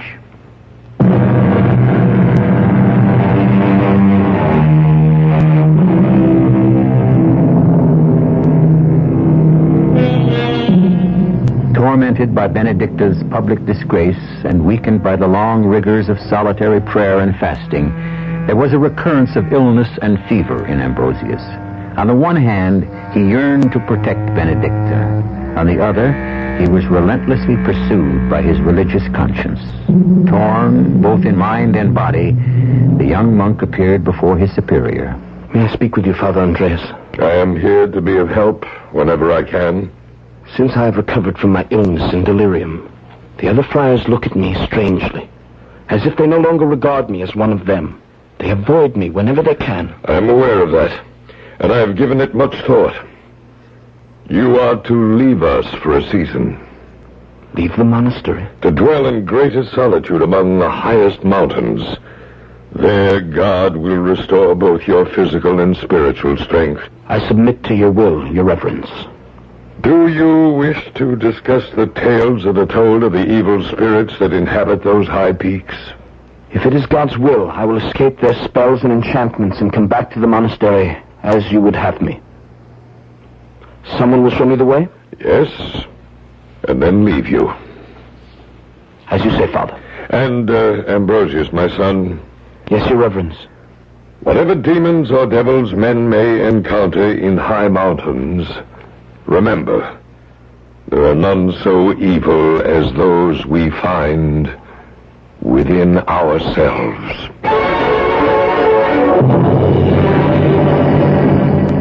Uphill and down, through shadowy forests and across dark ravines, my guide led me to my new destination.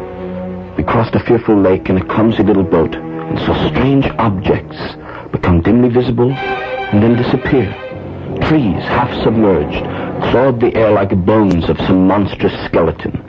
I stared awestruck at the terrifying stone peaks piled to the sky. He led me to a miserable hut built of rough rock, where a narrow stone bench was to be my bed. You must be cold and hungry, Brother Ambrosius, after your long trip. Benedicta's voice? It cannot be. You will not be alone, my good friend. I will be here whenever you need me. How can such things be? Where are you, Benedicta? Warm yourself by the fire. Look, I have built one for you. Let me see your face. If only for a moment, You will find warm food in those pots hanging over the fire.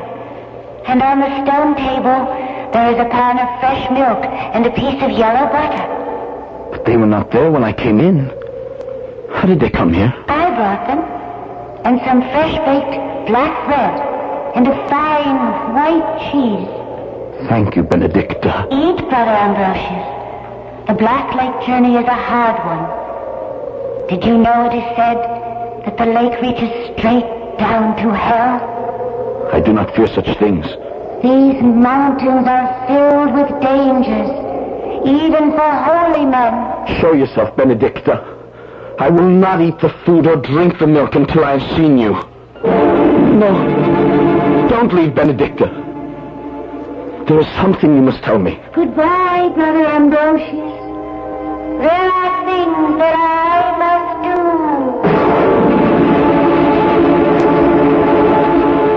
do. The next morning, I felt as one in a dream. A fire burned brightly in the fireplace. Bread, butter, small cakes, and fresh milk were again on the stone table. There was even fresh dried grass for my hard stone bed. As I ate hungrily, I am glad to see you eating, Brother Ambrosius. You will need your strength in this new way of life. the sound of a voice is welcome in these lonely mountains. But it is not enough, Benedicta. It must suffice. Why? If only you would tell me why. I cannot. It is not for you to question. Look, I have brought you a short-pointed spade and a hempen bag. When you have finished eating, I will show you where the roots grow that you must dig for Father Andreas. I am grateful for your help. Meanwhile, here are some roots I gathered for you to taste. You should know the flavor as well as how they look. Bite into them, Brother Ambrosius.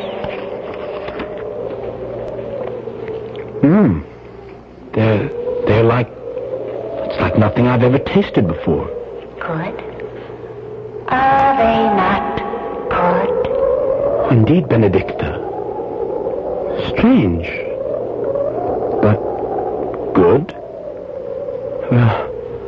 Very, very good.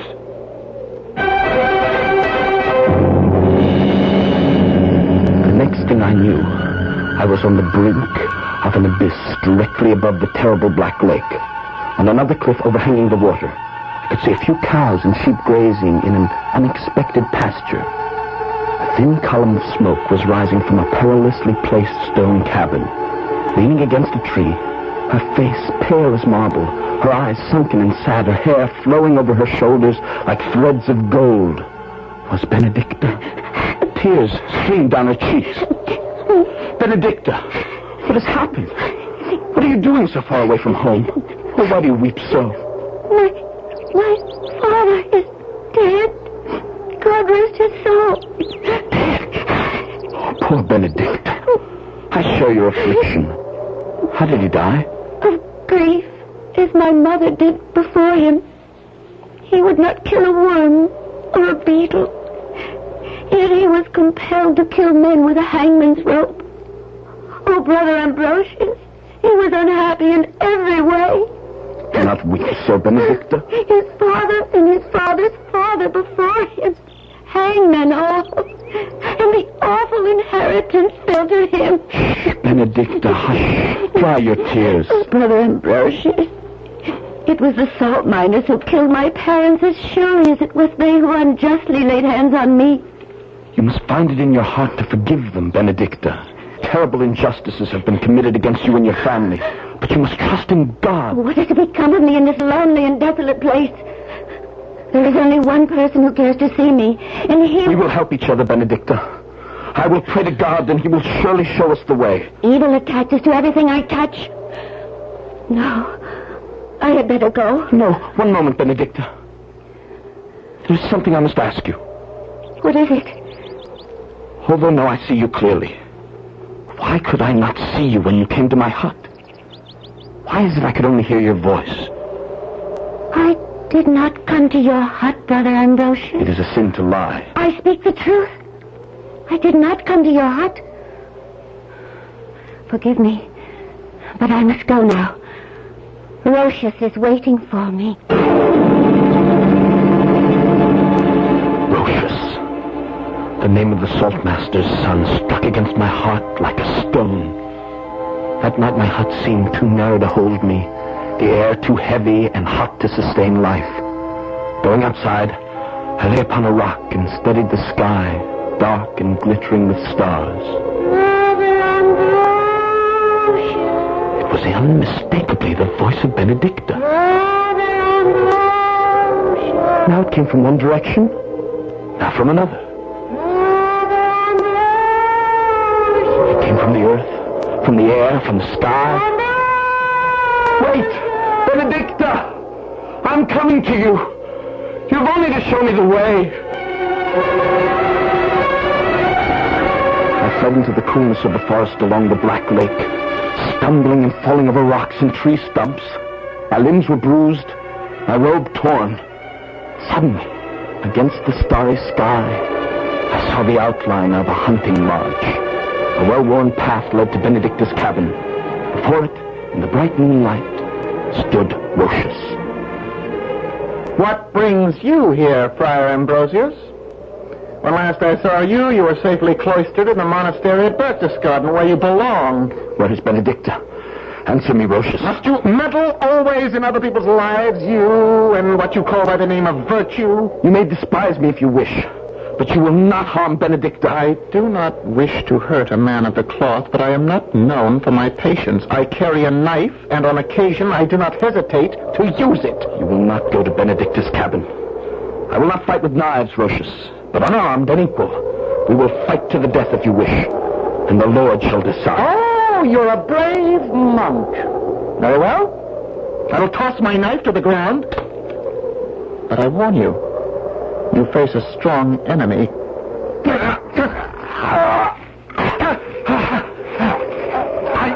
I know the edges of these precipices far better than you. I shall make you a grave in the hell that is at the bottom of the Black Lake. I cannot breathe. Your knees are pressing on my chest. We are not playing games, good friar. My hands are longing for your throat. I will free myself See how close you are to the edge of the precipice? I could hurl you down like a small stone if I choose. But I will not. I do not really care to take your life. For the truth is, you cannot stand in my way. You will leave Benedicta to me, for she is already mine. Benedicta is yours? I've kept her waiting long enough. You may rise, Brother Ambrosius. The Lord, as you said, has decided.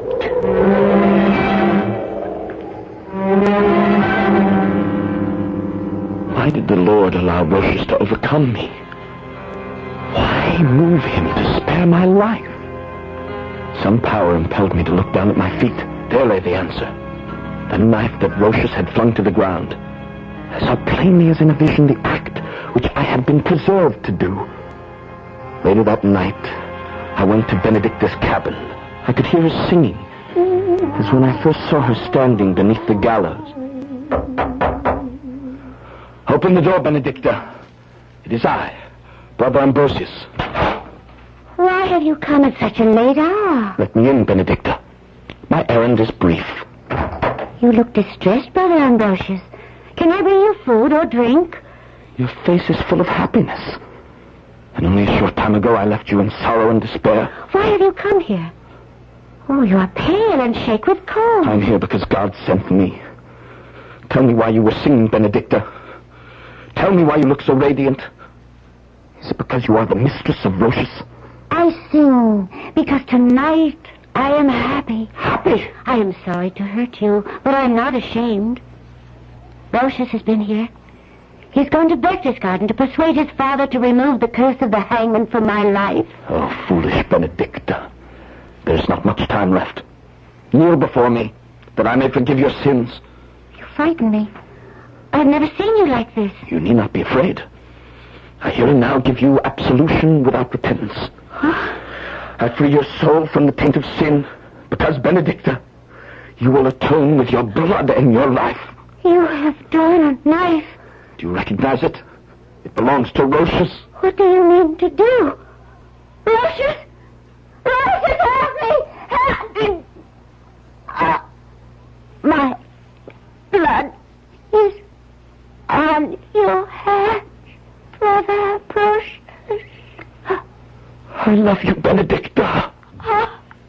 On your hands.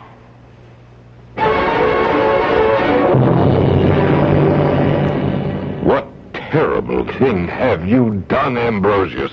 I cannot wash the blood from my hands, Father Andreas, nor the stains from my garments. I've tried, but I cannot. Whosoever slays a fellow being, he shall be slain. That is the law of God and of man. I'm prepared, Reverend Father.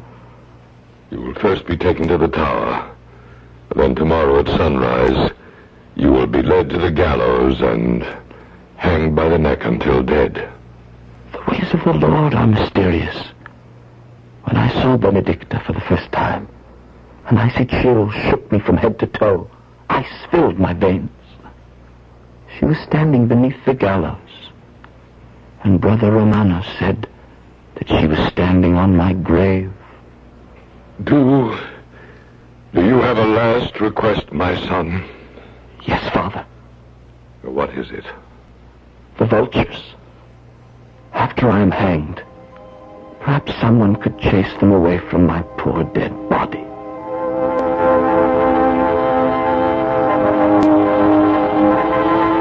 And so, according to the diary of Brother Ambrosius, on the 15th day of October, 1681, he was hanged by the neck until dead.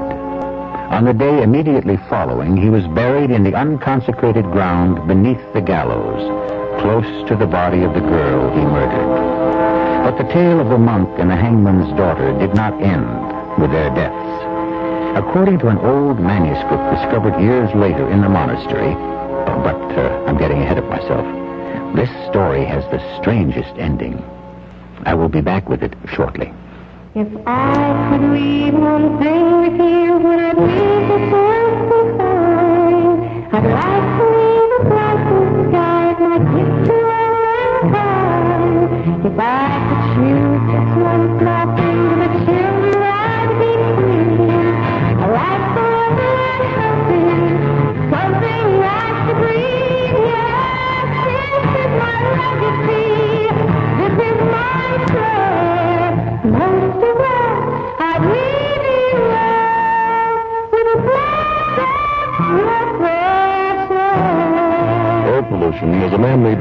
grew up in a machine age, the result of a means to an end. But the end must change if we're to continue breathing. We can clean up the air, perhaps even in your time, but we need your help. Won't you? Join with your lung association in the fight against air pollution. It's a matter of life and death.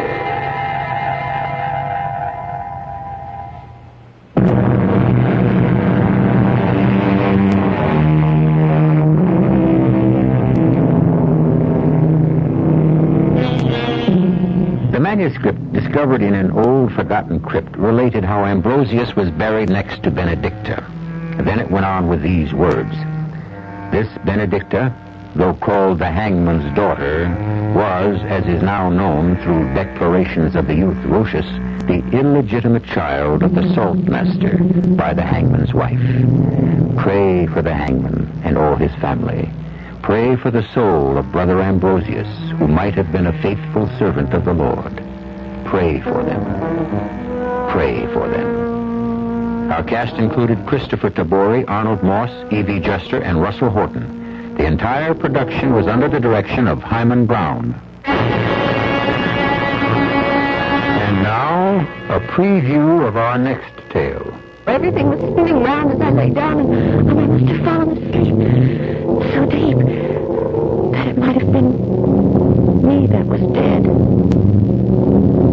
I remember waking up once and being questioned by someone. Lieutenant of Police, I must warn you whatever you say appears against you. I haven't said anything, have I? No, but you will. We have our own methods. You say the radio was playing. I didn't say the radio was playing. But you know about the radio. What radio? The radio that was playing. I didn't say there was a radio or that it was playing. What did you say? I don't remember. Your sister was in the bathtub. The radio was playing. You threw it in the water and you killed her. No! Why would I do that? Because you hated her. You've always hated her, haven't you? Radio Mystery Theater was sponsored in part by True Value Hardware Stores. This is E.G. Marshall inviting you to return to our Mystery Theater for another adventure in the macabre. Until next time, pleasant dreams.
KOIN in Portland.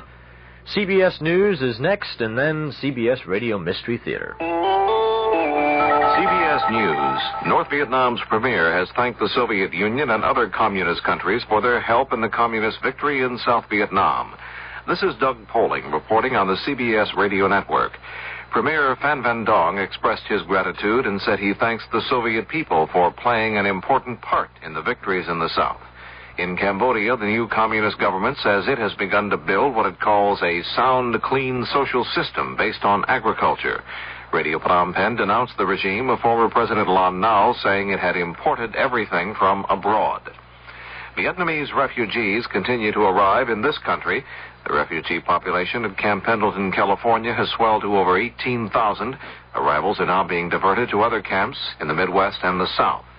The relocation of refugees in the U.S. continues to be controversial.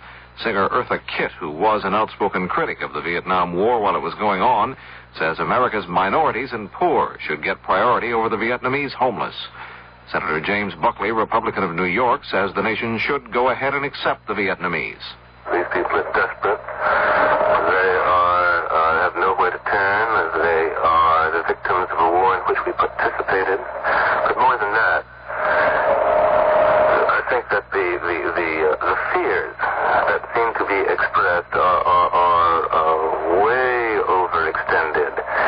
It is not conceivable that this nation, 210 million people, can't absorb 130 or 150,000, of whom fewer than 40,000 would actually be in a job market. Senator James Buckley. CBS News continues in a moment. In popular libraries, best-selling novel 34 East. A ceasefire line is drawn in the Sinai. On one side, Egyptian and Soviet troops. On the other, Israel and its American allies. Then, Arab fanatics kidnap the President of the United States, forcing the great powers to start the countdown for nuclear war. The suspense reaches a shattering climax in 34 East, the international bestseller, now in paperback. 34 East. Read it today while it's still fiction. If you ever use a hemorrhoid preparation, you should know this. Vaseline Brands has news. It's Hemorrhoid Ointment. Hemorrhoid works fast, helps protect with a proven medical ingredient for soothing occlusion. And Hemorrhoid gives you only this key ingredient, so it gives you more than the leading preparation. Now, at your first sign of pain, burning, and itching, turn to soothing Hemorrhoid. Hemorrhoid from Vaseline Brands. Use only as directed. The strike by anesthesiologists at hospitals in San Francisco is starting to spread. Some of the doctors who work at hospitals in Santa Cruz County, California, now say they'll work only in emergency cases. The anesthesiologists began the walkout 10 days ago to protest skyrocketing costs of malpractice insurance. One physician involved in the protest, Dr. Sanford Marcus of the Union of American Physicians, says many hospitals could be in serious trouble if the problem is not solved soon. Several hospitals in the San Francisco Bay Area are at less than 50% of occupancy. The hospital conference claims that they are losing over $400,000 a day, and we feel that if this situation is allowed to deteriorate further, several hospitals may become bankrupt. Dr. Marcus says it is not a doctor's strike. He terms the situation a lockout by the insurance carriers. Near Ashland, Oregon, Friday, a bus carrying some high school students from California struck a car and rolled down the side of a mountain. 3 people on the bus were killed, 17 others hurt. 2 of the dead have been identified. They are the bus driver and a 16-year-old girl. The bus was transporting some students from Mount Shasta, California to Harris Beach State Park in Oregon for a weekend field trip. President Oren Lee Staley of the National Farmers Organization says the NFO will appeal a ruling by the Internal Revenue Service revoking the tax-exempt status of the organization. Staley says the IRS did so on grounds the NFO markets its members' products. Staley maintains the NFO acts only as a bargaining agent for members who actually make their own sales. The Agriculture Department Friday forecast a record wheat crop for this year. The winter wheat crop is estimated at 1.62 million bushels, up 16% from last year. Now this. Hey, summer's coming. Have a good year, America. Get on Goodyear now and save. Get summer off to a great start with 20% savings on Goodyear Polyglass Radial tires. Get on Goodyear now and save. Goodyear Goodyear Polyglass radials are built to last up to 30,000 miles. And now through Saturday, you get 20% off the regular price at participating dealers and Goodyear service stores. Have a Goodyear, America, get a Goodyear now and save. Have a Goodyear. Here's a riddle. Name a giant that lives in the ocean but can't breathe underwater. A giant that sings songs but has no vocal cords. Give up? It's a whale. One of the most fascinating giants that ever lived. And what's more, these giants have enormous brains and impressive intelligence. Let's use some of ours to save them from extinction.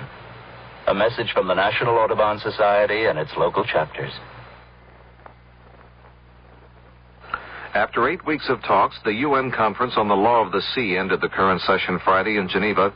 Delegates remain far apart on revision of the laws governing the use of the oceans. Another meeting will be held next March. Doug Poling, CBS News. The Oregon House Revenue Committee has cleared a bill to let people vote in the primary election next spring on whether the state gasoline tax should be increased by a penny a gallon.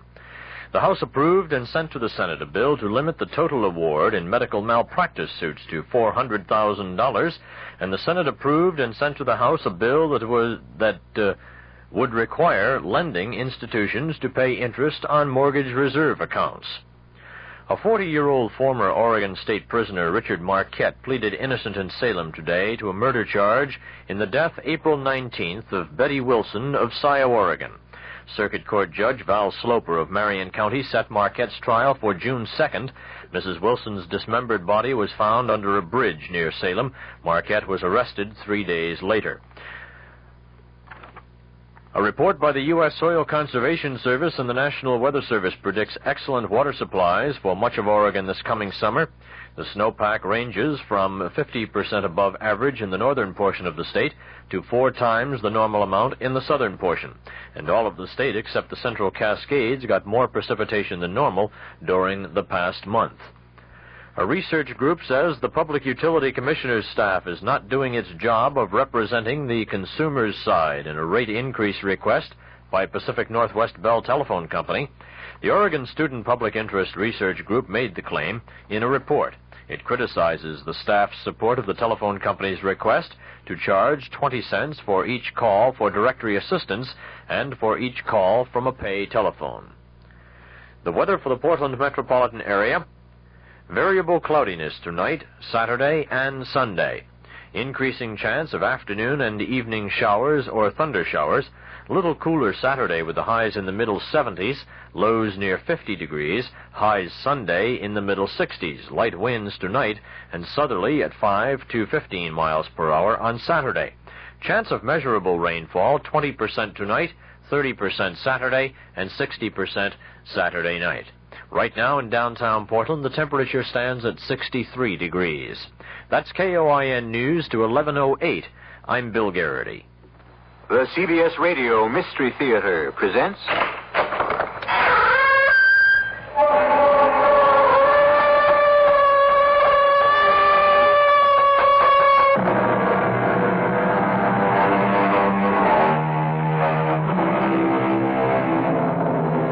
Come in. Welcome. I'm E.G. Marshall. The Bible speaks of a voice that cries out in the wilderness. And yet, there is an even vaster wilderness than the trackless, arid desert that is spoken of in the book. This is a wilderness so terrifying that it stretches out even beyond infinity. It is a wilderness of boundless, limitless space. But, desolate though it may be, this is not a quiet wilderness, nor is it empty. It hums and buzzes and crackles with noise and sound, and even voices. Yes, there are voices that cry out in this wilderness, too. Voices that are not human, but voices that weep and laugh and threaten. Where are those production schedules, Bert? Production schedules? Yes, production schedules. You're chief engineer. I didn't make them up. I didn't think it was necessary. What are you talking about? We'll be out of business. Out of business? How could we go out of business? We get more orders than we can handle. That doesn't matter. We'll be out of business anyhow. Why, Bert? Just tell me why. Because the world is about to come to an end. Oh.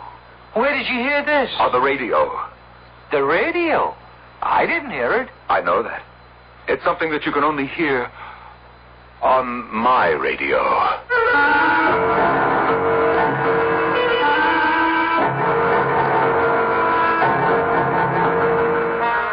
Our mystery drama, The Voices of Death, was written especially for the Mystery Theater by Sam Dan and stars Norman Rose. It is sponsored in part by Uncle Ben's Long Grain and Wild Rice and Buick Motor Division. I'll be back shortly with Act One.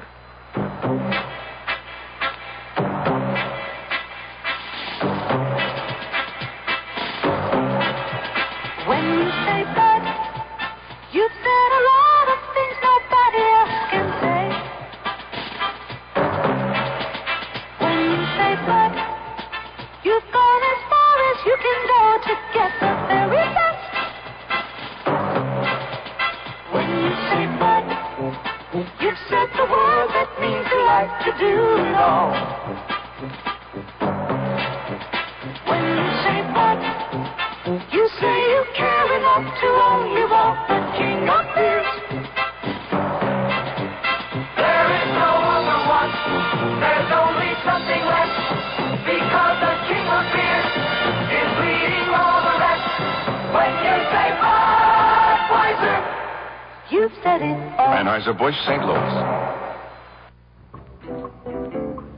When you dine at the Captain's Corner, you found the corner on excellent dining in downtown Portland. It's a select menu at our Captain's Corner, proudly served in a warm, friendly atmosphere. We feel quality service is just as important as a quality menu, and at the Captain's Corner, you get both. For a relaxing lunch, for that gracious dinner after 5, it's the Captain's Corner, downtown in the Century Tower building on Southwest 12th between Jefferson and Main, with free parking. The newspaper reporter was almost in tears. Mr. Coward, she cried. Haven't you anything to say to the star? Certainly, said Mr. Coward. Twinkle. Noel Coward's wit and music breezes onto the stage in the Blue Room at the Portland Civic Theater. Oh, Coward, a new musical comedy review, is now playing on Thursday, Friday, and Saturday nights at 8:30. Call 226-3048 for reservations.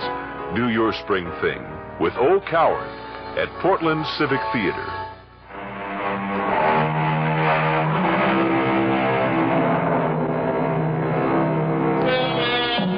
If you ever took one of those ordinary round 1-quart ice cream containers, a handful of paper fasteners, a couple of paper clips, some number 36 enameled copper wire, a small piece of silicone or galena, and a pin or two, and transformed it all into a radio set, well, you're not as young as you used to be. Unbelievably, it worked. You could hear the Paul Whiteman Orchestra and Will Rogers and President Coolidge. How unbelievably primitive your crystal set would seem now. But is it possible that your cat's whisker might still receive a message that simply is not getting through the marvelously sophisticated equipment we have today? Yes, Miss Hastings? It's Mr. Cartwright of National Industries. He wants to congratulate you. Tell him that I'm in a meeting. And you've got 4 other calls on Well, hold. tell them all I've gone to Outer Mongolia for the afternoon. Oh, yes, Mr. Fowler. Oh, what should I say if they ask me why? Oh, tell them I had to buy some yak butter. And, oh, yes, Miss Hastings, could you come in? Oh, wow. Now, Miss Hastings, would you mind retyping this letter? It's not very long. I've marked the words that aren't spelled right. Oh, Mr. Fowler, it's not that I spell them wrong. It's just I leave out the E in all words that have an I and an E. I write receive and believe. I don't know why I do that. Well, maybe we better send you to a psychiatrist. Oh, I'd be afraid to talk to one of those people. Mr. Fowler, now that you'll become president of the company, Will you need me anymore? Miss Hastings, what kind of question is that? Well, I thought you'd want a new secretary. Somebody who looks like she might be a secretary to the president. Miss Hastings, for 24 years we've been a team. When I get promoted, you get promoted. Now what's it doing outside? Well, Mr. Davis would like to see you. Oh, Arthur, send him in. Yes, sir. And remember, Miss Hastings, I before E, except after C. Hi, Bert. Busy? Now, what is this, Arthur? You feel you have to be announced now? I don't become president until tomorrow. Yes, tomorrow. Yes, and even then, I'll probably still be the same sweet, lovable Bert Fowler. Now, what's your problem, Arthur? Problem? Who says I have a problem? Well, you look like a man with a problem. Do I? Well, how are things, Bert? Now that you've deftly changed the subject, I may add I'm being swamped with requests for my bio. Well, 2 of them, anyhow. Why not? You're a famous man. I will be after tomorrow. Tomorrow? Yes, I knew it would happen one day. I said it 25 years ago. Remember, Arthur? Do you remember 25 years ago? Remember what? Oh, you don't have a sentimental bone in your body. Oh, how can you say that? I'm paying alimony to 2 wives. We both came here the same week, didn't we? 2 raw youngsters just out of college, and we did pretty well. Bert? Yes, Arthur, what is it? Well, I guess there's only one way to say this. You're not going to be made president of this company. What? But I'm not? The board of directors met last week. The decision was made to name Ron Anderson. Ron Anderson? Oh, you can't be serious. Now, the board wanted me to break the news to cushion the shock. Oh, I see. Because we're old friends. Oh, it's quite perceptive and sensitive. And everybody agrees that you're entitled to greater recognition and that, well, a special title will be created for you. But it won't be the title I deserve. President. And more money, a lot more money, stock options, bonus. Yes, thank you, Arthur. Excuse me. Yes, Mr. Fowler? Take a letter, please. My personal stationery. Today's date. To the chairman of the board. Dear Frank, please accept my resignation, effective immediately. I'll sign it the moment you've finished. But you can't do it. I've just done it. And now listen to me. Please don't. Just please. Mr. Fowler, did I just hear you say that... No, now, Miss Hastings, please go back to your desk. I want that typed immediately. Don't you type one word. Now, everything's going to be just fine. You just go out to your desk, Miss Hastings. Now, Bert. The board of directors. There was no board of directors 25 years ago. How high and mighty we've become. We now have a board of directors. Just calm down. I walked into this company 25 years ago, and it was going down for the 3rd time. This pathetic little 2x4 fly-by-night. But you have to realize... Whose ideas turned this company around? Yours. Whose designs made the difference? Yours. Nobody denies that, Bert, but times have changed, and you don't have the right image for the president of the company. Oh, really? Let's talk about images, shall we? Who worked out the circuit that enables this company to create the world's best image on a screen? It's a new ball game. Well, if it is, you can play it. You represent the past. Bert, you're too old. What? At 53, I'm too old? No, it's the way you dress and the way you cut your hair and the way you impress people. You're just... Well, I guess the only way I can put it is that you're just too World War II-ish. Whereas Ronnie Anderson... Ronnie Anderson is an idiot. No, he's not really an idiot. It's just that he talks their language. Whose language? The language of the people who pull the buying strings today. It's the accent on youth.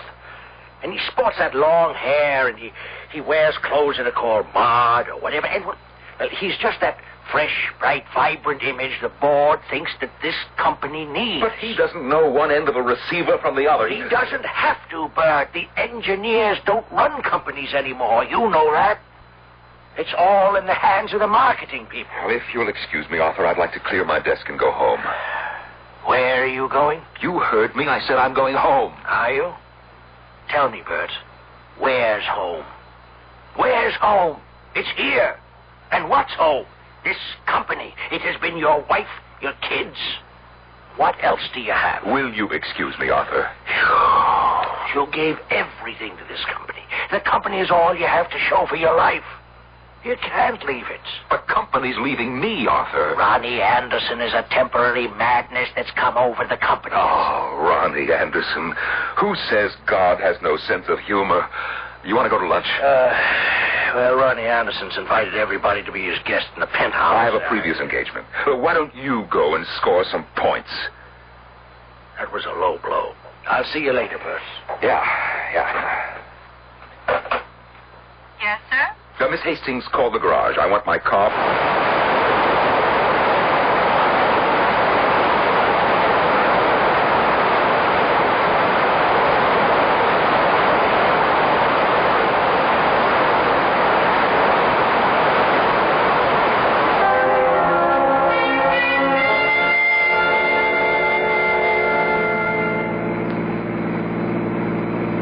Thank you for lunch, Mr. Fowler. Isn't it a beautiful day? Oh, I can't remember ever doing anything like this before. Anything like what, Miss Hastings? Oh, driving out in the country during the middle of a working day. Oh, the woods are so beautiful. Yes. Now, you've been my secretary for so many years, Miss Hastings, and, well, I know so little about you. For example, why have you never married? Well, because no one ever asked me. You never married because no one ever asked you. And I never married because I never asked anyone. Why are all those cars parked along the side of the road? Oh, well, according to those signs, it's a garage sale. Oh, what's a garage sale? Oh, people want to get rid of a lot of old things around the house, so they just hold a sale. What a coincidence. I'm an old thing that was gotten rid of today myself. You know, I feel an affinity for this place. Let's stop and browse about.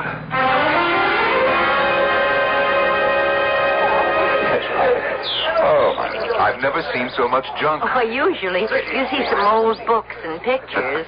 You see that stuff over there, Miss Hastings? It's typical of what you'd see in a home about, 50 years ago. Look, there's an old, broken-down, wind-up phonograph, a clothes dummy, a coffee grinder, and Mr. Fowler? Mr. Fowler, are you all right? No. Oh, no, it can't be. Mr. Fowler, you're so pale. But it's mine. Mr. Fowler, something's wrong. Miss Hastings, you see that thing on the table? It looks like a round container with some wire wrapped around it. Oh, yes? See what price is marked on it, Oh, there isn't any. Oh, the woman at the gate. Ask her how much she wants. Oh, Mr. Fowler, you're shaking. Are you ill? No. Find out how much she wants. I have to have it.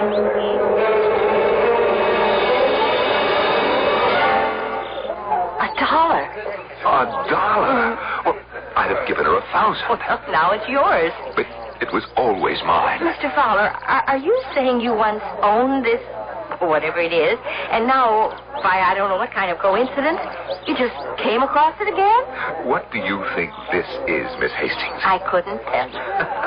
It's a radio. A radio? Well, it looks more like a carton for ice cream or sauerkraut. This was my first design. My very first design. You designed this, Mr. Fowler? My first design. My first prize. There was a magazine called American Youth, and it offered a prize for the best and most simple design for a crystal set. And, well, I submitted this one, and I won. I was 10 years old, and I won. The magazine printed the diagram for this, and youngsters all over the country copied their own sets from it. Just think about it. More than 40 years ago, a kid who lived in this house made this radio from my design. Oh, I still remember the prize. Oh, a gold medal. And on it was inscribed, "To Bertram Fowler, a great scientist of the future." And it came true. You are a great scientist.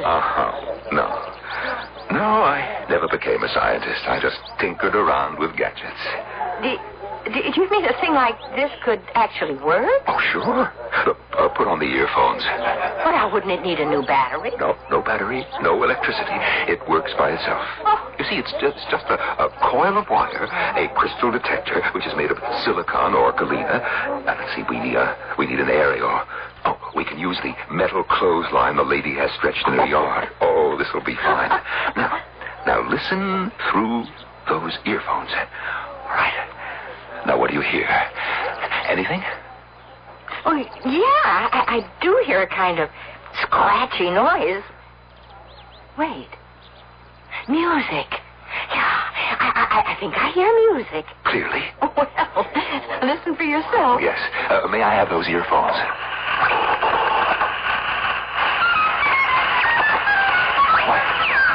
Why, that's the music of Paul Whiteman, King of Jazz. This has been brought to you from the Grand Hall of the Ritz-Carlton Hotel in New York City. Whiteman? But it's not possible. And now for the news. President Coolidge said today that he will call for a 3-hour naval conference in Geneva, Switzerland, to be attended by Mr. Fowler, what's wrong? Oh, somebody help me. We need a doctor. Please. Oh, Mr. Fowler, don't faint. Anyone would have a right to pass out if he tunes in the news and he gets the bad news of 1927. But why is he picking up that kind of news and that kind of music now? What kind of radio set did our friend Bert Fowler design, anyhow? I'll be back shortly with Act 2. Hi, I'm Burl Ives. You know, I've been telling you that Uncle Ben's long grain and wild rice is a wonderful way to make an ordinary meal a great meal, and to keep a great meal from becoming ordinary. That's because it's a delicious combination of Uncle Ben's rice, natural wild rice, herbs, and seasonings. It has a really distinctive taste just about every grown-up loves. But what about those everyday family meals? Well, now Uncle Ben's has a way to make them special, too. With Uncle Ben's new fast-cooking long grain and wild rice.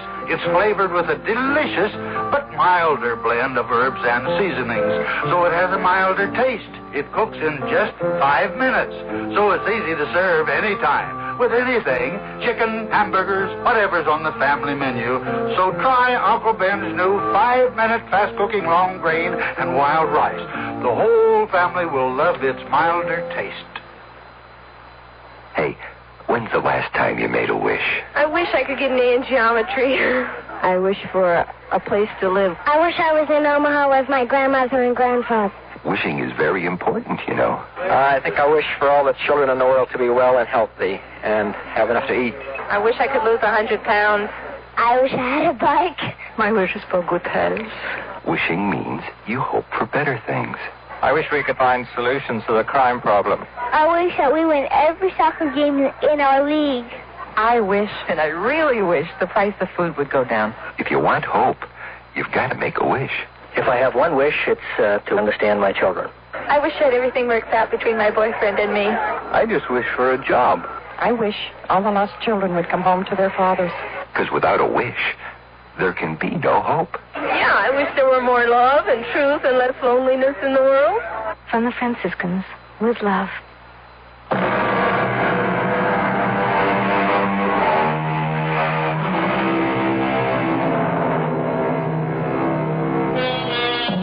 I shot an arrow into the air. It fell to earth, I know not where, said Mr. Longfellow. But the fact of the matter is, the arrow did fall, finally, to the earth. There is evidently then a significant difference between arrows and words. When you shoot or utter or discharge, however you want to put it, a word into the air, apparently it never falls to earth again. It enters the ether and stays there forever. Or does it? How else may we account for the fact that Bert Fowler is now hearing words that entered the airwaves more than 45 years ago? You say that you heard an actual Paul Whiteman broadcast. And I heard a news broadcast, which could only have been made in 1927. Why? Because it was about the conference to restrict the number of battleships. Mm-hmm. It was called by President Coolidge. You've heard of him. Yes. And you heard all this on that ice cream carton? This ice cream carton is actually a variable inductance tuning coil, a crystal detector, and... look, Doctor, I don't want to get into anything here. I know what I heard. Well, when Miss Hastings brought you here to my office, she said that you'd had a very shattering experience earlier in the day in your business affairs. Yeah, you could say that. Well, that was one shock to your system. And then you encountered this radio, which was made from a prize-winning design of yours. Now, you were only a child at the time, so that's a second shot. All right, but what does all this have to do with what I heard? Well, the present has suddenly become unbearable. And you're escaping back into a beautiful, promising past? Now, what you're saying is that for one reason or another, I imagined all this, Well, yes, that's what it comes to, Mr. Fowler. Listen, I put on these earphones. I scratched that crystal with the cat's whisker. All I got was static. Doctor, am I okay otherwise? Oh, you check out first rate. Hey, listen. Let me know if you raise any more of that 20s jazz, huh?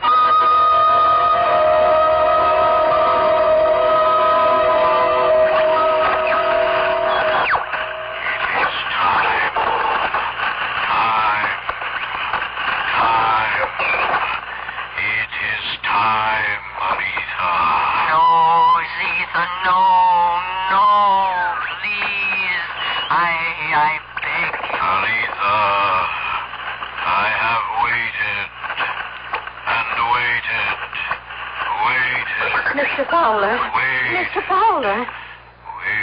Yes. Yeah, what is it, Miss Hastings? Oh, let me take these Mr. earphones Fowler. off. Let me take these earphones off. You're due at a meeting in Mr. Anderson's office. Oh, yeah, that's right.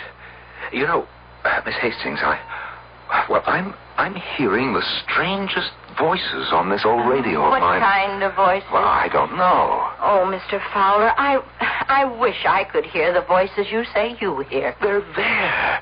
They're loud and clear.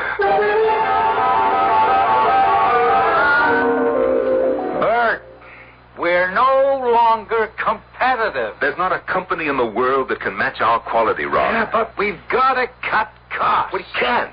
You mean you can't? If you know someone who can produce this quality for less money, well, I'll step aside. How about less quality? There goes the reputation of this company. Well, don't you worry about our reputation. I have to. I created it. Why didn't you resign, Bert? You know, I'd have resigned if they'd named you president. That would be the easy way out. Well, you'll simply have to find some shortcuts. If you put us back with the rest of the pack, why should people buy our product? That's my job, marketing. You turn it out, I sell it. Just like that, huh? You're not keeping up with the current market. Neither is your friend, Arthur Davis. What about Arthur? Well, I almost fired him today. Why? He has a lot to learn about publicity. That little thingamajig of yours, that crystal set, just because it won a prize almost 50 years ago, he thought it was worth sending word to the press. For that you'd fire him? Here's that old magazine. It's dead and gone, and pictures of kids in short haircuts and knickers, and this crazy-looking carton with all those clips and fasteners. And you're our executive engineer. Ron, you may have missed the point. The image is old-fashioned. The direction is backwards. Nobody cares about yesterday, Bert.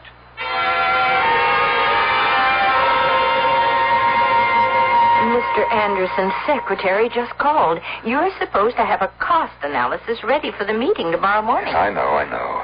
Well, if you don't give it to me to type, they won't have it. That's very well put. And I know you haven't even started it. That's right. Now, Mr. Fowler, don't you think that you ought... Zephyr and Aletha. Zephyr is a man's voice. It sounds like a man's voice. And Aletha, it must be a woman's voice, but who are they? Who are they? Mr. Fowler, should I call back and tell Mr. Anderson's secretary the report will be ready? Yes, you do that. Or else, well, tell her it won't be ready. Any way you feel. But, Mr. Fowler... And now, Miss Hastings, you must excuse me. Are you going to listen to that thing again?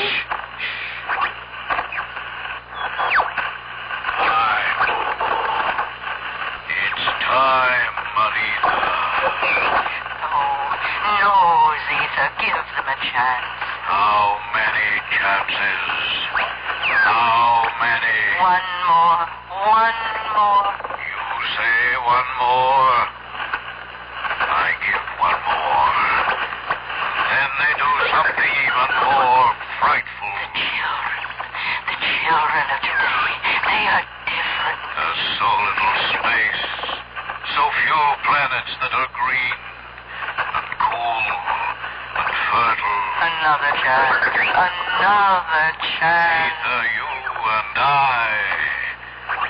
We would use the space wisely. What space? What space?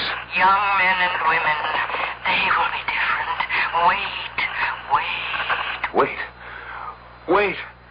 Wait for what? Mr. Fowler, are you all right? Why, what's the matter? Oh, you've been shouting, wait. Wait for what? Oh? Have I? Now, Mr. Fowler, ever since you came across that thing... You look at it as if it's some sort of poisonous snake. It's really a very primitive device. And it gave so many children in less affluent times a wonderful creative outlet. Hey, wait. The children. The creative children. Are they the ones Zephyr and Aletha were talking about? Now, Mr. Fowler, you have to go upstairs to that meeting. They have been phoning for you. Oh, yes, the meeting. Meeting.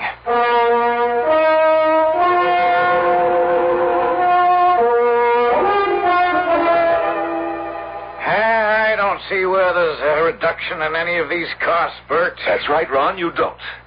I thought we agreed that we would cut costs. No, as a matter of fact, I think we have to increase them. You know what you're saying. Certainly. I'm the president of this company. I set the policy. I am not aware that the board has canceled its commitment to quality. I see.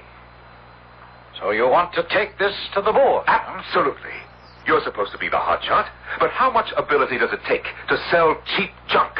If you're any good, you should be able to sell quality. I would like to remind you that the board has already chosen me over you. Then what are you worried about? We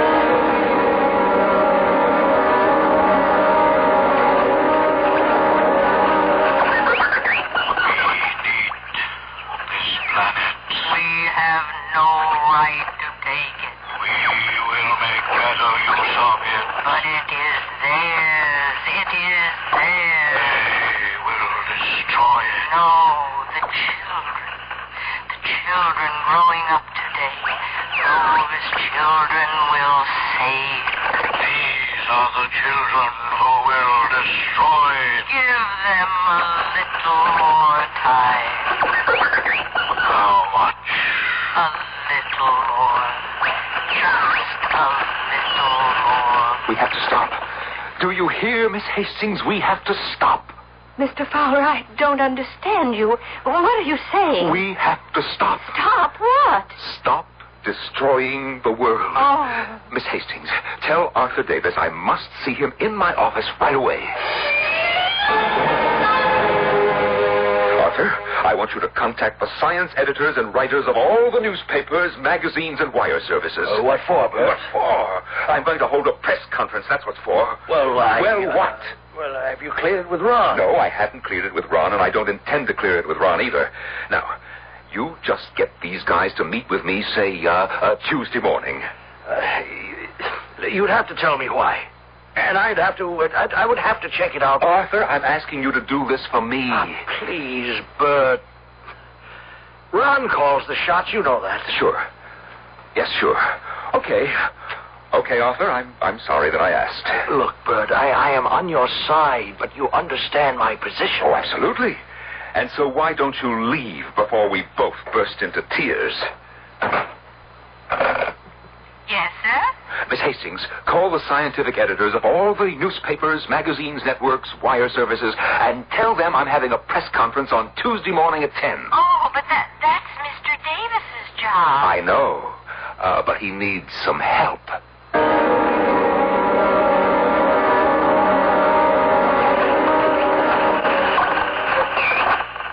Wait, Zeta. I beg you, wait. Every day, they do further damage, wreak greater havoc, sow sorrier destruction. It will be too late. Give them just a little more time. More time. Now, what I have just played back for you, ladies and gentlemen, is the tape recording of voices that were picked up on this old crystal detector. The message is clear. The world is in danger. It will be taken over by another race or kind, or call it what you will, unless... What is this guy? No, wait, please, don't go. Listen to me. Please listen. There's almost no time left. We're running out of time. Now, please, Mr. Fowler, you can't get so excited. They don't believe me, Miss Hastings. They don't believe me.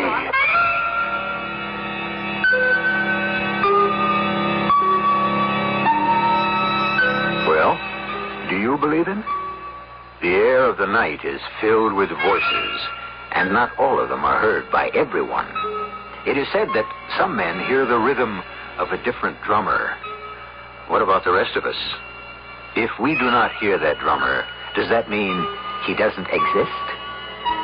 Right now, all we're sure of is this. You exist, and I exist.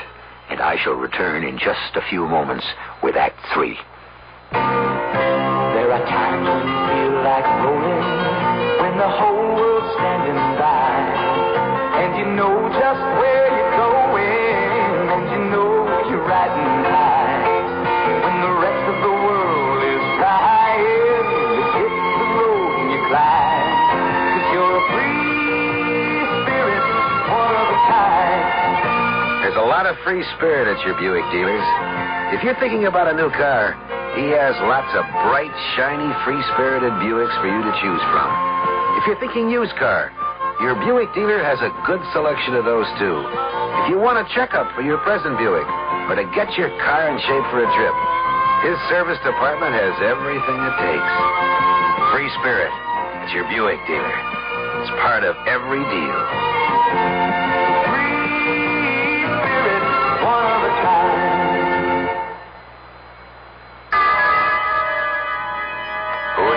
How to help you solve your shopping problems? Your Better Business Bureau knows. Sam Spud, private investigator.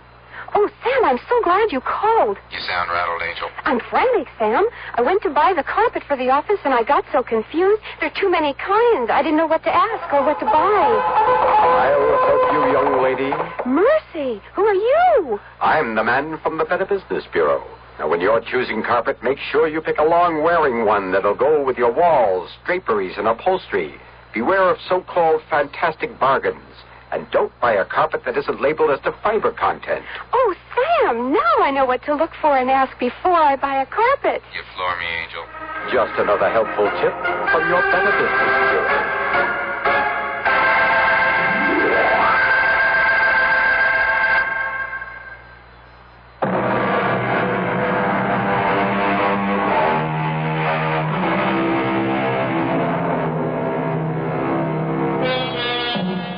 Easygoing, amiable Bert Fowler is suddenly cast, or he seems to have cast himself, in the role of a prophet of doom. A role that is certainly alien to his nature, but one that he seems powerless to reject. Prophets of doom, historically, don't do very well. Indeed, most of them come to a rather unfortunate end. Is this the fate that awaits our Bert Fowler? Gentlemen,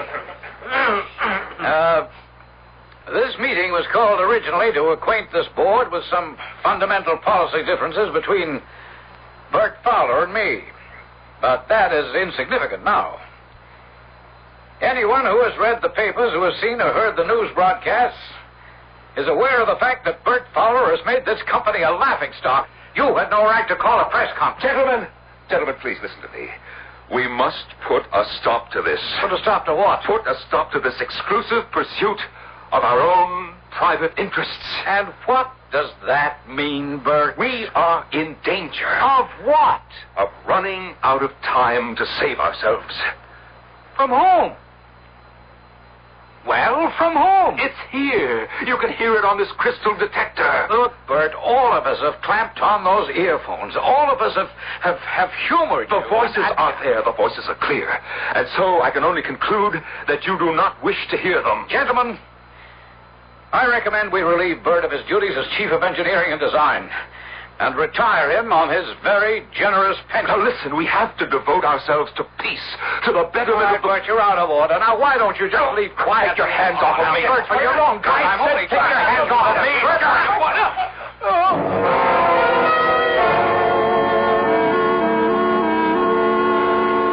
Not so good, Mr. Fowler. Oh, I don't know what came over me, Doctor. A fine crusader for peace you turned out to be.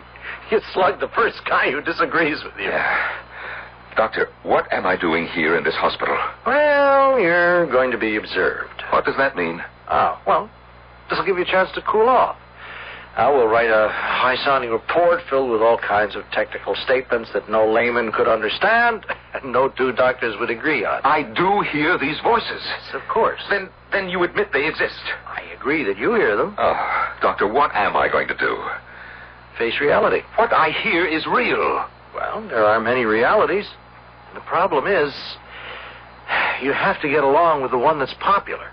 Now, the voices you hear are your voices, Mr. Fowler. They remind you of a happier time. No, I am not talking about the news and the music. I mean Zephyr and Aletha. Aletha and Zephyr. Yes, A to Z. See, that's how you see your life. It's completely fouled up. It's no wife, no kids, no real fame.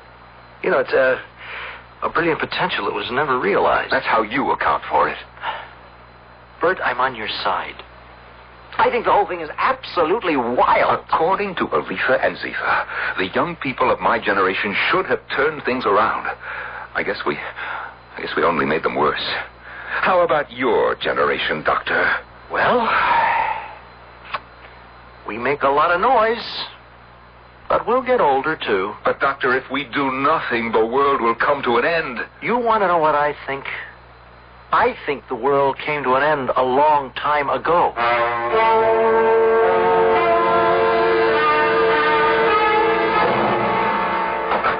Welcome home, Mr. Fowler. Thank you, Miss Hastings. The company told me I should stay on as your secretary. That's one of the bonuses you get at the end of the rat race, assuming you've been one of the bigger rats. Although I don't know what my duties are. Well, you come to the apartment every day at 9, and you're going to put in a full day's work. That is, unless you'd rather go get yourself another job. Oh, no.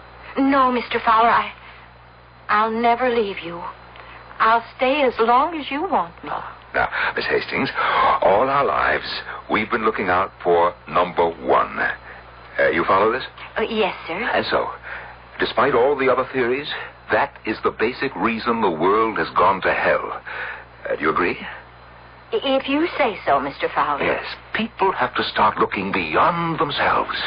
We just have to do things that will turn the world around. Yes, Mr. Fowler. Now, this is something that has to begin at the top. Once the leaders understand what their true mission has to be, we can save ourselves. Now, I've drawn up a list of important people. After all, I was somebody myself. There's no doubt about that, Mr. Fowler. I have worked with people in government, in the military, in industry, and not just here, but also abroad. And I'm going to put it to these people. Now, here's the list, and I want you to put through some calls for me. I have Admiral Chadwick on the phone, Mr. Fowler. Oh, thank you, Miss Hastings. Hello, George. You got my letter? What do you mean, what's the punchline? But no. No, I'm serious. We all have to unite against this new menace. We have to change our self-centered thinking. George, you know I'm not crazy.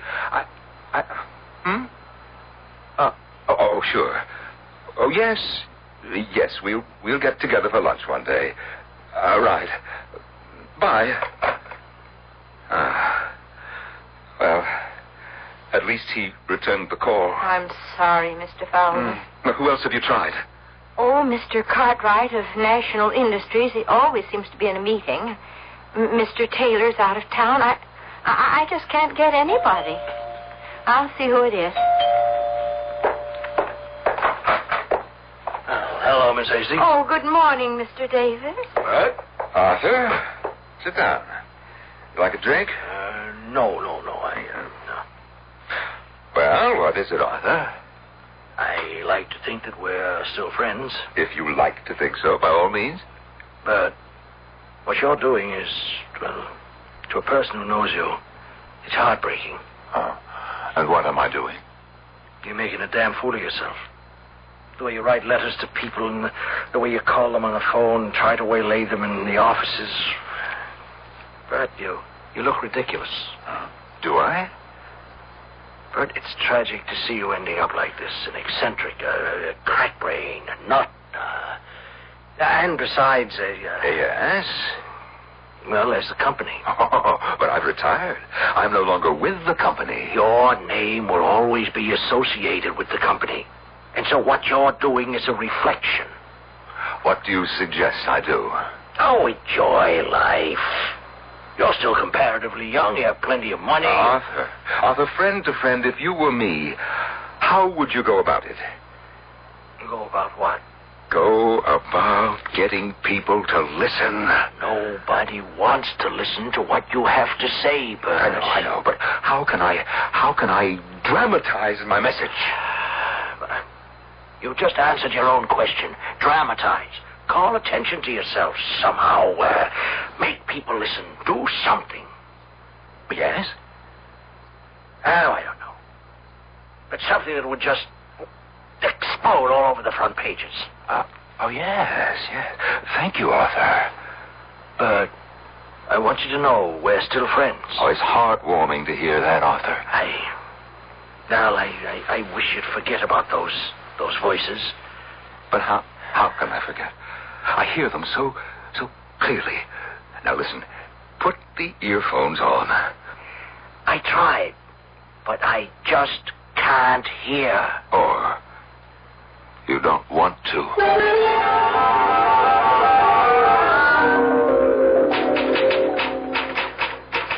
Miss Hastings, what are you doing? Oh, I'm typing your letter to the President of the United States and a copy for the Premier of the Soviet and the Prime Minister of China. Well, just hold off on that for a little while. Oh, yes, sir. Miss Hastings, you don't think that I'm crazy, do you? Oh, no, sir. Well, take the rest of the day off. I'm thinking of trying a different strategy. Yes, sir. Arthur was right. He said I should try something that would explode all over the front pages. Now, what do you mean, Mr. Fowler? I simply have to make people take me seriously.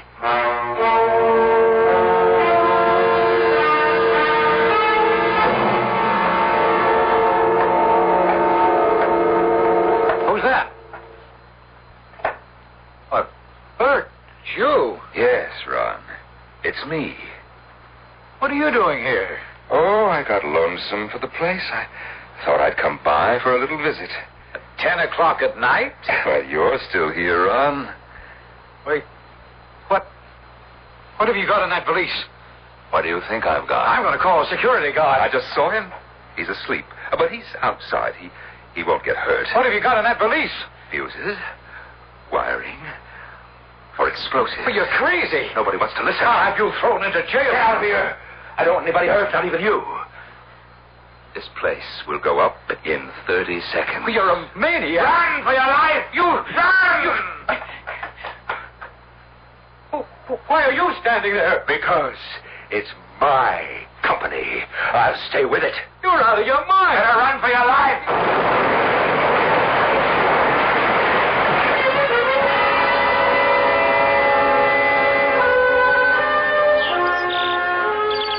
How is he this morning, Miss Hastings? Oh, he seems to be fine, Doctor.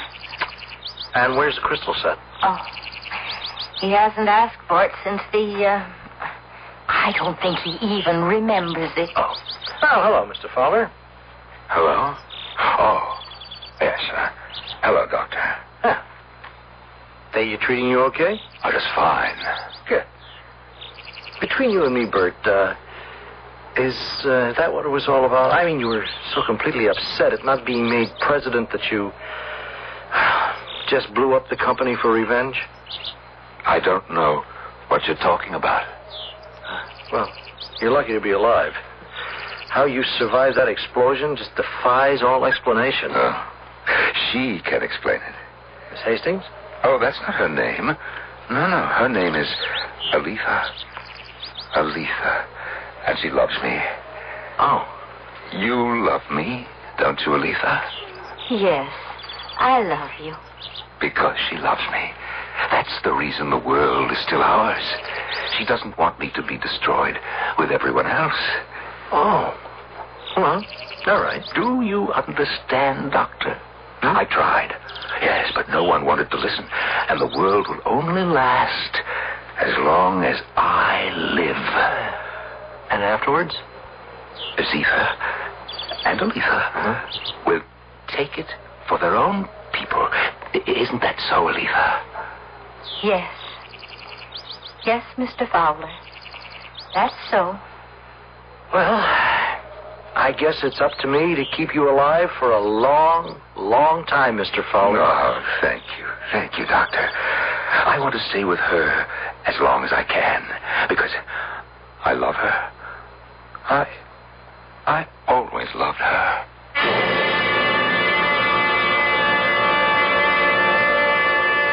Let's hope he stays with her for a long, long time. Because if her name is Aletha, we are all only safe as long as Bert Fowler lives. Well, you must admit the end of the world could happen any time for any number of reasons. Just add Bert Fowler to the list. At any rate, I'm reasonably sure the world won't end before I come back in just a few moments. In popular libraries, best-selling novel 34 East, a ceasefire line is drawn in the Sinai. On one, Soviet troops. On the other, Israel and its Americans.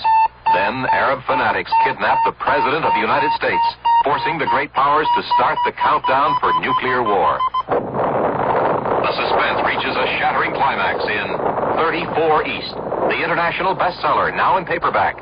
34 East. Read it today while it's still fiction. Last year, this kid came close to being just a name on a tombstone. What saved him was Ellen Costigan. She knew what to do because we taught her life-saving. That's the whole business of the American Red Cross. Sometimes we do big life-saving jobs like sheltering 500,000 people. Sometimes they're little, like helping an old lady get to the supermarket. Life. It's worth saving. What a shot! Give us a hand. All right.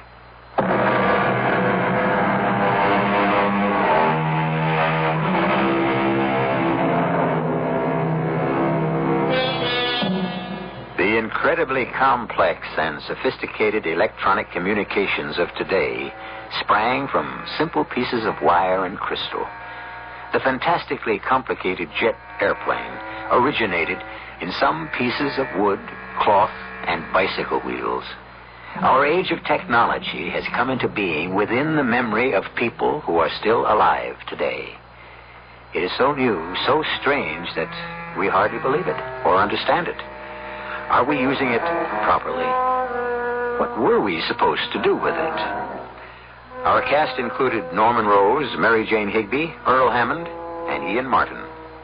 The entire production was under the direction of Hyman Brown. And now, a preview of our next tale. Marvin Hale Prentice, MHP. In the poetry, all of Creston's writings, the first line always starts with a word that begins with an M. The second line starts with a word that begins with an H. And the third with a P. But that could be a... That could be what? Coincidence? Remember what I just quoted over the TV show. The first line begins, millions reach out. There's your M. Second line, here we are prisoners. And the third line, poetry. Only in poetry is, there's the P. And the final three-word sentence, must hope perish. MHP, Marvin Hale Prentice. Now, do you know why I feel V.K. Creston's reaching out to me? One man's thoughts reaching out across thousands of miles and touching my own. That's why I'm fighting this trade bill. It's for V.K. Creston. Radio Mystery Theater was sponsored in part by Anheuser-Busch Incorporated, brewers of Budweiser. This is E.G. Marshall inviting you to return to our Mystery Theater for another adventure in the macabre. Until next time, pleasant dreams.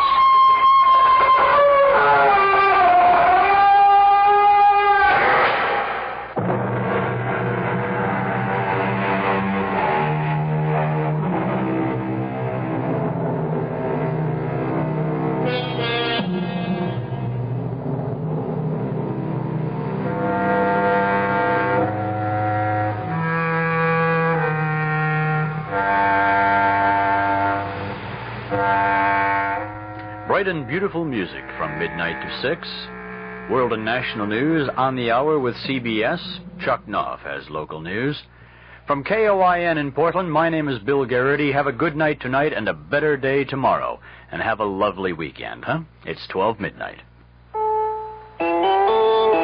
CBS News. The numbers of Vietnamese refugees in the U.S. continue to swell, but getting them settled here is taking time. This is Doug Poling reporting on the CBS Radio Network. It's thought there are now about 113,000 refugees from Indochina in America. Temporary camps set up for them are jammed. Camp Pendleton, California, with 18,000 temporary residents, is so full, arrivals are being diverted to other parts of the country. One official says the relocation of the Vietnamese into new jobs and homes around the country is going much more slowly than expected and could take up to 6 months. Leon Marion, head of the American Council of Voluntary Agencies, blames government red tape. He says only those Vietnamese with previously established American sponsors or relatives have started leaving the camps. A South Vietnamese refugee ship which survived a rocket attack while fleeing Saigon limped into Guam Friday with 700 persons aboard. The vessel had 3 holes in its sides and was still flying the South Vietnamese flag. Some of the passengers said about 7 people were killed when the rockets hit the ship. More news in a moment. If you ever use a hemorrhoid preparation, you should know this. Vaseline Brands has news. It's Hemorrhoid ointment. Hemorrhoid works fast, helps protect with a proven medical ingredient for soothing occlusion. And Hemorrhoid gives you only this key ingredient, so it gives you more than the leading preparation. Now, at your first sign of pain, burning, and itching, turn to soothing Hemorrhoid. Hemorrhoid from Vaseline Brands. Use only as directed. The first big Hollywood film of 1975 will arrive on the scene next week, and of all things, it's a cynical look at Hollywood itself. I'm Charlie Dunphy, your host for Entertainment West, heard every Saturday over most of these CBS Radio Network stations. Tomorrow I'll be talking with director John Schlesinger about his film Day of the Locust, a grim story of Hollywood and the world in 1938. And we'll hear his thoughts on why an Englishman like himself can so easily capture a slice of American life. That's Entertainment West tomorrow on the CBS Radio Network. One of the world's leading oil magnates has arrived in Latin America. George Nathanson has a report from Mexico City. The Shah of Iran arrived in Mexico City to a thunderous and typical warm Mexican welcome. Officially, the purpose of this state visit is to strengthen the bonds of friendship between the two countries. Unofficially, it is third world unity confronting the powerful industrialist nations. In the case of Iran and Mexico, oil is the key issue and the possibility of petrodollars invested in Mexico. Sunday, he travels to various industrial sites in the country where Mexico is seeking heavy investment. But if Mexico needs petrodollars, Iran and the oil-producing exporting countries need Mexico to support petroleum price and production standards. The Shah is the 4th head of state to visit Mexico this year. 5 more follow before the year is up. All the heads of state represent third world nations, indicating Mexico's intensive campaign to assume a major leading role among the developing countries. George Nathanson for CBS News in Mexico City. Some good news for the nation's economy. The government reports that retail sales rose 1.4% during April. It also reported that business inventories declined $1.9 billion during March. Assistant Commerce Secretary James Pate talked about the significance of the inventories decline. This is encouraging news, of course, because the liquidation of the excessive stock of unsold goods is absolutely essential to a recovery in the economy, a resumption in production, and a pickup in employment.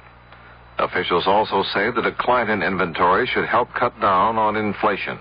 Senate and House conferees have agreed on a congressional alternative to President Ford's budget. It is $367 billion and includes a deficit of $68.8 billion. That's about $8 billion higher than the deficit recommended by the president. The Justice Department has recommended that the Penn Central and other financially troubled railroads in the Northeast and the Midwest be sold at auction to more prosperous railroads. A law passed by Congress last year requires the administration to submit a plan for reorganization of those railroads that are in trouble. That plan has to be submitted by law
A federal health official told a congressional hearing on Friday that a birth control pill for males may be available in 5 to 10 years. Dr. Philip Korthman of the National Institute of Health said current research into such a drug is producing promising results.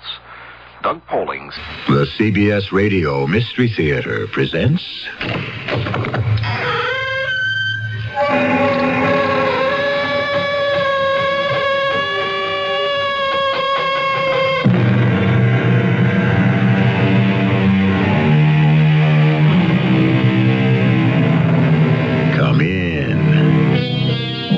Welcome. I'm E.G. Marshall.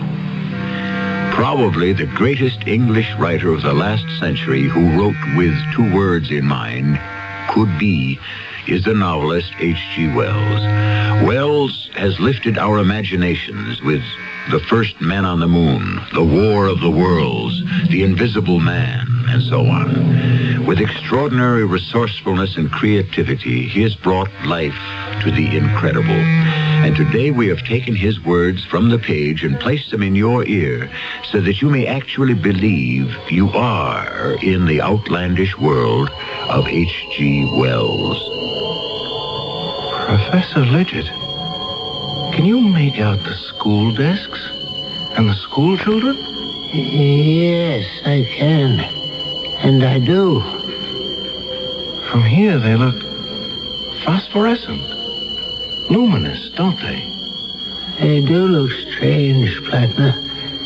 And that explosion blew us a considerable distance away. I must get back to the school and take charge. Oh, Professor Lidgett, I don't think that'll be possible. Why not, indeed? Because I think that you and I are dead.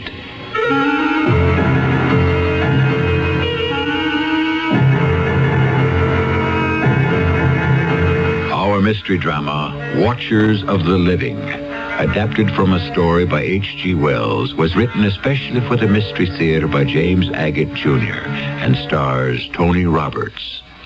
I'll be back shortly with Act 1. Come in. Oh, great master, I have traveled far to seek your wisdom. Speak to me. Close the door. It's cold. Sir, I crave the meaning of life. How do you earn your bread, my son? Well, do you till the soil? No. Do you tend sheep? I'm in advertising, sir. Advertising. Fascinating. Yes, sir, I'm in a big hurry. I have to be in Fiji tomorrow to shoot a television commercial. Fiji? Yeah, we found a place there that looks exactly like Columbus, Ohio. Why not go to Columbus, Ohio? Look, I'm just here for some wisdom. All right, let me check my wisdom book, see what we can thank find. you. Yeah. Go with radio. What? Looks to me like a fantastic buy. I wanted important wisdom. This is important. Listen, newspaper cost per thousand is up 99% since 1967. TV is up 90%. Sir. But radio cost is only up 38%. 38%. And it says radio's audience is bigger than ever. But what about happiness and stuff? Use radio. It's great impact at a price you can still afford, and you'll be very happy. That's it? Yeah. And when you go out, close the door real tight, because it's cold in here and I got a runny nose. If you want to talk to an authority on advertising, call us. We're 97 WFLA. Here's a tip from your Better Business Bureau. Are you in the market for a used car? If you are, it would be wise to shop around until you get a feel for the market. It's important for you to find out if the car is covered by a warranty. A used car warranty is limited. For example, it may cover the first 1,000 miles or 30 days. Remember, however, the warranty is as good as the dealer who backs it. And you check his reliability with your local Better Business Bureau. Also, remember that careful inspection is the key to enjoying a used car. Be sure and look for rust. Check the tires, the shock absorbers, and the operating controls. And incidentally, it's also a good idea to take a test drive.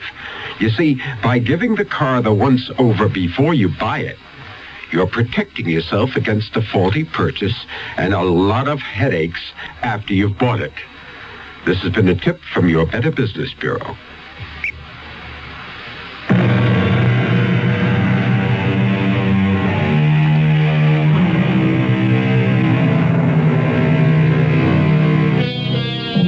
What'll it be this time, Mr. Wells? Mars colliding with Earth? A machine to put you into another century? The problems of loving and living when no one can see you? None of the above? Something completely different? Yes, It is. In fact, in the 90 years of science fiction that followed where H.G. Wells blazed a trail, no one has ever attempted to duplicate the story we tell you now. My name is Fred Plattner. I'm 27. My mother and father passed away when I was 10. I'm a teacher at a small school in Sussexville. So small that one teacher has to do the work of 5. Too much work for too little pay. Last week, I heard of a great summer job in town, lifeguard on Sandy Beach. To apply, I first had to get a physical checkup. Miss Plattner, I do not have good news for you. I'm sick, Dr. Bendiner? No, I wouldn't say that. Not sick, but strange. You mean when you examined me, you found I didn't want to say anything until I had the x-rays, but I can tell you this. In all my years of general practice, I have never seen a body like yours. Will I live? Who knows? Before I show you the x-rays, tell me, young man, why do you want to be a lifeguard? I understand you have an eminently scholarly position as a teacher. Well, that's what everyone tells me, Doctor. But there's no money in it now and no future in it tomorrow. What do you teach? What don't I teach? Bookkeeping, geography, modern languages, and chemistry, which Dr. Lidgett, our former principal, threw at me about a month ago. My, all those subjects. You must have a vast knowledge. No, I don't. But since my students begin by knowing nothing, all I have to do is bone up from day to day and stay one lesson ahead. What an extraordinary way to run a school. In a town of 1,000 persons and 1.25 children per household, I was told by Professor Lidgett, the principal, there was no alternative. There are 2 other teachers besides myself, and that's it. On my present salary, I can hardly save a cent. But if I pass the physical and get this lifeguard position, I could clear $300 this summer. I wish I could help you, Mr. Plattner, but the facts don't help me. Let me show you. Look at these, your x-rays. First, notice your heart beats on the right side of your body.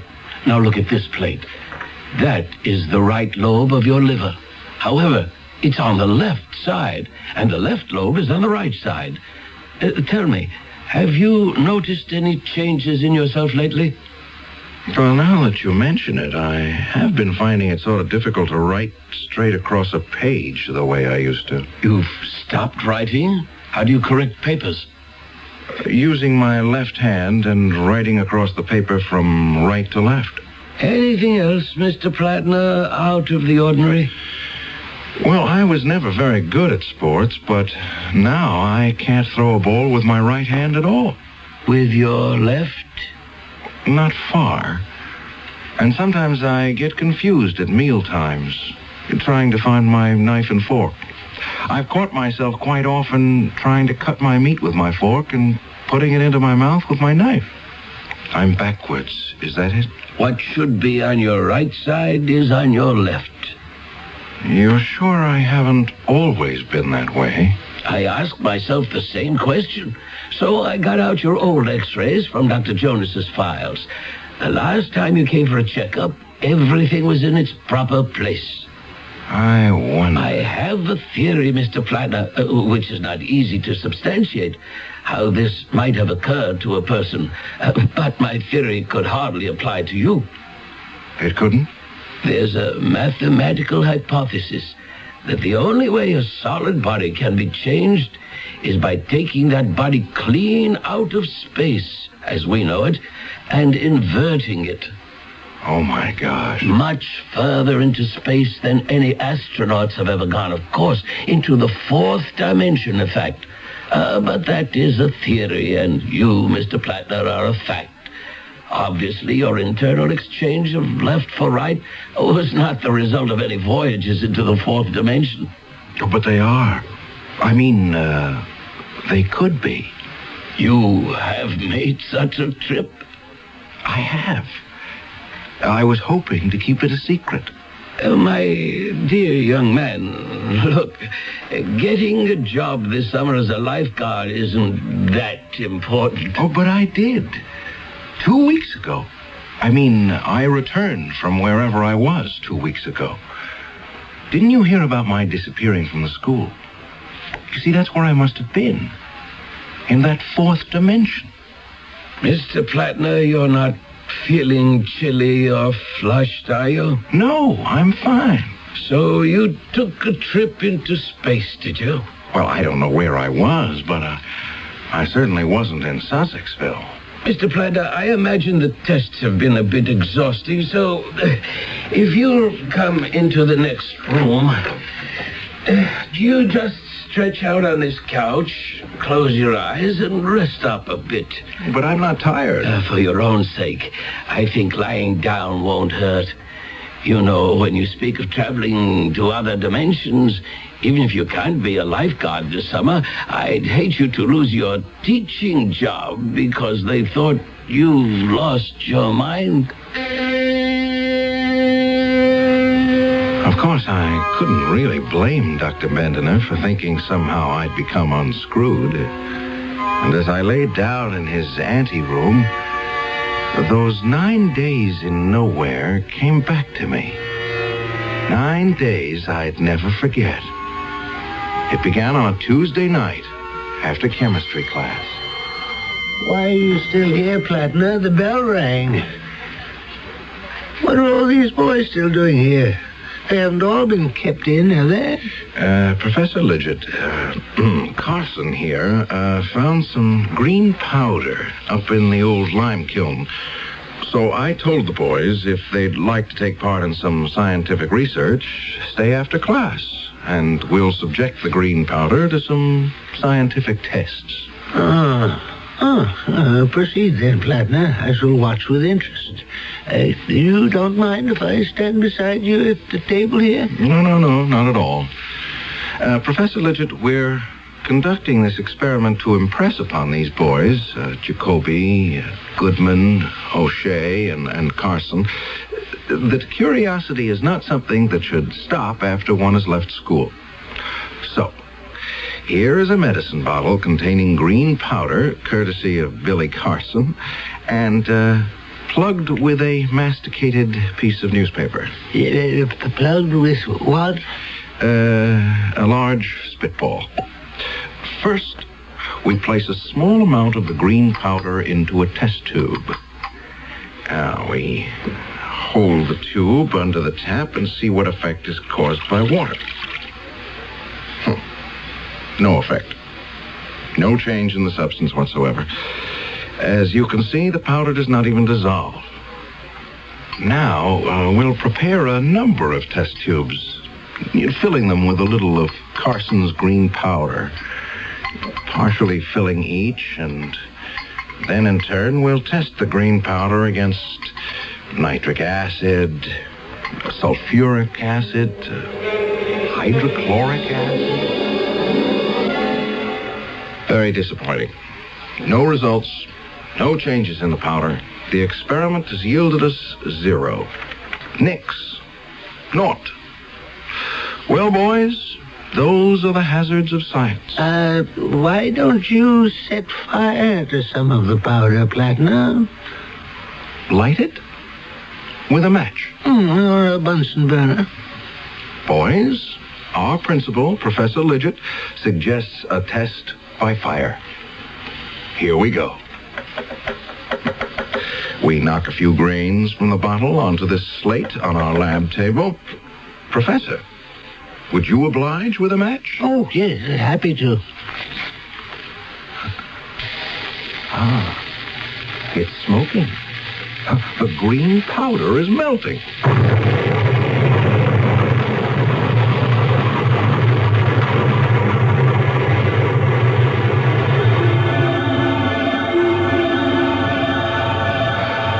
At the explosion, I was lifted off my feet and driven forcibly backwards. I wondered if I'd crashed through the wall or window of the chemistry lab. The next thing I knew, I was thrown to the ground.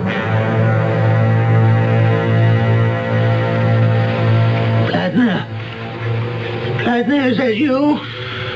Professor Lidgett, are you hurt? Well, I don't think so. Me neither. My face seems to be all right. I still have both my ears, hands, arms, and my feet. Oh, so thank heaven. Where's the school? Where are we? None of this countryside looks familiar to me. Look. Straight in front of us. Those figures. I know those boys. They're in my bookkeeping class. But how strange they look. Sort of gray and amorphous. Almost floating. Are those gray shapes there? Those are our students? I can see their lips move. They're talking. But I can't hear a word they're saying. And they're coming towards us. The one in front is Johnson. Great heavens. He just walked right through you. I know. And I didn't feel a thing. Did you notice how dark it is getting? Above us, the sky is jet black. The only light is that greenish glow on the horizon and those black hills. Where are we? And I can still see the chemistry classroom, but it seems to be receding, getting fainter. I can see it, too. Way off there. It's as though I had X-ray eyes and can see right through the walls. We must get back. We've been blown a considerable distance away. I must take charge. Well, I doubt that will be possible, sir. As I analyze it, A, no one sees us. B, no one hears us. C, the boys walk right through us. D, yet we appear whole and uninjured. E, to ourselves we are real, but the school seems unreal. Therefore, I would conclude, ergo... What?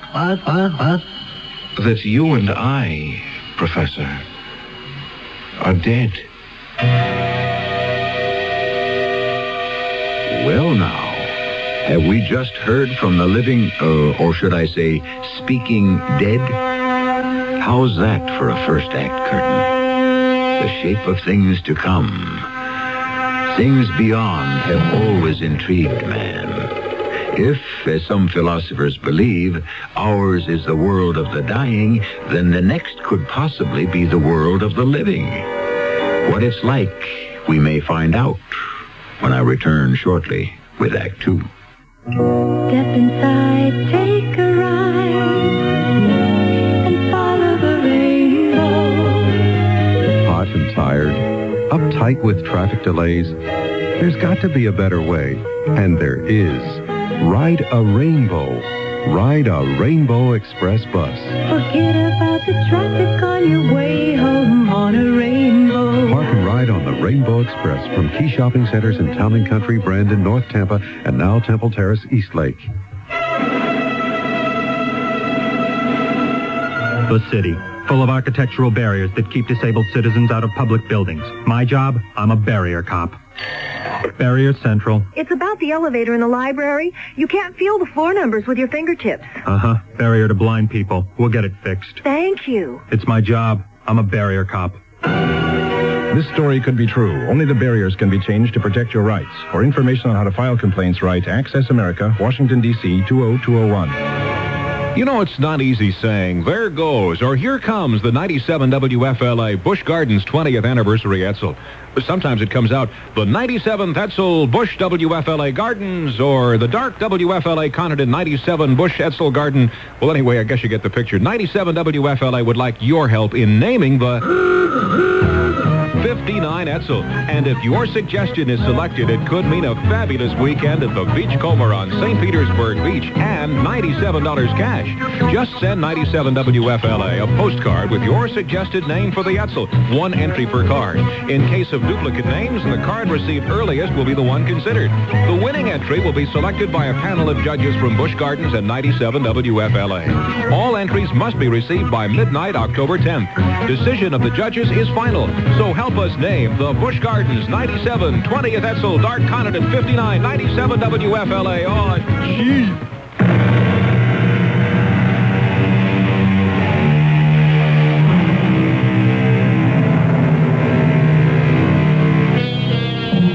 An overworked teacher in a small grammar school explodes himself and the principal into what? He believes it's the world of the dead. But could he be someplace else? Some in-between state? It is a land where everything is shades of gray and green. Remember, it was a green powder that caused all this. A fact that does not escape those left behind. Were you able to get any sense out of the boy, Dorothy? Well, Billy says it was a green powder he found, brought it to class, and his chemistry teacher blew himself up with it, and that he and the principal just plain disappeared, blown to bits, no trace of them, Jim. The doggone part of it is you'd think an explosion like that would make some kind of noise. Oh, it knocked out a wall, but none of the children were hurt. So Billy brought that green powder, huh? We could be in for a peck of trouble. Do you really think so?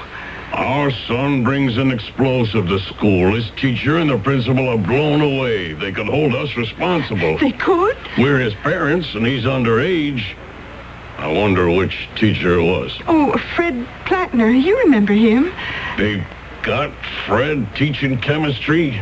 What does he know? No wonder everything went fluey. Oh, he's such a nice young man, too. I know that. Now, promise you won't say anything to Billy tonight. He was very fond of Fred, too.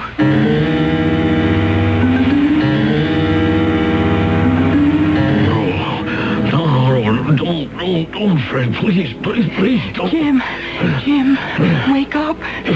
Jim, what is it? Jim, wake up. Oh, Dorothy, I had such a nightmare. I was dreaming. Don't tell me. Don't tell me. Why not? It was kind of crazy. I had a terrible dream, too, Jim. Fred Plattner. He came right into this room and he motioned for me to follow him downstairs. Oh. And then he took out a small medicine bottle with green powder in it and was trying to give it to me. And then suddenly, it was gone. I saw him, too. By the whole closet. I mean, in my dream, he was standing by Billy's bed, and he had that same bottle in his hand, and he was shaking his head. And then I woke up. Poor Fred. He was too young to die. It was like he was trying to tell Billy something. That's what Fred did to me in my dream. Made me feel he wanted to tell me something. So, here I am, Fred Plattner. Or maybe I should say I was Fred Plattner. Now I exist in this other world, and I'm trying hard to get through to the world I've been blown out of. To those incandescent, phosphorescent shadows of people and places I knew.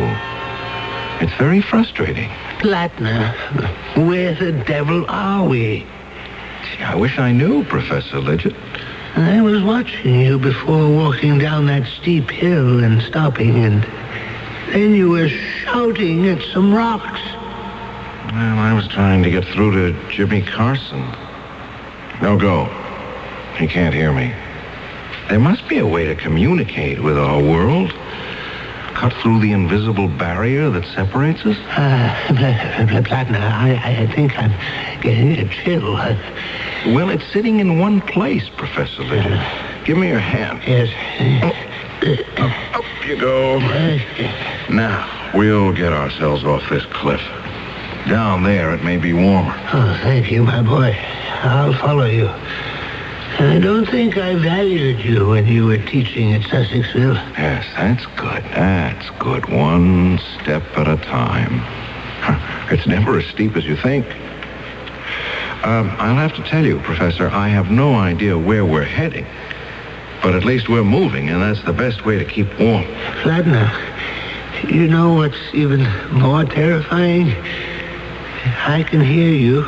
You can hear me. But that's all. There's no sound in this place. The leaves are moving, but no sound. The wind is blowing. You can feel it, but you can't hear a thing. We came down this cliff, not one footfall, not a sound. It's all like some mad, silent movie. Not a sound anywhere.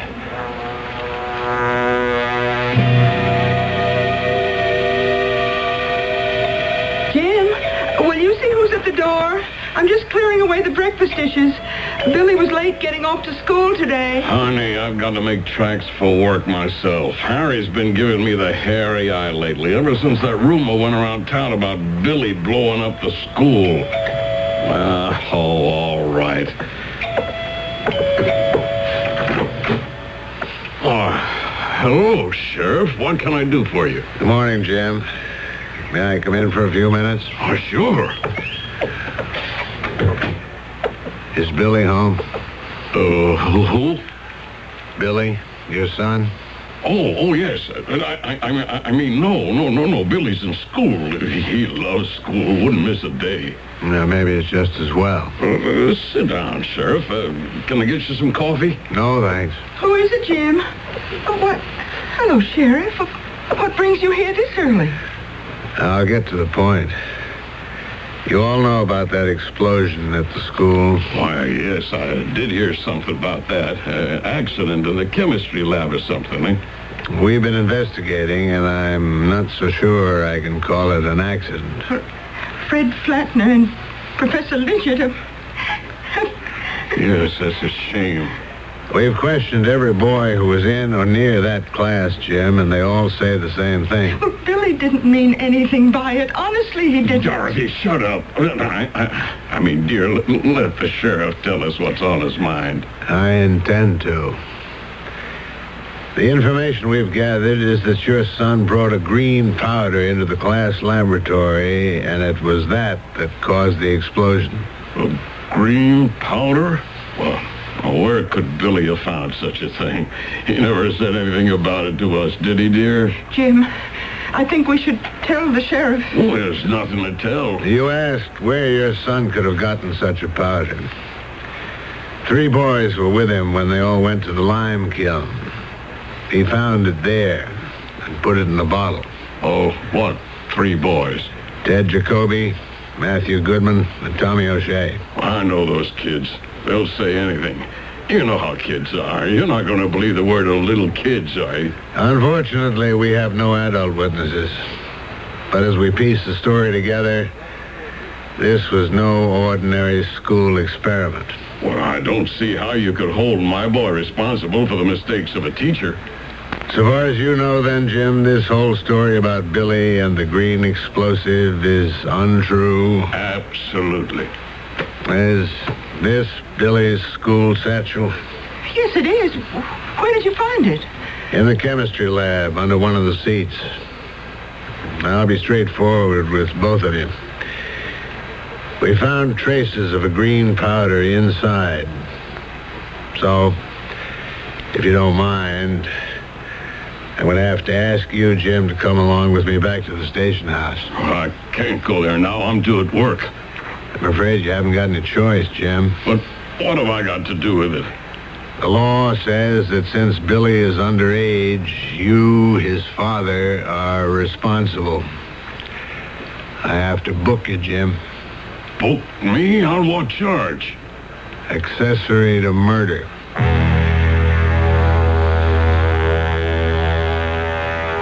Several days and nights went by in our green world. This particular morning when I awoke, large, strange snowflakes were dropping all over me. Green snowflakes. And then, for the first time, the stillness was broken by a sound. Blattner, did you hear that? A bell. I think it comes from way down there in the gorge. Let's get down there. Maybe there are people or someone who can help us. Oh, beautiful. Blattner, do you hear that? Hear what? The sound of our own footsteps. Things are starting to be a little bit more normal. And it's not so cold down here. Look at those gray craters. Will you look at that? I never. A great stone building. There's an entrance. Let's go on in. Wait a minute, Blattner. Isn't there something wrong about it? Something peculiar? Well, nothing more peculiar than finding any gray skyscraper in a green world. It doesn't have any windows. It's like being inside a huge tomb. There are some flickering lights way down there. An altar. Something's moving back there. Where? To the right of the altar. What looks like a torch burning a green flame. Oh, yes, I see what you mean. Now, follow along the walls where that strange writing runs around the side, all the way to the right. Snowflakes. Big as a balloon, moving up and down. Let's get closer and have a look. No, I think I'll stay back here. If I go forward, Professor, you'll be alone here. Oh. Those large things. Their heads, floating heads, with sort of tails hanging from each one like giant tadpoles in the air. They don't seem to have faces. Hey, one is turning around. It's got eyes. The others are turning now, too. They do have faces. Let's look at them now. They're floating away. Anyone here? Something just flew into my face. Something cold. It's one of them. Who are you? Who are you? Who are you? Who are you? Who are you?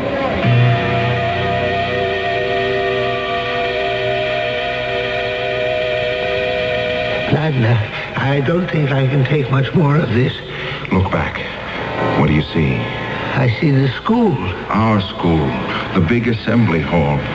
And the boys are taking a test. The midterms, that's what they are. Well, will you look at that? Some of them are using a crib. A pony. So they are. Cheating in a midterm. Blattner, make a note which boys are cheating. Well, I don't see the school anymore. It's changing now.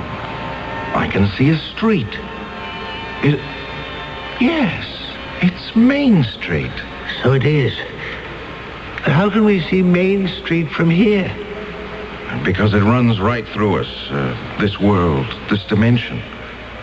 So that's where they went. Who went?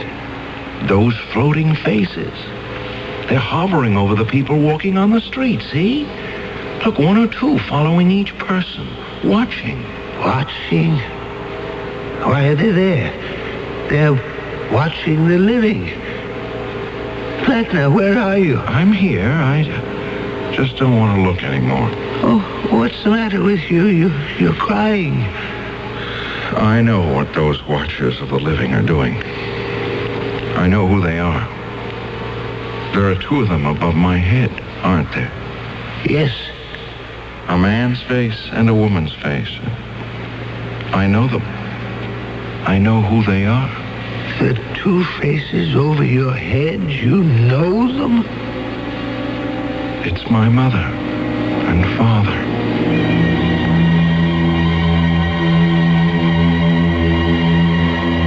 H.G. Wells asks, who are these watchers of the living? Why do they so passionately watch those they have left forever? Is it that when our life is over and evil or good are no longer a choice, that we may still have to watch the consequences of what we began? If this is so, then certainly Fred Plattner and Professor Lidgett have not died, but have invaded that dimension which hangs over all of us. I shall return shortly with Act 3. At the drugstore, they told me there's a powerful anti-itch drug I can buy without a doctor's prescription. Now I use Bicozine cream as directed. No more burning, embarrassing itching. No more scratching. Bicozine actually speeds healing. Bicozine cream. What a relief.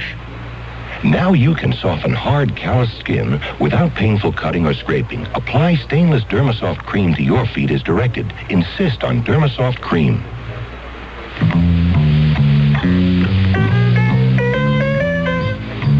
You can sing Smoke Gets in Your Eyes, but when it gets into everyone else's eyes and nose and throat, it's no musical matter. Your lung association says cigarettes are a personal health hazard, and secondhand smoke is offensive to all non-smokers. Give us all a break. Let the Lung Association help you kick the habit, for your sake and for everyone's life and breath.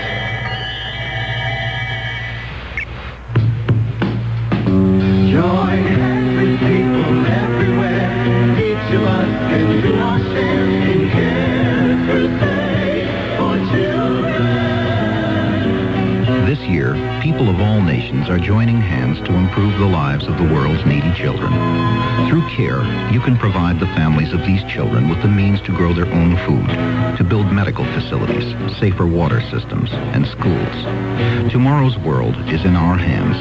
Help make it a better place for all the children.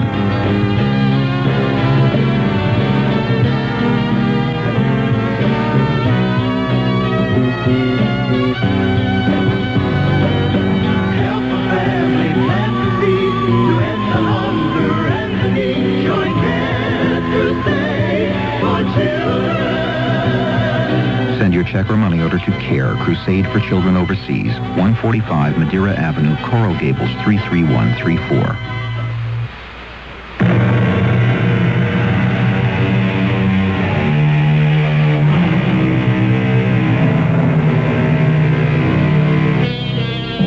Let H.G. Wells continue his story. If human souls continue after death, then surely human interests continue after death. So these watchers of the living keep an eye on earthlings. Make note that this in-between land is green, the color of renewal, of continuation, of movement. Therefore, this island in space and time onto which our two men have stepped could be a moving platform. But to where? How many days has it been, Plattner? How many times did I go to sleep and wake up? 6, 7, 8? I can't be sure. We have only you to blame for this. I seem to remember that it was you, Professor, who said, why don't you set a match to the powder? Why do these infernal things have to hang around us? What have I done to them? Well, go on, get away from me. Go away. Do you hear me? I don't see how you stand these floating heads always following us, bumping us like balloons with faces. I am trying to be calm and not let myself go, and you must do the same, Professor. I could just as easily lose my nerve, but how would that help me? Listen. They've stopped. You're in a different spot than I am, Plattner.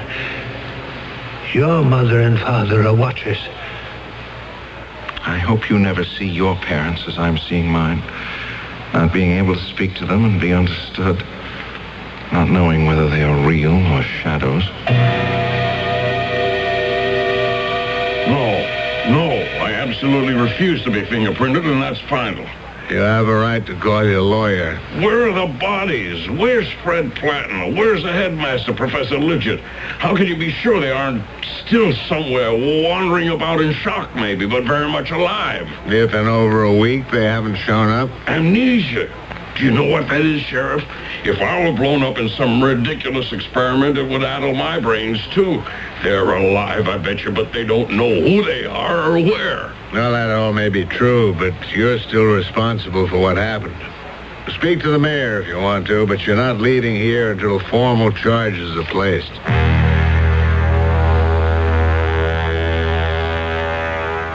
It had all changed between Professor Lidgett and myself. No longer were we of like mind in this limbo of the dead where there was no sunrise or sunset, where a green haze hung over vast cliffs and stone buildings without windows. We were enemies, and that didn't help. The day I hired you for the school, I must have been mad, Plattner. You got us into this. Now, what are we going to do? Try to keep my head, for one thing. For another, I'm going to sit here and have another try at getting through to Sussexville. Oh, you have a formula? How are you going to do it? Concentrate. Mother, Father, help me see our town. There. I can see right through that rock face. The walls of the house, like glass. Well, Professor, you got your wish. There's Billy Carson and his mother. They're standing in the kitchen listening to the telephone. There's unhappiness written on her face. I shouldn't wonder. That boy shouldn't be allowed out alone. He's a menace. They're talking to someone at the police station. Mother, Father, I want to see what is happening there.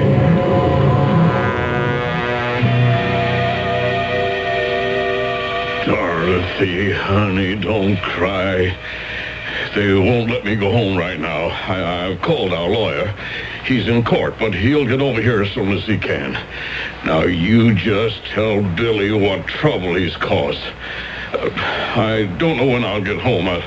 I'll get there when I get there. That's all I know. This way, Mrs. Vandermill. I don't know what possibly could have come over that salesgirl. I mean, to actually accuse me. Now, Mrs. Vandermill, there's nothing I can do. Maybe something did happen to fall off the perfume counter into my purse, but heavens, to say I was shoplifting. Me, Helena Vandermill, why, I own half this town. Why would I ever steal anything? They did find some merchandise in your handbag. Who is that man sitting over there? He's in our custody. He's waiting for his attorney. Now, Mrs. Vandermill, if you'll kindly pay the fine, all the formalities will be taken care of. Oh, Sheriff, you are the most understanding public servant in this town. The fine, Mrs. Vandermill? Oh, yes, of course. Now, how much will it be this time? I'd say $50 would cover. $50 it is. Here you are. All I have with me is 20, so here are 3, and do keep the change. Thank you, Mrs. Vanderbilt. Yes, I'll be more careful next time and keep my bag closed. Who is that? The richest old gal in town, but I have to haul her in at least once a week. She can't help shoplifting. Oh, why didn't you arrest her? Oh, I couldn't do that. Oh, why did you slip her fine in your pocket? I keep it safe there. Understand? Yeah, I'm beginning to. And how much would a little understanding cost me? Mr. Carson, Jim, I knew you'd understand the way we do business around here. I'm sorry I was a little slow. Let me see what I have in my wallet. The crookedness in our town. I had no idea. Starting with boys cheating on their exams, all the way to the police taking bribes.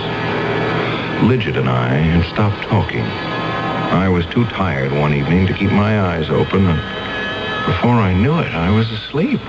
Flatner, get up. Huh? What's the matter? Get up. Oh, yes, certainly.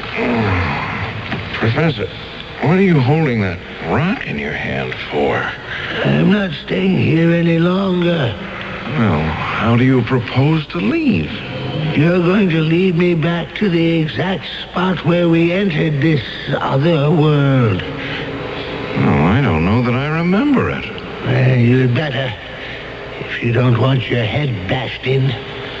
Professor Lidgett, I understand the strain you feel, but what good will it do you to hurt me? I don't care anymore. I've got to leave here. All right. Let's start up this path and see if I can find the place.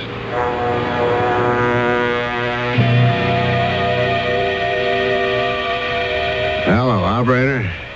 I dialed 555-1212, and I got a wrong number. Would you place the call for me, please? It's the mayor's office. It works every time. Good morning, Mayor. Not too badly. We made $260. 60 from the old klepto, and I nicked another citizen for the 200. All right, will you stop by, or shall I send the cash over to the town hall? Good. I'll put 130 in an envelope addressed to you and marked official business.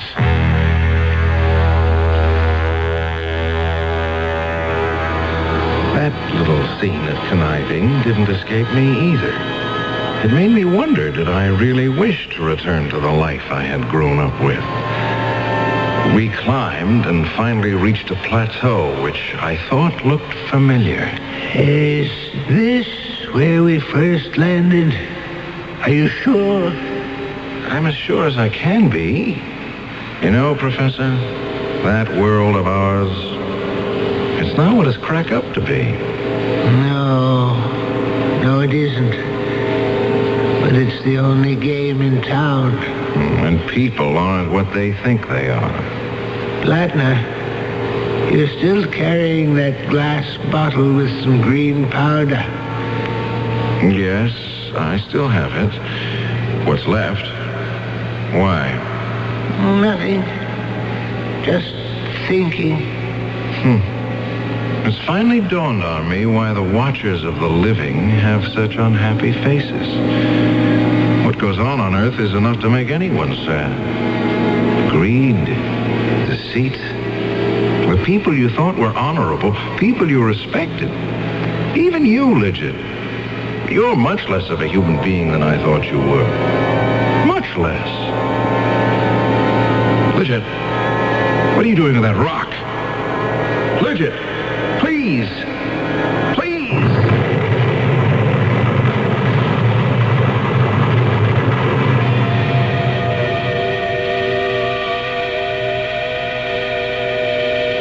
Came to on Earth, lying sprawled out in the schoolyard, covered in scratches and bruises. I was alone. Professor Lidgett didn't get back to Earth with me. I remembered running away from the professor, and then I tripped and fell. Yes, the powder must have exploded on impact, and here I was. It was getting dark in Dr. Bendener's office, and I remembered I'd come to see him for a physical. Feeling any better, Mr. Plattner? Yes, I am. I'm fine now, Doctor. Had a little sleep? Oh, not exactly. Just thinking about how my insides got all reversed. Nothing's malfunctioning, you understand, just exchanged. Are you up to getting yourself home? Dr. Bendener, I've decided I don't want to be a lifeguard after all. I'm just not the swimming kind. I didn't know there was any other kind. Oh, there are lots of ways lives can be guarded. I'd like to think about that. Think about what, Mr. Plattner? What I ought to do now that I'm back. Back? Go back to teaching. I think you should. Oh, well, they say that those who can do. Those who can't teach. I think I can, Doctor. And there's an awful lot of doing that Sussexville needs. Maybe I'll just give it a try. It so happened that Fred Plattner knew quite a lot about the shenanigans of several high town officials. And come election time, when Fred started talking, everyone also knew quite a lot. So it was hardly a surprise when an unknown school teacher got himself elected mayor of Sussexville. Not surprising at all. I'll be back shortly. I'm lost and lonely, scared and sad, trembling at the thought of making you mad. My love is yours, but at times you're so cold. If life's like this, take me before I grow old. This song about child abuse was written by a man now serving time in a state prison. It is estimated that there are at least 1 million cases of child abuse in America each year. Child abusers and their children can both be helped. Find out how. Write Prevent Child Abuse, Box 2866, Chicago, Illinois, 60690. Please stop the hurt I've suffered since my birth. Join the abused child's fight. Put an end to the sleepless night. A message of the Ad Council and the National Committee for Prevention of Child Abuse.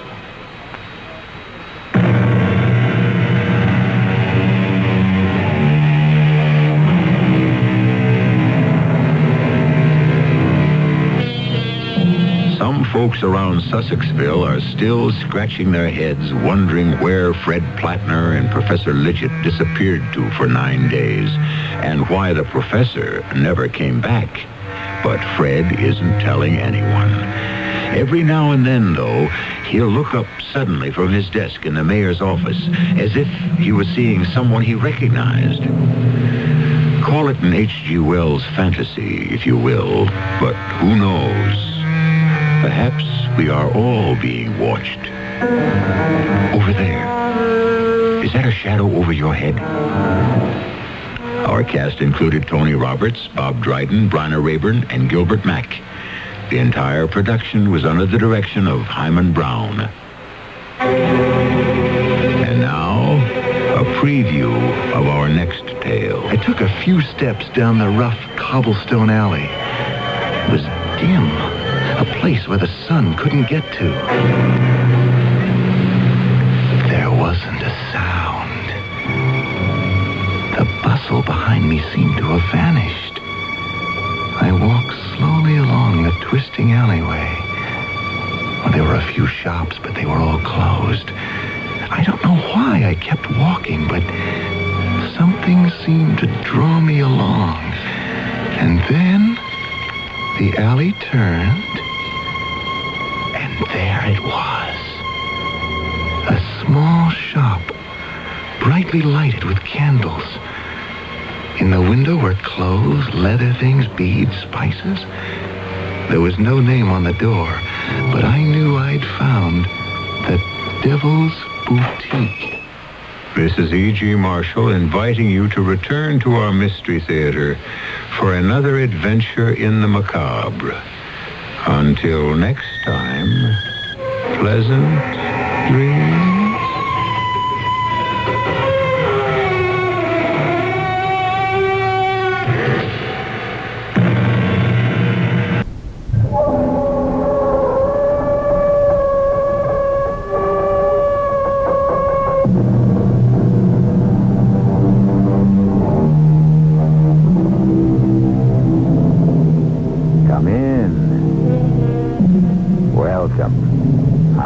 Marshall. In 1778, Friedrich Anton Mesmer astounded Paris and the medical world by introducing what he termed a new medical theory, the theory he called animal magnetism. Although he was discredited and accused of being a practitioner of black magic, mesmerism was to continue to fascinate medical men, till it flowered into the present-day wholly scientific and important branch of medicine called hypnotism. That is, today, But a century and a half ago, it was misunderstood and misused, with many of the men who practiced it unprincipled and little better than sorcerers. This is the story of one such. Dr. Nugent, you may now wake up. What? Did you say something, Professor Valdemar? Quite a good deal in the last 5 minutes, Doctor. Good Lord. Is it 5 minutes since you put me out? Believe it or not, in another few minutes I'm going to let you judge for yourself. I am going to let you put me under the influence.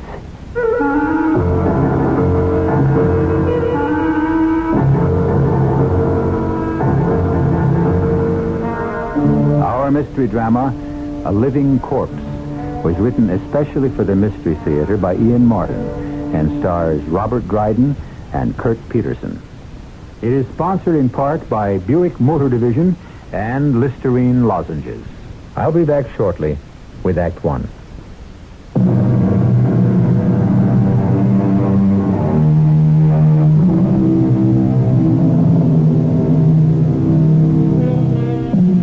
Have you ever been hypnotized? It's a strange, weird, and terrifying feeling to know that you have lost your identity, blanked out, that you have still been in your own world, and yet not of it.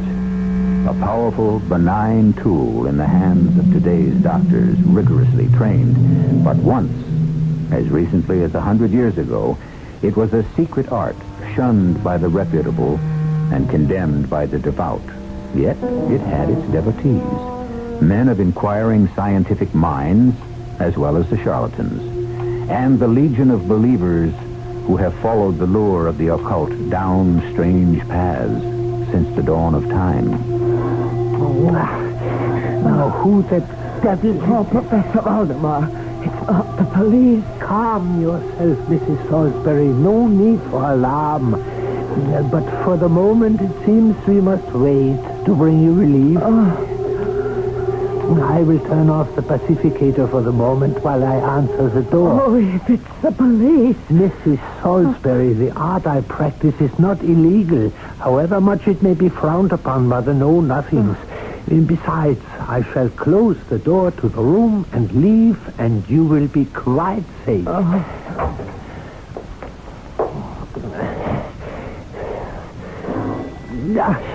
Very well, I'm coming.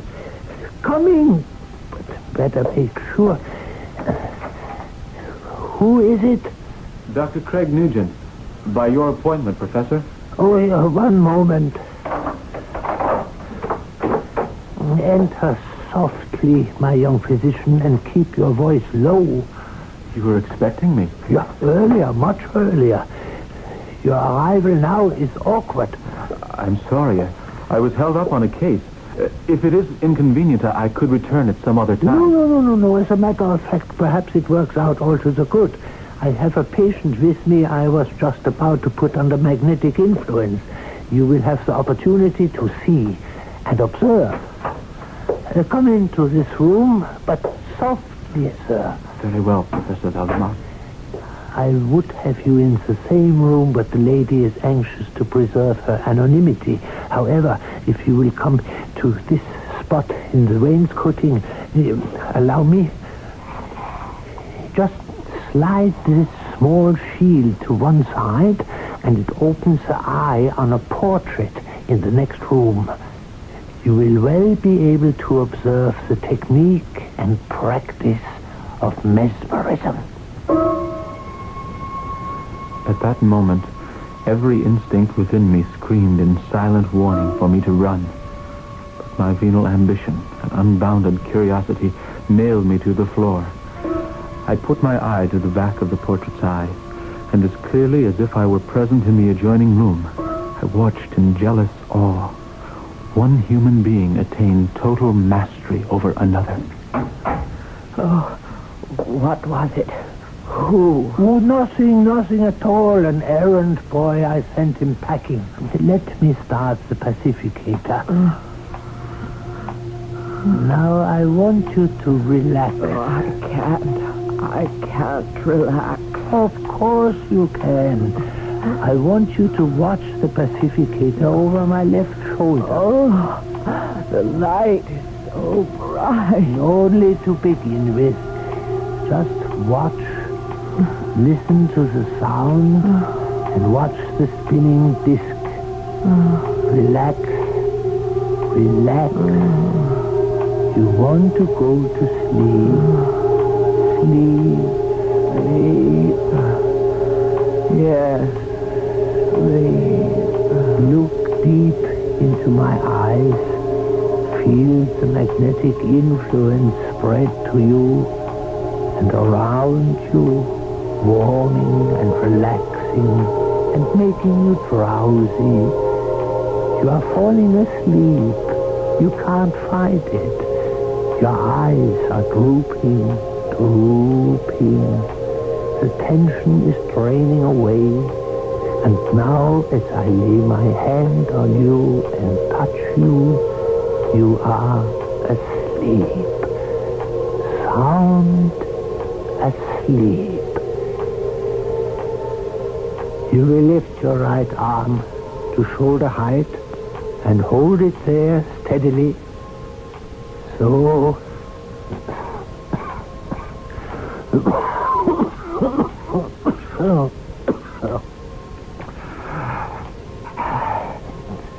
Well, Dr. Nugent, are you still there? At the peephole? You need have no fear of speaking up. She will not hear you.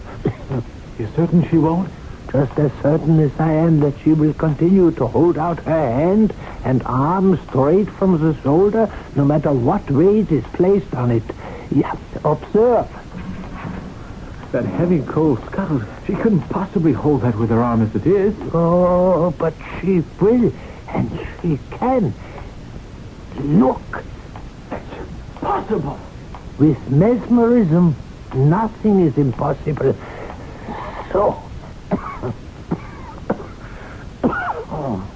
She need hold this no longer. The point is proven. You may put your arm down now, Mrs. Salisbury. That's right. Now, do you still have your headache?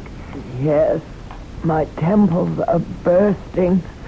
It's like a knife plunging into my brain. If I could only get some relief. You say that you would pay anything for that relief? Anything. Very well. Tomorrow, you will remember this when I wake you up. Tomorrow, you will go to the bank and take out $10,000 and deposit it in my name as the Boston Federalist. I promise I will do as you say, if you will only give me relief. I lay my hand on your brow. I pass it gently to and fro. And as I do so, the pain diminishes. Diminishes. Till now, it is gone. Yes. Oh, yes. It is gone. Oh, what joy. What peace. It will not return. When I wake you, you will know that. It will never return. It will never return. And you will forget everything we have said about the money. Till tomorrow, at 10 o'clock exactly, you will make the transaction.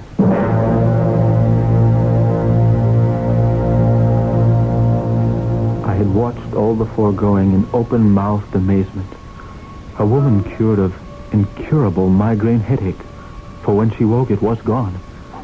A woman paying him $15 for the session, but who had promised to deposit $10,000 the next day?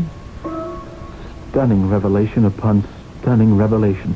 And the most stunning of all, why this tall, cadaverous, cough-ridden man should reveal his secrets and his criminality to me. I had not long to wait for the answer to this. Well, Dr. Craig Nugent, were you edified and intrigued? Both. And astounded. But... Yes? At the moment, as a doctor, perhaps intrigued more than anything. That cough of yours, sir, is that the reason you bid me here? Yes, and no. We sit and talk? First, I would prefer to ausculate your chest, sir. Form some opinion of... Forget it. Wiser physicians than you have examined me. The consumption is too well advanced. My death is inevitable and in very short order. There is no hope. Then why am I here? If you will sit with me, Doctor, because I certainly find myself weak and tired, I will attempt to explain. But first, let me ring for my wife. I am sure you would enjoy a glass of port as we talk. In any case, I am anxious to have you meet her. I'm sure the pleasure and the privilege is all mine. The idle phrase gagged and stung in my throat. Luana Valdemar was, as always, that vision of loveliness, scarce above my own age. Violet eyes, great and deep enough for a man to drown in, skin that seemed translucent to an inner glow, and a dark cloud of jet black hair tumbling to her waist that set my heart pounding so loudly I thought all three of us must hear it. In one first look, I was in love, enchanted and in chains. What will you have, Dr. Newton? Port is for older men. May I suggest this brandy? My dear, this is a bright young doctor whom I expect will loom large in our future. Dr. Craig Nugent, may I present my wife, Luana? Your servant, madame? No. I am yours. Will it be the brandy? Whatever you suggest. Luana's suggestions turn out to be more like commands. Leave us, Luana. We have much to talk about. Don't stay up too late. I hope to meet you again, Dr. Nugent. I sincerely hope so, Madame Valdemar. You will. You will. Now, off with you. Whatever you command, my husband. You are not drinking your brandy, Doctor. Oh, no, Yes, sir. It is excellent brandy. I don't quite understand why I was invited here in the first place. Of course you don't. I think if you will entertain my proposition, you and I have a great deal to offer each other. For a beginning...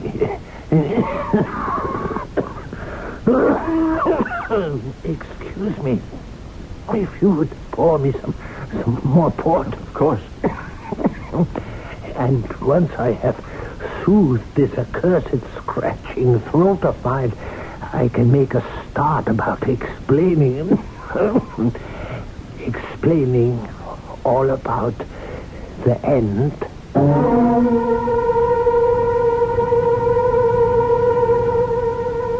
As he reaches for the glass, Professor Valdemar's tall, gaunt figure is shaken by yet another bout of the racking cough that snatches away all his breath. In medical dismay, young Dr. Craig is helpless to do anything to relieve him or to imagine what on earth kind of service he can offer this strange and half-dead man. I shall return shortly with Act 2.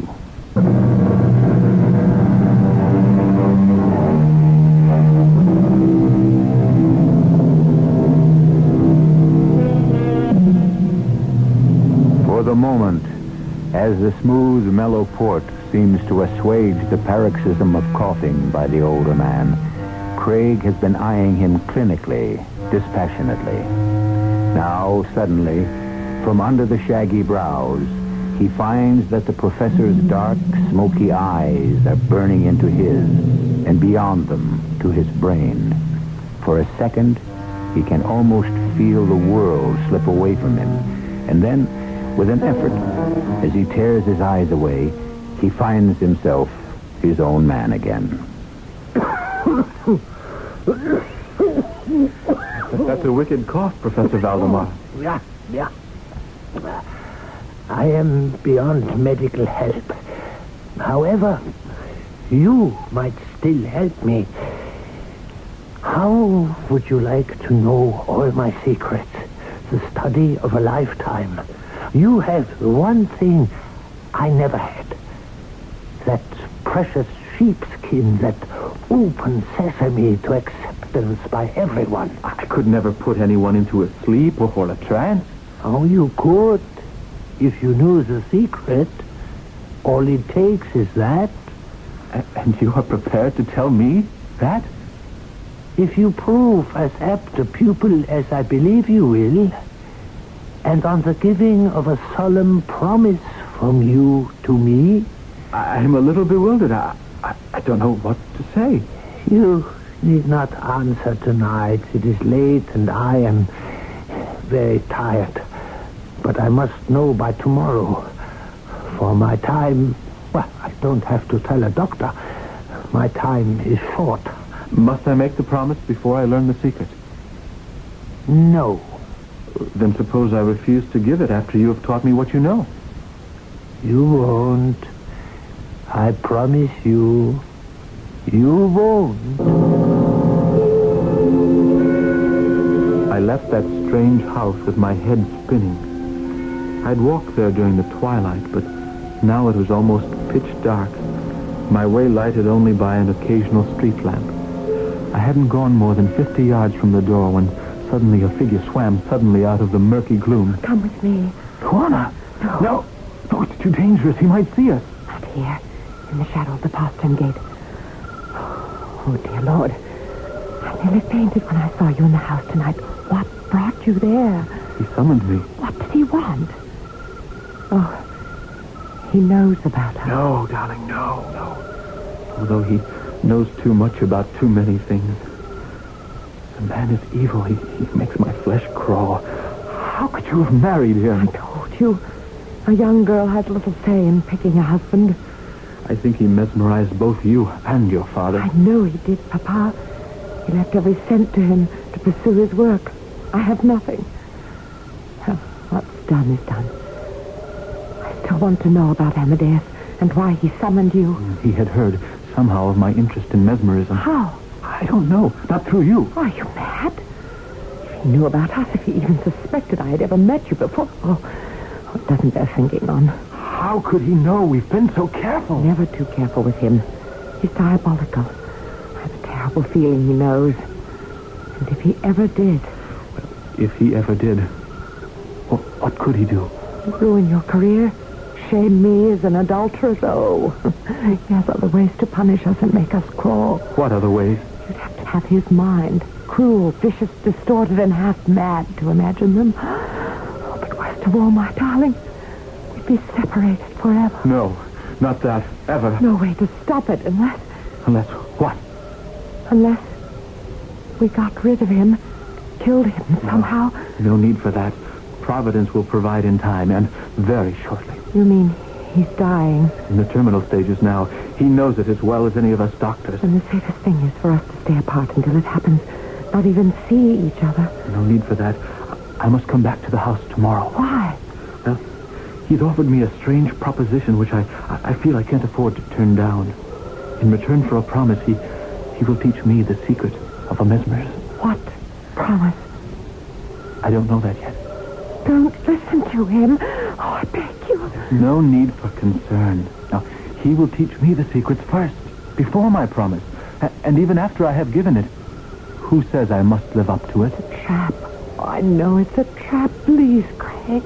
At least let me find out what cheese it's baited with. Then let me make up my mind.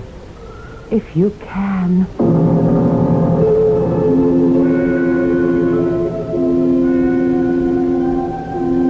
I should have listened to Luana, but other compulsions were driving me on. I don't defend myself. I was everything that Valdemar himself had named me, and I had to gamble. I couldn't pass up the chance of a lifetime. So, my young friend, you have decided to accept the bargain, yeah? At least to listen to the terms, Professor. Yeah, by all means. Would you believe that I could put you in a trance in, say, 1 minute? No. Let us proceed then to test that by example rather than precept.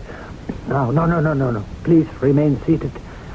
I am just placing this lamp behind your head so that you are in shadow, and as I move to sit in front of you, the light is full on my face. Now, I ask only one thing, that you focus your entire attention on my left eye for 1 full minute. Do not let it waver and do not interrupt. Let us both check our watches. Right. Whenever you are ready, look as I asked and indicate for me to begin. Very well. I'm ready. Look in my eye. Think of evening skies at dusk. The clouds drifting softly lower and lower. Shadows across your eyes, their weight heavy. Heavy and gentle on your eyelids till they want to close.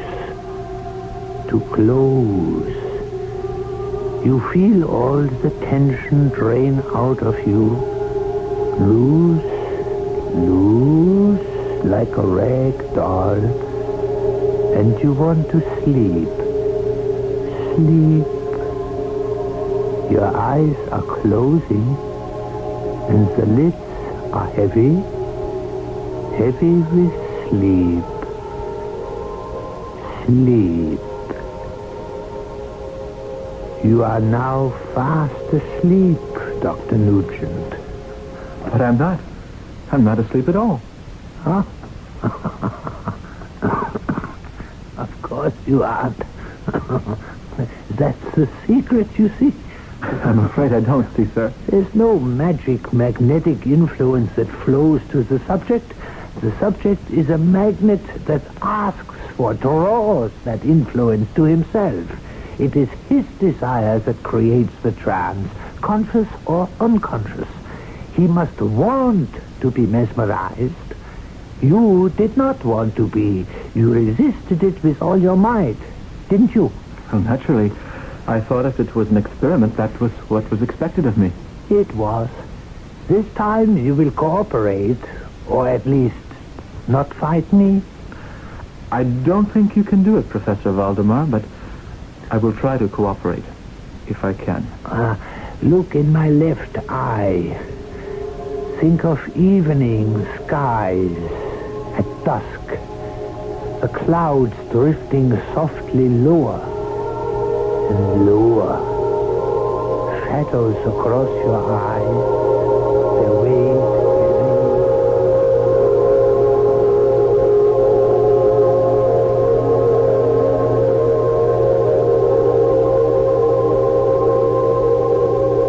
You are now fast asleep. Asleep. Dr. Nugent, can you hear me? Not even the blink of an eye, huh? I could cut your throat from ear to ear for the horns you have put on my head, and you would be none the wiser. But softly, softly, you shall be made to pay in time. First, I have a use for you. Dr. Nugent, I tell you now, you can hear me. Do you? I hear you. I suppose it would be useless to ask you to admit that you and Luana have been having an affair for months. Who is Luana? My wife. I just met your wife last night. For the first time? You introduced me to her. Very well. We shall leave that alone for the moment. Just to prove to you that you really were in a trance and to keep you thoroughly on edge about how much you may have revealed, I want you to forget all of this conversation, including what I am about to tell you. At 6 this evening, you will take off your left shoe and bring it or give it to my wife, saying, "A bouquet of roses because I love you, and to hell with the old fool who does not know what is going on." You will remember, Dr. Nugent? Yes. You may now wake up. What? Did you say something, Professor Valdebeck? Quite a good deal. Did you really put me out? Believe it or not, I'm going to let you judge for yourself. I'm going to let you put me under. But first, it is time for me to ask for my payment and your promise. I hope I can deliver. So do I.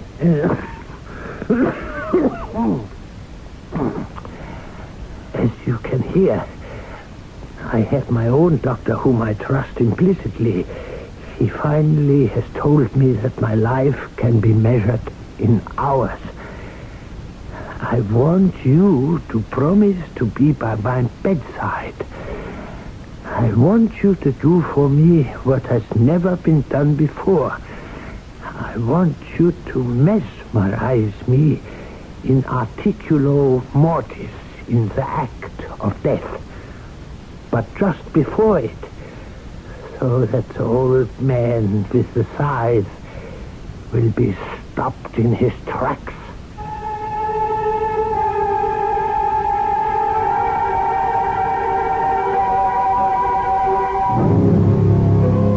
In momentary stupefaction, Dr. Craig Nugent hears and tries to absorb this amazing request.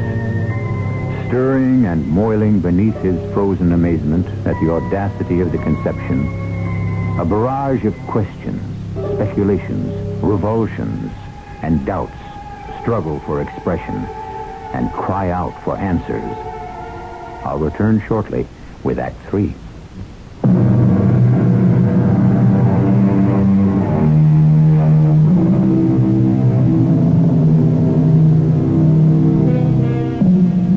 Remember, this is before the middle of the 19th century.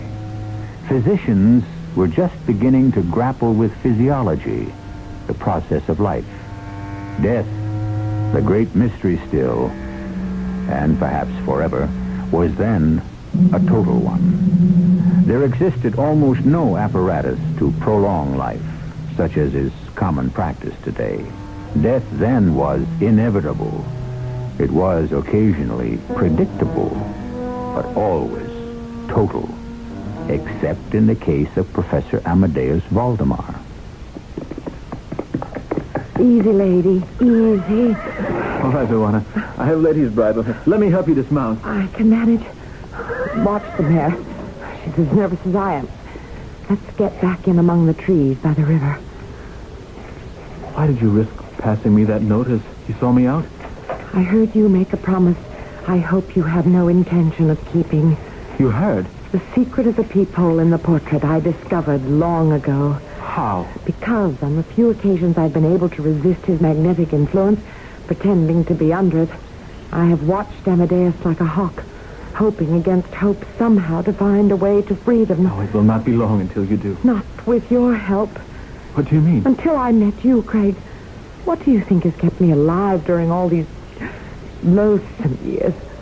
The knowledge that at least when he died I would be a rich woman. But if he doesn't die, how can I inherit all his wealth? He will die. Not if you keep the promise you made.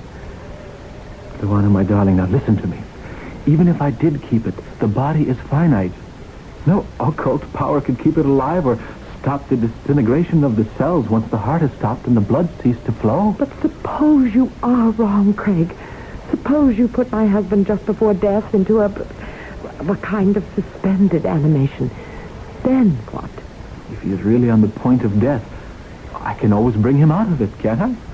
I don't know. I don't trust Amadeus. He knows about us. What makes you think so? I will quote you his own words once he had put you under. I could cut your throat for the horns you have put on my head, and you would be none the wiser. You shall be made to pay in time. Oh, Craig. I'm still not convinced we cannot outwit him. We are not in control. I am, or I will be. Oh, do you really believe that? Oh, Craig, you are so naive. What do you mean, naive? I know exactly what I'm doing, and exactly what I plan to do. And no one can take over my mind unless I want them. Excuse me. Here, my love, a bouquet of roses because I love you, and to hell with the old fool who doesn't know what's going on. What? Your boot? No, take it. This bouquet of roses. That's odd. It's one of my boots that I'm holding in my hand. The left one, just as he told you, to offer me as roses at 6 o'clock tonight while you were mesmerized. Now do you see why I fear him? He's always one step ahead of us, all the way.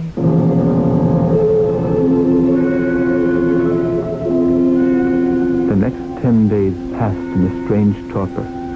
A dream-like state that paralyzed all thought and made me function like an automaton. Session after session with the professor, perfecting the techniques of mesmerism, both the establishment of the trance and then the careful methods of bringing the patient out of it. No mention of anything beyond the clinical, except the closing question each time. You still do solemnly promise before death takes me that you will put me under the influence? My automatic reply, yes, sir, Professor. I do solemnly promise. Until, finally, the fatal day arrived and the messenger came to fetch me to fulfill my given vow.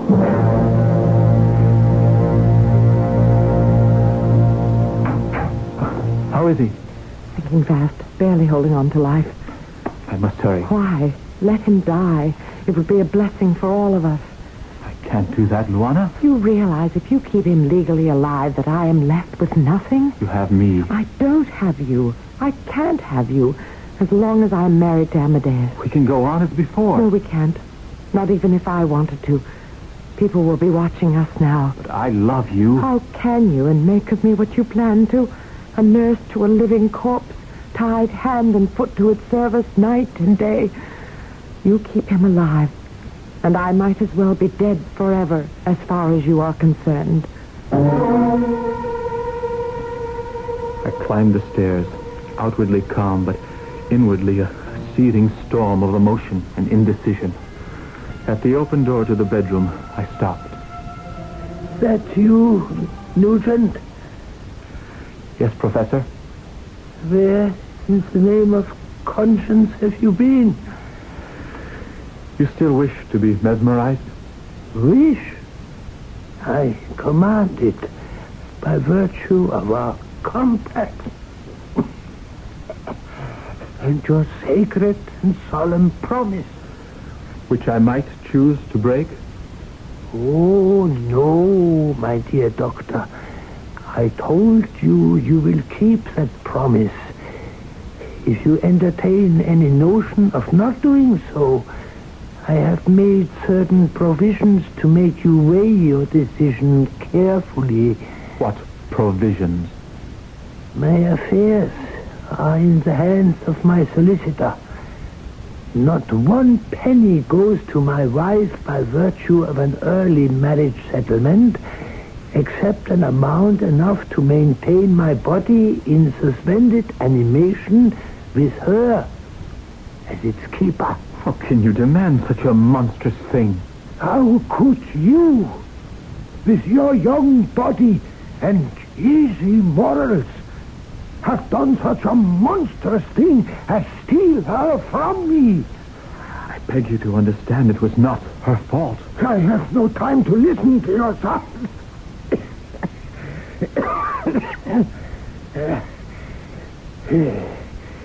Remember the boot and the flowers?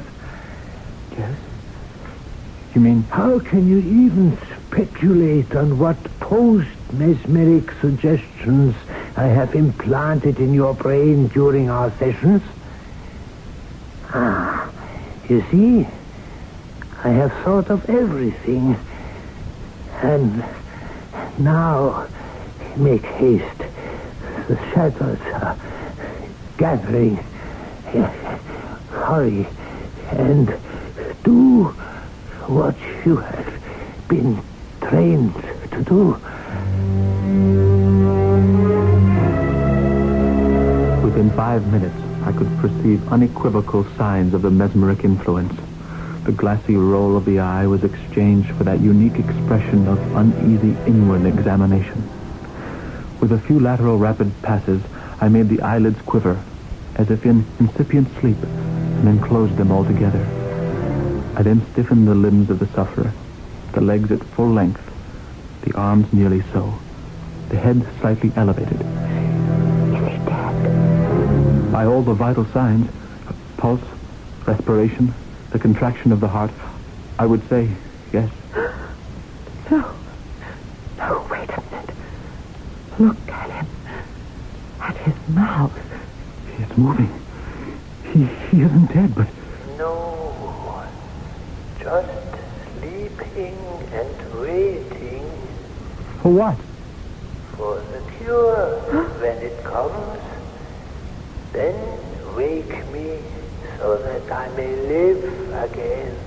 But there is no cure. Not in sight. So much the worse for you and your beloved. You had better pray with me that it comes, and soon. So, you chose your precious conscience over me. Hush. Trust me. How can I trust you? You tried to assure me a corpse could not be mesmerized. Not quite a corpse, but soon. Now, believe me, Luana, the physical properties cannot sustain life, no matter what the mental state. Now, it is only a matter of waiting until he dies.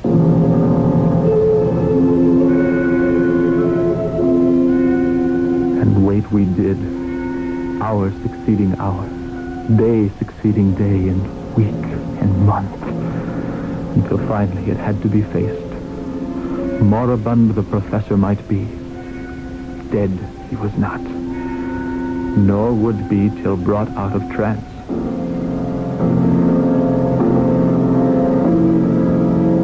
Don't you see, Luana, this has always been my way out.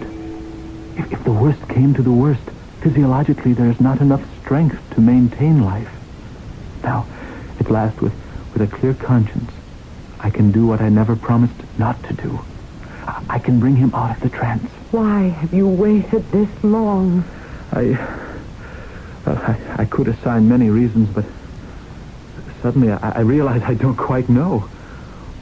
Only that we wait no longer. Professor Valdemar, can you hear me?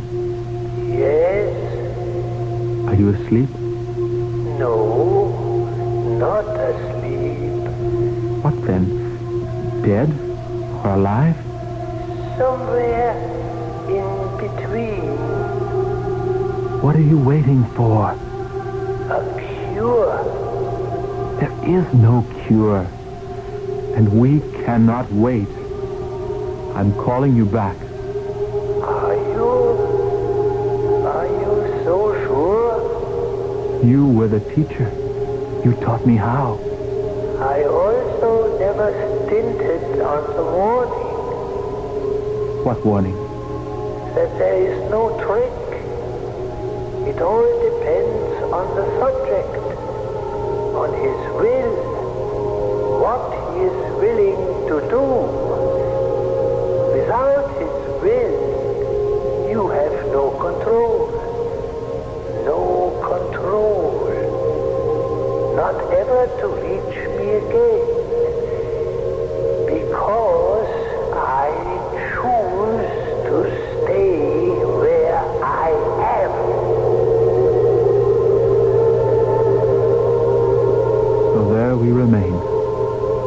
Amadeus, Luana, and me. Luana tied to him as his nurse. Myself, forever trying unfruitfully to bring him back from that halfway house, either to life to reason with him, or to death for his own peace. And ours.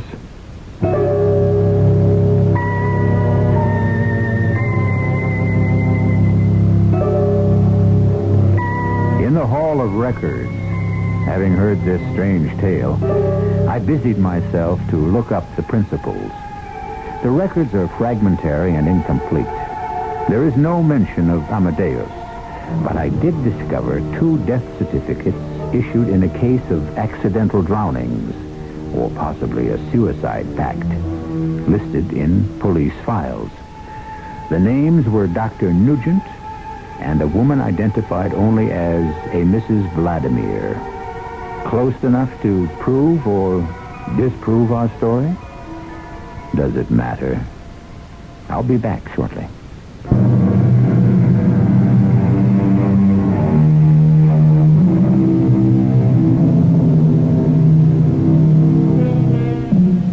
One loose end remains, the body of Professor Valdemar. That I could find no trace of.